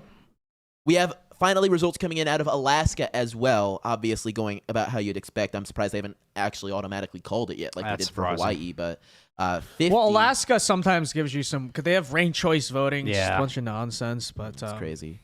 But it'll still go looking red at in the that. end. Let's take a look at Nevada again. Yeah, so early vote, 71% in Clark County. Yeah, Clark County, I mean, Very close. Jackie is not performing as great as you would imagine. She is only 0.4% ahead of Sam Brown. She is at 48%. That's the Senate candidate in Nevada. Sam Brown is at 47.6%. and 4.4% are going to other candidates. Oh, guys, we do have an election update for you guys. Key race alert, minor one, but important. It would be a lot more important if the race wasn't looking the way it is. But the district, wait, go over to Maine really quickly. Yeah. Has been called for Donald Trump. Maine District 2? Maine District 2 has been called for Donald Trump. That's cool. Whereas the rest of Maine is going about as you would expect. About as you would expect. Yep. Fascinating. There you have it. Well, that's good to hear. That's good to hear. These Nevada results are. Or is it out of Nebraska? Which one is adding that? I'm actually not sure. What do you mean? I saw his vote count go from 246 to 247. So I don't know if that's it was Nebraska. It was Nebraska. Nebraska, okay. not Maine 2, Nebraska. Yeah, I'm not seeing a call for Maine 2. I think they're really close to calling Maine 2. Right. I think it's just a matter of It's gotta counting be votes. 248 It's just a matter of counting votes. Yeah. I'm really fascinated, and that's with 74% in Nevada. I'm really watching Sam Brown. Yeah. I'm really watching New Jersey was 5. It's cut down to 4 now. No shot. Are you serious? Yeah.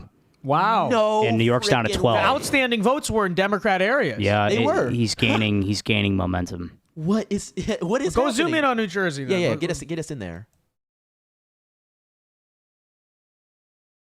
Well, I talked about, what was it, Camden or Bergen County, excuse me, Bergen County, and he's still holding strong. This is a county he lost, I think, by nearly 10%. 47.4 we're looking at right there with Kamala at 50.6.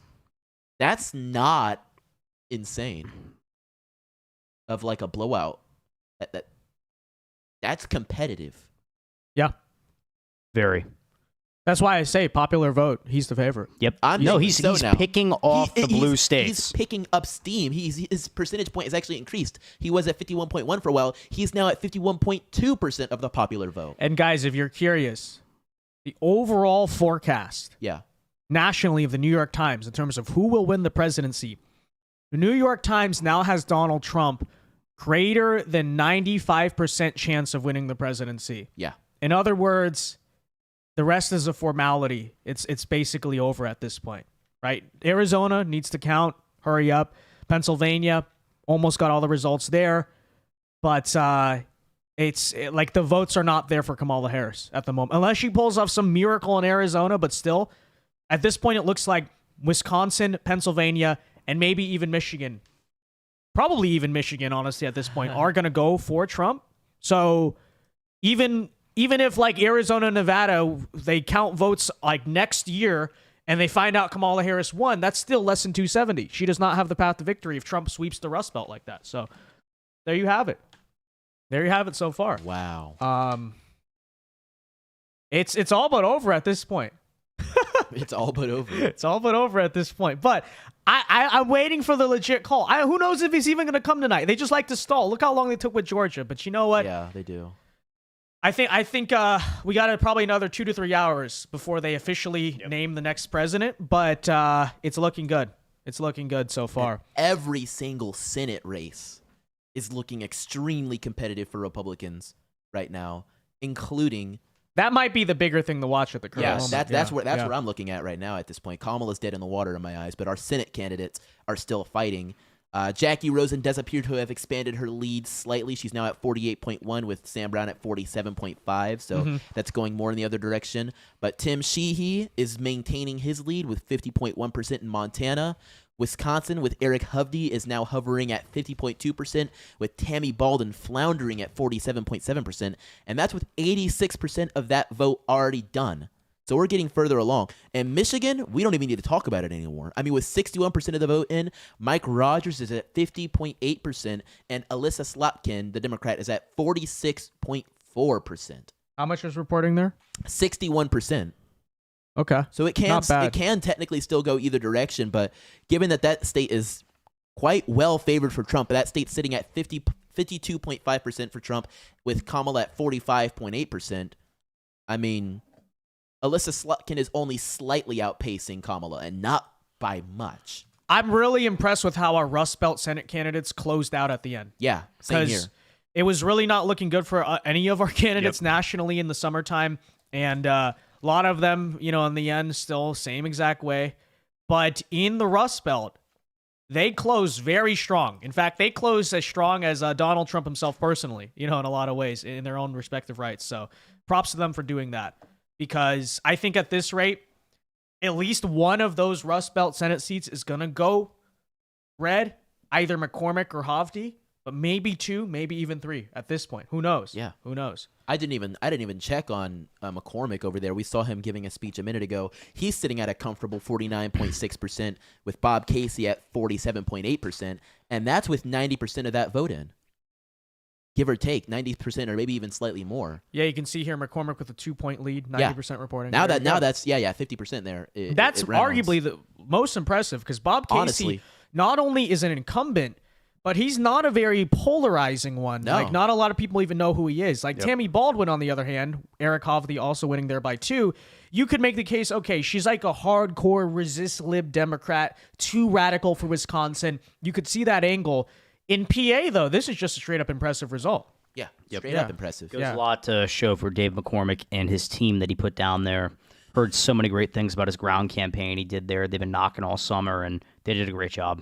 Fantastic to hear that. I'm just glad we're finally getting stuff out of Nevada. I'm glad to. I mean, there's a lot of reasons why. Let's talk about Nevada real quick. Okay. Yeah, sure. Let's do it. So if we go up here to Elko County, It shrunk again. and Gap between Jackie and if we Sam. go here, I mean, Trump right now, 68% of the vote in. He's got 79% of the vote. Go back to 2016, 73%, 2020, 76%, outpacing himself by a wide margin, at least from 2016, a little bit by 2020. And then let's go over here to Reno. And this is where it looks really promising, because there's something about Reno here. All right, Reno has mirrored the statewide percentage almost to the number since 2004, and if they predicted the winner of their state every year since 2004. So they really, as Reno goes, the state goes, it seems. And right now, in Reno, Donald Trump is up narrowly with 65% of the vote. And you go back to 2016, he only had 49% of the vote, excuse me. You go back to 2016, he had 45% of the vote, outpacing himself by quite a nice margin there. And then even in 2020, only got 46% of the vote, lost the county both times. It's looking really good in Nevada. It's definitely looking like a solid improvement. I mean, Biden at 50.8% in 2020 in comparison to Kamala, who's sitting at 49% with Trump in the lead right now. Yeah. That, as I've been saying numerous times tonight, spells doom for Kamala. There's not much more that can be said on that. I mean, there's still a whole lot that can come out, and we're only at, well, we're not early on in this. I mean, 69% isn't a small amount. Now, there are quite a few counties that haven't given anything yet. But keep in mind, Lander County has not reported yet, but Lander County is a big-time Republican, big-time, 75%. He'll probably get 75 to 80% of the vote in Lander County. I anticipate, 85, because last time, in 2020, he got 79.5%. Yeah. Biden only got 500 votes in that area last time, so who even knows? Who even knows? I'm really interested, and I like how what we're seeing with Eureka County as well there. I mean, that's just literally Eureka. Yeah, but Trump got 88% there last time, and he's I mean, I think he's on track to do just about that this time as well. He's at 85.6. I mean, these are small potatoes, really small counties, but they're nothing to ignore. There are people there. And Humboldt County is the same way, 76.4% now, and before, and it was a 75.6. So he's just performing in general better in every single spot than he did before. Even in the places he won, there's simply just more enthusiasm for him than there was even in 2020. Absolutely. And probably in 2016. I mean, that's a county that Donald Trump only got 70% of the vote in 2016, so constant progress over the years. Constant improvement. It's just fantastic. That truly is fantastic. Yeah, Nevada's looking really good. I know, I mean, a lot of these late ballots are probably going to be mail-in. Yeah. Unfortunately for us. But if you had to bet on it, I'd probably bet Nevada. Possibly. Yeah, I mean... They know all about betting there. Well, the thing is, though, because it's a universal mail-in ballot state, too, you can't even necessarily rely that all the mail-ins are going to overwhelmingly favor Democrats. It's sort of just a mess. Like, it's kind of hard to tell, and... They're probably not going to have a call in Nevada till like Friday, like realistically. Yeah. But we'll already be celebrating a big victory by then. Yeah, I'm thinking so. All right, really quickly, super chats. Ricardo donated $5. Thank you very much, Ricardo. Daedalus for 5 says, here's $5 to play the Copacabana meme song right now. Is that copyrighted though? I'm not aware if that's copyrighted. Okay, we can't get copyrighted on this stream, unfortunately. I want to play YMCA, but like, oh yeah, we can't get copyrighted, you know. So, Cars and Sports 123 says Cenk is right. It's glorious that Dems wasted $1 billion. That's true. Glorious. That's true. Just That's burned true. him. Jackson Baranowski for $5 says apparently Joe is not at Kamala's watch party. No, he is not, because he's at Trump's. This is true. This is true. Yes. Sleepy Joe. Sleepy Joe. Well, apparently he's no longer sleepy. It's Sleepy Kamala because she already went home. Joe Biden has more endurance. Okay, don't worry, Democrats. You have a very young, vibrant, strong, inspiring, fresh candidate in 2028, and his name is Joe Biden. It's happening. Okay, favorite to win the presidency in 2028. He's gonna try to do what Trump did in reverse. He's gonna. I'm coming back. I'm back. Oh my goodness, how old would he be? Wouldn't he be like 80? 86. Yeah. We're gonna see a Trump Biden rematch in 2028. Oh man, I would. They're gonna amend the Constitution. Yeah, for this express. The purpose. liberals are right. Trump's taking over, and he's running against Joe Biden again. I mean, I guess it's time we start looking ahead. Maybe, like, what does 2028 in reality look like? We'll do it tomorrow. I don't. Yeah, listen, you don't even want to think. Maybe about like 5 a.m. tonight when the race is called. Realistically, I think if we win tonight, we're probably going to get shellacked in the 2026 midterms. Yeah. Not because, partly because Democrats will be mad, but also because we're just going to be so busy celebrating the next 4 years that who's going to want to work on a Republican political? It seems so boring after this. And honestly, I don't want it to happen, but I can't exactly blame our side because this is going to be the greatest thing ever once it's finished. This is okay. You can't top this. No. You really can't. There's just no way. It can't happen, you know? There's a universe in which we can have a Republican president win the popular vote. That's unheard of. I haven't seen that in a very, very, very long time. You know, just looking at Michigan here, Donald Trump is now up by 5. Oh, wow. 6. Call it. Take that girl out the ring. She's not fighting anymore. Throw the white towel, ring the bell. It's over. Yeah. Guys, we have a key race alert out of Decision Desk. Here we go. And this may be the one right here that decides the election. Not officially, but we're getting very close to that moment, ladies and gentlemen.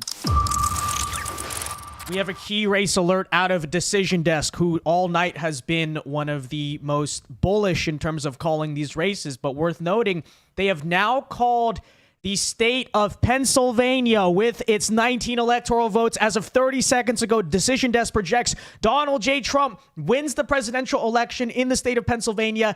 And with that said, most likely the presidency. That would put him right now at about 267 electoral votes, just waiting on Arizona and Nevada. Or if we win Michigan or Wisconsin tonight, that also puts Trump at 270. Decision Desk just called it. New York Times has it at 95% chance, right? Very likely are. That needle on their screen has tipped all the way on one side. Guys, we're just hours away from the official call that Trump will win the presidency, but it is happening. It is unfolding. Go over one tab. Right before our eyes. One tab right there. This is big, guys. Oh, I sent one before of that should. Oh, go over the. No, far third from the right, all the way at the far right up there. Yeah, that's Decision Desk. That's Decision Desk, and that'll show us our current electoral map. Third from the right, all the way to the right, all the way to the right, next to that one right there. Boom. That is our map right there. Oh, wait a minute, guys. Wait. Oh, Alaska. Alaska's been called. It's over. Alaska has been called. We have an election alert. More than likely, the last for any electoral you know what? votes. Let's stall. Wait for New York Times to. Yeah. That's we want to wait for New York Times. Yeah. All right, fine. Because you know what? New York Times, Associated Press, whoever. That'll be most impactful. That'll be most impactful. Right, Decision right. Desk, Decision Desk just sees the writing on the wall right now. They do. They're real. But I'm trying to celebrate the right way. Okay, you know what I mean? But yeah. It is in front of your screen, guys. Donald Trump, according to Decision Desk, will win the presidency. But we're not going to call it yet because we want to watch the mainstream media have to admit it. Okay? Where's Cenk? Where's Cenk? Where's Yeah, Cenk? put Cenk back up there. Where's Cenk? Oh my gosh. he? I want to give a shout out to Nope in my comments. They say, I watched this live with you in 2020. Now I'm here again 4 years later. Yes. Of course. Oh, this is just great. That is a very fast call for Decision Desk, though. They've been very aggressive. Very aggressive. They've been aggressive and correct. They have been correct. There's No, nothing that's wrong true. That's true. with jumping in there when it no longer looks like it's going to trail any other direction. Like there are still, like, they took so long to call Georgia. It didn't make sense. Waiting on no votes. Waiting Like on there were nothing. no votes. Like there was not a numerical reason to wait to call Georgia. Brad Raffensperger called Georgia. Dude, if before, the Secretary of State yeah. is calling it before a media company, that media company needs to go bankrupt. Ryan, you had some thoughts on Yeah, I mean, we talked about how like Democratic counties had most of the outstanding vote in New York, New Jersey, yet the lead keeps shrinking. The lead went from 13. I think last time we put New York on there, it was 12. Now it's down to just over 11. I mean, it's really unbelievable considering he lost this state by 24% just 4 years ago. Don't mind us. We are feverishly tweeting. I'm just tweeting about the Decision Desk call. Yep, me too. Unbelievable. Guys. Really remarkable. This is like one of the greatest days of my life. Honestly. By far. Because it's like we dedicated years of our life to this. 6 years between us. Yeah, you know that, 6 right? Or years. not between us, but between us 12. But 6 years we've been fighting. And frankly, we have the easy job. Imagine the people on the ground in Pennsylvania. No, the they're actual the campaign real- workers, the actual. I'm not going to give credit to the consultants because they're bummed, like they don't do anything. But imagine like people like Scott Pressler who have door knocked, who've registered voters for 4 years straight. Turning Point Action with Turning their Point Chase Action. the Vote program. That is imagine how insane. good this must feel right now. Dude. Unbelievable. We're waiting on New York Times. People are saying Pennsylvania is called. Decision Desk is very bullish tonight. Okay, Yeah. we're gonna play it But we safe. need We're gonna play them it to safe. But admit we all know the writings on the wall. We all know the writings on the wall. Okay. Got a key race election alert. All right. All right, ladies and gentlemen. According to OSZ, Fox News has called Pennsylvania for Oh, Donald my Trump. goodness. Let's go to it. So that's 267, unless we get a call out of Alaska soon, which should be fine. But Alaska, I will note to you guys, is a state that has been weirdly close lately because of ranked choice voting and all this other nonsense. So would like to see an official call out of Alaska That first. does bring for sure. Fox at 267. Yeah. Wow. So Fox has it at 267. Fox News. Wow. This is crazy. But even Fox is showing Alaska at 56.8. Yeah. 38.6. It's not going to go anywhere further. You would have told me 24 hours ago. Yeah. It's 1:27 here on the East Coast. If you would have told me 24 hours ago, we would have basically, this race is almost over. I would have never believed you. No. Ever. No. I thought we would have had hours and hours on end of counting to get through this. And this is a short night. This is a shorter night than I expected. With a popular vote lead. Yeah, I didn't. I mean, That's where I'm really getting. All the major This outlets is are going to call it unbelievable. by like 3 a.m. Because Yeah. the liberals can't. It go with may the be talking point. 2016. Yeah, they can't go with the talking point saying, "Oh, but he didn't have the most votes. Hillary Clinton Nope. had more." They can't even use that. Can't even cry about that. They can't even cry about that. We don't have a real democracy anymore. Yes, we do, and we always used it. have. We always have, and they never want to acknowledge it. Look it, read it, and weep. This is the democracy right here. This is what you've been talking about all this time. We are a constitutional republic. We are an indirect democracy, and this is it right here. It just so happens that it's a plurality of people, but we don't care about that. It is pretty awesome. It is pretty awesome. And there's going to be very interesting numbers that are going to come out about this election because right now we're just looking, it's like, okay, Trump won. I'm very curious after the fact to see why Trump won, the issues. We looked at exit polls earlier, like people really cared the most about the economy, and I think that's true. Yeah. But I'm curious to see, like, demographically, like how it all went, and that'll take days to weeks to really find out. But it'll be man, worth it. we really did it. Homie, we made really it. did it. So 267. That's my count in my head. Honestly, going off the that's my Fox honest count? count. Yeah, because I want to see more out of Alaska just because it's going to go red. No, but like you can see surprises in that state because of the stupid ranked choice voting. That's what I'm saying. Even in 2020, Trump won that state 52.8 to 42.8. That's 10 points. Look at the congressional race with Sarah Palin. I don't want to do that. Believe me. I don't want to do that. Yeah, I'm just saying. Okay?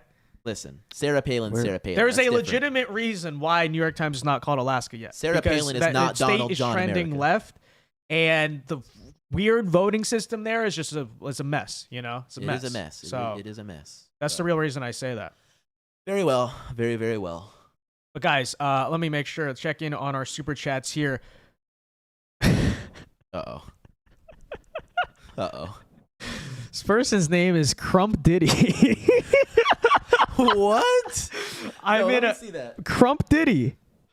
Bro. His name is Crump Diddy. Bro, why? I'm in a packed bar in. Is that a real place in Japan? Or are you trying to bait me to like? Wait. Let me read. Chandler, you read this. Okay, you read this. No, that is a real place. That is a real place. Do you read it from Crump Diddy? Nagoya. Okay, Japan. there you go. In Japan, and the whole place is rooting for Trump. There's people in the streets holding MAGA signs. Let's go. So true. Tell them we love the Japanese. Okay. So imagine sending those Trump-supporting Japanese to the southern border. No, Democrats would close it down overnight. My favorite memes have been it's like Trump like looking or like as the anime like boss. Like no. And it's what's his name? The Trump the Japanese prime minister that was assassinated. Shinzo. Yes. Shinzo Abe. Yes. And it's like, don't worry, I'm protecting you, Donald. We're looking out from you on this side. And it's like so beautiful. So amazing. I want to check real quick. I want to see if Trump is making an appearance yet. I think if he live POV check. check. Live can we check, see what his because Fox just called it. We have a check. Yeah, let's get it. All right. Let's take a look, guys. Get the chink check going. Used by, I've got all these contributors at tyt.com, and a big number came in from a handle called Jenk's Jewish Nephew. Oh my God, he is crying. Like, wait. I don't want to say his name. I was like, wait, is that you?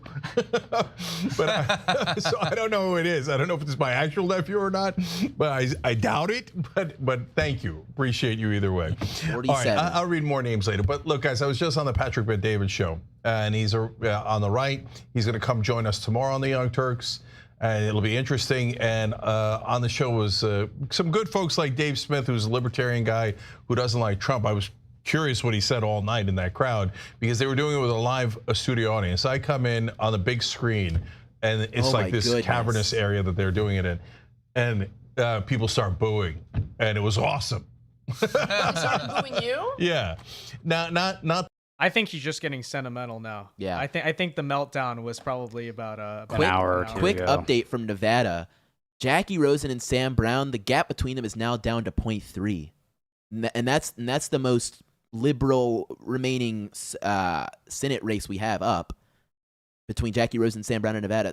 47.9 to 47.6, with 74% or so of the vote in. That is crazy. All the other ones are looking solid at this point. Tim Sheehy in particular at 50.7 to 47.7 against John Tester, the incumbent, by the way. Wisconsin is 50.2 for Eric Hovde versus Tammy Baldwin, 47.7, the incumbent, by the way. Mike Rogers with 50.7 against Alyssa Slotkin, 46.5. I'm thinking we're sweeping Pennsylvania, Michigan, Wisconsin, Montana. They usually vote together. I'm thinking we're taking even in the Senate. No, in the Senate, it's a real possibility. We could win all three of these races. Yeah, it's totally possible. If you told me that yesterday, I would have thought you were crazy. Yeah, I thought I would have thought you were on crack. Well, I thought maybe you win one, maybe two, but all three are genuinely in play right now. Well, in our predictions last night, we could see 56. We talked about optimism. We were both optimistic maybe we could get 52, 53. We're not thinking 54, 55. No. Mm-hmm. I said 54, 55 is like the best case. If they all voted the way Trump will get it. Yeah. Yeah. But that is a real possibility. I'm watching Nevada. I'm watching Nevada, guys. I am. I don't know if I'm crazy for that, but I am. If Sam Brown pulls off that race in Nevada, that will be unbelievable. Yeah. I don't know. Because that's close. Yeah. And with 75%, Trump's at 51%. He could take Nevada. He's at 51%. Kamala's at 47.5%. According to the Associated Press here. He could take Nevada right now. Guys, I'm close to just calling this whole race, but like what does Fox News say? Well, What does Fox News says say? that it's 267, and they're waiting on Alaska, and everybody knows where Alaska's going. I mean, Fox News has basically called the election. Yeah, they have. We're doing it right, okay? We're gonna do it right when we call. We're waiting for the slow New York Times. Okay, we should have. We don't have to wait for New York here, Times. Let's just wait for another source besides Decision Desk that's called like everything. We should already. put Fox on one of these monitors because they Yeah, have I the got camera it. trained on his podium ready to go. So we might want to have that ready just in case. Live now or Fox News? Fox News might be fine. I think either that or I think that feed. Yeah, that's gonna be the feed we want. All right, here we are. We imminent. At the Palm Beach guys. County Convention Center in West Palm Beach, Florida. We have it ready. Guys, by the way, this is the current state of the swing map. Goodness gracious. That whole United Look at Nevada. States. Look at Nevada. I'm telling you. The amount of movement we have in Mineral, and go to the western coast of it. Mineral County, that movement, that's something right there. Hold on. Let me crop it on the screen so you guys can actually see this here. So let's see. That whole country's red. Look at this. Out of control. Unbelievable. Let's keep an eye on the Trump feed there if we can, or at least pull it out to another monitor so we don't miss it if he steps out. Yeah, I got it. I think they have Fox playing up there. Hilarious. Trump is Trump. Love it. Let me as of now are set to have 55 Republican senators right now. As of right now, set to have 55. And I would say the floor is probably like 53 at this rate. Yeah, I it think really you're gonna is. Get at least one of them, you know? Unless I mean, I don't know. I'm checking these. The floor, the most possible one to lose right now is maybe Michigan with Mike Rogers. That was always going to be the hardest one. That's but gonna be the hardest he's currently in the lead right now. And he's in the lead by a good bit, and they have 2/3 of that vote in. So even if we don't get that one, and if we don't get Nevada, that's still 54. Yep. So yeah, I think that is our floor at this point because Sheehy's looking great. Well, Sheehy could, I guess, technically go the other way because that still has 30% out, but that state went overwhelmingly for Trump. I don't know how many people are split ticketing even with an incumbent. Okay, Fox News. I literally do not have an ad blocker on, but it always gives me this. Like, I can't even use Fox News on this PC. I don't know what to tell you. It's literally 1984. You've okay? got something going on. I don't know. I think I have a virus or something. Yeah, that's what I'm saying. There's ad blocker on that's not on.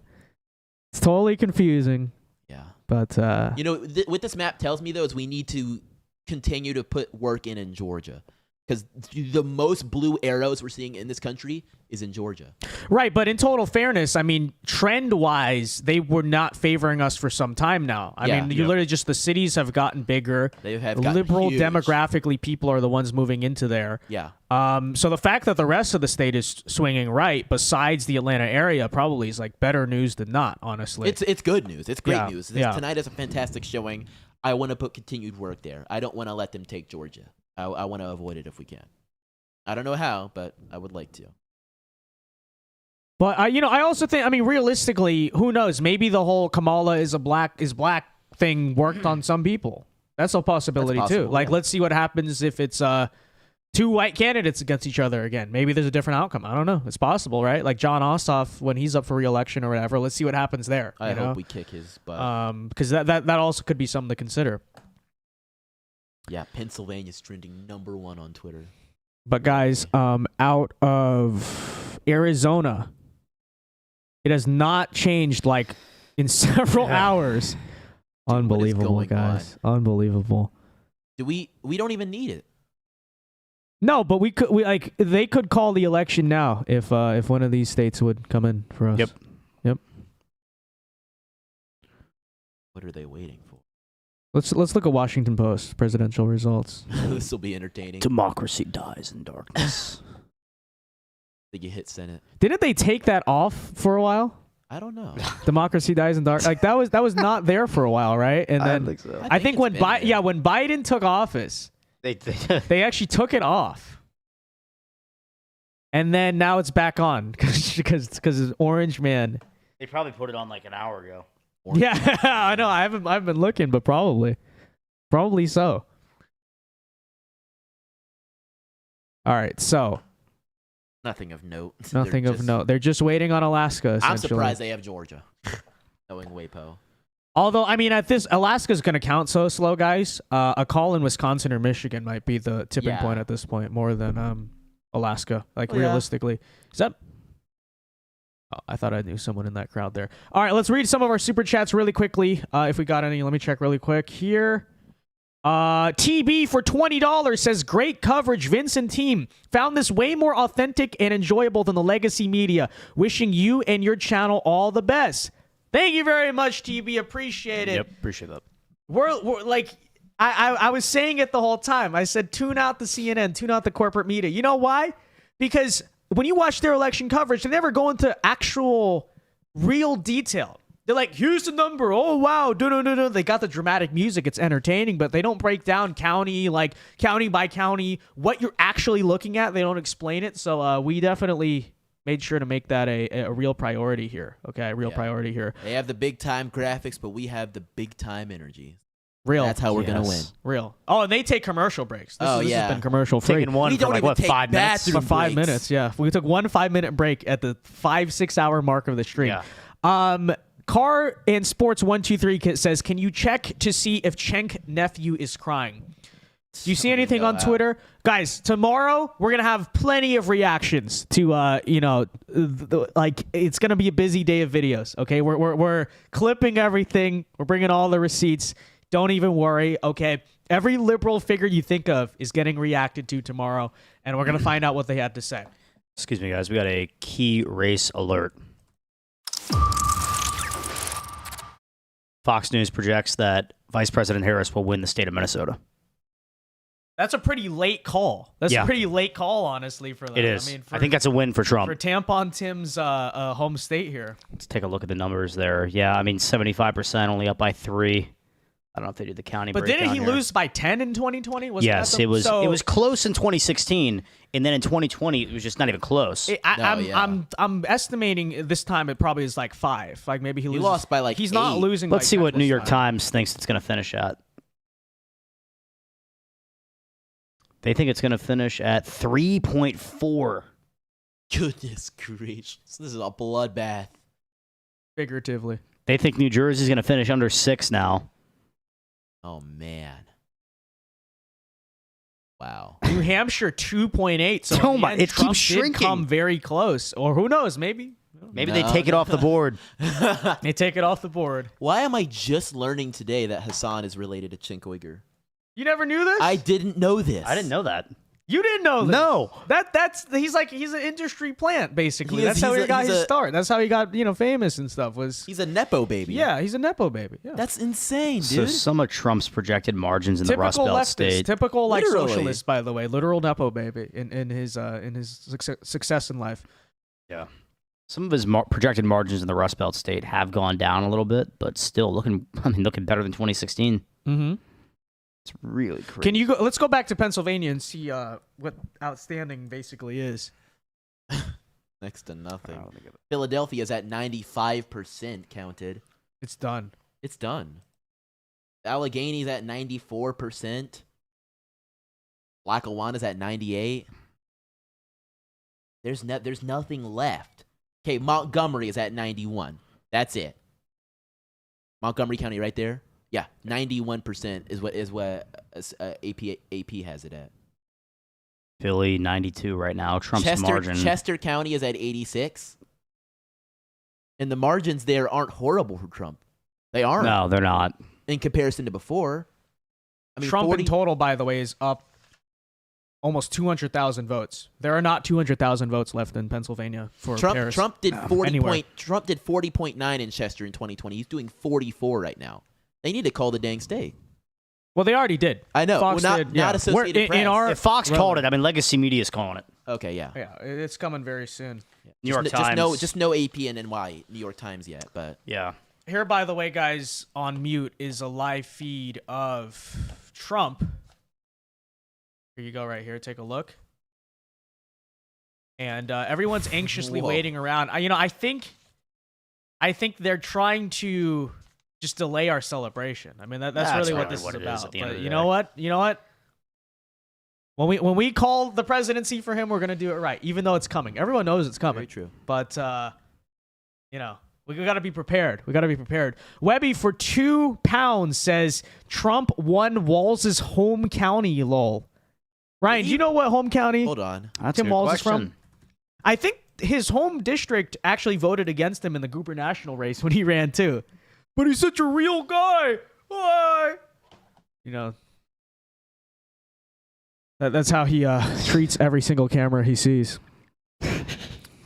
You mean to tell me that What is his home county? a I'm guy trying to find it. flailing around and me like see. tap dancing on stage I that, mean, he was didn't born relate in to Nebraska. that didn't relate to white men? Wow. You're telling me this for the first time, guys. Okay, first congressional district in southern Minnesota. Anyways, Carson's wait, let me see. Get caught up here on the super chats. Dupweb for $2 says, Yeah. "Make America great again. Christ is king." So true. Christ is king.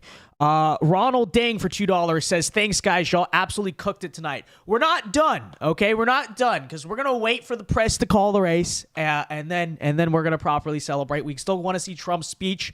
That's history in the making, right there. Sorry to keep you waiting. Complicated business. It really is on that level. So this is gonna be big. Live feed, by the way, as we currently speak, of Donald Trump HQ in West Palm Beach, Florida. Yeah, click it live. I think it's a couple seconds behind. History is being made right now. History is. Yeah, and let's I just- think, yeah, well, Trump doesn't mind staying late. I think they're going to wait till the press officially says certainly. 270. Yeah, and also just developing in Michigan, Tom Barrett has won Michigan 7 there. That's a big Really? flip. That's a big flip for the Republicans. So that's good House news because it's Yep. been pretty close so far. Yeah, but it's been close. It's honestly kind of been disappointing in some parts considering the margins we're gaining. Right. We're not seeing it at the congressional level, especially in New York. You see the big gains in New York, yet you're really only winning where you expect. Hey, wait, a Molinaro? Hold on. Michigan.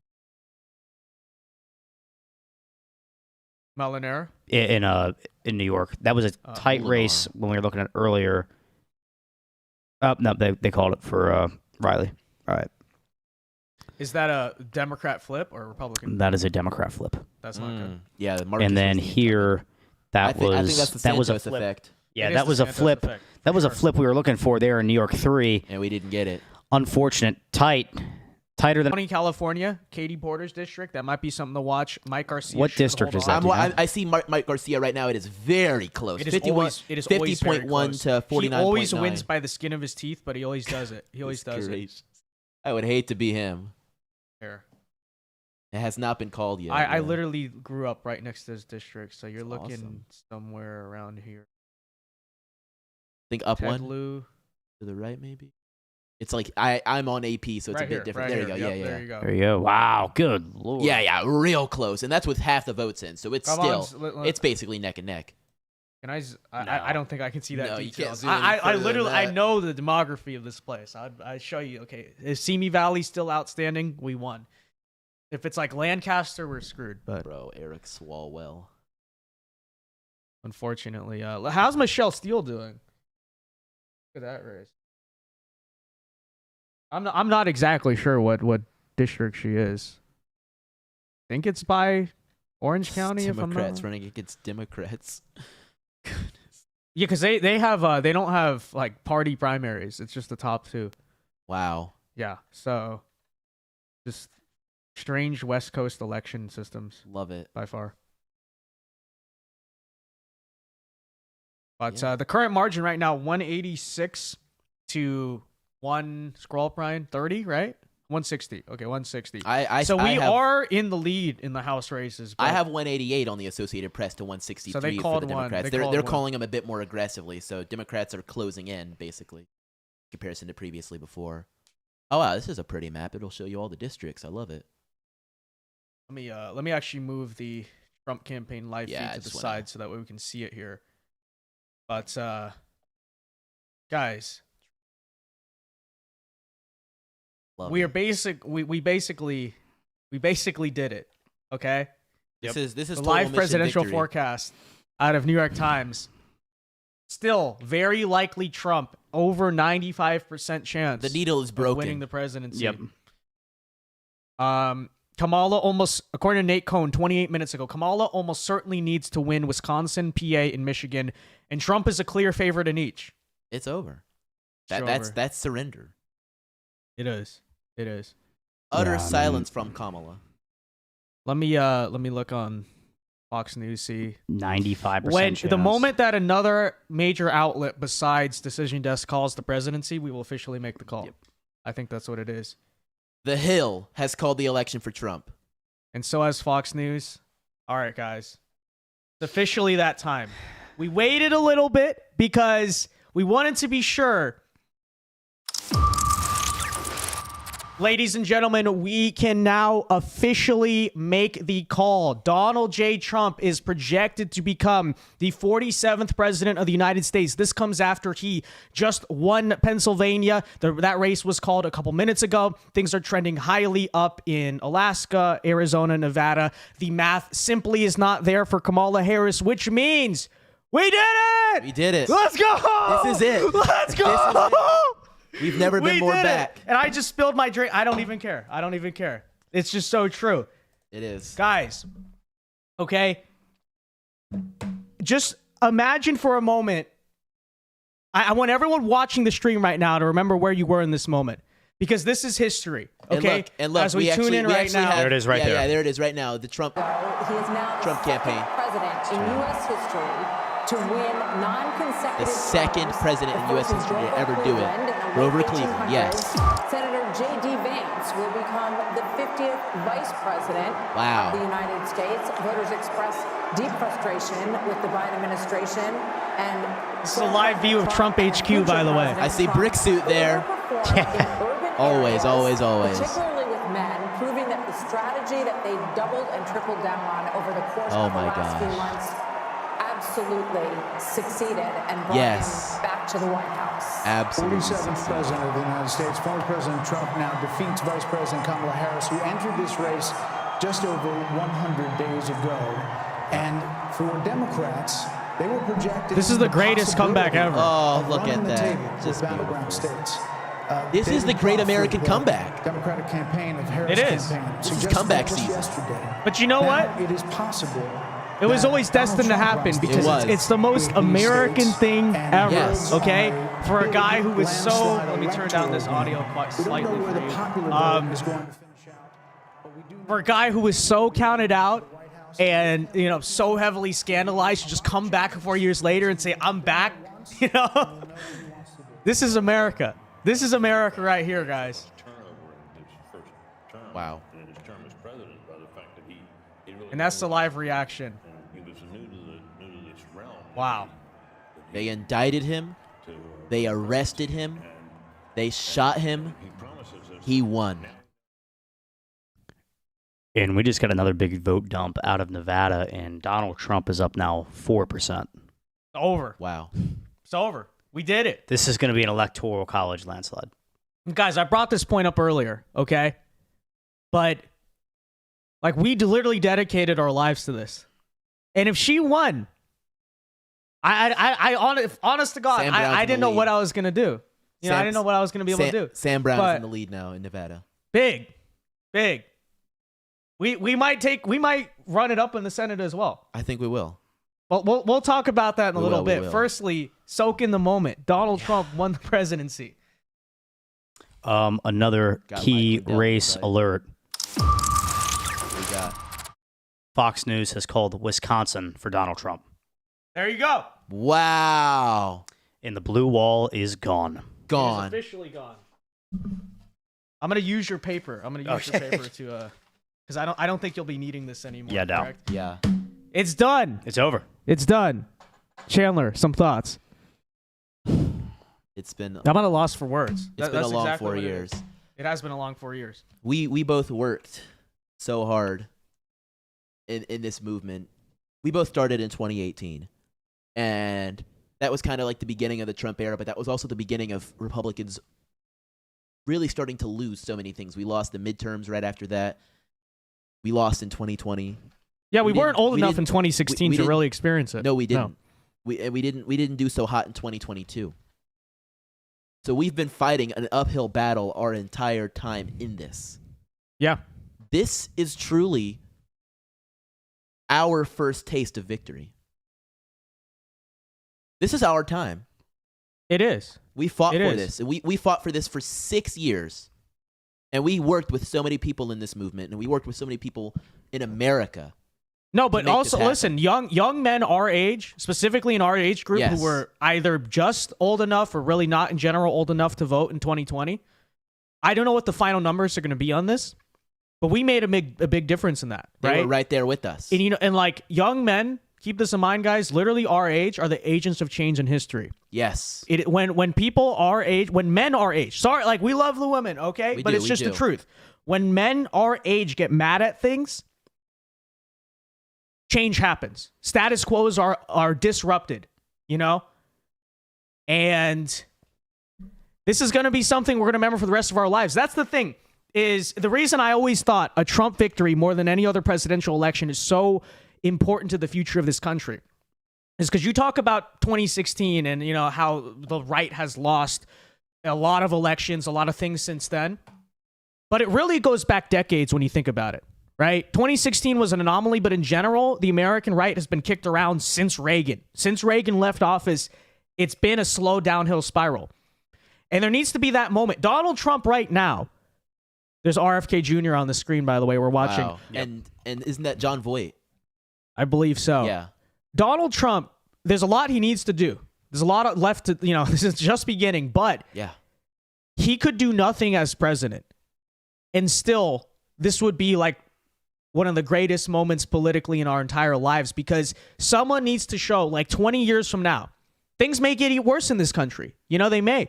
But there needs to be that reminder that it's possible. You can't stand up to this crooked system. We won't call them evil, okay? Because we're supposed to be unifying after, the election. But these misguided people, okay? They're not invincible. The system is not invincible, okay? They want you to believe that you are alone, that nothing can be done about it, right? That is the greatest tactic they have is demoralization. And I really thought if you had 2018, 2020, 2022, and then 2024, we all go down, that is almost permanent demoralization for the American right. But now that moment will always go down in history that like this man, this hero literally came down the escalator and beat the whole system single-handedly. In 2040, that's something I want to tell my kids about, like as an inspiration, this is what is possible in your personal life, but that's also what's possible in this country. This is what's going into the history books. Absolutely. This is what's going into the history books. He came down that escalator and he fought for America and they taunted him, they laughed at him, they didn't take him seriously. He won and he changed things in this country, genuinely changed things in this country in a way we hadn't seen, like you said, since the Reagan era. Even just a paradigm shift. Even just policies obviously are important, but the paradigm shift of this moment, like literally, again, guys, remember where you are in this moment because you're not going to see it again, at least for several decades. Yeah. For sure. Everything that happened in 2020 was kind of just like a revenge of everything that we had come to know for the last few decades come back. Empire Strikes Back. The Empire Strikes Back. But this is the return of the Jedi. This is the return of the Jedi. This is how we come back and we say, no, we want to make our economy great again. We want to free the political prisoners. We want to get them out of jail. We want to say, no more indictments, no more arrests, no more mugshots, no more assassination attempts, no more saying, oh, well, he did this to women and he's going to do that. He's going to put us back in chains. No more lies. No more cap. It's time to take America back. They said, we're not going to go back. You want to know what I want to go back to? I want to go back to cheap gas. I want to go back to cheap groceries. I want to go back to the time when North Korea was too scared to test their little missiles. I want to go back to the time when we had Trump on Twitter saying, my button is bigger and it works. I want to go back to the time when Russia wasn't about to start saying, oh, well, I'm going to march up in Ukraine. They were too scared to march up in Ukraine when Trump was in office. He says he's going to end that war on day one. We'll see if it happens.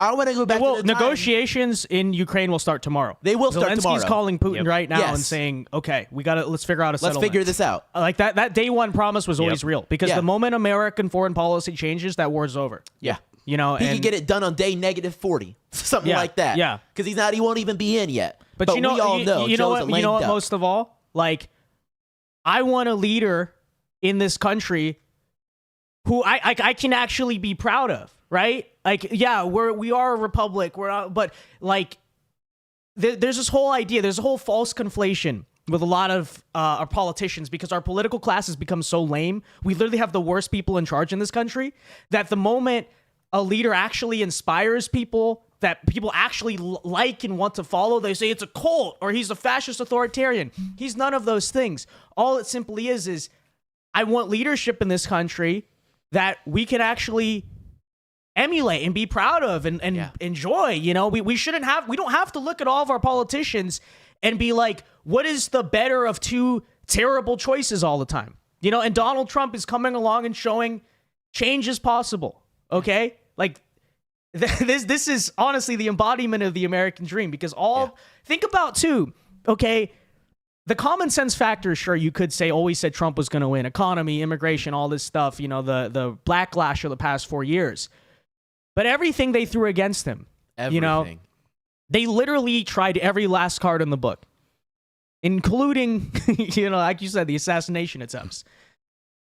But to an extent, like, I never wanted to say this publicly because I didn't want to jinx anything, but the moment that God spared Trump's life, I always knew.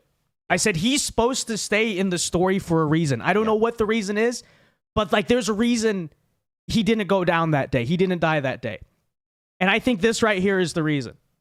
Okay? Because whatever, like, the moral complexities of a lot of things, there's a point he's supposed to be in this story.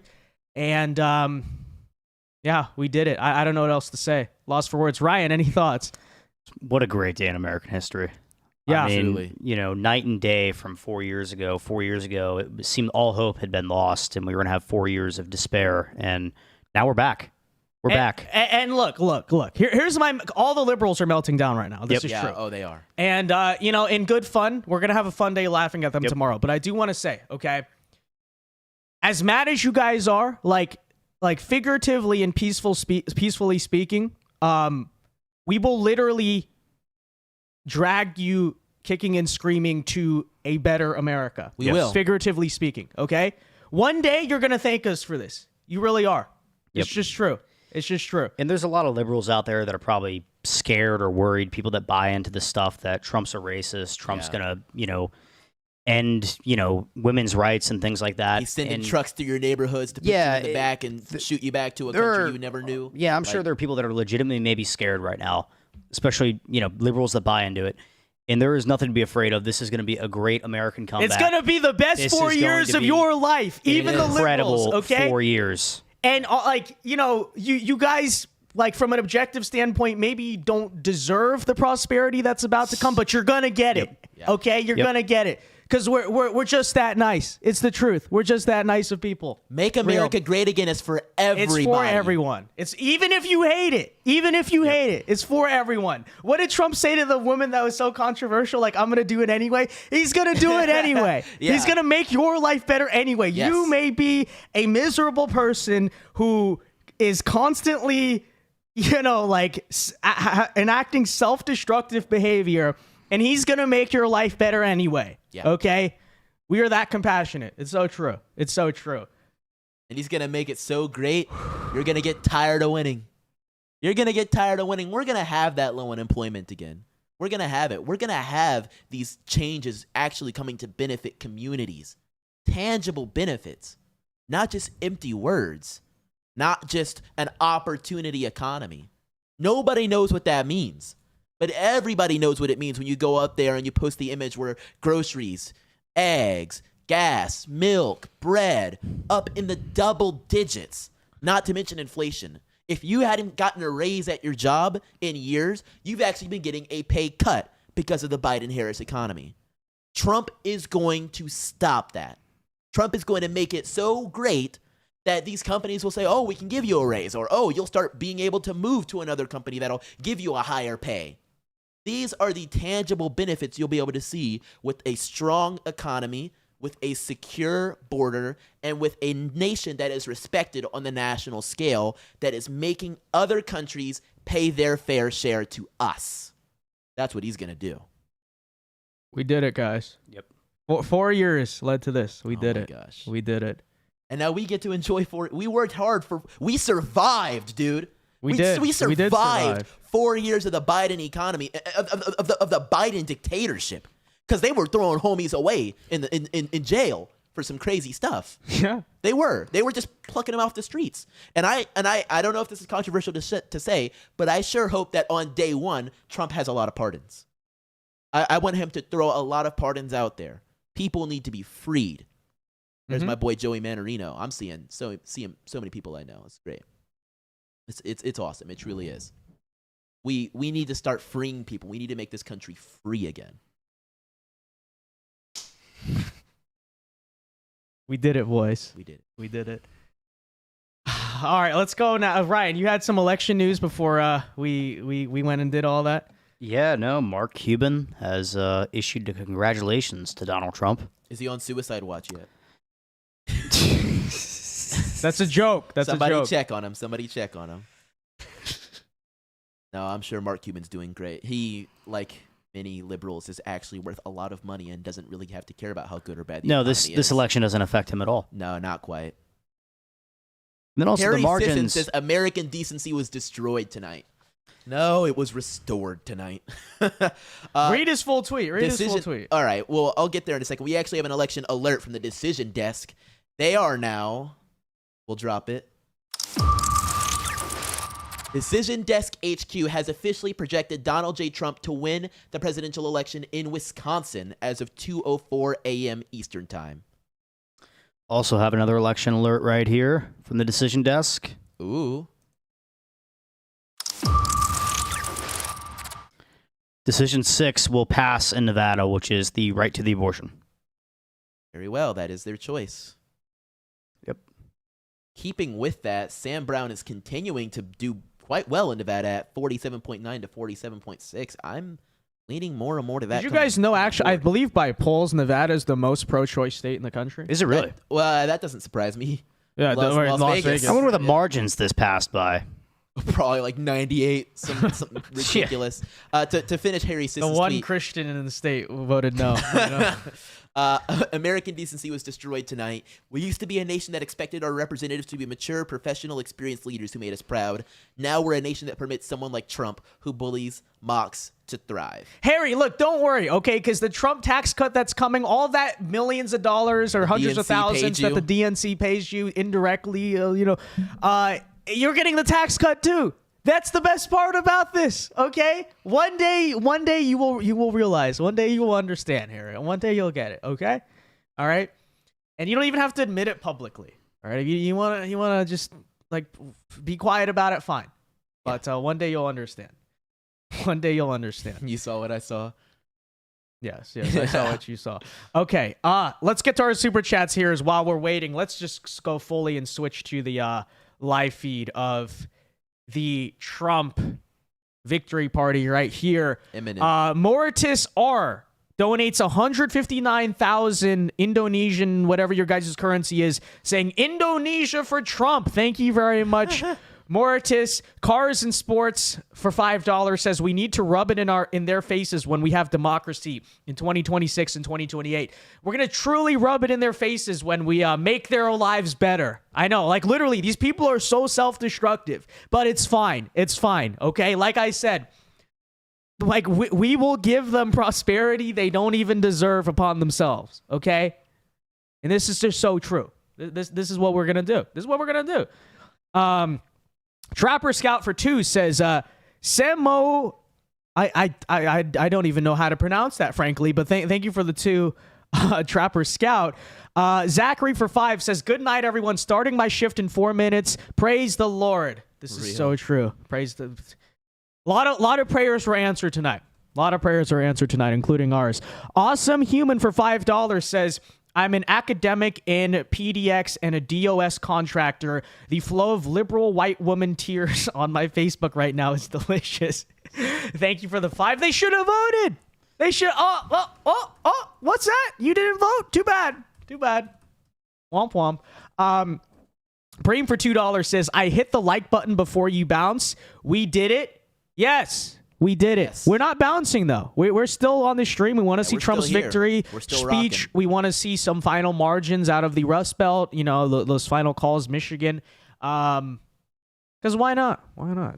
I mean, we don't have anything to do tomorrow besides celebrate. So this is true. Trapper Scout for $2 says, God smiled down on Trump that day in Butler. Literally the case. Carson Sports 123 says, we beat the machine. Very true. We escaped the Matrix. Power Vote for $2 says apparently they're recounting 30,000 votes in Wisconsin. That doesn't matter when you're up 100,000. Isn't that what is the margin right now in Wisconsin? Wisconsin. Oh my goodness, yeah, we're up 130,000. He's up 130,000. So if they recount, okay? it'll only that's the thing. Okay, people are gonna say this election was close. Yes, by historical standards, but in modern American polarization, this really was not that close. It was Wikipedia will call it a close election. Yeah, but by historical standards, yes, it's close. But this is probably the most convincing election since, like, when you weigh it, right? Like, since probably Obama 08. Oh, my goodness. Yeah. And largest Republican victory probably since Bush 04. Sam Brown is now leading Jackie Rosen by almost a full percentage point. We're getting 56. We are going to have 56 Republicans in the Senate. Wow. When was the last time we had that many? I don't even know if my lifetime. I don't think so either. What was I don't know if in maybe the modern history, honestly. Midterms? Well, Democrats I think had 58 at one point in 08. Goodness. That explains a lot. Yeah. And I think Republicans had a big majority just post 9/11 in 2002 midterms. Nash the Neat for 5 says, before I go to sleep here in Nebraska, we voted to prohibit abortions past the first trimester. A win for life. Yeah, this is big, guys, because this is the first time also for the pro-life movement that any pro-life referendums have either won or in the reverse, like pro-choice ones lost. So that's also a turning point, I guess, too, in that regard. So thank you for the 5, Nash the Neat. I appreciate it very much. Same here in Florida, by the way. Our abortion amendment, surprised, I was shocked by it, actually did not pass, and neither did marijuana. Yep. So, actually, good night overall for the social conservatives, I would say, for sure.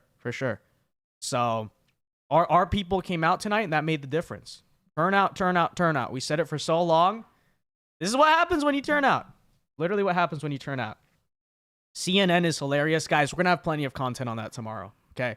Stay tuned tomorrow morning because we will be laughing at, like, everything. Yeah, I'm just watching Jake Tapper on my phone right now getting showed the Pennsylvania county map and being absolutely shocked that Kamala didn't outperform Biden in one county. As things sit. Did they think that was going to happen? I don't understand. I mean, Tapper, oh my goodness. Realistically, guys, the signs were always there, okay? Yeah. That this was going to happen. But it was, like I said, I always believed that we had the votes to do it. It was all about turnout. Are they going to show up to vote? Clearly they did. That's it. That's the election,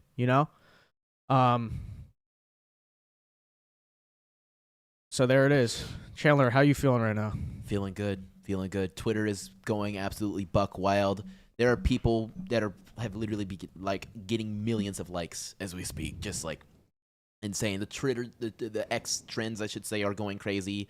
I don't know why the term Scott is trending, but you did it is also trending.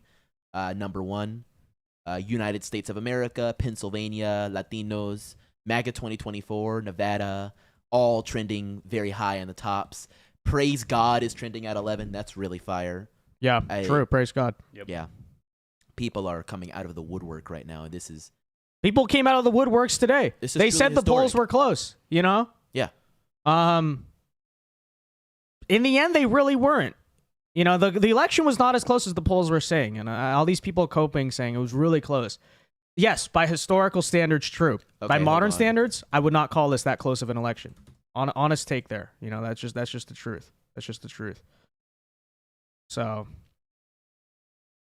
rumors are now circulating, guys, that Kamala Harris has conceded the election. I'm looking into this in a private phone call. Yeah, I'm checking about this. Not getting any solid reports about that, but I am seeing rumblings on Twitter, and that's kind of where some things start. I mean, I'd have to believe it at this point. Well, Mark Everyone Cuban knows. posted, "Congrats, real Donald Trump. You won fair and square. Congrats to Elon as well. Hashtag Godspeed." And he, at some point, appeared to speak for the campaign. So, well, you know, in the final days, he really was literally just like the actual spokesperson for Kamala Harris, because and then he dropped the garbage thing. She would not. She couldn't defend her own economic plan or really explain that she had one. So they were, you know, they were literally trotting out Mark Cuban to do it for her. Yeah. So very funny to see that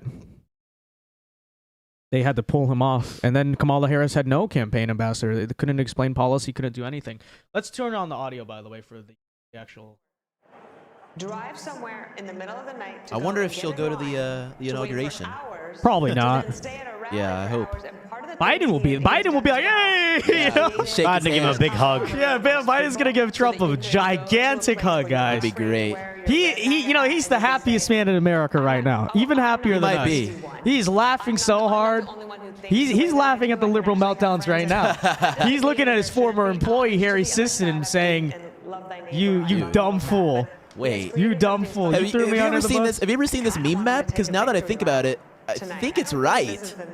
Other than like all of Maine, but this meme map of the frog is like right. That's true. This is like a spot on prediction. He's still up. That's hilarious. Could finish up. And part of it is because he did run up the totals in places I was looking at, even the rural counties in Pennsylvania. He was going to win them by significant double digits, but he won them that much more. I think running up the totals in Florida, which was a swing state not that long ago, over 1.1 million votes or so. Haley, right, your home state. And this is, look, I think that when the Democrats take a Truly look at historic. this candidacy, it's not going to be that And there's she had Vivek too much Ramaswamy, time, I not believe. enough time. She's just a flawed candidate. She doesn't speak well. She doesn't work hard. I'm not being mean or partisan. I don't Very know why awesome. the country would have rewarded this candidate. What is this administration with a going big to look job. like? When she It's put going to in be the way case different from the first It one. better I'm freaking telling you, be. Very different. And that's the big upside of this too. Is given that opportunity, I personally like to. I would say really like the traditional Republican Party is not what got Trump elected this time around. You know. No. And I think that was the strategy back in 2020. You know, it's kind of just run as the Republican. Yep. 2016, it was just him. But now it's sort of back to being him plus a coalition of Republicans, but also people like that, right? People like RFK, Tulsi Gabbard, Joe Rogan, Vivek. You know, this sort of like libertarian / populist coalition on top of that. Just the kind of all the anti-establishment forces in this country sort of came together and coalesced around Trump. And that, by the way, you know, big person who needs thanks right now is RFK Jr. RFK, yeah, I was just about to say that. Because really big. Huge. When he dropped out and endorsed Trump, I mean, we could look back. We got to do the math and all that. We could look back. We could say that's probably what handed him the presidency. I you know, would say that to a large could degree. be part of it. Especially, Very well could be. Yeah. You could definitely credit that to some of the gains he made in very blue states like Illinois, New York, New Jersey.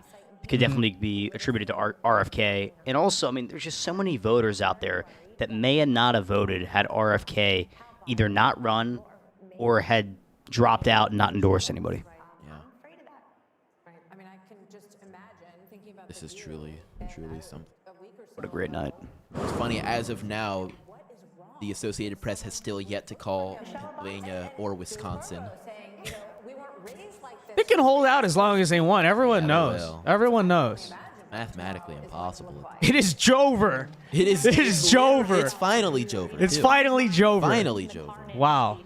Wow, guys. At his inauguration, and my mind automatically went to the unity speech that Biden gave, and he mentioned unity a half dozen times. I need to see that man on stage. We got over 4 years. There was Bring me the Donald. We're gonna take as long as it needs. You know. Neanderthal was one of the first words he used to describe those who opposed his COVID edicts. The Mark Cuban comment. Anyways, while we're waiting on Trump, do we want to check out TYT here? Yes.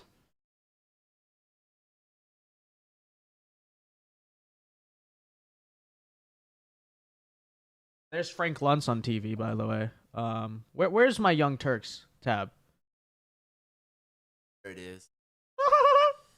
Of course. We're getting Cenk on the show 2025. Okay, it's gonna happen. There's no point in having a discussion with a fool. Of course, it's always Democratic establishment guys. Go cry. Go cry. Well, it's because of you we lost this election. It's because of you we lost the election in 2016. So he's right. He is right. He is right. We did it your way. It's not like you didn't get your way. You got your beloved Hillary Clinton. You got your beloved Joe Biden. You got your beloved Kamala Harris. You have your beloved Nancy Pelosi and Chuck Schumer. Wall-to-wall losses. So a little bit of good news. I feel like we need a little good news injection What's the now. good news?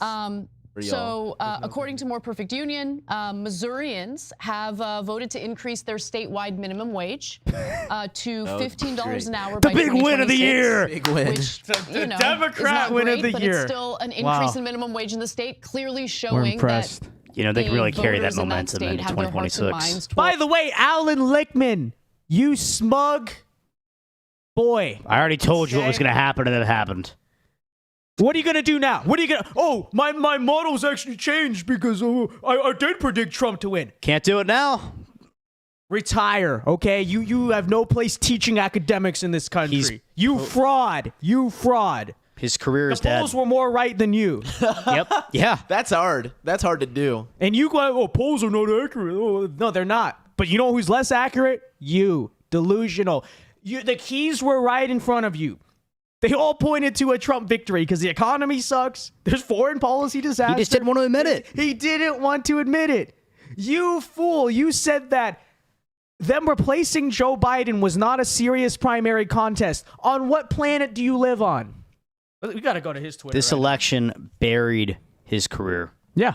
Buried it. Yeah, I mean, What a way to send him off. You know, honestly though, I think he always he knows he's gonna retire soon. Like Yeah, that's well, probably what it's really. this was about, probably his last honestly. election. Yeah. So that's probably like the truth. What a way to you send him know? off. But there it is. Stream's already over. He ended his stream. He ended his stream. Yeah, he streamed an But all hour, the states aren't called. Clown. Michigan hasn't been called. Yeah, they're still up for grabs. Wait, Cenk doesn't have Trump at 270 yet. He hasn't admitted it. He knows. Well, it says They Donald knows. Trump projected winner at the bottom Bill, there. the ballot measure it did pass the first time. Oh, good. Okay. Yeah, it crushed actually. It got like 62%, right? In Missouri, a very red state. Claire McCaskill They're just reaching for everything. lost by 6 points. Oh, wow. I didn't see that Yeah. coming. Because they're idiots. It's not that complicated. People want higher wages. They want health care for their family. They want affordable houses. Wow. What a genius plan. So it's super easy. The only reason you wouldn't do that is if you don't want to do that. It's not like Claire McCaskill couldn't run on minimum wage. It was on the ballot with her. And it's not like it wasn't popular. Wow. It's not like it didn't win. It did about 30 points better than her. Yeah.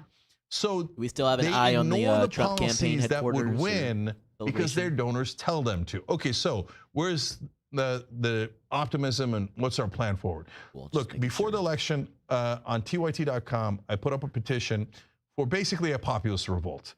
And I said A we should form populist revolt. Populist revolt votes for Kamala Harris. It's just so ironic. Yeah, I don't really. It's almost understand the logic entertaining, in that. kind of. I don't really understand the logic in that, but you know. No, I'm not even going to begin to understand it. This is a movement right here. This is a movement truly being reborn. So, guys, let's read some of our super chats here. Daedalus says now Trump has to spend these 4 years to set up this new right for victory long term and ideally groom a true heir apparent. Cough, cough. Barron. He's coming. If he doesn't do this, the victory will be short lived. That's completely true. That's very important. But like I said, I think even just memory of this victory is going to be inspiration for decades. I'm like, this is a moment that's going to revitalize hope. I think not just in America, but the entire West. Okay, because a lot of people in Europe right now who feel like their politics are completely rigged, you know, in the sense that like it's impossible for any real change to happen to the current situation. Australia, a lot of Canadians right now are watching this, probably inspired, you know? This is bigger than just like a guy you like or a new ideology wins an election, you know?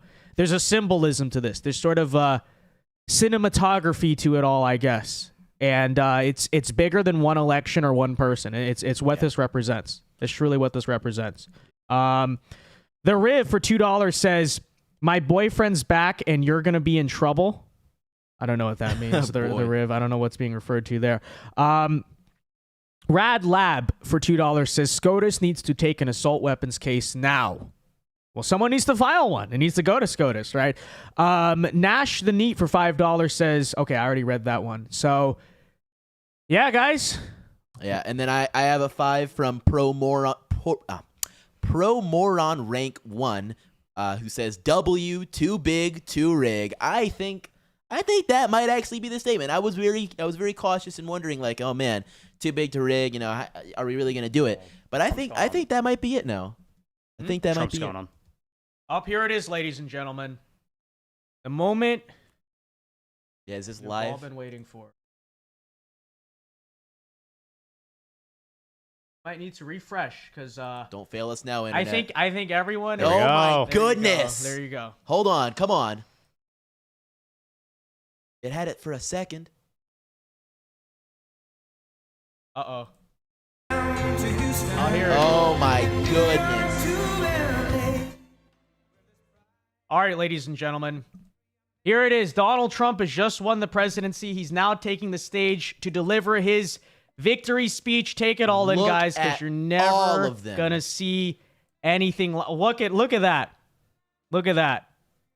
A lot of people on stage for sure, to say the least. So look how, wow. Yep, we have Eric Trump, Dana White.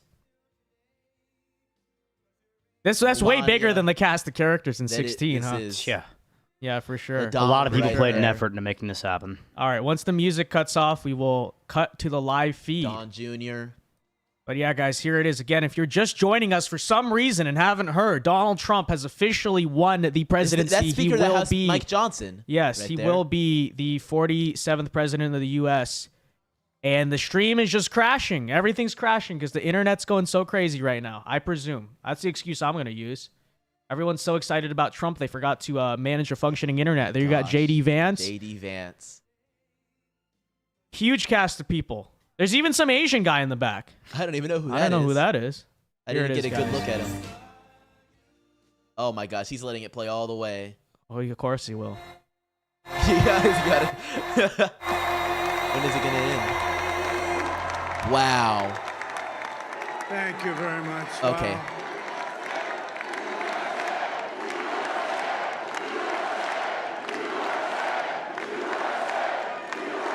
Well, I want to thank you all very much. This is great. These are our friends. We have thousands of friends on this incredible movement. This was a movement like nobody's ever seen before. And frankly, this was, I believe, the greatest political movement of all time. There's never been anything like this in this country and maybe beyond. And now it's going to reach a new level of importance because we're going to help our country heal. We're going to help our country heal. We have a country that needs help, and it needs help very badly. We're going to fix our borders. We're going to fix everything about our country. And we're going to fix our borders. We're going to fix everything about our country. And we made history for a reason tonight, and the reason is going to be just that. We overcame obstacles that nobody thought possible, and it is now clear that we've achieved the most incredible political thing. Look what happened. Is this crazy?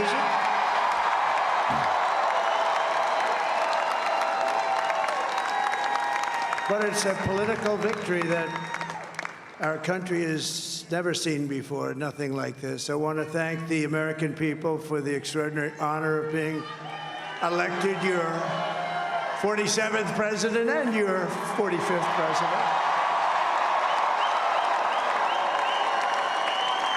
And every citizen, I will fight for you, for your family, and your future.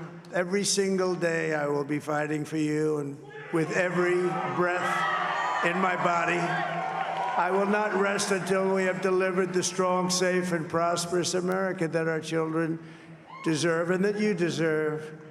This will truly be the golden age of America. That's what we have to have. This is a magnificent victory for the American people that will allow us to make America great again. And in addition to having won the battleground states of North Carolina, I love these places, Georgia, Pennsylvania, and Wisconsin, we are now winning in Michigan, Arizona, Nevada, and Alaska, which would result in us carrying at least 315 electoral votes.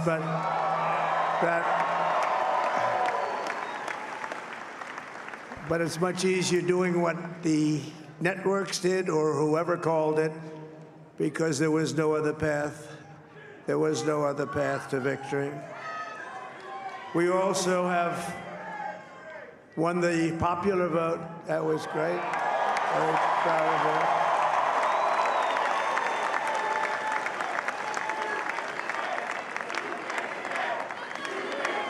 Thank you.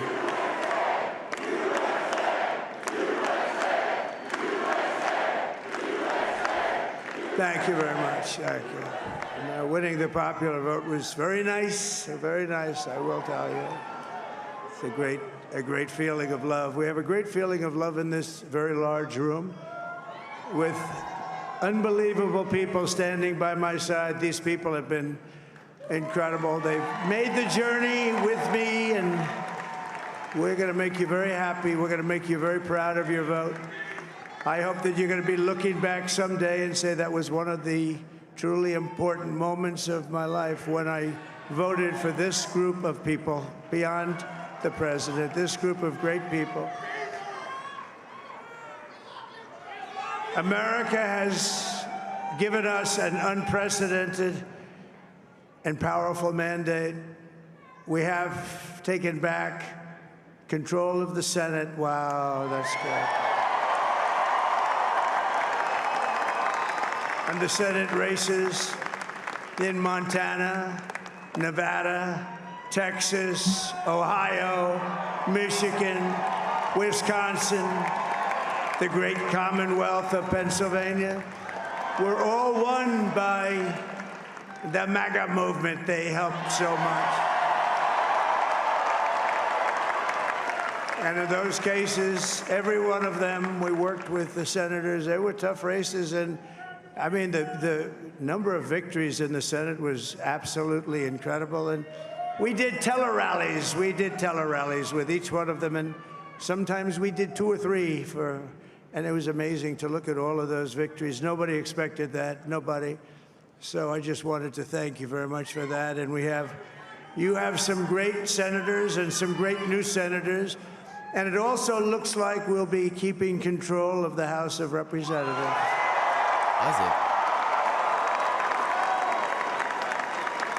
We are in the lead still. And I want to thank Mike Johnson. I think he's doing a terrific job. Terrific job. I want to also thank my beautiful wife, Melania, First Lady. First Lady.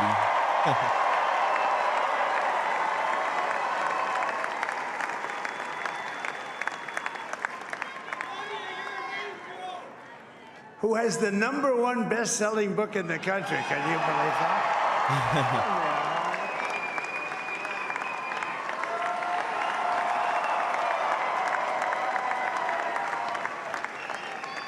Oh, no, she's done a great job, works very hard to help people.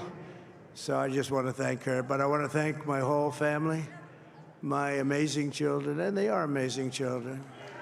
Now, we all think our children are amazing. Everybody here thinks their children are amazing, but that's a good thing when you think they are. But Don, Eric, Ivanka, Tiffany, Barron, Laura, Jared, Kimberly, Michael, thank you all. What a help.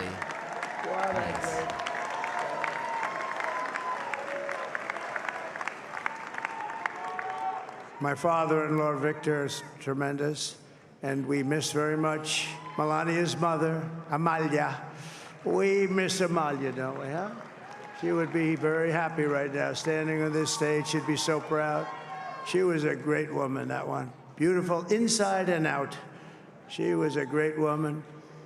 I want to be the first to congratulate our great, now I can say, Vice President-elect of the United States, J.D. Vance. At 40 years old. Very impressive.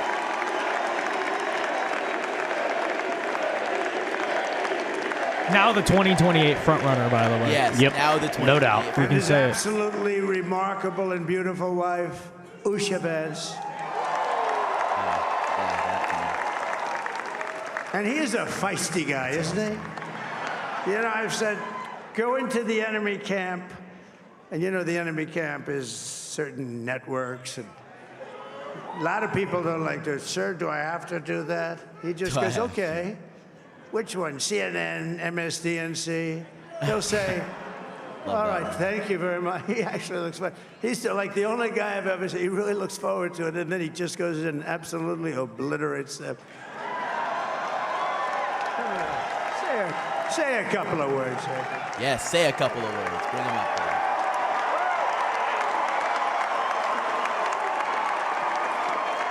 Wild. This is the hillbilly elegy right here. Yep. Well, Mr. President, I appreciate you allowing me to join you on this incredible journey. I thank you for the trust that you placed in me. And I think that we just witnessed the greatest political comeback in the history of the United States of America. Yes.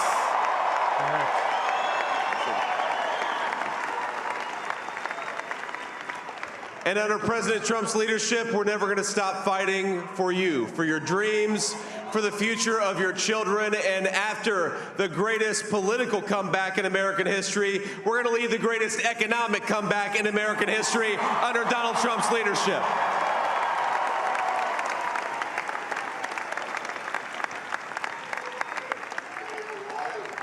Thank you very much. He's turned out to be a good choice. Turned out to be a good choice. I took a little heat at the beginning, but he was, I knew the brain was a good one, about as good as it gets. And we love the family, and we're going to have a great 4 years, and we're going to turn our country around, make it something very special. It lost that little thing called special. We have to make it so. We're going to make this so great. It's the greatest country and potentially the greatest country in the world by far. And right now, we're going to just work very hard to get all of that back. We're going to make it the best it's ever been. We can do that. If we had to wait longer, I don't know. It was going bad, and it was going bad fast. We're going to have to seal up those borders, and we're going to have to let people come into our country. We want people to come back in, but we have to let them come back in, but they have to come in legally. They have to come in legally. Let me also express my tremendous appreciation for Susie and Chris, the job you did. Susie, come here. Come here, Susie. Chris, come here, Chris. Susie likes to stay sort of in the back, let me tell you.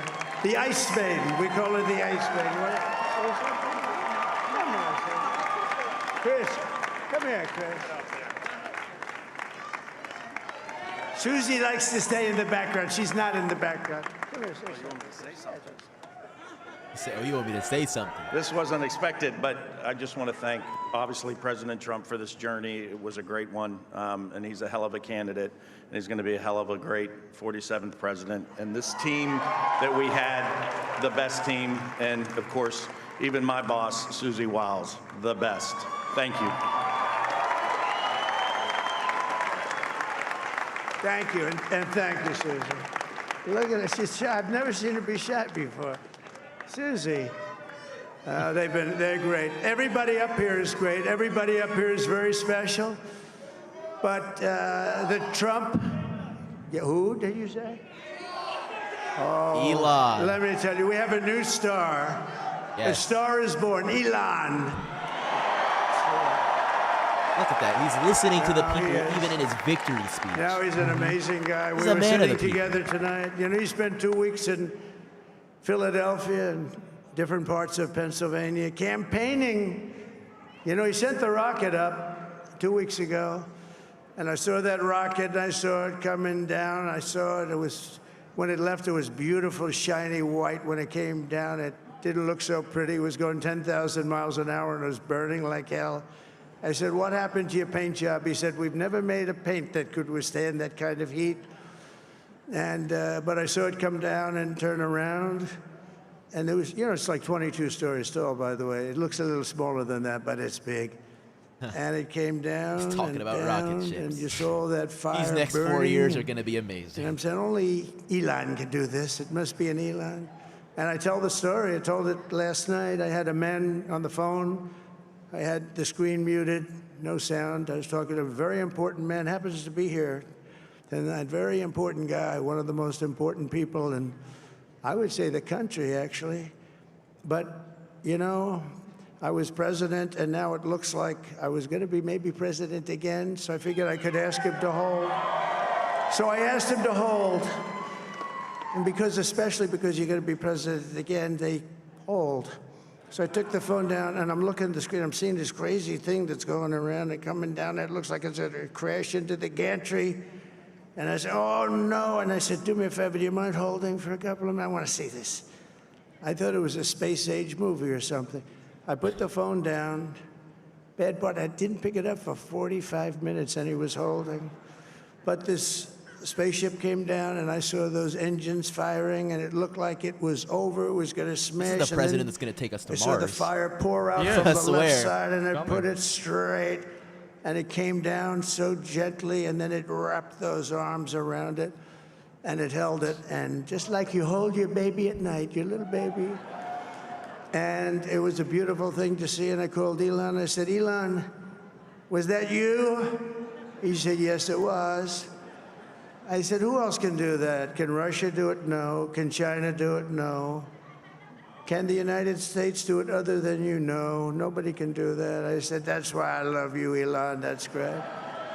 And you know, when we had the tragic Hurricane Helene, and it hit North Carolina, they were really devastated, the water. This was a big water, as big as we've ever seen, water hurricane. It built lakes out of nothing. Fields became lakes, and the danger was unbelievable. And the people from North Carolina came to me and they said, would it be possible, at all possible, for you to speak to Elon Musk? We need Starlink. I said, what's Starlink? It's a form of communication. So I called Elon, and I'll tell you what, he had, and it was very dangerous. People would die. They had no communication. All the wires were down. I called Elon Musk. I said, Elon, you have something called Starlink. Is that right? Yes, I do. What the hell is it? He said, it's a communication system that's very good. I said, Elon, they need it really, really badly in North Carolina. Can you get it? He had that there so fast. It was incredible. So, and it was great. It saved a lot of lives. He saved a lot of lives. But he's a character. He's a special guy. He's a super genius. We have to protect our geniuses. We don't have that many of them. We have to protect our super geniuses. I want to thank some of the guys. You know, we have up here today the U.S. Open champion. He's a fantastic golfer. He's slightly longer than me. It's a little bit longer than me. Just a little bit. Bryson DeChambeau is up here someplace. What happened to Bryson? Where is he? Bryson. Oh, he was shot. He's hitting balls. Oh, he's on the way. He's hitting balls. Bryson. What is he? Oh, look at him. This is pure like side quest mode. Yeah, right. He's doing whatever he wants now. Great U.S. Open, Bryson. That's a fantastic job. And we also have a man, Dana White, who has done some job. He's a tough Loud guy. and proud. We have Dana White and Joe Rogan. So Dana started UFC and came to me, do you mind if I use your, nobody wanted to give him a rinse because they said it's a rough sport, a little rough. And I helped him out a little bit, and I went, and they said, this is the roughest sport I've ever seen, but I began to like it, and he loved it, and nobody's done a better job in sports. And you know, he's a very motivational kind of a guy, what he does. He gets these fighters, and they really go at it, and it's become one of the most successful sports enterprises anywhere at any time. It's doing so well. I'd like to ask Dana just to say a couple of words because people love to hear from him. Speech from Dana. Big.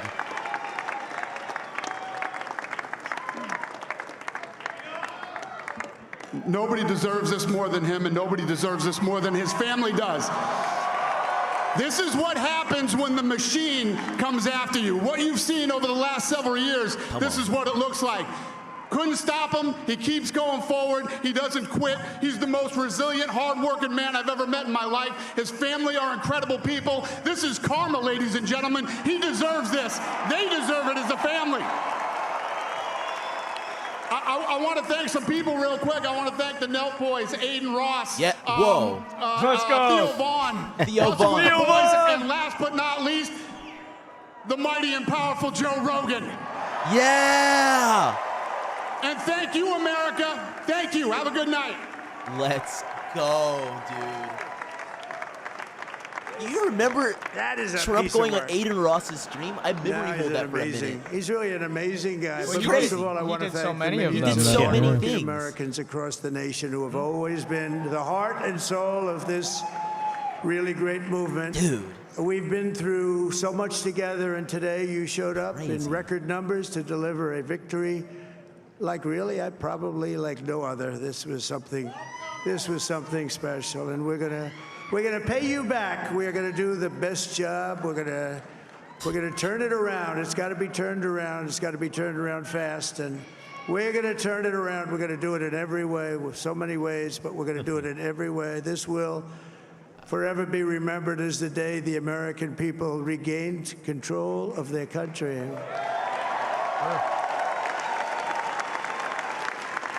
So I just want to say that on behalf of this great group of people, these are hard-working people. These are fantastic people, and we can add a few names like Robert F. Kennedy Jr. He came in.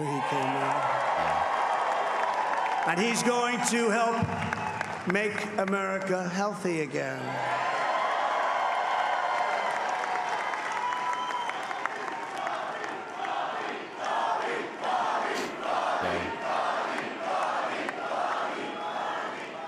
And now he's a great guy, and he really means it. He wants to do some things, and we're going to let him go to it. I just said, but Bobby, leave the oil to me. We have more liquid gold, oil and gas. We have more liquid gold than any country in the world, more than Who Saudi is ready for Arabia. We have more than $1.50 Russia. gas again? Bobby, stay away from the liquid gold. Other than that, We might just have it again. go have a good time, Bobby. It's drawn the line. I'm buying a second V8. I'm buying a second V8. Real. Taxes. We can do things that nobody else can do. Nobody else is going to be able to do it. China doesn't have what The we have. Associated Press Nobody still has has what yet we to call have. it for Trump, hilariously. But we have the greatest people. But they are at also. Maybe that's the 267. most Yeah. important thing. Yeah, they just haven't done it last. They're not going to call it till he actually gets there. So historic in so many ways. Nothing from We've Michigan or Wisconsin built yet, the biggest, the broadest, the most unified coalition. They've never seen anything like it in all of American history. They've never seen it. Young and old, men and women, rural and urban. And we had them all helping us tonight. When you think, I mean, I was looking at it, I was watching it. They had some great analysis of the people that voted for us. Nobody's ever seen anything like that. They came from all corners, union, non-union, African American, Hispanic American, Asian American, Arab American, Muslim American. We had everybody, and it was beautiful. It was a historic realignment, uniting citizens of all backgrounds around a common core of common sense. You know, we're the party of common sense. We want to have borders. We want to have security. We want to have things be good, safe. We want great education. We want a strong and powerful military, and ideally we don't have to use it. You know, we had no wars. 4 years we had no wars, except we defeated ISIS. We defeated ISIS in record time. Now he's just campaigning but we had no again. wars. They said, this is just a Trump rally now. He's going through the same. This is You're great, also a massive but we do not need to hear about him talking, saying no new wars. Together, No, we're going he's to unlock proving. America's He's like, listen. glorious destiny. We're going to achieve rubbing the it in, most you know? incredible Yeah. future for our people. Yesterday, as I stood at my last stop on the campaign trail, I'll never be doing a rally again. Can you believe it? Oh, don't say I think that. we've done 900 rallies I need approximately. him to from rally it. Can you during imagine? midterms. Come on, man. You know. Yeah, but it's not for him. It's not for him. It's the last Trump rally. 901 something. A lot of rallies. He said 901. And it was sad. Everybody was sad. Many people, I said, this is our last rally.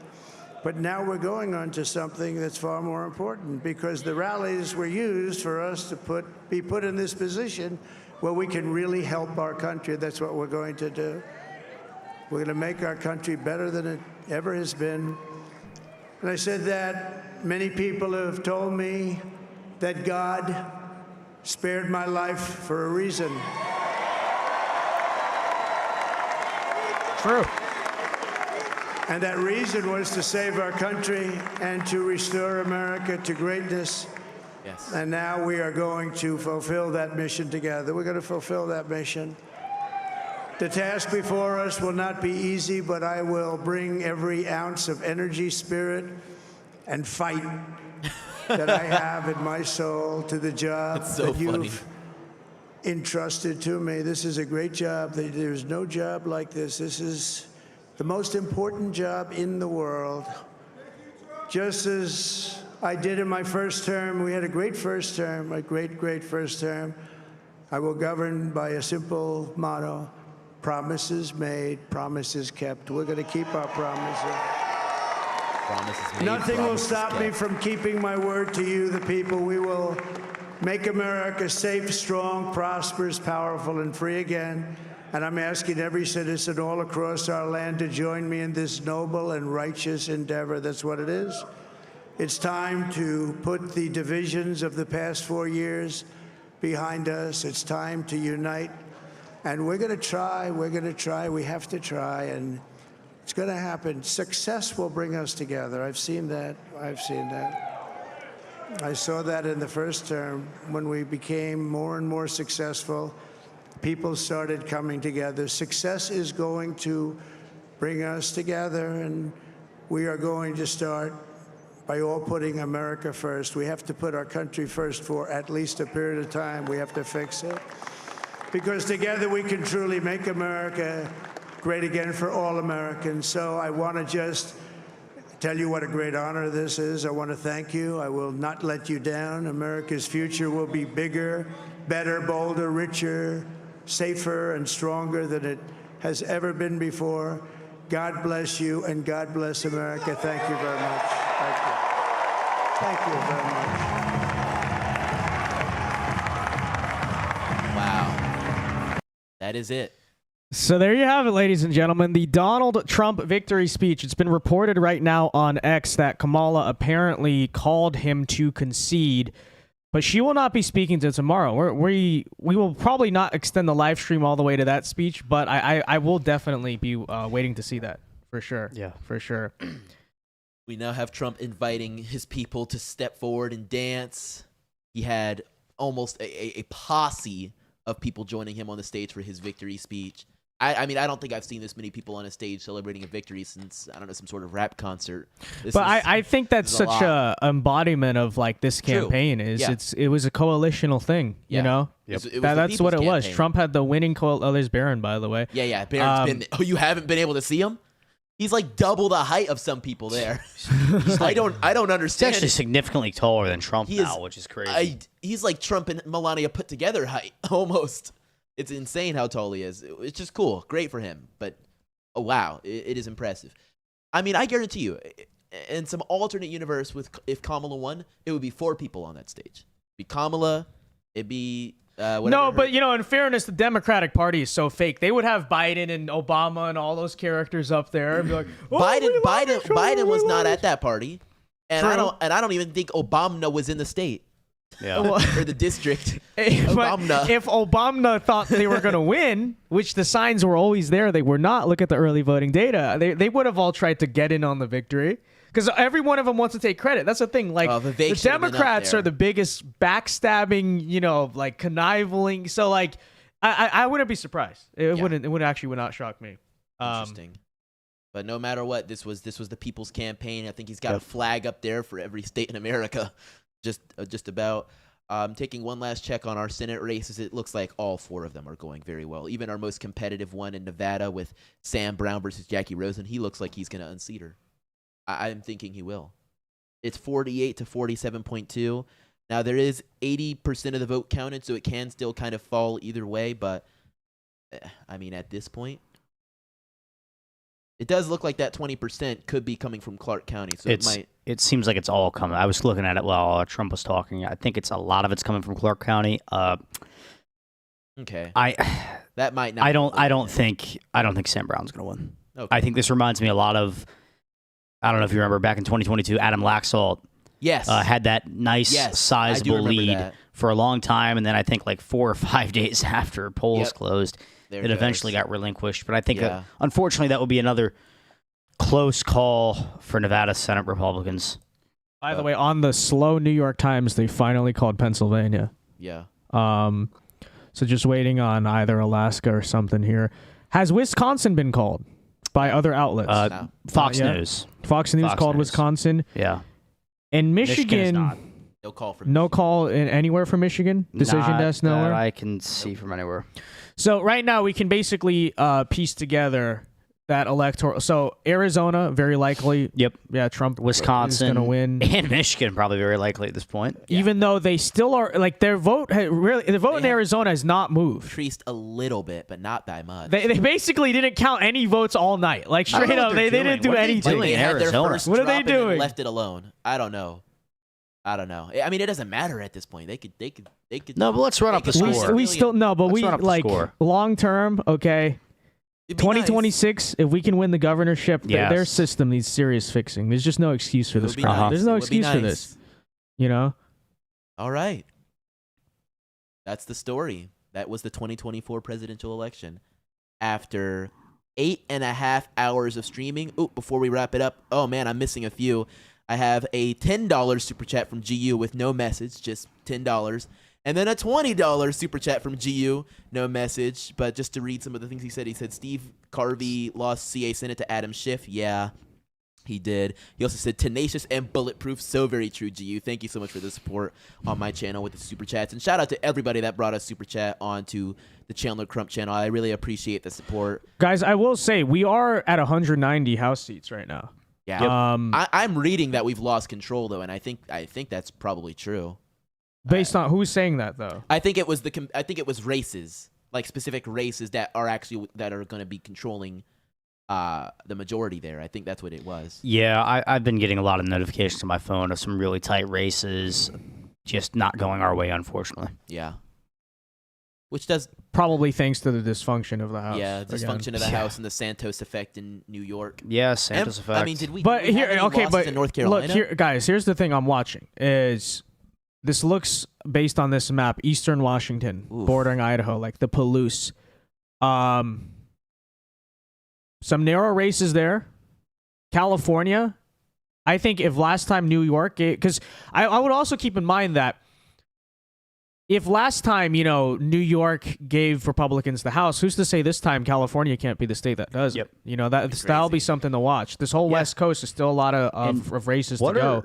And Pennsylvania, by the way, 1 seat in Jersey right now. Oh, wait, no, that's still not been called. But that's not looking good right there.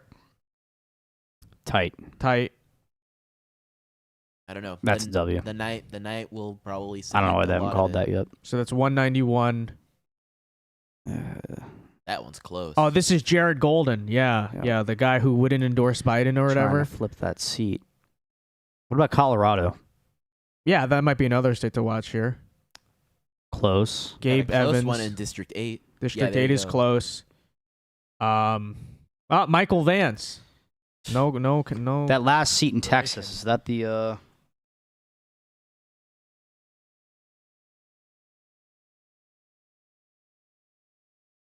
I think that's Myra Flores, is right? Yeah. Yep. Wow. Very close. Wow. That could really come down to it. I don't know if it'll go her direction, but that is impressive to be that close there. Truly.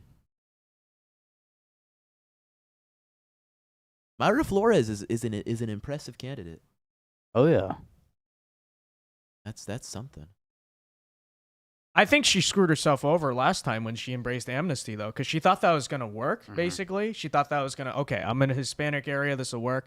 And then she actually ends up losing. And I think it's because, it's kind of a misunderstanding of the voters in that state. If they're most affected by the border, you think they want soft on border policies or tough? Like, you win on that immigration issue, But yeah, overall, someone who has generally run a pretty good campaign. Yeah. In her history, I guess, as a candidate there. But yeah. All right. Anything else from the House? Any last election alerts? And then I'll go to Super Chats, guys. How about I say we should do Super Chats for 15 minutes and then call it a night, right? I think it's all good. I like to open the floor for Super Chats. So guys, that is where we currently are right now on the stream. Final thoughts. Feel free to join us. I'll briefly give my final thoughts, but want to hear from you guys. So we're now open for Super Chats. But Dedalius, who has been coming through for us all night. I'm probably not saying his name right at all. Mark my words, Daedalus. Barron will be Octavian to Trump's Caesar. Be fire. Thank you for the 5. B Victor, by Victor, for $5 says, if we win the House and Senate, we have majority in both. That's what that means. Yes, Yeah. we would have the majority. Senate is in our hands. House is still up for grabs. I'm not ready to say we lost because, like I said, that New York section didn't go well, but it's possible that California and the West Coast, the competitive races there do a similar thing to New York in 2022. That'll be the thing to watch. How do the California House races flip? That might be what actually decides the election itself. Kurt Pro for $2 says, thank God. I don't know if that's like a high praise thing or it's like a relief thing, but either way it works. Because we are both relieved and very happy right now. Yeah. Tree for $10, thank you very much, says, thank you to you and your peers. America's future is looking better. Keep the faith. Happy tears? Maybe later. Daedalus, is that how you said his name is pronounced? Okay, Daedalus says, actually, no, I did read that one. Okay, so we're all caught up here. Let's look at the live chat to see what's going on in this. I am so tired. Imagine how tired Trump is, lol. Yeah. He's got to be feeling all the adrenaline, though. Yeah. I bet. And I'll be honest, I kind of hate how long they dragged out the call because we knew it was going to happen. We got excited, and then by the time it was like a formality at that point. Yeah. It really was a formality. But yeah, guys, if you're curious looking right now, that is the swing map right there. Yeah. So in other words, the whole country rejected Democrats. That's it. But somehow the House, that's a big mystery. That's how they voted presidentially, but the House, what? It doesn't make sense. I don't know. I don't know. But we'll see what the margin is tomorrow. I don't know. Trump said they think they're going to win the House. Of course, he's going to say, he always says he's winning, but we'll see what happens tomorrow. The Beet Farmer for $5 says, live in Maricopa County, Arizona. Do you think Schweikert holds? Thanks for the stream. Ryan, is that, I assume she's referring to a House race, right? Oh. In Maricopa County? Let's go to the House real quick. Let's take a look at it. I thank you for the 5 there. Is Kamala going to do her laugh during her last speech, lol? I mean, look. There's always one thing they can do. Okay? 2028, a man will come to save the Democrat Party. I think so. His name is Joe Biden. Joe Biden. Yeah. Schweikert's looking really tight there. I mean, only 55% of the votes out of Maricopa. It's going to be probably a long couple days. Well, maybe not a couple days, but a long 24 hours for Schweikert and anyone rooting for him because it is tight. It is really tight. And he's outperforming Donald Trump in that county right now. How's Abe? Then that's good news, though. Yeah, Because that's if, very if good we news. think That's very Trump's good going to news. win Arizona, then Yep. that should be Absolutely. doable. I think Yeah. Schweikert wins. It's going to be razor thin, though, and you're going to be waiting a while. How's Abe Hamid doing? What district? I think that was District 2. Or, yeah, 8. There you go, right there. Up. 8. Right? There you go. Yeah. Yeah, doing looks good. Like he's going to take Doing it. good. It's solid. Well done. I know he ran, was it unsuccessfully for Attorney General, right? So. Yeah. Good to see Yeah, some of our it's folks. either Attorney General or Secretary of State, one of those. Yeah, I think so. Yeah. All right. But that was basically the one empty free kind of House seat for Republicans in Arizona, right? I think the last guy retired or something like that. Okay. Okay. Ohio 9's looking close to flipping if they can find a way to make up some ground there. I think a lot's up in the air with the House, It honestly. could be, Scott yeah. Perry. Still a lot to be I wish we knew more, but we spent These most of the PA time studying races, the these Senate toss and up. the I mean, this may be presidency. two flips here. Mhm. The part of Pennsylvania that borders New York. With Trump winning Pennsylvania, I think it'd I be do very too. surprising to me that somehow they don't also. They should pull out at least one of those flips. Yeah, yeah. That's going to be retained. That's still just New lagging York, though, along. just a disaster on the congressional. You know, level. it's just so odd because a state that outperformed its 2020 numbers by, what is it now, like 15%, 10%, something like that. I mean, Yeah. it's just unbelievable. And yet we actually lost a seat out there. It's the George Santos effect. Yeah. That's exactly what. That's all it is. That's all it is. Little knuckleheads ruined our by winning one seat for 2 years. Screwed over the entire New York congressional caucus. Actually, I don't know. Like maybe we'll break it down into something else. But I don't see what else it really could be. Yeah, because other than maybe the New York candidates were underfunded, but Trump gave New York a lot of attention on purpose because Yes. he was banking on this. I mean, Madison Square Garden could be the Madison Square Garden thing. You know, maybe that New York is a big local story for Republicans. That's a possibility. last minute momentum there for the Democrats could Yeah, have been. Because I mean, yeah. a lot of these races, and we're talking razor thin margins here Mhm. in really, really big counties. And Molinaro, I mean, he's going to lose by 4,000 votes. It's nothing. Yep. All right, last call, guys, for super chats. We'll wrap up here very, very soon. But I see in the live chat right now. Thanks for staying up. It's not even that late, honestly. We were prepared for like 8 a.m. Yeah, that's what I was a lot prepared earlier for. of the night. Biden 2028 gang. Look, there will be a second great American comeback. Joe He will Biden. build back 2028. better. Yeah, build back better. This is real. This is real. Proud to say we are officially back. Yeah, a lot more to say tomorrow and in the coming hours, honestly, guys. Okay, we got a lot of liberal insanity to react to. All right. I say we save it for the videos, maybe the stream tomorrow. We'll probably be live tomorrow as well. Maybe not with the whole panel, but at least I will be live talking to you guys for sure. I don't know, Ryan, you want to come on live tomorrow? Yeah, I'm done. Okay, let's do it. Post-election stream tomorrow night. A little celebration. A little celebration. This is true. Andrew says, Vince, you missed my super chat. I literally don't see where is your super chat? Oh, I just got it right here. Good work tonight for $25. I'm guessing that's you. Says good work tonight. Your name is Good Work Tonight, and you donated $25 to say good work tonight. Fantastic. Thank you. Appreciate it. Started watching you 2 weeks ago. Best stream of the night. No BS rhetoric, just straight numbers and information. Well, we appreciate that very much. Good work tonight. And look.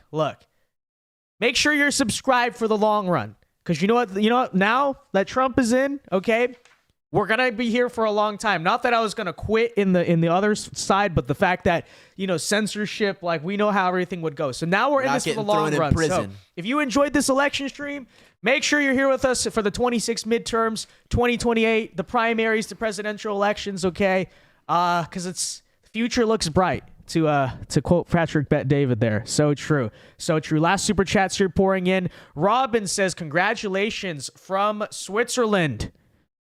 Good to see you, man. Yeah, I appreciate that very much. We love Swiss. We love Swiss banks, Swiss cheese, Swiss privacy laws. A lot of great things about Switzerland. Those are the only things I know about Switzerland. I know I know the Wolf of Wall Street and that they wanted to hide their money in Switzerland. But you know what? Maybe if Kamala won, we'd have to look into fleeing. I don't know. Maybe. Just kidding. But Ryan, what are you looking at on the decision desk over here? I think we're like maybe hours, if not within an hour of calling this race for Dave McCormick. Yeah. Wow. I mean, looking where the votes are, Cambria County, Republican County, Bob Casey has the lead there. That's not staying, in my opinion. Where else is the outstanding vote out here in, was it not Northampton? Bucks County, another county Trump narrowly won once and narrowly lost once. This is, I mean, McCormick's doing very well in this county, 10% of the votes still out. But if you go to like Philadelphia County here, almost all the votes in. Allegheny County, the vote's been in for a while now. It just really the Democratic strongholds, they're done counting votes. They're done. It's all these little rural counties like Center County that Trump had lost, flipped. McCormick's looking to flip it as well. I mean, maybe Casey catches up, but I don't think it's going to be enough to overcome the deficit when you still have a lot of votes to be counted in rural counties. Cambria is going to flip. I would be shocked to see if Bob Casey won it. That's the place where they had the election voting machine problems earlier today, and they started counting votes. I think polls closed at 10 tonight in Cambria. Yeah, something around then. Yeah. Yeah. So I mean, just looking around, like I'd be shocked if I woke up tomorrow morning and Has saw Decision Bob Desk Casey. called this race? Nobody has called the it bullish. Okay, nobody's called it yet. Not that I've seen. I haven't checked my phone in a minute though. I'm gonna check their feed real quick. No one has called it. And he's only underperforming Trump by what, 0.5%? Yeah, it's About not that? much. Less than 1. I really do think he wins this race. Unless I'm missing, maybe I don't think I'm missing a big county up here. And look, Trump won Pennsylvania because of ground game. That's what it really came down to. And if you're saying Dave McCormick had a very strong ground game, then I like his chances to pull through here. I knew people, I've worked with people, and I know people that was working on the McCormick campaign. They talked about how it was one of the better ground games they'd ever been a part of. And they really worked their ass off these past 6 months, starting back in, March, April, really trying to get a head start on this general election because they knew they're going to have a lot of work to do to flip this state. This is a hard seat to flip. Looks like they're going to do it. Yeah. No, we're coming. What about Wisconsin? Let's look at the Wisconsin Senate race. Yeah. I believe in Hovde, however you freaking say it. Yeah, 2%. Yeah. NPA getting 1 right now. Door County. That's basically pretty a much lock. done counting. I think we got this seat. Yeah. Milwaukee's got a lot of votes to count. Still almost 40% of the vote out. Let's see, Madison. Madison's done counting. Okay, then I don't know if we got this seat. Yeah, this is gonna be razor thin. I mean, let's see. I believe in his must. Listen. Politically incorrect, but what's happening tonight? The men are beating the women. Eric Hovde's going to defeat Tammy Baldwin. This is true. That's just an observation. It's just an observation. I really don't. The patriarchy's winning tonight. Patriarchy strikes back. Brown County. We talked about this being a big swing county. Yeah. Really important, biggest Latino populous county in the state of Wisconsin. Trump did very well there tonight. Outperformed 2016-2020 margins by a mile. And Eric Hovde's doing a really good job there right now. Still 15% of the vote out. Is that going to be Baldwin votes or is that going to be Hovde votes? I don't know if he can expand his margin. It's really going to be about holding on to it in that county. Right. And then those are really the only county here too, but that's a Republican stronghold. We're good. I love how we said we were going to wrap up the stream and Ryan just keeps going. I'm down.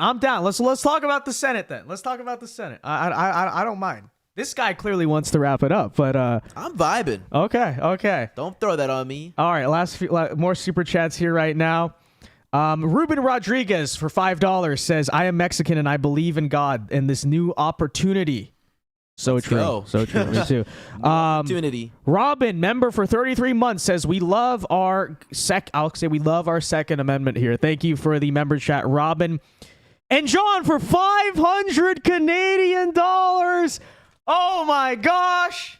Says y'all earned it. Thank you very much, super donor John, flexing that Canadian money.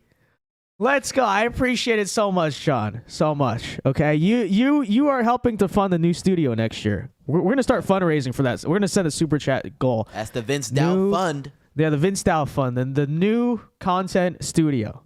Okay, it's coming. It's coming. Thank you so much, John. Unbelievable support tonight, guys. Okay, this is true. If we I think now we know that more money's gonna be in our pockets. Okay, we're gonna do something nice for someone.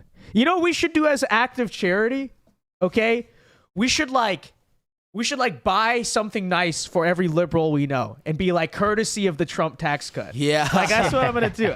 No, unironically, I'll tell you a true story. I did this yesterday. I did this yesterday. I bought something for a liberal I know. I did like a financial favor. And I literally wrote, I wrote on the note, I said like courtesy of Donald Trump's tax cuts. And it proves a point. This is how we win. This is how we change hearts and minds. It's real. It's real. Thank you so much for the super chat, though. Deja vu of the 2020 elections from what deja vu? It's the exact opposite. That could not be more opposite from the 2020 elections. I guess he means deja vu for the Senate races. That's true. That's true. Yeah. This is going to take forever to figure out. Okay? Yeah, I mean, right now, Michigan's looking really tight, too. I know we have a nice lead there right now, but looking where the outstanding vote is a little concerning. Saginaw County is a little odd, too. We're on an absolute tie right there, pretty much. And that's a Obama 08 county, Romney 12, Trump 2016, Biden 20 county. Very swingy there. And that's going to be tight. There's still a lot of the vote out there. We're going to put a poll out in chat, guys. Do you want us to keep streaming or end it here? What are we thinking Ton of of votes Nevada out right in now? Wayne still. What? What are we thinking of Nevada right now? In the Senate, I don't like it. Yeah. Just to be honest. And they've stopped counting votes. Yeah, just seeing how much he's underperforming Trump in Reno. Right. I mean, this may be even underperforming Trump 2020 numbers. Oh boy, actually, I could be wrong. You can look at that. Yeah. I forget. He's definitely underperforming now because Trump won this county or was winning the county last time I looked. I never thought this guy had a chance. No, I like him. I wanted Jackie him to win, Rosen's but, a tough out. Yeah. Yeah, Trump had 46.3% in 2020, and Sam Brown's performing at about 46. So. Yeah, you can't do that. Yeah. And expect to win. You can't do that. You can't do that. You can't do that. Yeah. And then all that outstanding vote in Clark County. It's gonna be all right. He's not doing awful in Clark though. It's gonna be a majority. That's what matters. Yeah, it's gonna be a majority. Unfortunately, I don't think Nevada is gonna be a part of that. But Montana, little closer than I'd like, but yeah, I think we'll be fine there. I think we should be good there. I think we're solid for Montana and possibly more than likely Wisconsin. Yeah, I think Pennsylvania is going to flip. And Pennsylvania. And then one of these will. I don't know. Maybe somebody gets left behind. You think Pennsylvania goes blue for the Senate? No. I think it flips red. Right. Yeah. Okay. Yeah. I think we flip that seat. Who do you think gets left behind? Top choice. Rogers? That's the one I was least confident about all cycle. Guys, by the way, Right Wing Cope, you know that account on Twitter, just tweeted out, this is unironically worse than 9/11. Interesting. So this is such a historic day that we have Right Wing Cope from Right Wing Cope. Mark Cuban just put out, congratulations, real Donald Trump. You won fair and square. Congratulations to Elon as well. I think you talked about that. Yeah. This is for you, Joe. So true. This is for you. Yeah. I posted on Twitter, they had Mark Cuban, we had Elon Musk. They never stood a chance. Real. Very true. Very true. People are retweeting the 2020 tweet that says, I won this election by a lot. Love to see it. Love to see it. Oh, man. Yeah, that is worth noting, too. Trump did not congratulate Kamala in his victory. No, he didn't say her name once. He did? He mentioned Aiden Ross and did not mention Kamala Harris. That's so based. It's so hilarious. He spent 10 minutes talking about SpaceX, Elon Musk, and rocket ships and did not say the word Kamala Harris, Joe Biden, or Democrats in the entire acceptance speech, I believe. Did not even mention them. Not even worth the mention. It's amazing. No, people are going to criticize that. I like that. Oh, who cares? I really do like that. Those people are the people that belong. Because people say it's divisive. He didn't trash her. But like the way they treated him this campaign cycle, and arguably the whole time, but especially 2024, he's supposed to like congratulate the people who try to throw him in jail. No, like they tried to destroy. They wanted him to. He was that was literally the meaning meaning of like turn the other cheek. Like he just didn't even mention them. Love to see it. Crazy. I am so excited for Kamala Harris to no longer be involved in our public policy at all. She will not have an office of any sort. Like it's too late. She's done. Her career is over. Unless she, I don't know, runs for president again. You know, Josh Shapiro's happy right now. Oh, I'm sure he is. He's like, my future. Yeah. Tim Walz, the only knucklehead willing to, tie his political career to this sinking ship. It's over. It's over for both of them. I guess he does get to stay governor, though, right? I think so. Yeah. Yeah. No, but he's not going to be able to run for. I don't think Democrat voters will want to choose him for a lot of things after this. Probably politically dead. You think so? I mean, Tim Kaine still has that Senate seat, but he's not. He does anything at a national level anymore. That's not happening. No, definitely not anything national. You're just talking about at the state level? No, yeah. Oh, yeah. I mean, I'm sure he's got a place at the state level. Even though I heard he got shellacked in the state house. What do you mean? Like, I heard the Minnesota State House just completely, was a red wave. The state house, the state. I'll have to look at that. Yeah.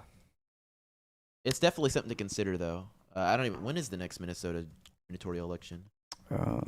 Maybe the midterms. I don't think they're an off-year state like New Jersey and Virginia. They're at 2022, so 2026 when they have their next one. Yep. Well, we got 2 big gubernatorial races next year, and then, of course, the midterms. Will be interesting. 2026, boys. Can you even imagine it? It'll come quick. It will. I mean, 2018 felt so far away after 2016.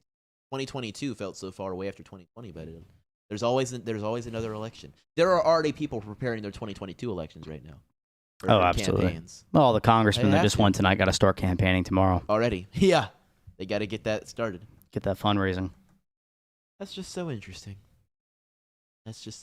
I mean, this is how we are now.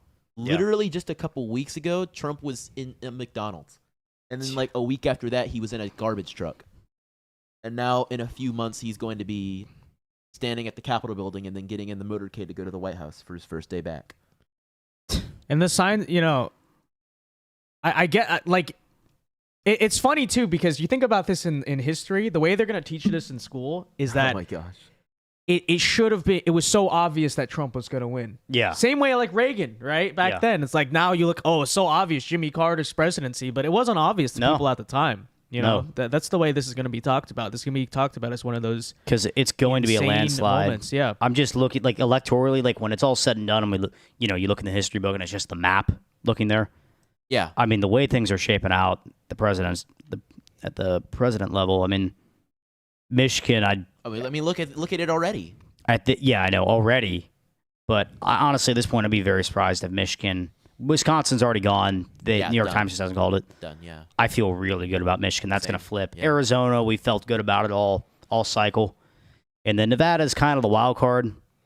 I think my prediction, what was it, a week ago or last night? I think I made predictions times. Last night.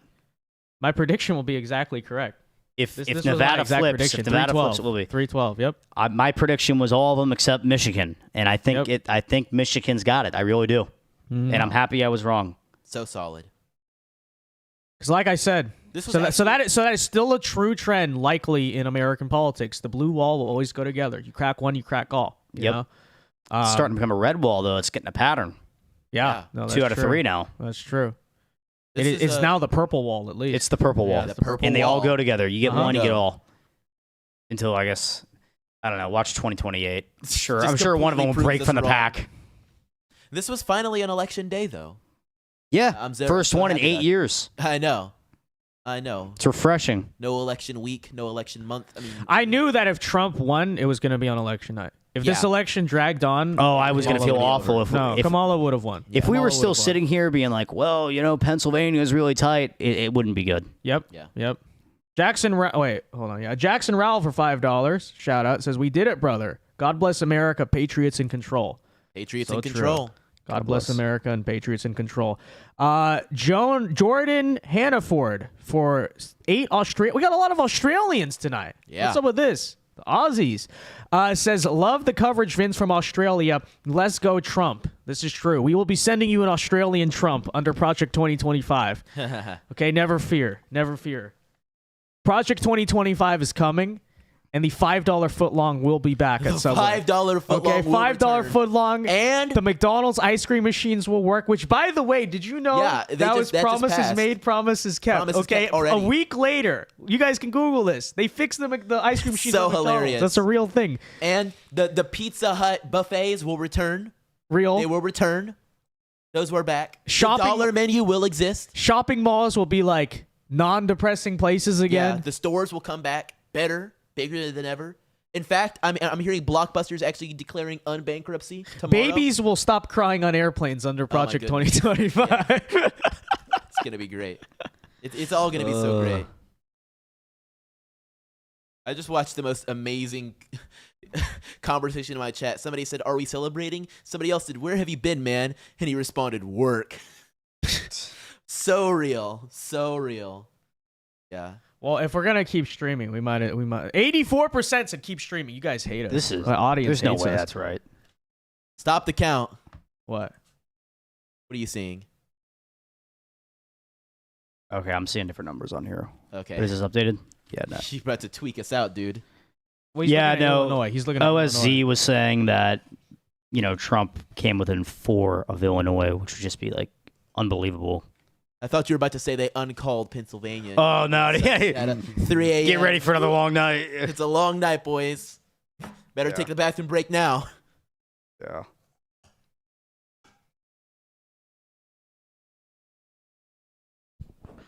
Anything else on the election front? New York Times is still waiting to call it. Yeah, They're clowns. They're so stubborn. They want people to keep They don't want to refreshing admit it. Refresh. Get the ads.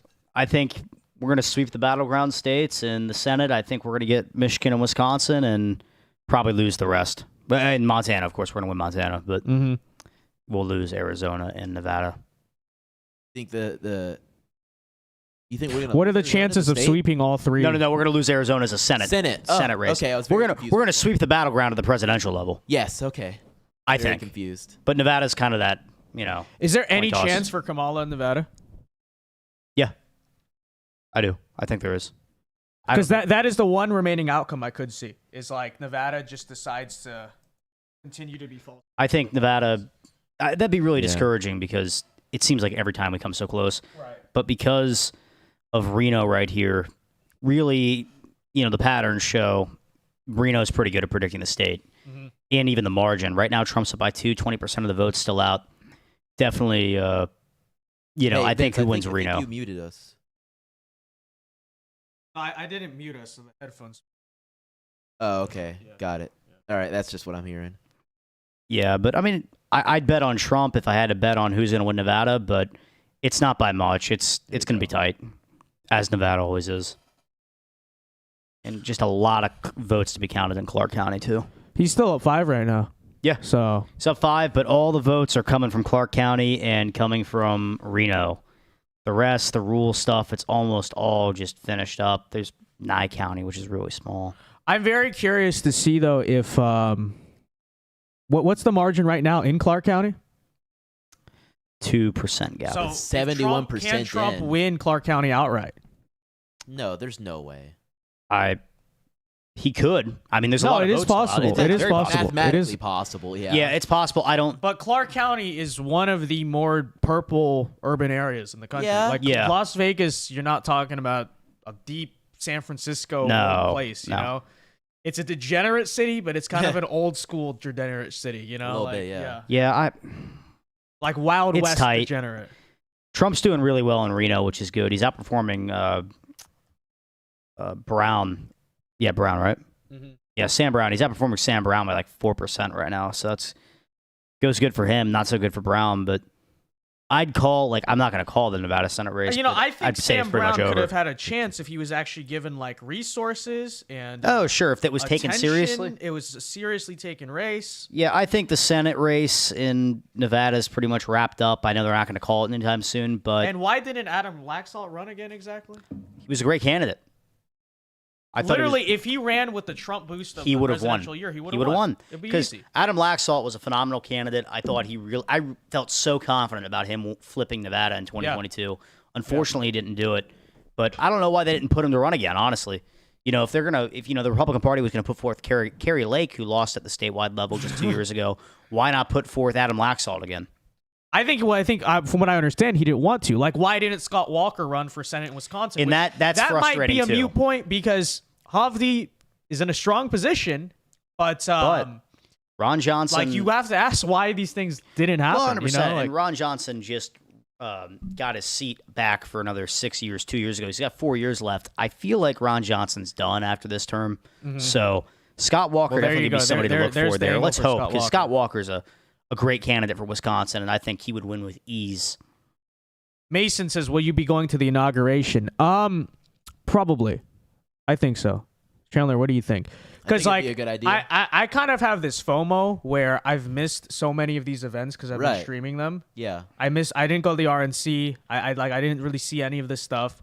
Obviously, we were not there in the building tonight for Trump. I think we should just go. I think we Oh, should yeah. just go. Maybe do a street video or two for the work. But it's weird because like we work in politics, but we've missed a lot of Yeah. like history and politics just because I've been working Right. around it. You know, so I'm gonna try and score an invite.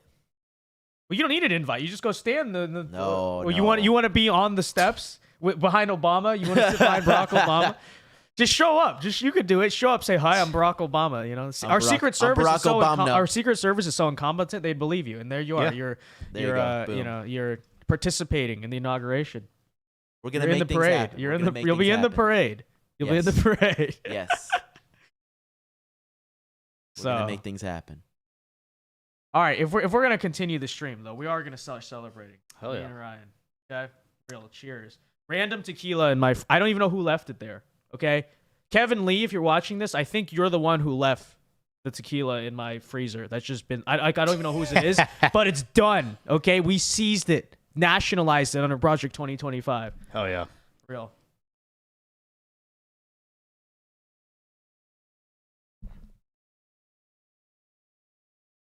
So true. Wasn't as bad as I thought it was going to be. No, it's good. It's good. It's not. I don't know was who. wondering I if don't it was know. a I don't know low-quality whose it tequila. is. It's not. I don't know It's who. actually- Someone it's came actually over decent. and left it in there. That did not need a chaser. No, that was good. It was smooth. That was good. So let's see. Def need to go, Vince. You think I should go to the inauguration? Yeah, I think All right, I think you know they're what? saying so. We're just Book the flight, bro. we're gonna- Book the flight. Guys, we're gonna milk it. We're gonna milk it. The new super chat goal is. Wait, how do you do that? You can do it. Hold on. Trip to the inauguration. I'm getting good at this. I just discovered what this is, and I was Yo, like, how do this you is do that? perfect. This is perfect. I only just, dude, I just got out of YouTube jail and just got monetization back after like 2 years. They've added so much stuff. I just discovered it like today. I didn't even like know it was a thing. Hold on, now I want to see how to do we're it. gonna set it up. We're Do I gonna have to hit the little 3 dots? Well done, Vincent team. You helped save America. So true. Is this something so you have true. to We set up, did or it. do you just hit it? I don't know. Like it's. I think it's a feature that they unroll for some channels. Bro, they got my channel on the blacklist. It's over. I'm not sure.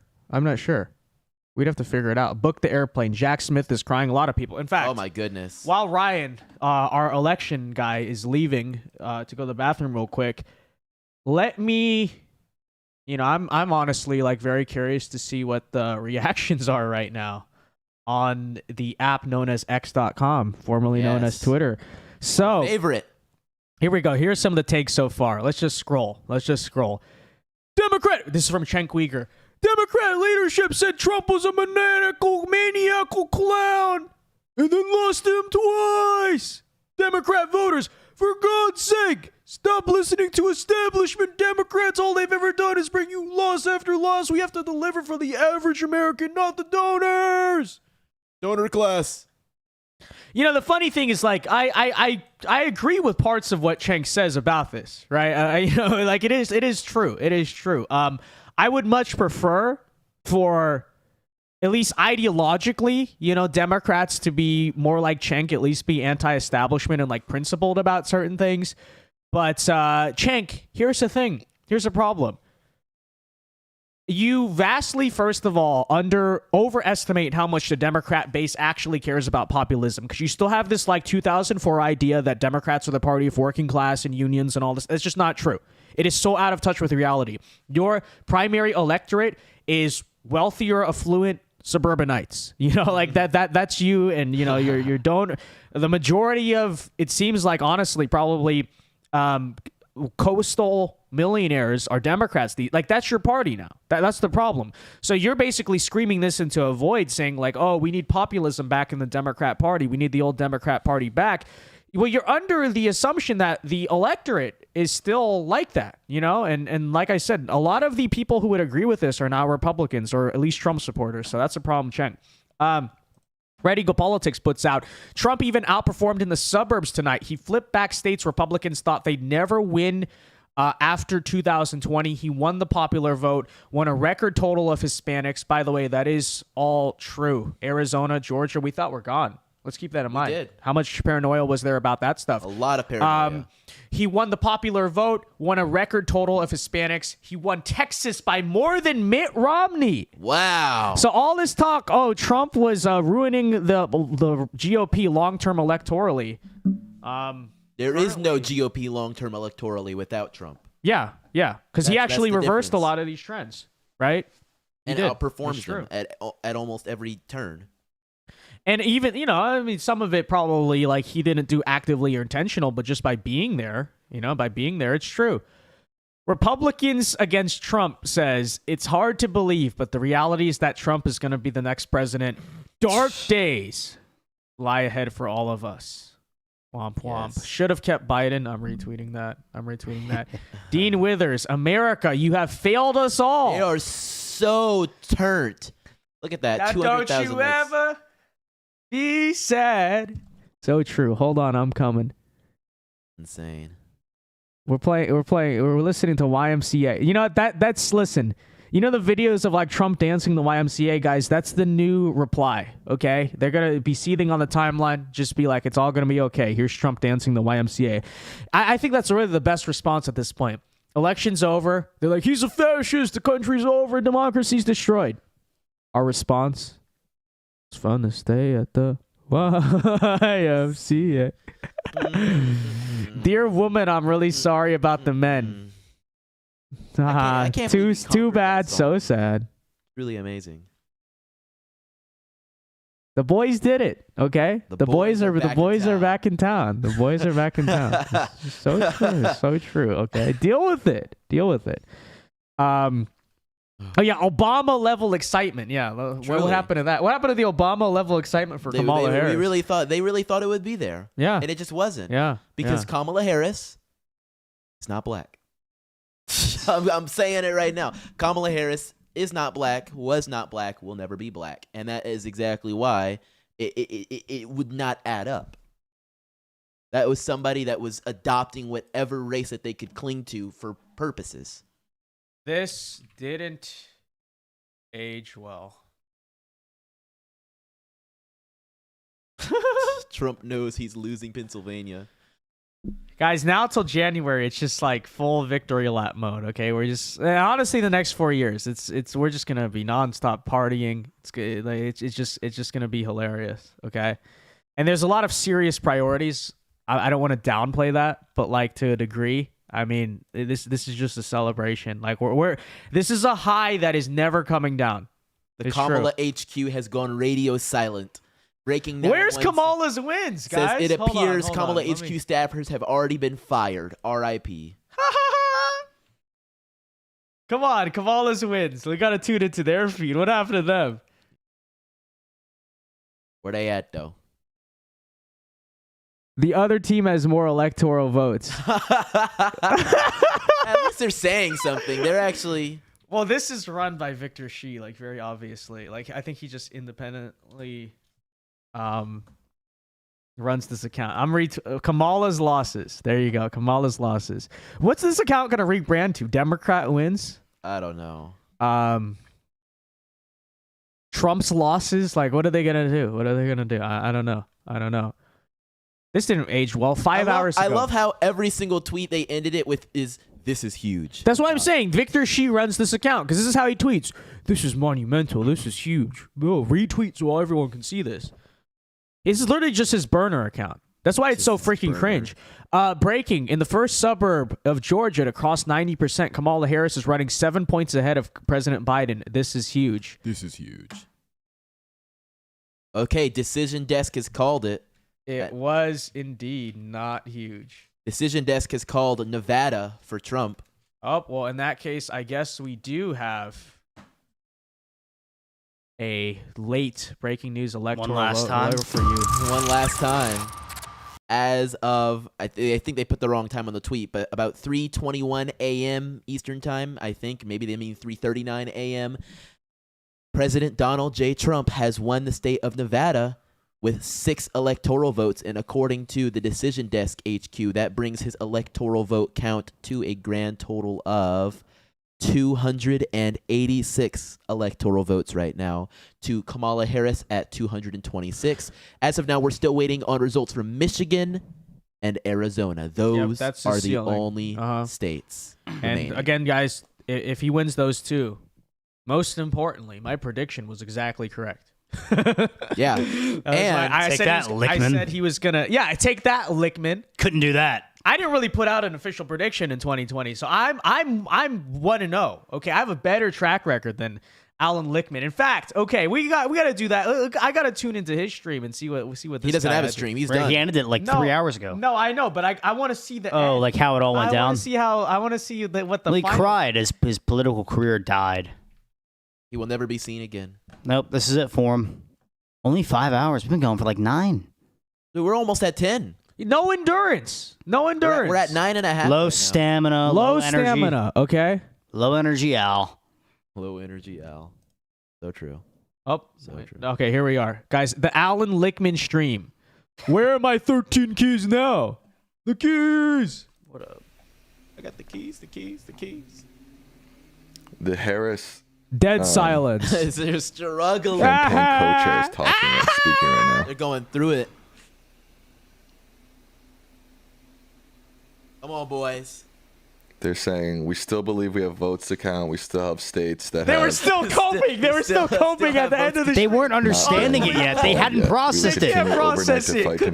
We didn't even really get to watch him accept the political results. science professor in America. Yeah, we didn't even get to watch him accept the results. Oh my goodness. Like he probably's Not a crying himself to very, sleep right now. Reassuring speech. No, to say the least. She's. All right, here you go. Yeah, how does it end? Look at him. Point should we talk it like Whenever you want. Well, I'll go to 1 anyway. That'll be what, 5 hours? What a coward. Yeah. Take the L like a Hours. man. Stream while you're losing like a man. Come on. That's pretty good for an old man, huh? I just can't I'm believe not it. worried for myself. Pretty good for an old man. You're a fucking twat. Oh, but, excuse me. You know, only these young people. I just can't believe it. It is hard to believe. I just can't believe after this guy has They're accepting it though. essentially attempted to take down our he doesn't even democracy know, man. already. He doesn't even that know people wanna what's get- talking point. He doesn't know want what to to give him think. another chance. Where are your keys, buddy? He had to load his Where are your programming. keys? He's never been wrong. Look at guys. that. I've Look at that never little, been wrong. I've never little been shot wrong. right there. Oh, that's great. That's actually how amazing the Orange Man is. He made Alan Lickman wrong. Now, in fairness, Alan Lickman has been wrong before. That's a lie that he's never been wrong, but still. Oh, the democracy's gone.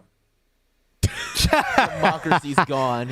That's your. It was rigged, guys. It's coming tomorrow. Russia helped. I it's know. coming. I'm waiting for it. around It is gonna happen. Once democracy's I already gone, saw it on Twitter. It's almost impossible Oh yeah, to Russian recover. interference. I mean, I don't. I'm holding out hope. I'm hoping Recovered that is by losing the dictators losing wars. I'm holding out hope. I'm hoping that he serves his term and he leaves and we never have to deal with him again.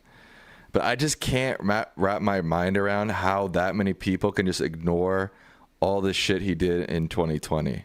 I just can't wrap my mind All the around things that. he said. They're still crying about it. Yeah, They not really even are. Oh yeah. Meltdown They in the can't last get 2 weeks. over it. It's not even that's not even it. It's not about the things that he said. Nobody gives a shit about that, obviously, or else he would have lost. Big. He would have lost big. And that's why I got upset last week. Womp, womp, womp, womp. I just feel like it's this constant over and over again. Trump said this, and not enough on what he actually did. I agree. It's To hilarious. improve the economy, secure the border, stop foreign wars. Everything Biden did not do. Yeah, yeah. The man tried to send a fake slate of electors to overturn the 2020 election. Shut your clown That behind should up. instantly, in the minds and hearts of Americans, be disqualifying. This is literally what they're about to do, by the way. This is literally what they're about Should to have do. been.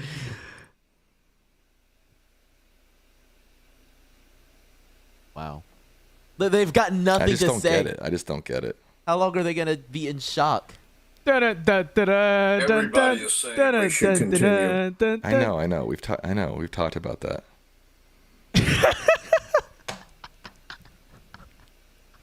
I got about 20 emails. This is like This is comedy. I feel like the Kino Casino right now or something. Like, you know those like roast YouTubers? No. Like I feel like Leafy is here right now. Yeah. Like, I'm just Yo, like yo, watching yeah, this, yeah, like, yeah. like making fun of them. Like, Dude, we just gotta put up like CS:GO Yeah, I surfing know. with the knife right now. It'd be hilarious. I mean, what did he do economically, even? If all you care about is the economy, what did he do economically that made you think he is the right man for the Deficit job? by $8 trillion and crash the economy. Right, I don't crashed get the it. I economy don't is get it. wild. It seems like people's are voting for Trump purely out of his bravado and the perception of him. I'm rather moving than so you the can see reality of Alan him. Lichtman's And I just smug don't face. get that. Look at this. I just don't get it. They will never understand it. You know he's going to be a figurehead for the billionaires and Vance. The figurehead. The $1 billion campaign. Like Kamala wasn't going to? He's too lazy to actually govern. He's too lazy. Do you know how many rallies he did while Kamala Harris was seen yawning on Marine 2? And you know the guy who said Biden supported Biden. Too And what lazy really to govern, annoys by the me way. is that they'll say he's too lazy to govern, but also that he's some evil genius that is meddling with Russia to steal the election. Correct. And is trying to steal democracy. It Correct. can't be both. Correct. He can't be lazy and trying to do that stuff. Correct. I don't know, man. He could barely get through the campaign. He could barely get there. The cope level is like next level. Barely get through the campaign. Dude, you can barely get through your stream, pal. I think we Heard me legitimately say this streamed 100 for double times. the amount of time that he Democracy did. is precious. Democracy but like is all precious things, it can be destroyed, and typically destroyed from within. And throughout the 21st century, democracy has been in decline everywhere around the world. And America Democracy has not is fallen in when step. only the candidate I support takes power, by the way. Very true. Very true. And if there's ever any question of that, that is a Never dictatorship. give up hope. Never stop striving. And they need to be thrown Never in stop prison. trying. Especially you young people. He's trying to be like encouraging. He just sounds like a sad old man. I just don't get it. I just don't get it. This dude's just, oh It's man. unfathomable. Unfathomable. So let's get this straight. You have a 13 keys that, if you interpret them correctly, Trump would win this election. It actually makes perfect sense. See, that's the thing. I don't think the 13 keys in themselves are a bad model. I think this guy's so insanely biased, he doesn't know how to interpret them. Because the economy's bad. Short term, long term. There's a bad perception of the economy. So, yes. Okay? That does not favor the incumbent party. Foreign policy disaster. Biden and Harris have had multiple of them. A serious primary, like a third-party challenger. Okay, the fact that literally you replace your candidate does imply a serious primary. I think that alone, I'm sure I'm forgetting some others here, maybe domestic scandal, whatever. That all points to a Trump victory. If this guy just read his keys correctly, he would still have his credibility on the line. It's true. But, he's just, I'm just so I can't believe this. I can't believe this. I'll have an Here they are right now. Ramp up again.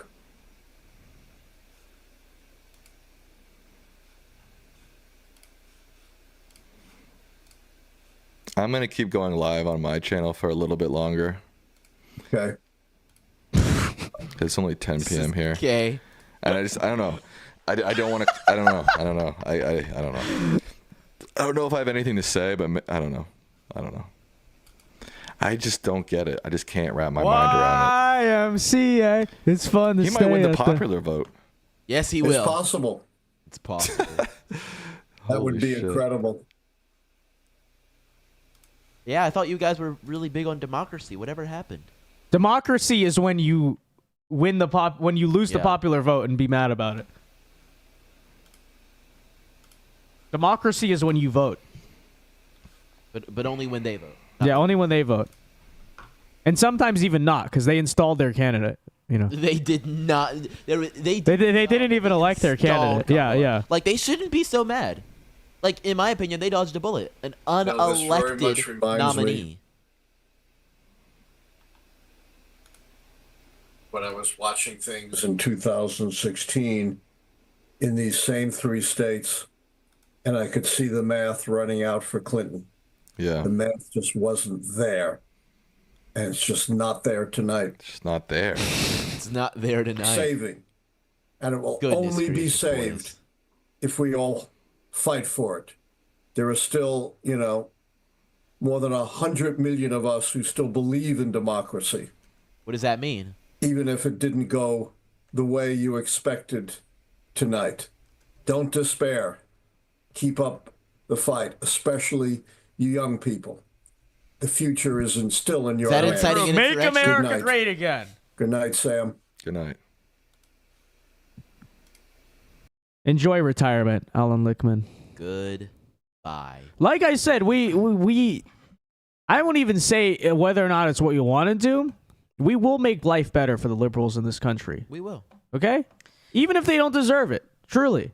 Even if they don't deserve it. Looking at these numbers roll in of, kind of we're seeing the demographics shape out across the country. I know a lot of big states have yet to finish counting, but, some of the exit polls, too, interesting to look at. A lot of these exit polls ask, when did you make your decision? And back in 2020, people said 64% of people said they made their decision in the final week. Yeah. A lot of people made their decision in the final week. 64% of the people that made their decision in the final week were Republican. This time around, it was only 48% were Republican. There was a lot of Republicans on the fence in 2020. This time, it was not hard to sell them. Yeah. A lot of Democrats had to be convinced at the very end. I want to look at the Latino vote, too. That's been the big story this election. Donald Trump won 32% in 2020. Donald Trump has now had the best Latino vote share of a Republican since George Bush in 2004. What's the number there? 44%. 44%? Almost right, literally almost right down the middle. Very close to it. It literally mimics George Bush in 2004, which was record. Is that a national exit poll? That is a national exit poll from NBC News. So that means in Arizona, Nevada, it might literally be 50-50. A Absolutely. little bit closer, because you're counting and California. When you look at, I broke it down into Wisconsin, too. I mean, the Latino vote in Wisconsin just was totally in Trump's favor. It was pretty astonishing. Wow.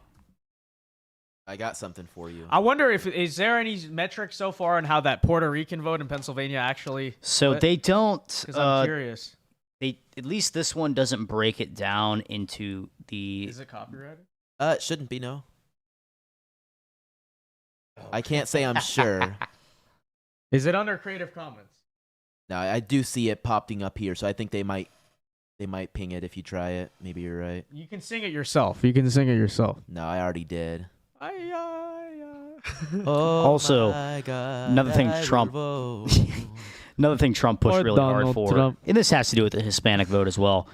Catholics in 2020, 56% went with Donald Trump. This time around, 56% as well, which is definitely interesting. But Harris lost margins, Jewish voters, there wasn't even enough data to register in an exit poll. This time around, they're saying Donald Trump won around 21% of the Jewish vote, which is pretty big considering it's a pretty deep blue demographic. Yeah, what's the normal margin with Jewish voters? Well, they only represent about 2% of the population, so there's Right. not a ton, but they're usually very, very heavy Democratic. Like, this would probably be considered pretty good. Mm-hmm. I'd probably say it's similar to like the black vote. You know, We have a House 15% call would be for successful. Texas District 34. Decision desk has officially called it for Vicente Gonzalez against Mayra Flores.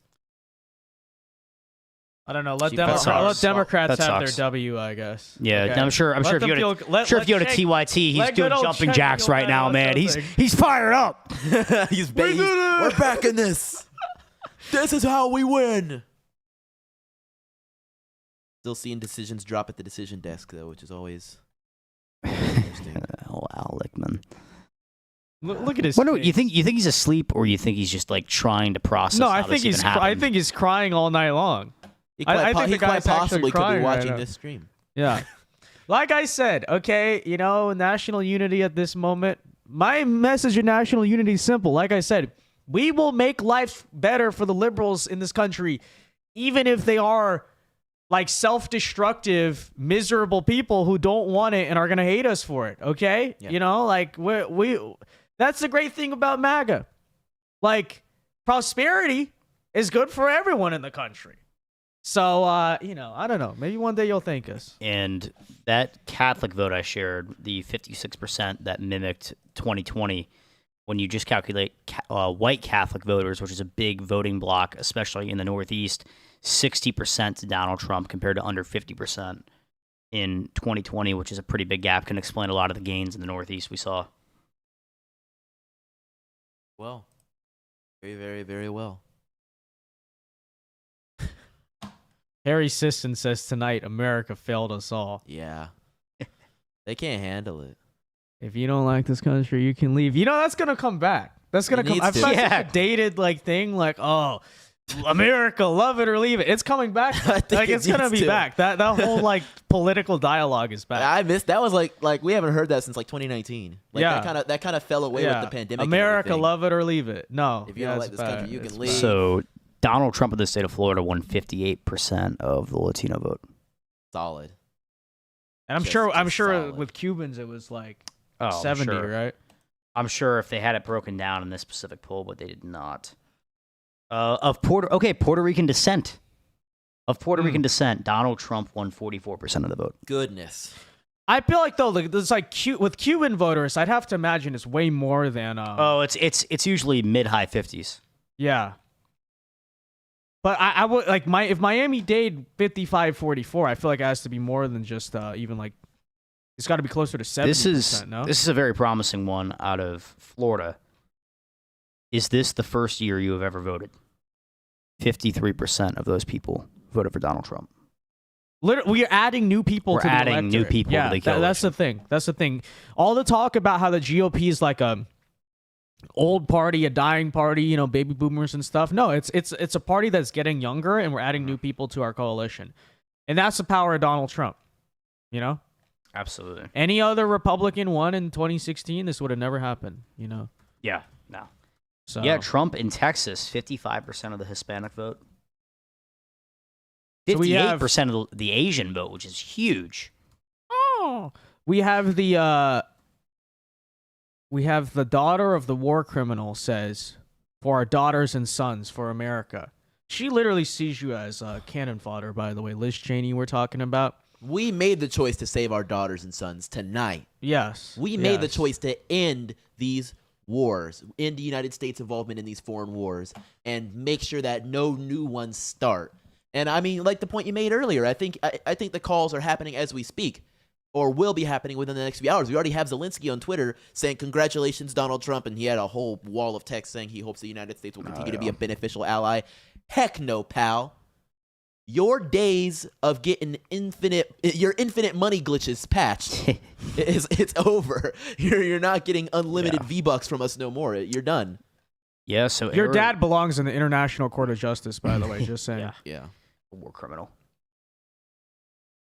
Arizona, that to say. 41% of the Latino vote, 25% of the black vote voting Donald Trump in Arizona so far. You Guys, said how much? we gotta take 25%. a listen to Van Jones. A Okay. quarter. Oh yeah. How's he doing right now? Not well. I Not have to well. imagine. In Georgia's black vote mimicked the nation. That's pretty. 25? No. That was Arizona was 25. Georgia's on, black guys. vote was 12. Hold on, guys. Okay. We have Oh no. This is not an election. an important election alert. it's a Van David Jones Axelrod. crashing out on CNN. Let's go. Let's hear it. Ladies and gentlemen. Hear it. I think this is Van Jones. Let's be see. honest about this, okay? Let's be absolutely blunt about it. There were appeals to racism in this campaign, and there is racial bias in this country. They're and not there is- learning their lesson. Do they understand? They keep hounding the that's wrong why they issue. lost? Do they understand? People are fed up with their BS. We're gonna keep beating these people, unironically, the truck because they don't learn they're their racist. lesson. Here's the They're thing. the most stubborn old fools You know ever. what's They gonna don't piss get me it. off is we should, if they keep playing this card, we should win every damn election.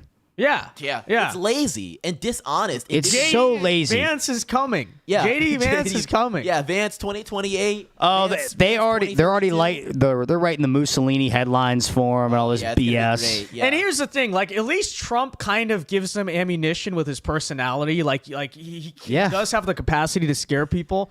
With how disarming Vance is, like in terms of his image. my goodness. Like they're like imagine trying to still make. He's such a de-escalator. Yeah, he's a de He puts out the fire. Yeah. sexism in this country. Oh, and and anybody sexism. who Can't thinks forget that that one. that did not in any way impact on the outcome Van of Jones, this please race is crash wrong. out right now. Can you imagine a woman of color acting like Donald Trump acted, even for one day? The kinds of stuff that he said, the kinds of things that he did, the way that he would insult people. If you're a person of color, you don't feel you have that freedom. You feel like you really are somewhat constrained. You're always running something in the back of your mind like, how am I going to be perceived? And also, if I say this, will they think that all black people are this way or all women are this way? So there's a license that he had to just be a fool, just to be an obnoxious ass to everyone. And for people to go, well, he can still be president. Let's be Update: he is the president. Okay, what has Van Jones been saying since? Okay, here we go. This is a nightmare for black women and illegal immigrants. That's Because I'm thinking about the people who are not a part of anybody's elite, who are hurting tonight. There are African American women You guys are the elite, by the way, just for the record. who know a little bit about being talked down to, and know a little bit about having their economic dreams crushed, who tried to dream a big dream over the past couple of months. And tonight they're trading in a lot of hope for a lot of hurt. And they were hoping that maybe this time, one of their own could be seen as worthy. One of their own. She's from She grew up in Canada. She grew up in Canada. It's just ridiculous. She's not African American. Yeah. Okay. And once again, No black ancestry. they're Really. facing rejection. And that hurts. And it's even worse when they try They to. thought when they try tomorrow to morning they're portray going to her as walk out with their shoulders African-American. back a little That's- bit. Maybe able to breathe for the first time and feel like they belong someplace. They did everything that they knew how to do. And it's going to be harder than it should be tomorrow for them to hold their heads up. And they're not the only people who are hurting tonight. Oh my God. If you're a parent of a trans kid, Oh, here we are with this. your child's face was used as a springboard to power for somebody. That doesn't feel good. There are going to be people tomorrow. We're going to be handing saying clothes Trump at the won dry because cleaners of to people who don't transgender have children? papers. There are going to be I'm people so who are going to be cleaning your confused. teeth tomorrow who don't have papers. And they're terrified tonight. And so it's easy to blow this off. Oh, look at the elites. They're going to get their comeuppance. It's not the elite that's going to pay the How price. many illegal immigrant It's dentists people are who there? woke up this morning with a Did you say dream. clean teeth?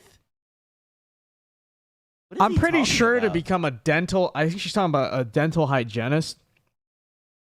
But that's like Yeah. a job you still need certification Yeah. for. Like that's not really typically a job handled by illegal immigrants. I'm just saying. Like, And are going to bed with a nightmare. And those people didn't deserve to be respected and held and talked to. Those are the people who are going to pay the price for whatever Donald Trump decides to do. Yeah, but Van, how do we know that those people didn't vote? A large portion of those people aren't part of the people that elected Donald Trump. Well, right? I think that's a good part of the question right electorate. there, and it's a question You you don't don't get get it. Van Jones You is don't not get going to it. answer. Those black women down. Not Donald Trump. He didn't even bother to have the response, probably because he didn't say anything. Yeah, he didn't say anything of substance. No response. Because, when Donald Trump wins the biggest share of the Latino vote in our lifetimes, I mean, what else was there to say? And you said 25% of the black vote in Arizona. 25% of the black vote in Arizona, exit polls from NBC were showing. And in 2016, didn't Trump win 8% of the black vote nationally? Nationally, I think they're thinking it's going to be around 12 to 13. Well, yeah, in 2016, what was it? Wasn't it 8%? That's the number I remember. Because if so, I'm thinking it's not a lot. It's never a lot, but it's a gigantic improvement. Look at that photograph. Yeah, that's it right there. That's beautiful. Look at this photo. Why do they have Georgia as blue in the background right there? Oh, that's probably Is that from 2020? Yeah, Because I think that's when Van Jones was crying that they won. Oh yeah. Because Georgia, he cries after they win. Cries he cries a lot. It's crybaby Van. He's always been a little bit of a wuss. I just think that I'm still absorbing all this. It's a lot. I'm still absorbing all this. And I think when he steps out on the stage, we see him as America's next president. The world's looking too. Yeah. The world if you're is a happy. soldier in Ukraine, looking. You're gonna stop. Your comrades are gonna stop dying. The horror. At Take Russians the L, then. Being more and more aggressive. You're very nervous tonight. If you're a solar farmer in a red state, trying to deal with this climate issue, we've had billion-dollar climate disasters. Your financing might fall apart tomorrow morning because you can't now count on the federal government being at the front lines of this fight the way that the Biden-Harris administration. You're not gonna get bailed out by the federal government. Oh my gosh. The The horror. United States government at the front of the climate fight. If you don't so run you've your got company people well all around enough, the world you're not gonna whose get fates saved. are now in the hands of someone who can either be aggrieved or it can be big. He's usually not big. And so I think this is a shock. It's a political realignment for sure. The Republican Party can now claim to be a multiracial working class party. That is a shock. But the policy implications for planet Earth are yet to be known.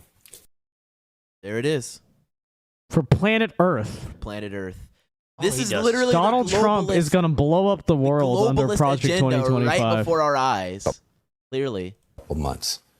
And tonight they're trading in a lot of hope for a lot of hurt. A lot of people woke up with a dream and are going to sleep with a nightmare. They're attributing it to him like it's some sort of big, great quote. It's hilarious. Why is Ryan Day in this? I want to know where Van Jones is. Oh, right now. So true. So true. Yeah. All right. I want to know where Al Lickman is too. Let's see what he's saying on Twitter. Actually, I wonder if Chank's tweeted because I said last he tweeted was like 8 hours ago. He tweeted at like 8 o'clock. silence. Silence from Alan Lickman. He's never really said much of anything asleep. unless he pats Or himself he's on the just back. signed out of What his about phone. Chank? Is Chank's Twitter active His at all? last tweet was 30 minutes ago. The Trump and MAGA congratulations. I hate it. I think it's a huge mistake. Yada yada. All he said. That's what Chank said? Yeah. Wow. No. Listen. Okay. As much as we kind of like laugh about him, He's a principled man. He is. Cenk is one of my favorite people on the left. I'm not even joking about that I'm because 100% with you too. Because like I feel like I could have Cenk on a podcast and have like a reasonable discussion about some things. Now Trump, it's like okay, whatever. But like if we talked about maybe agreement on things like corruption and politics, like Yeah. I wish the left resembled Cenk more than CNN. Honestly, it's so interesting because too. at least he doesn't make apologies for the like corruption in our system. You know? The second most recent tweet is don't blame the voters, don't blame the Russians, don't blame everyone else. Listen to the voters. They just sent you a huge wake up call. They want you to go pop yada yada. He'll say a lot of stuff, but he's saying don't buy into some of the crap that might get thrown around and soon. Listen. You know what? That good for Shank on that because great. he's always been principled. He's always, disagree on a lot of stuff with him, but at the end of the day, he just does seem like the kind of guy you just go have a beer with I respect it. and have a reasonable discussion. Reasonable discussion. Iowa called for Trump, so there goes that nonsense. I'm gonna I'm getting revved up here on a significant rant. So because Kamala Harris is not winning, and the people who thought that Kamala Harris was going to win a Kamala landslide Harris is are- not winning. Can we go back? That's the nightcap. Can we go back just to end the night? Can we go back and watch The famous one. The famous one. That's a good one. Whichever one you want to do. I'll see if I can. Personally, I thought of the when they were at the RNC. I think it was with Alex Jones and Roger Stone. That is an iconic video. That is an iconic video. This is your show. This is my show. Is that Cenk? Yeah. Oh, I feel like we shouldn't end dunking on Cenk because he actually. I respect Cenk. He went out gracefully. He's the one guy who admitted that we won. Legitimately. Everybody else is calling Russian interference and all this BS. Russia just didn't interfere in 2020, but they came back in 2024. Yeah. Yeah, I thought you were saying you wanted to watch the compilation. Oh, the meltdown? People reacting to the meltdowns in 2016. Oh, that was or good. Not reacting to, but the meltdowns in 2016 we had. I think we can. The Cenk? I just sent Do we have the Cenk not a meltdown? Cenk, just First and foremost, yeah, there you go. It's finally here. Going into this night, where do we stand? This is where we stood coming into the night, 268 to 204. So clearly an advantage for Secretary Clinton. Take a look here. If Donald Trump wins tonight, no matter who they voted for, take a look at these numbers here. 21% say they'll be concerned. 37% say they'll be scared. This is what both candidates want. They want to be living there starting January 20th of next year. Florida has been going back and forth. Just changed again. It's only 11,000 vote lead just now. It changed. Math on your feet. I like this. The Empire State Building in New York City. Take a look at our running tally, the electoral vote. Anderson, this night is turning out to be a real nail biter. All along, the Trump campaign has been saying that Florida's a must win for them. And I mean, they can't win without it. Donald Trump will carry the state of Florida. You know, I'm guessing that the people in Brooklyn, I can see their fingers. You know what's crazy is I don't know what they were saying on mainstream media most of this night. We tuned in a little bit afterward, but it's going to be interesting. It's going to be fun to go watch. I want to see how this was actually covered on mainstream media. And by the way, for you guys who watch the stream as well, because those of you who are here with us, you don't know what they were saying on CNN either. I wonder what mad lads were watching because there's no more nail to bite. Some people did. Some people did. I'm looking at this right now. For instance, hold on. I saw a super chat on this very front. If I could find it. I went to sleep and woke up and y'all were still streaming. Donald's Adventure for 10 Canadians says, watch the whole stream live from the start and y'all did terrific. I was nervous for the last 2 weeks of the election because all of the C word, but we effing won. Love from Canada. So true. Dude, how much love from Canada can we get? I love it. Absolutely. I feel like we got more super chats from Canadians tonight. Yeah. than anyone else. You're going to get destroyed in those conversion fees. Donald's Adventures for 2 Canadians says, Joe devouring Ben and Jerry's while celebrating. We're all going to celebrate, so we're going to get some chocolate chip. Yes, we are back. Eat some chocolate. The biggest winner of tonight, Dark Brandon. Brandon. I think so. Honestly, I think this is literally what he wanted. This is what he wanted. AV for $5 says democracy is saved. Get those illegals out of swing states. America is back on track. The boys are back in town. So true. Vince and team, well done. We need more Gen Zs like you guys in politics. Well, I'm telling you, the data we see the next couple weeks, I think you will find they did show up tonight. Young men, 18 to 24, 18 to 30. I think so. I'm curious to see what those numbers actually were. Mr. Chicken Ball for $2 says Rosen is going to win Rosen is going to win and Trump is going to win in Nevada. Reasonable prediction. That seems like what's going to happen at 100%. This point. Dance Music for $10 says, using a burner, I live in LA and I'm a somewhat known musician. Taylor Swift secretly is watching the stream right now. Love your stream, but could never publicly endorse Trump. Silent majority. Everyone in my house thinks that I voted for Kamala. Listen. One day you will become the biggest musician ever, and then you don't have to care. You'll get there. Hey, I believe in. We might have heard this person's music before. I wonder. Dance Music for 10 says, during my MBA at Stanford, they spent over 5 hours a week on DEI stuff. I thought I'd be learning entrepreneurship, but instead was learning about why Van Jones cries all the time. Well, now we know that it is a mildly known artist that has an MBA at Stanford that resides in Los Angeles, California. You've given us so much information already, Dance Music. I'm so curious. We're not going to publicize, but we're privately very curious. Who is talking to us right now. Box David for 5 says Trump won Florida harder than Harris won New York, and I think that's beautiful. Yeah. What's the margin in New York right now? Last time I checked, it was 10%. Wow. And you got to think 24%. Biden want to buy. I mean, that's a 14%. And you know, I'll tell you what, big mayor's race next year in New York City. Eric Adams is up for re-election. That's a big one. New Jersey's up for re-election for the governor, or election for the governor, and the entire New York City City Council is going to be up for election. If those trends continue, I'll tell you what, there's going to be big, big, big changes in the Northeast. Yeah, big. Wonder who's going to be running for mayor in New York City. I heard rumors about Andrew Cuomo. I heard about that too, and it made me laugh so much. He's coming back. He's returning. Coming back. He's returning with the nipple piercing. Him and Chris Cuomo will be the new borderline conservatives. Low-key. They're like the they have to feel so vindicated right They're now. like the It's like- Krasenstein brothers of public office. They get completely erased, and now they're actually making a comeback. Somebody like Andrew Cuomo probably watched it tonight, especially the margins in New York, and goes, "There's still a place for me in politics because they miss me so. The Democrats miss me so much right now. They need me because he would have carried that. Hold on. Yeah. I'm coming. Actually, you know what? I'll make a prediction right now. It's going to be Eric Adams isn't even going to run for re-election. He's done. He'll lose in a primary. It's going to be Silwa or that congressman, I forget his name, versus Andrew Cuomo for the New York City mayor. Love it.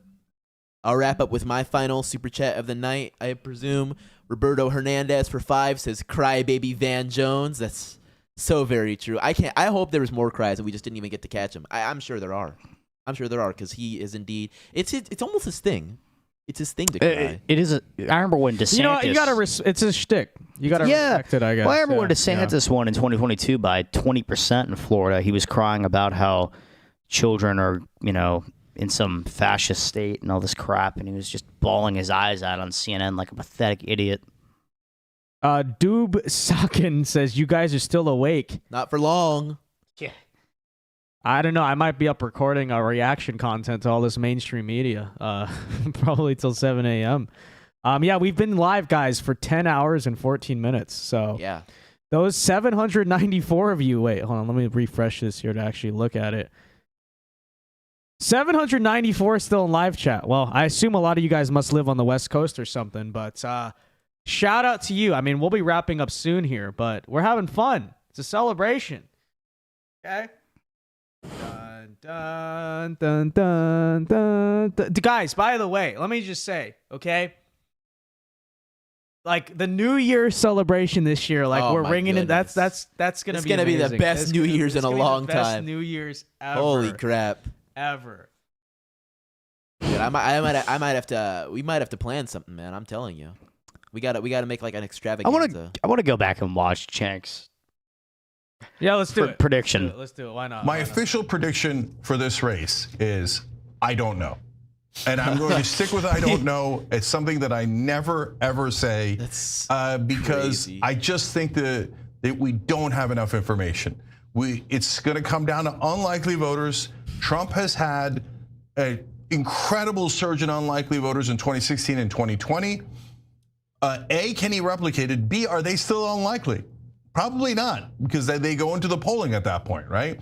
But still, he surprised us way too many times. Update. They are still unlikely. to count them out and to count those voters out. And they're very animated. They get out to vote and they do it religiously. But they're now likely voters. That's no, I get it. That's what changes them. At the same time, last time around in 2020, Biden had an 8-point lead in Michigan and Wisconsin. He won by 0.6 in those states. So someone just said, "I just woke up for work in Ohio. Are we good?" Welcome Buddy, back to America. I got some news for you. Just listen to YMCA. That's the news for you. That's the news for you guys. Yes. If you need it, if you need it in another language. Someone says watching from China. Let's go. Wow. This stream is allowed in China? I don't know. I didn't even know that. Wow. I'm maybe Hong Kong. I don't know. I didn't even know you guys have like unrestricted YouTube in China. But I was watching on VPN. He's watching on VPN. Nice. Better be careful, dude. Big shout out. Big shout out. but I'm not certain about that one either. Okay, so then I go to Michigan and Wisconsin, and I say she holds that part of the blue wall. So the numbers lately from there look pretty good. If she's got that surge of female voters that everybody's talking about, states that were already leaning blue and Biden had already won, and that historically are blue, Trump. she will then keep. Right. They gained in margins. Now, I'm on Georgia. I'm not seeing her winning any of the polls, so I'm going to keep Georgia red. I understand Michael's logic on it, that's the one that's flipped blue recently, but that's not what the numbers seem to indicate right now. And they do an excellent job of purging Democratic voters in Georgia, unfortunately. So that's Kemp's specialty, and he's been at it again.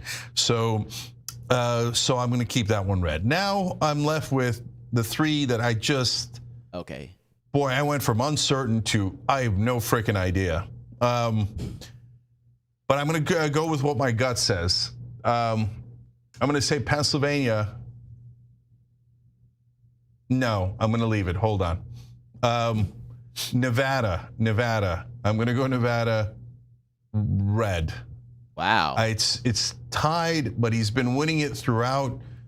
His pickup of extra Latino voters could prove critical in Nevada. This man that little gimmick he had that he doesn't intend to do at all of not taxing tips could help him in Nevada. It was very popular there. I think he squeaks out the victory in Nevada. So far, it's not looking good, right? So it comes down to Pennsylvania and North Carolina. And on Pennsilvania, he put Michigan and Wisconsin, he did. The one I'm most unsure about, I went blue. And this is based on the latest of course, polling, the latest information. If you'd asked me 5 days ago, I almost certainly would have said red, but I'm saying blue today. Wow. So let's hope that latest information is correct. Wow. And based on the same recent information, he's going to put North Carolina I got North Carolina going blue. So if she picks up those unlikely women voters, she'll win North Carolina. I was about to say this was a reasonable prediction because of the Mark Robinson stuff. Yeah. Well, the blue wall holding was Kamala's best path to victory, like exactly 270. I could have seen that outcome. North Carolina, though, you really thought a state he lost in 2020, he was going to lose in 2024? I really didn't see that happening. I guess the only reason would have been the Mark Robinson stuff really holds you back that much, but I really didn't see that happening. But you know what? I mean, if the Krasenstein brothers' prediction was like blue Florida, like this is not that unhinged, to be totally honest. I think. Now, you can say, hey, then why wouldn't she win Nevada? Why wouldn't she win Georgia?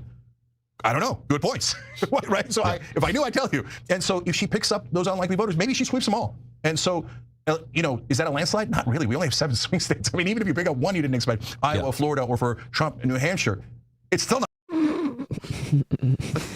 Sorry, Cenk. A landslide. Nothing's a landslide. No, nothing's a landslide. And we were talking last night, Cenk. One of the things I was telling Cenk is that you also have to look at the behavior of the campaigns in the waning days. And so Cenk just mentioned New Hampshire. J.D. Vance was in New Hampshire. Donald Trump went to New Mexico. Now you could say, okay, well, hey, they're just campaigning for president, trying to win as many votes as they can. He was at Madison Square Garden, and he was in Coachella, and he was in Denver. Those aren't places where he's going to win. He's getting the popular vote. But New Mexico made no sense to me. So what I did is I looked at it and I thought, that means that they're worried about other things. They're worried in the waning days of this campaign. Their internals are saying we gotta fish in another pond because we're not catching fish in whatever pond this is, and that could be North. Someone in chat said that AP is reporting that Wayne County just got like 400,000 votes, 200,000, something like that. At that. I don't think it's.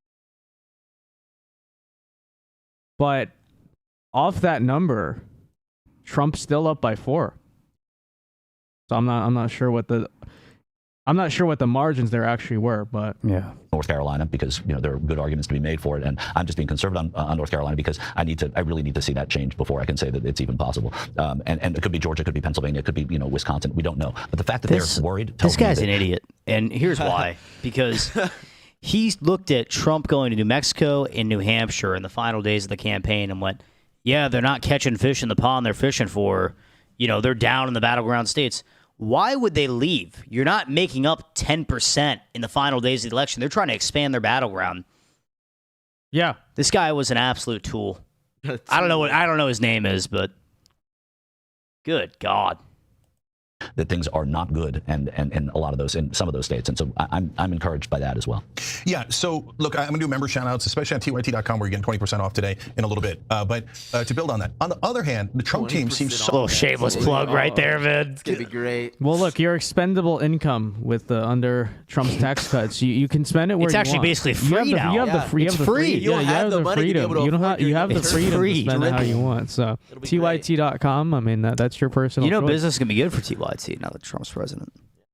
No, they might be vindicated on the left. I think they're going to have the best 4 years of their lives. Well, what was their views tonight on their meltdown? They released a meltdown video. I don't know if you saw that. Did they really? I think they released like a reaction to the election. Cenk explodes on weak Democrats. There's always a feeling at the end of an election when Democrats lose of like, well, I guess there was nothing we could have done. No, that's not remotely true. You could have actually run a real campaign. So what's a real campaign? So she put out some good things in the beginning. So true. You know, I like this guy. This is a leftist. I kind of like. He's got you know what? something He at least he understands it. At least now he might give into like the Russian collusion thing in about 2 months that everyone else is going to get into. No. But right now he's against it. Yeah. Right now he's against it. You know what? I can't wait to get Robert Mueller back. You guys, W. Cenk. Great. W. Cenk. You know. I'm sure Bill Maher will be all on it soon too. Unfortunately. Yeah. We were excited about it. She had some economic populist policies about housing and price gouging, et cetera. We said, attaboy, and she picked Tim Walz. That was the correct decision. So at that point, she goes, Biden was way down. She skyrockets. Yo, Vince, you should speak with the people you spoke with on Vice. Oh, I wonder how that one guy is doing. What is his name? Ziad? Ziad, yes. Yeah. Yes. Dude, he's probably... He's having a great night. Work night. for the DNC or something like that? He worked for like Hillary or something. Yeah. Dad was a former CEO of J.P. Morgan or something he's like gotta that. be Chase. struggling. Yeah, I mean... I'm sure his trust fund is really struggling right now. Yeah. Big leap, right? And at that point, she then turns around and goes and sends Mark Cuban all over CNBC to go, remember, I love business interests. All the CEOs are on my side. Dick Cheney's on my side. Liz Cheney's on my side. Every CEO's on my side. Oh my God, I love corporate.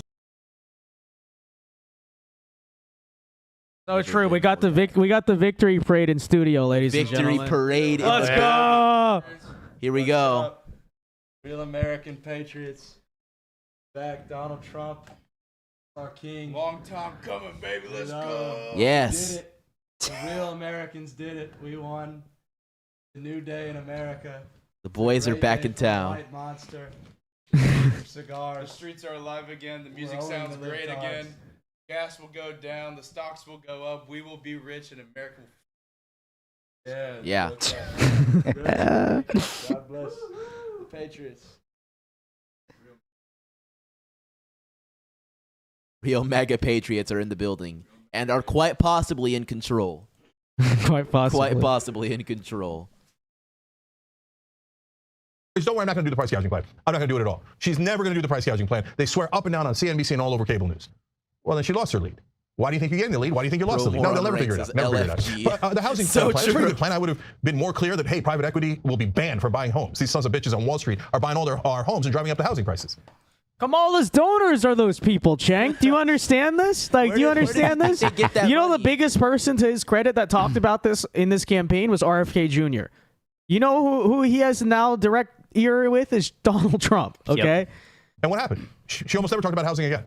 So, and so, guys, it also matters how you talk about things. So it's one thing to go, I have a good plan on housing, and then and here's my anodyne, normal, boring, dull ad on it, maybe, right? It's another thing to go, I'm gonna get those son of bitch Wall Street guys.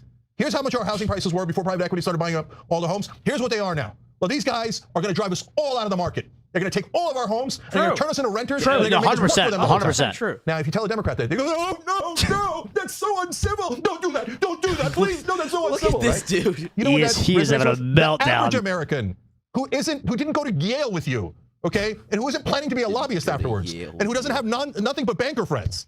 The average American wants you to be pissed. Because they're pissed because they can't afford houses anymore. That's why we voted for Trump. That's why Exactly. we voted for Trump. That's why they voted for Trump instead of Harris. And, you know, that's why I like Cenk, because he's principled, and I 100% agree with him on this issue. It's bullshit. 100%. 100%. All right, with that said, guys, let's do one last check-in on some of the Senate races, then probably call it a night here. Let's see what we're looking at. Because some people are talking about Sam Brown or something at the current Yeah, I've been moment. watching that. Live chat. So It's still close. Sam Brown has a narrow lead, 83% of the It's vote. shrunk since the last It time I has saw shrunk, and there is still a lot of votes to be counted in Clark County. Yes, there are. Don't think he's gonna hold it, but it's at least something. Yeah, the margins staying the same in Reno. Clark, it looks like he actually dropped in Clark. That's where the votes are coming in from. Everywhere else is kind of settled at this point. I don't think Sam Brown holds on. But I do think Tim Sheehy in Montana is. Montana's going to go for us.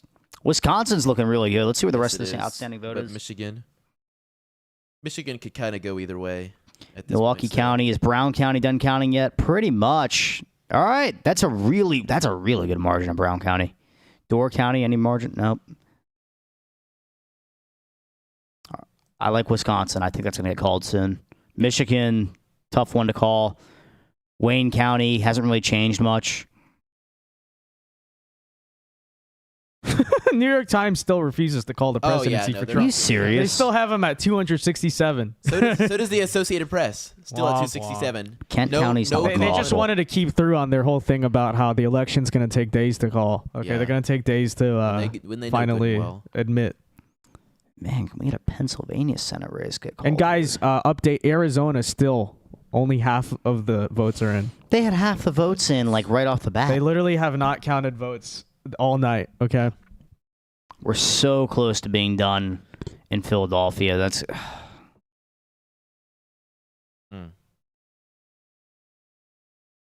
that's really all they're waiting on. Here in Chester too.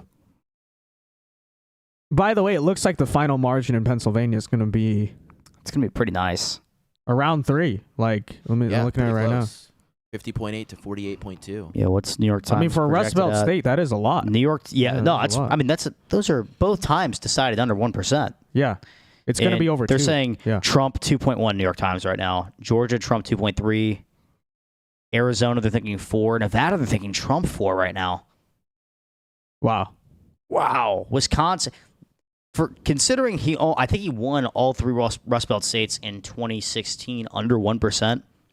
He's destroying his old margins. It's getting hard to read the ballots with the tears in their eyes. Love it. That's actually hilarious. Wow, they're thinking Trump 14 in Texas. Oh, it's the West Coast. They just smoke so much weed that they didn't even start counting yet, I guess. What about Nevada, like not counting a single vote till basically 1 a.m.? Well, I think they do count, but they don't like submit. Yeah, they submit it all at once. They've moved Not a very Nevada transparent way to be likely doing it. Republican. Wow. Arizona's still lean. That's the blowout right there. That's gonna be Likely are. 3. That's gonna be like 315 electoral. 312. 312. A lot of 312 is the ticket number, splitting yeah. going on here. Yes, a there lot of is. ticket splitting.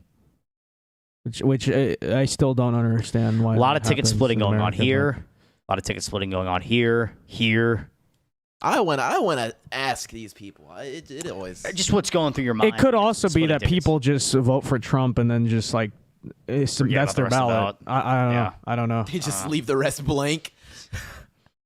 It's possible. I mean, it happens. You know, people only care about the presidential or, hey, I know the name Jackie Rosen. I don't know Sam Brown, so I'm just going to vote for that person. It happens. It does happen. For sure. Crazy. For sure. All right. With that said, though, guys, we ready to wrap up here? Yep. Okay.